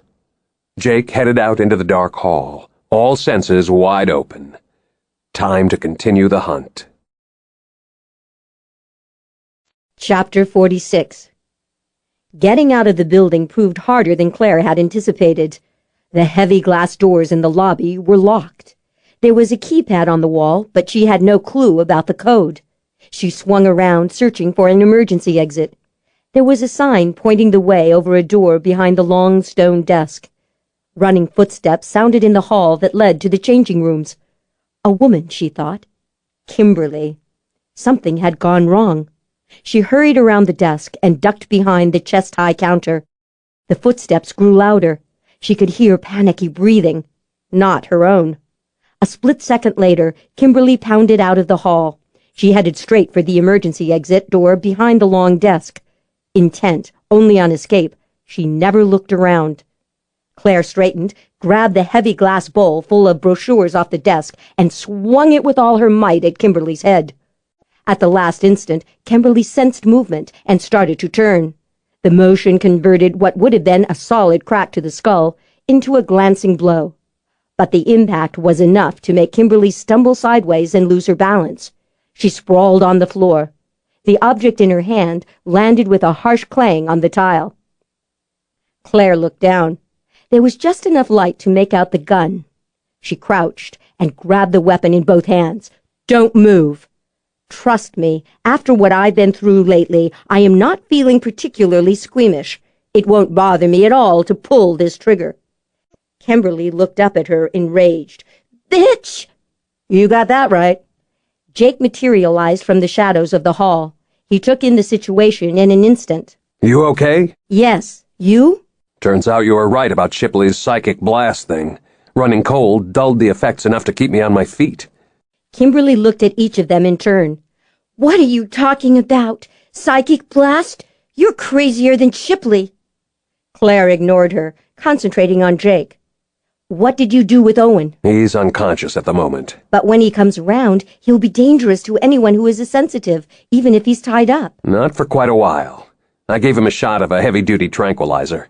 His senses will be in neutral for at least 48 hours, long enough for Jones and Jones to figure out how to handle the situation. "What about Kimberly here?"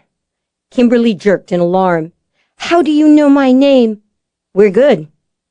"Who are you people?" "He's from J&J. I'm freelance." "What's J&J?" "A private investigation firm." Kimberly wrinkled her nose. "Shit." We'll hand her over to the local cops along with Shipley. They'll finally be able to close the case on McAllister's death. "No one can prove that I killed Brad." The gun that Shipley planted in your desk drawer should be enough to tie you to that crime. And then there's the little matter of your attempt to kill Claire and me tonight. Lots of evidence for that. "It was Shipley's idea.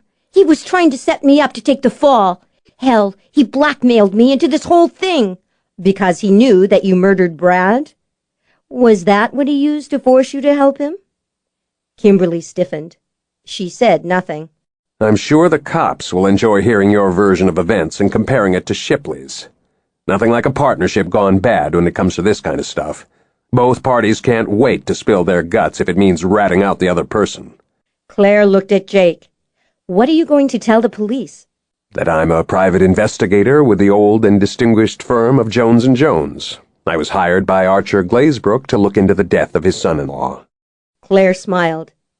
"You sure do that truth veiled in a lie thing very well." We all have our talents. Claire looked at Kimberly.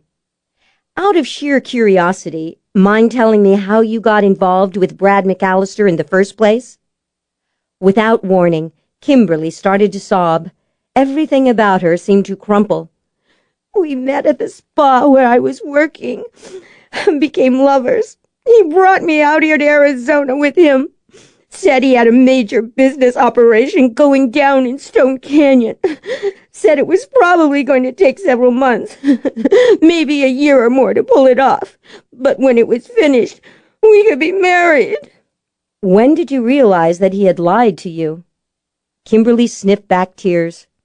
"I began to get suspicious when Brad insisted that no one could know about our relationship, not even his mother or his business partner. He kept me stashed away clear across the valley, as if he was ashamed of me." Jake looked thoughtful. Valerie and Shipley didn't know about you? "Not at first." Her voice had gone flat. "But eventually Shipley found out about us. He was furious with Brad. I overheard them arguing. Shipley accused Brad of putting the whole plan in jeopardy by bringing me along." Did Brad or Shipley ever tell you about their scheme? Kimberly shrugged. "Something to do with a takeover of Glazebrook." She gave Claire a fulminating look. "When you showed up and convinced Elizabeth to file for divorce, Brad went a little crazy. I'd never seen him like that. He kept talking about how he was going to get rid of you. He was so sure that if you were out of the picture, he could salvage the deal. You figured out how and when he intended to kill me, didn't you?" "I didn't have to figure out anything." Kimberly's hand clenched into a fist. "Brad told me how he planned to do it. He was so damned obsessed with getting rid of you that he wanted to talk about the scheme. That's when I finally began to realize that whatever he had going on here in Stone Canyon was a lot more important to him than I would ever be." "What happened next?" I asked him about our future. The bastard laughed. He actually had the gall to laugh. Said I was very good in bed, but that if he ever wanted to get married again, he would look a lot higher than a massage therapist. So you shot him? On the night he planned to kill you. I knew that when you found the body, everyone would think you were the murderer. That's the way it works, isn't it? Shipley guessed right away that you were the killer, though, didn't he? Kimberly used her sleeve to dry her eyes. He promised me he wouldn't tell anyone, not even Valerie, if I agreed to help him. He said he would make me his business partner. He got me a new identity and then recommended me to the management here at the spa. I was hired immediately. Of course. No one in Stone Canyon would say no to Owen Shipley. What did Owen tell you he wanted you to do for him? He said he wanted me to make friends with Valerie. I was supposed to keep her focused on her obsession with you until the time came to get rid of her. But tonight, I finally realized he was just keeping me handy so that I could take the fall when he finally needed someone to give to the cops. You called Valerie the day I was here at the spa, didn't you? You told her I was scheduled for a couple of treatments. Did you invite her to come on over and take a whack at me with that dumbbell? Kimberly made a disgusted sound. That was all her idea. I called her, yes, but only because I had told her I'd let her know if you showed up here.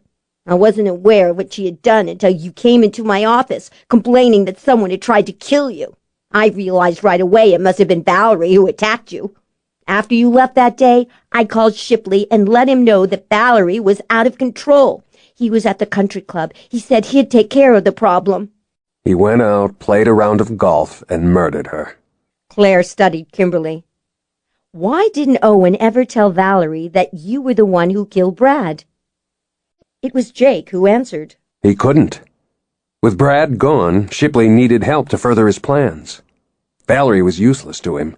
She was too obsessed with her grief. Kimberly was all he had to work with. He had to protect her until he needed her. I loved Brad. I thought the bastard loved me. He lied right from the start. Yes, Claire said. He did. Chapter 47. 5:15 a.m., Scargill Cove. Fallon sat at his desk, gazing into the glowing screen of the computer. He had been working steadily on Owen Shipley's journal since Jake awakened him 3 hours before and informed him that he was sending an encrypted file via email attachment. It had been easy to break the password code. Shipley had not been what anyone would call a techno-whiz. Unfortunately, there wasn't nearly as much material as Fallon had hoped to find. Shipley had been only a low-level member of the Cabal. But there were some hints and clues at last. The kaleidoscope in Fallon's head was starting to produce more than tantalizing glimpses. He could see pictures forming. Disturbing pictures. He got to his feet and walked to the window. The first light of dawn was waking the cove. Physically, he was exhausted, but he knew he wouldn't be able to sleep for a long time. Chapter 48. 8:10 a.m., Portland, Oregon. It was raining when John Stillwell Nash left his private club. The monthly breakfast meeting and the guest speaker who had followed had been incredibly boring, as usual. He disliked wasting his time on such trivial matters, but it was important to maintain his image in the Portland business community. A number of city and state VIPs belonged to the club. It was the only reason he had joined. It gave him a sense of predatory satisfaction to rub shoulders with the movers and shakers of the region. He felt like a shark swimming among a school of oblivious prey fish whenever he dined at the club.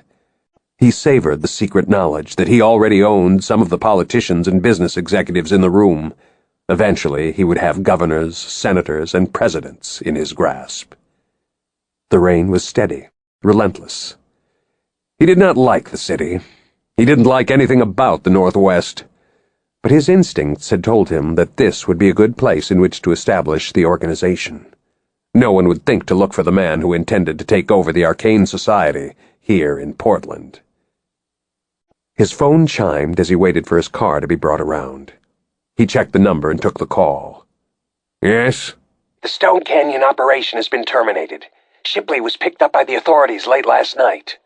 A searing flash of rage snapped through Nash, the raw anger of the hunter when the prey manages to wriggle free and escape.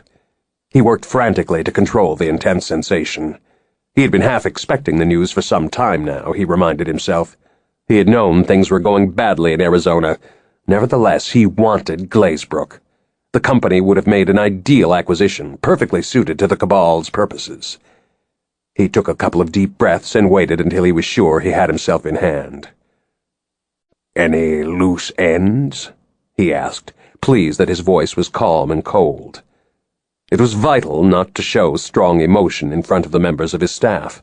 A display of temper was a display of weakness. Self-control was everything. No. Shipley is still unconscious. They must have given him something, a heavy trank, maybe. Deprived of the drug, Shipley would soon sink into a bottomless well of insanity, John thought. Jones and Jones would no doubt pick up a few glimmerings of the plan, but that could not be helped. He would deal with those problems if and when they occurred. "What about the Todd woman?" he asked. She doesn't know enough to do any damage. Neither did Shipley, John assured himself. "Shipley would have had a small supply of the drug left," he said. "The local authorities don't have any reason to be interested in it, but I'd rather it didn't fall into the hands of J&J. Any idea where Shipley kept the drug? No. But given its value to him, it is probably in a secure location. Try the wine cellar. The white wine chiller." The house is a crime scene. They'll probably have the tape up for a day or so. It would be impossible to get anyone inside long enough to conduct a thorough search until tonight, after the authorities leave. The rage threatened to flare again. John clenched the phone very tightly. "As far as I am concerned, you are partly responsible for the unfortunate outcome in Stone Canyon. If you have any expectation of rising higher in the organization, you will follow orders. Understood?" Yes, Mr. Nash. I'm in Phoenix now. With the morning traffic, it will take me at least 45 minutes to get to Stone Canyon. "Just get the damn drug." The parking attendant arrived with the car. John ended the call and got into the vehicle. He sat for a moment, hands gripping the wheel. He could still feel the heat generated by his frustration and anger vibrating through him, churning his senses. It was not a good sign. The rushes of sudden, almost uncontrollable rages were coming more often. He was beginning to suspect they were a side effect of his own private version of the drug. The stuff was definitely faster acting, and it was certainly expanding the range of his psychic powers. In addition to his natural hunter talents, he was developing hypnotic and strategic abilities. But there appeared to be a downside. He needed to get back into the lab immediately. Chapter 49 8:15 a.m., Stone Canyon. They gathered on the veranda at the Glazebrook house. It was just a little after 8, but the overhead fans and misters were already cranking at full speed, making the heat tolerable. There was a large pitcher of iced tea and 5 glasses on the table. Myra poured the tea. When she handed a glass to Clare, she actually smiled. "Thank you," Clare said very politely. She wasn't sure if she would ever feel entirely comfortable in the very heart of Glazebrook territory, but she had to admit that much of the tension seemed to have dissipated. Jake walked out of the house to join the small group. He was talking on his cell phone. He ended the call when he reached the table. "That was Fallon," he said, taking a seat. "Well," Clare said, "what did dumbass have to say this time?" Jake smiled. He said to give you his best. "Yeah, I'll bet he did." I believe he also said something about taking another look at your last application. He thinks you may have potential as a J&J agent after all. Ha! Satisfaction swept through her. Revenge was sweet. If dumbass thinks he's going to get me cheap, he can think again. Jake settled into the chair. Be that as it may, he cracked that copy of the encrypted file that I took off Owen's computer. It was Shipley's personal diary of his involvement with the Cabal. Oh, wow! Excitement bubbled up inside. Good stuff, huh? There is a fair amount of information that will be useful in other related J&J investigations, but not nearly as much detailed data on the new cabal as Fallon wanted. Claire rolled her eyes. Jones is a difficult person to please. No argument there. But in this case, I can understand his frustration. Looks like this new cabal is very good at keeping its secrets. Unfortunately, Shipley was not high enough in the organization to know much. Bad news for Jones and Jones, Archer observed. True. But Fallon says Shipley's diary did provide a lot of details about the project here in Stone Canyon. That is proving extremely helpful, because from that information he's getting a fix on how the new organization works and its probable agenda. Owen was the cabal guy all along? Elizabeth asked. The one you were sent here to find? Right. According to his notes, the cabal recruited him a year and a half ago. His first major assignment was to take control of Glazebrook, Inc. They figured that if anyone could do that, he could, because he enjoyed Archer's trust. Archer grimaced. He sure did. For damn near 35 years. Still hard to believe he was the bad guy in all this. Shipley came up with what can only be called a breathtaking strategy. Among other things, he was promised by his superiors that success would enable him to ascend to the next level of power. What the hell did the cabal want with my company? One word. Money. Lots of it.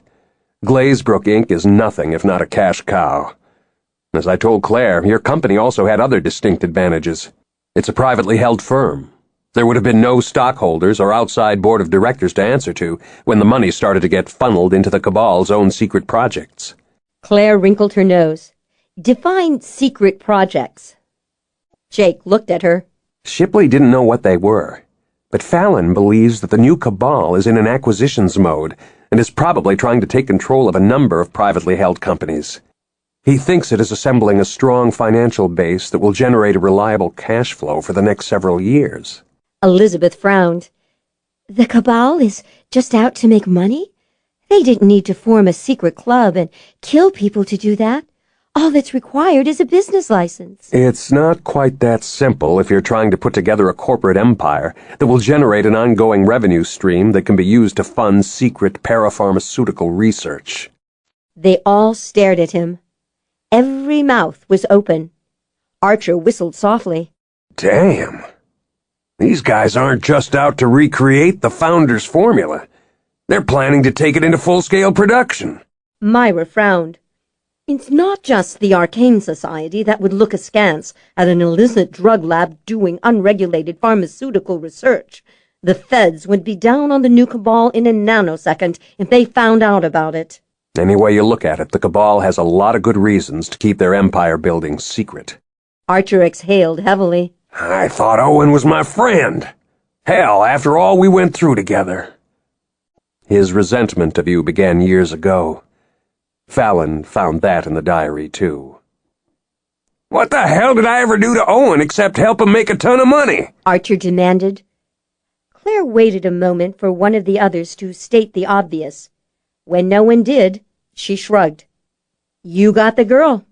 Mom told me the whole story about how Owen tried to persuade Myra to marry him, but Myra chose you instead. There was a short, startled pause. Everyone looked at Myra again. I was never in love with Owen, and he never loved me, she said briskly. Not really. He was only in love with the notion of marrying the senator's daughter. He wanted the connections and the lifestyle that he thought I could bring him. I knew that from the start. Then why the hell did you date him? Myra raised her brows. To make you sit up and take notice, of course. It was very hard to get your attention in those days, Archer Glazebrook. You were too busy building your precious company. For an instant, Claire thought Archer was going to roar.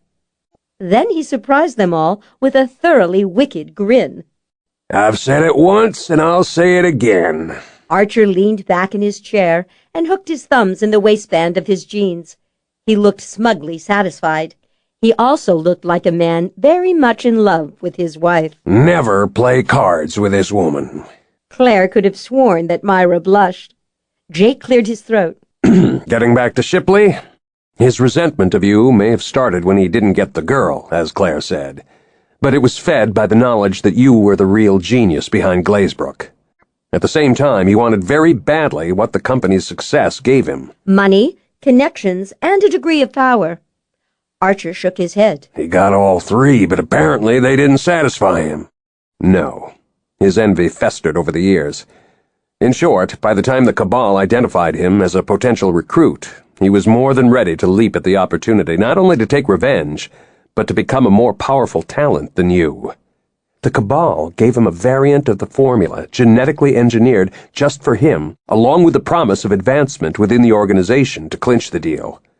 All he had to do was deliver Glazebrook Inc. on a platter. Claire drank some tea and lowered the glass. What about the others? How did Shipley find Brad McAllister and Valerie, the mom from hell? Shipley decided that the slickest way to get his hands on Glazebrook was to promote a marriage with Elizabeth that would ensure that her husband got her share of the company when Archer conveniently died. Shipley, of course, is in his early 60s. He knew there was no chance he could ever make himself look like good husband material to Elizabeth. Heavens, no.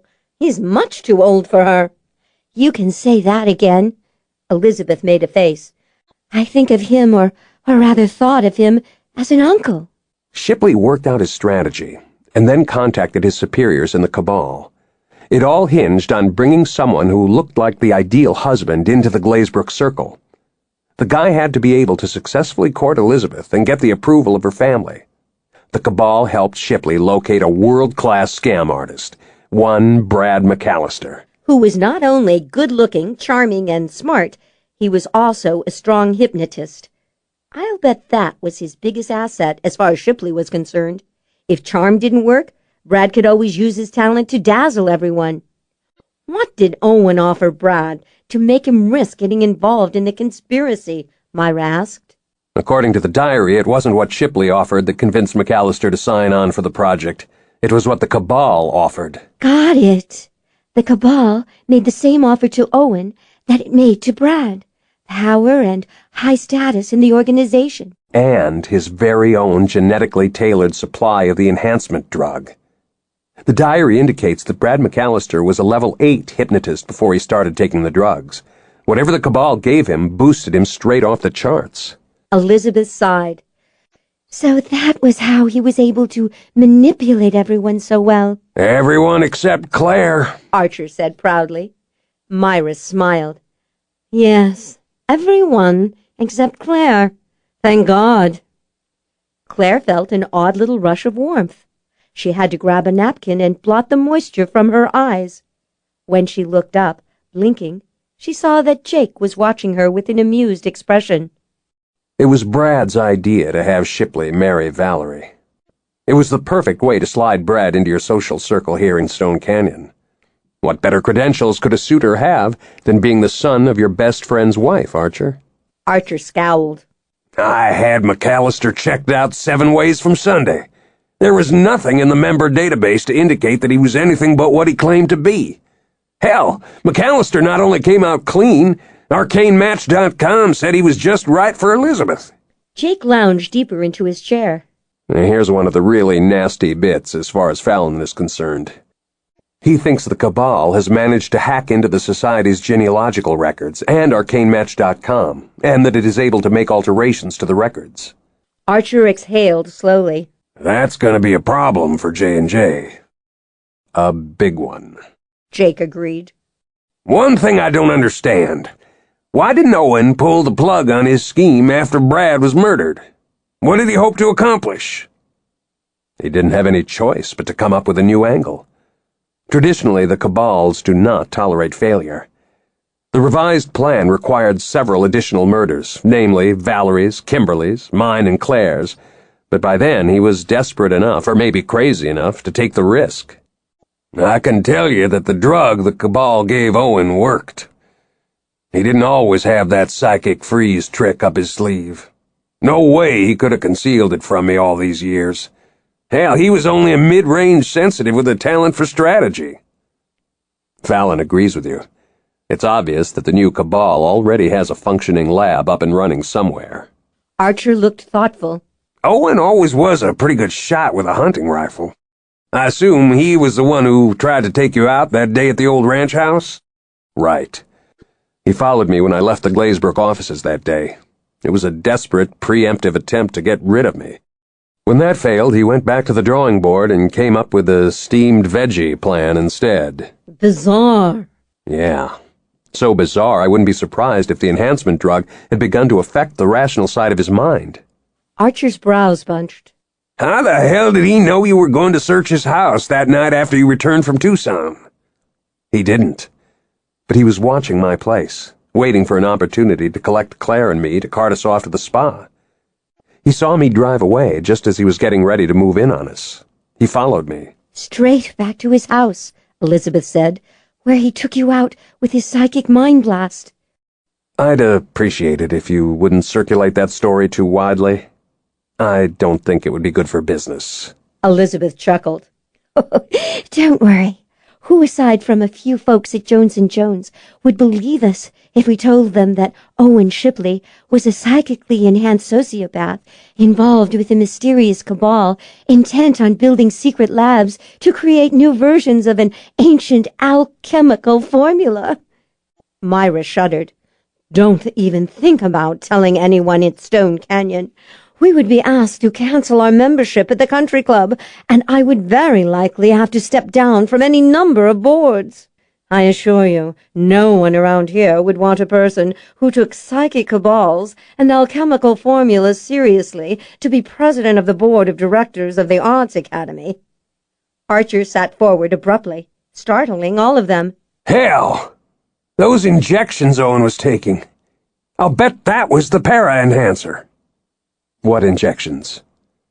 A couple of times when I was with him, Owen had to stop and give himself a shot. The last time was on the day Valerie died. He told me it was medication for some kind of neurological problem.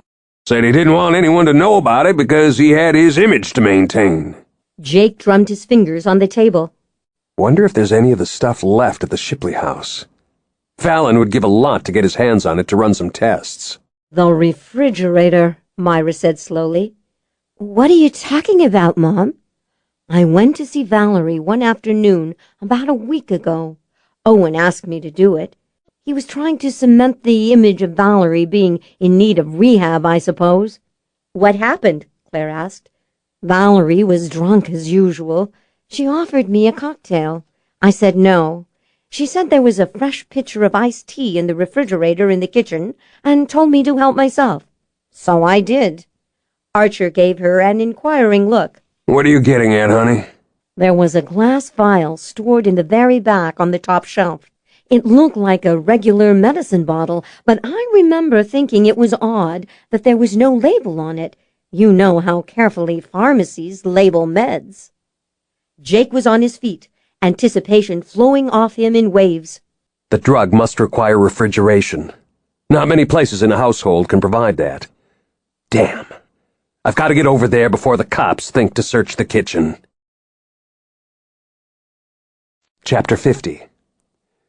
No one looked pleased to see him when he arrived at the Shipley house, but he was waved inside. "Guess we owe you that much," the detective in charge said. "And you're a pro. You know enough to stay out of the way and not contaminate anything. Not that we're turning up anything useful here." Jake wandered into the kitchen. There was no one in the room. He opened the refrigerator.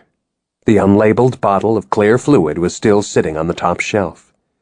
He tucked the bottle inside a pocket and made his way leisurely to the front door.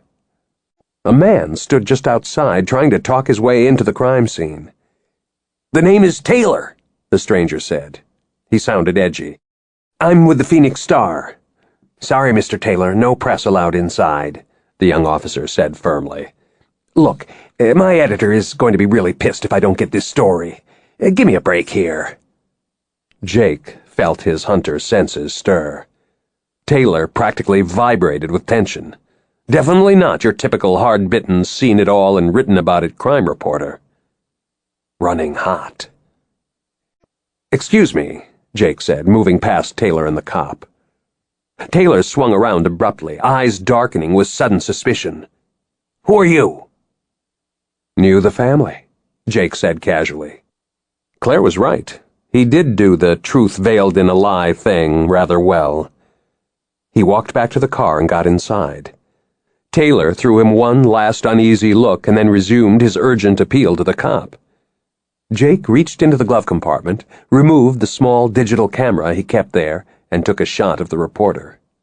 Might be nothing at all, he thought, but he would email it to Fallon when he got home. Couldn't hurt.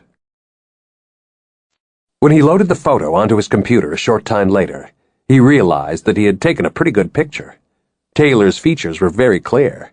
Fallon ought to be able to identify him fairly easily. He studied the picture for a long moment and concluded that he had been right back at the Shipley house. The hunter in him had sensed more than tension in Taylor. What he had detected was fear. He picked up his phone and dialed the familiar number. "What have you got?" Fallon asked. "I think the Cabal sent someone out to collect what was left of the drug Shipley was taking. Guy called himself Taylor. Said he was a reporter. I've got a photo for you." "What about the drug?" Fallon asked urgently. "Got that too." "You just earned that inflated consulting fee that you're charging J&J. Chapter 51. 2 days later. Owen Shipley was committed to a psychiatric hospital for observation? Claire lowered the morning edition of the Stone Canyon Herald and looked at Jake, who had just ended a call. "He was sent to one outside Phoenix yesterday." Jake put the phone down on the counter and went back to flipping the blue corn pancakes on the griddle. Fallon says the local authorities think he just snapped. Apparently he's delusional and incoherent and getting worse by the hour. No one expects him to be declared competent to stand trial. What does dumbass think really happened? Fallon says the initial tests on that drug I took out of the Shipley refrigerator indicate that it is powerful, but very short-acting. He suspects there are devastating effects if it is withdrawn abruptly. He thinks Shipley started to slip into insanity as soon as his supply of the stuff was cut off.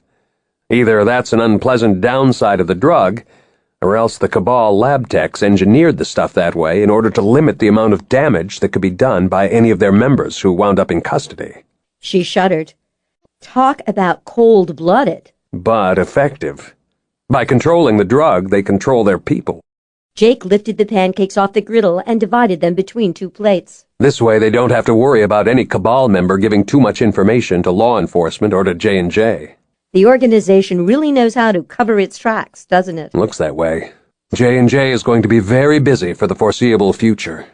Claire thought about that while she used a fork to cut a bite of the pancakes. They'll probably need some occasional, expert, very expensive consulting from a hunter and a human lie detector. Jake smiled slowly. I believe I mentioned on at least one prior occasion that I like the way you think. Chapter 52. She felt him leave the bed just before dawn. A small flicker of her senses told Claire that Jake was using some of his hunter talent in order to avoid awakening her. She smiled to herself. He could be as stealthy as he wanted. She would always know when he was near her and when he was not.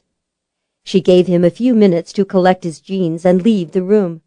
He went down the hall toward the kitchen. He was probably going to make the morning tea. That sounded like a good idea. She gave him some time to get the kettle going. Then she eased the covers aside and rose from the bed. The white robe was hanging on a hook in the bathroom. She pulled it on, tied the sash, and took a few minutes to run a brush through her hair.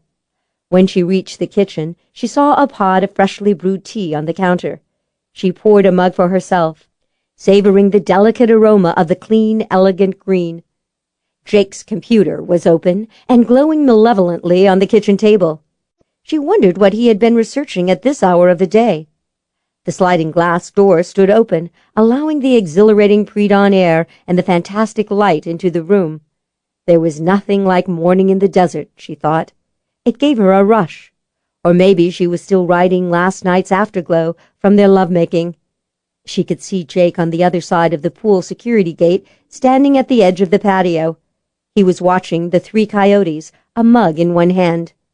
She started across the kitchen with the notion of joining him outside to savor the very special time of day.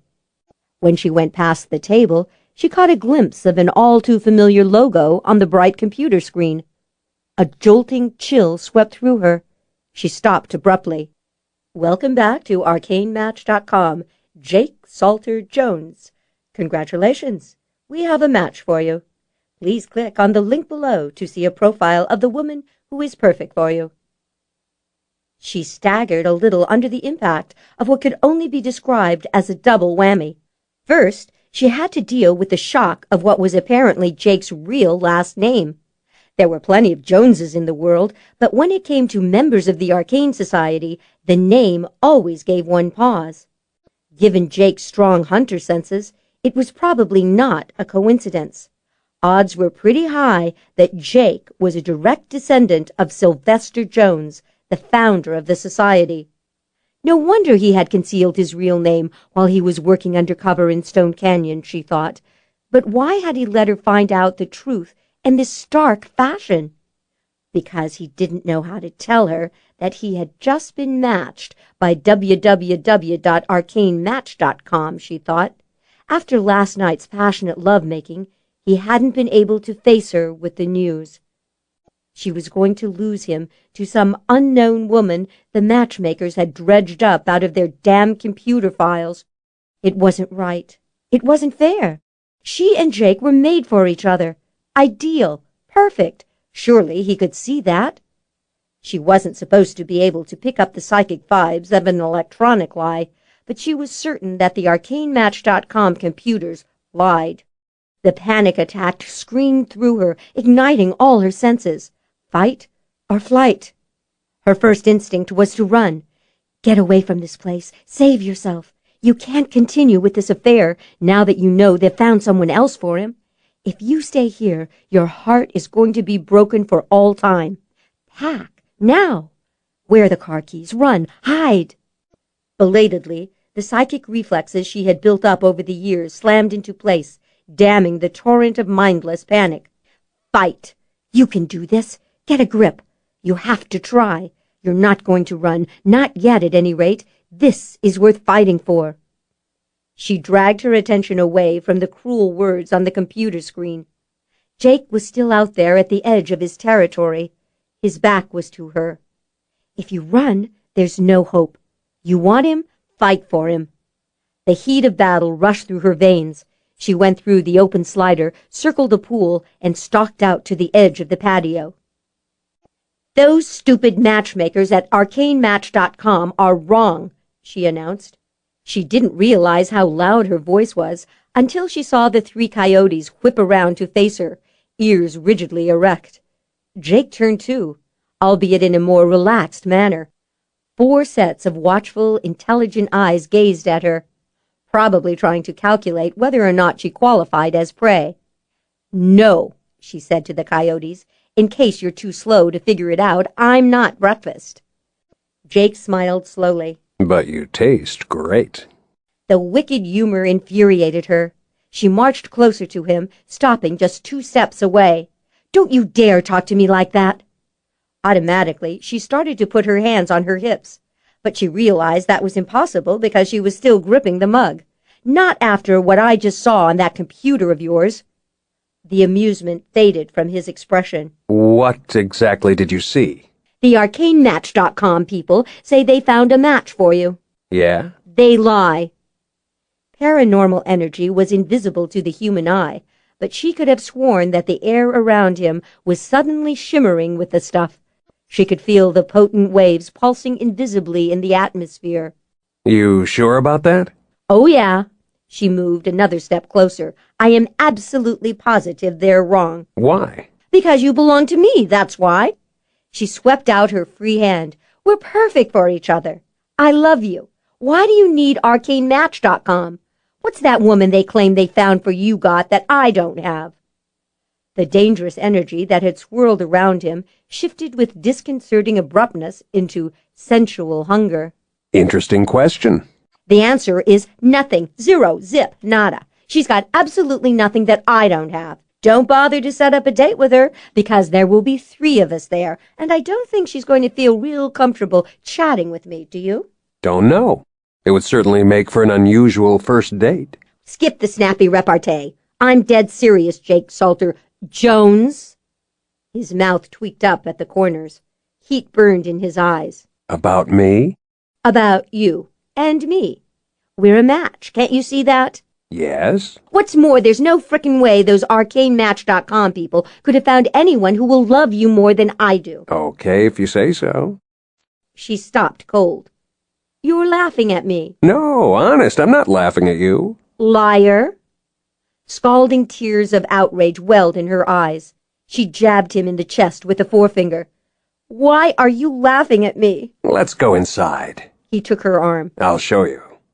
He walked her back into the kitchen and halted at the table where the dreadful news from ArcaneMatch.com still glowed with macabre good cheer. Jake clicked on the link that was set up to take him to a profile of his perfect mate. She watched, stomach clenched, dread in her heart, as a screen full of data and a photograph popped up. The photo was shockingly familiar. Meet Clare Lancaster.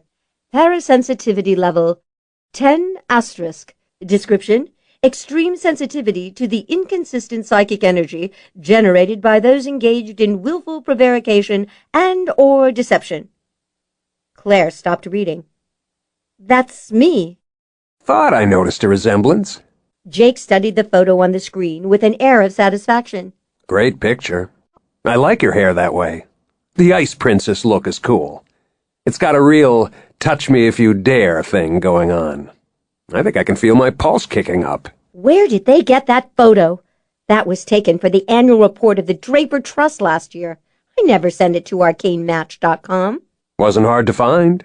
I just looked up a copy of the annual report online. You sent it to ArcaneMatch.com? Sure. He poured himself a second cup of tea. I got Fallon Jones to ask one of his computer techs to dig out the old registration you filed with ArcaneMatch.com a couple of years ago. Figured Fallon owed me that much. She was dazed. But I pulled my registration file. Nothing ever disappears completely once it's online. It's always out there somewhere. And the computer matched us? That's what it says. Good grief.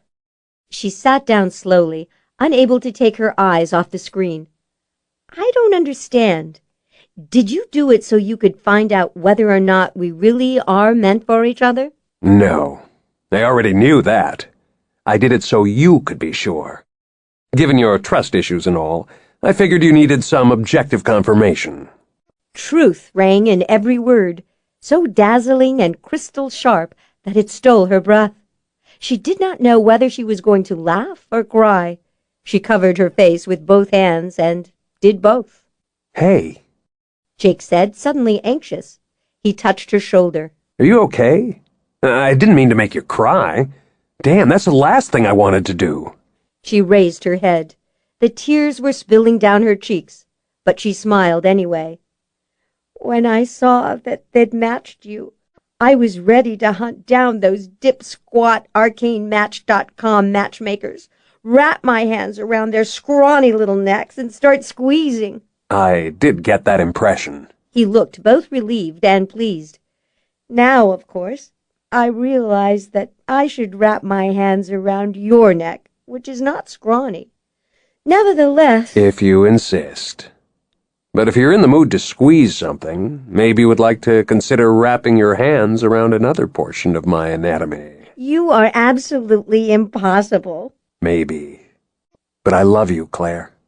Once again, the pure silvery energy of truth shimmered in the atmosphere.